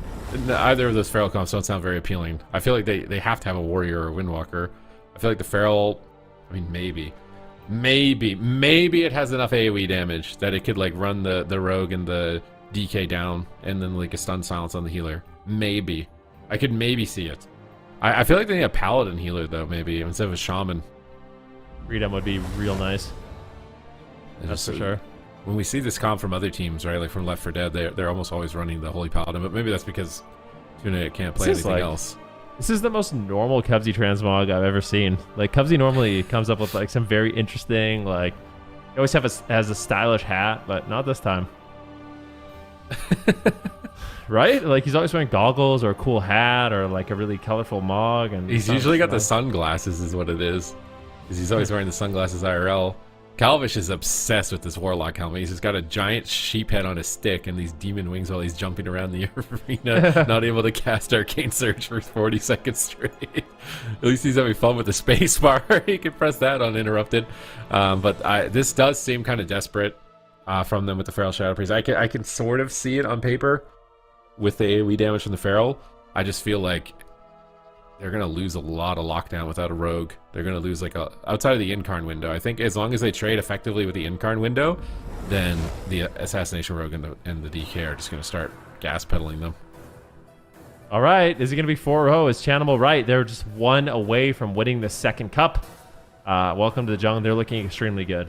Like we said, you knock them down to the lower bracket, you beat them once, they just come back 5 times more prepared for the next one. They will not be caught off guard. And they just going to be 4-0. Is Chanimal right? They're just 1 away from winning the second cup. Welcome to the Jung. They're looking extremely good. Like we said, you knock them down to the lower bracket, you beat them once, they just come back 5 times more prepared for the next one. They will not be caught off guard. And they can always fit the meta into their style of composition. You know, like they always come up with these compositions that just does damage, doesn't die, you know, kicks you a million times. They win on mana, they win in the late game, they all in you. And we'll have to see if Gator's back, bringing in Dazed on the Feral Druid is going to be enough to put a point on the board, or is this going to be a quick 4-0 for Welcome to the Jung? They get combat, no sap. It's donning up the healer. Immediately going for Void Torrent. They catch Drake. It's probably the best start they can hope to have to limit that first subterfuge. Drake's moving in. Might use a Shadow Melder advantage here. He gets feared. Nice fear. Just shutting Drake out of the game. He does finally get connected here with Garrotes, though. He's going to start ramping. Zhang Bahai, I love the Angel instantly on the Incarn, just going 1-for-1 with that cooldown from Dazed. And it looks like they might try and pressure Cubsy. He's locked down in cheap shots. We saw him toppled on hook point, and they are getting a lot of pressure. Dazed is actually going after the healer, Zhang Bahai. Full bleeds up on him. Switch back over here, but he's walking into Garrotes. It's going to be a lot of damage ramping up, and Drake is using Crimson Tempest. He's cleaving 3 targets with those bleeds, and Zhang Bahai is hammering Holy Fires in from afar as well. It's going to be a lot of damage for Cubsy to deal with. He drops the Healing Tide Totem, goes for a Healing Wave. He clutches out a big Keys cast there, but then he's pet kicked. Now they're going for cheap shots. They got the Maim Stun onto Drake now. They're ramping up their damage even further. Not enough damage to finish him. Here's the Shadow Priest stun. This is where you wish you had a Paladin, so WizK could get to the target. He's not going to be able to fear off that. Zhang Bahai dispels, repositions. Daze gets bleeds up. WizK getting pressured in the kidney shot. Cubsy trying to get a distance, but he's in a full blind. WizK pre-fades. He's looking for Master Spells. I'm not sure if he's trying to pre-Master Spell or bait a kick with it. He does actually get a kick. He's free casting. WizK's ramping with a Dark Ascension. Drake's attacking Cubsy. Oh, but in the back line, they're going after Zhang Bahai. He's going to dispel dots behind the pillar here. WizK's repositioning away from the melee, trying to get some distance. Pre-Earthenwall Totem from Cubsy. Evenly matched so far. No major advantages. Definitely in the early game, it's going to be about the Death Marks, the Kingsbane, and the Incarn. I think this is a matchup that might be a bit slower, at least until dampening. Yeah, Dazed at least doing significantly more damage than we've seen the Rogues put out on that Feral Druid. So some of it is pad on the pets, of course, but overall pressure seems to be good. Full kidney shot now onto Cubsy as he gets gripped into the fight. WizK kites away with a nice fade and gets out some damage. Nick, Drake, and Zheng Bahai rotting down low. Big damage here on Cubsy. He needs to react appropriately, and he does. Trades out some cooldowns, the Ascendance, the Astral Shift. Now it's actually Drake, Zheng Bahai, and Nick on the back foot. Lots of damage coming in from Dazed and WizK. Finally, some pressure here for Gators back. They get a silence on the healer into a stun. It's Incarn. They grip Dazed away, but he's fully dotted. Zheng Bahai is going to rot to that. Now, as I said, he just does one Serenity. He's full health. Drake gets recovered. WizK is kicked. It's match point. Gators back, desperately trying to find an answer for Welcome to the Zhong's Death Knight Assassination Rogue. Kidney shot on Cubsy on the grip. They're going to start to triple cleave them here, but Dazed is actually doing a really good job staying on top of the damage meter for now. Here come the triple Garrotes and cheap shots. Hitting the entire roster again. Static Field to pull them off of WizK so he can cast here. Really good teamwork from Cubsy. Void Torrent channel trying to bait a kick and doesn't actually find it here from Dazed. We see the Shadow Priest stun with a maim. Nice catch on Drake. Tearing into him right now. Full bleeds applied. Rotting down. Zheng Bahai's repositioning. He's got Serenity. He can pick someone up pretty easily. Dazed tanks a kick. So WizK hopefully can start doing some damage here, but it just feels like every time they stack up, Cubsy's team just drops like 20% health. They get the Double Fear Silence, but this is the Death Mark window. It's going to be a lot of damage for Cubsy. He's doing a good job, though, on mana. If somehow they can survive the dampening, I see a world where they can Zheng Bahai. Yeah, definitely possible, but Dazed, I actually feel like they go after Dazed a little bit more in the match, too. He's going to be more susceptible to being trained down and swapped to, so I'd like to see that adaptation from Nick and Drake. However, WizK might just die! Oh my goodness! Giving me a heart attack. Almost in that execute range. Does get the dispersion off. Quick heals coming in from Cubsy, but that was a very close call. Luckily, Gators back will stabilize. They can continue to push the pace here.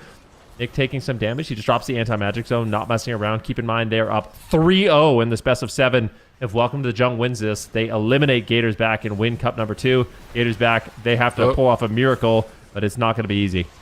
They just got a stun, clone, and silence, and they don't even get a trinket.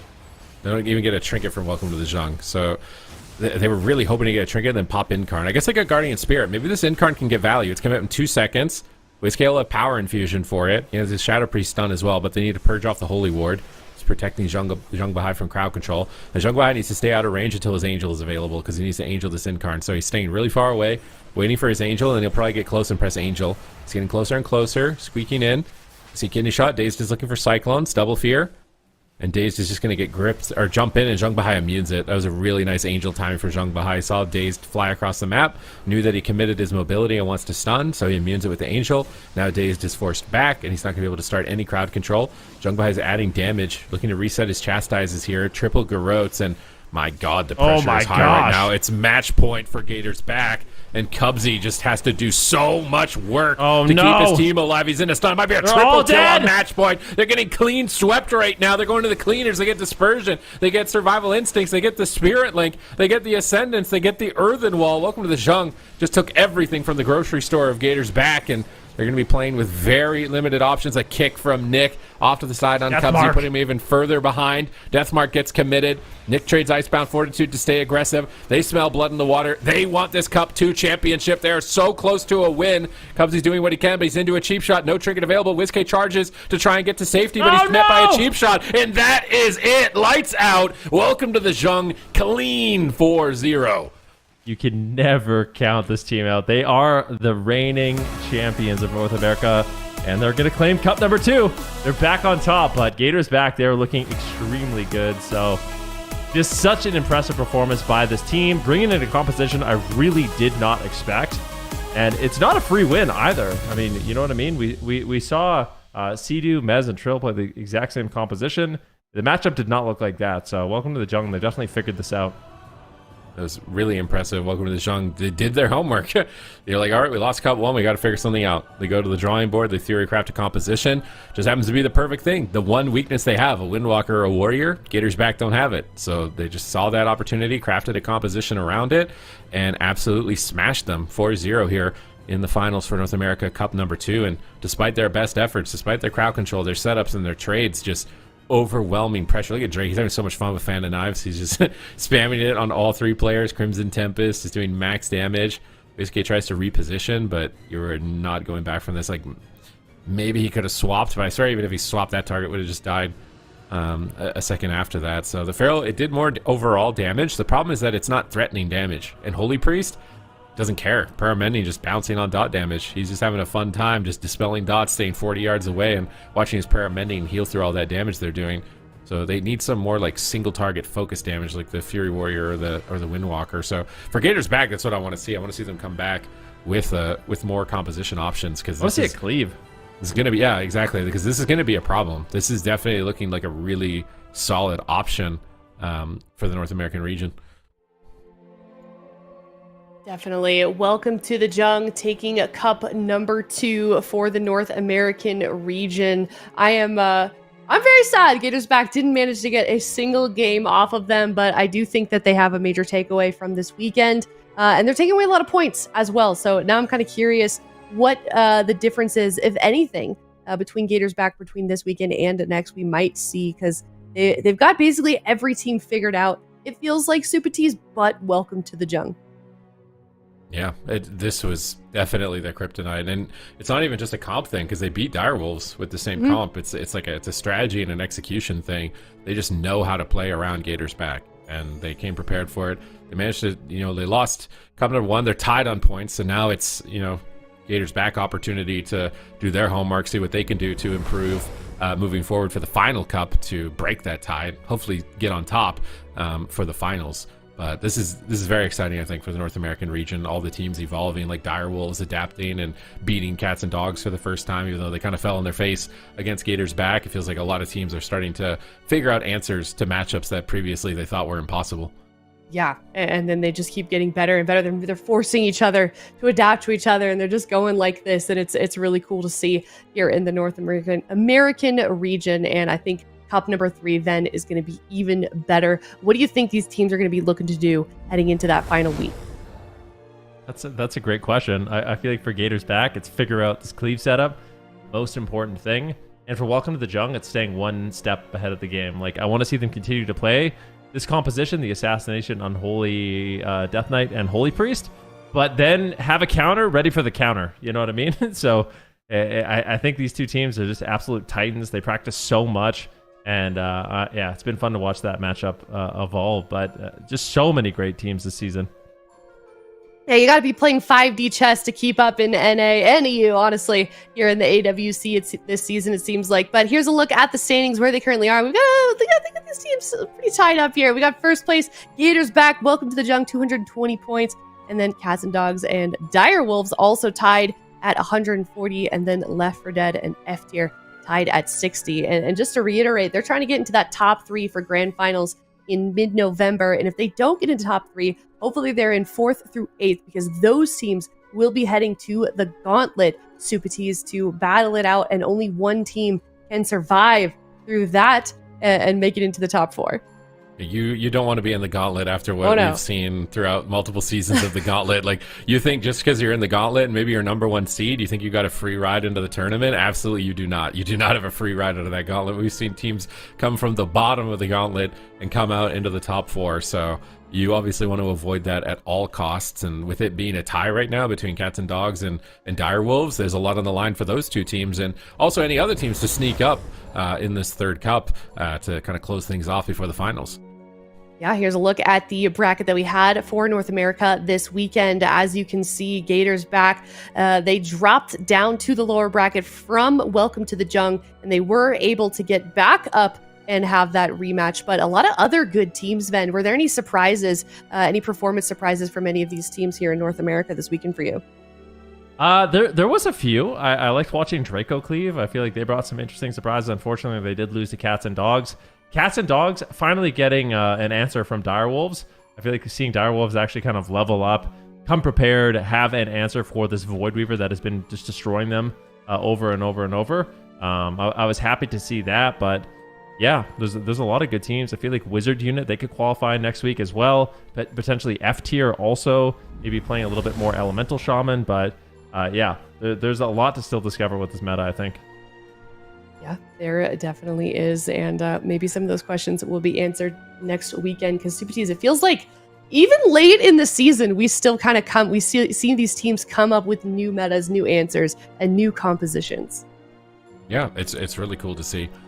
Even in Europe, right, with the big mix survival meta, Casu is starting to switch to it a little bit. So it's cool to see teams bringing in these comps. Bank Mistweaver with the Mistweaver, the Devastation Evoker, the BM Hunter taking Dobob out. This season has been one of the best as far as like spec representation. I think we've seen every spec except a Frost Mage and a Demo lock on broadcast. So maybe a Frost Mage was the counter to Asa Rogue DK. Maybe that should have been the consideration. Venruki does not think so, but he sat up in his chair for that one. I'm looking at his face, and he does not think that is the answer, but who knows? All right. Yeah, I feel like Frost Mage could work in like some sort of wizard. I think like Frost Demo has a chance, but I don't think anyone's gonna run it. There's no way, because I think Frost Demo gets absolutely obliterated by like any Destro Voidweaver, shenanigans. So I feel teams aren't investing in it.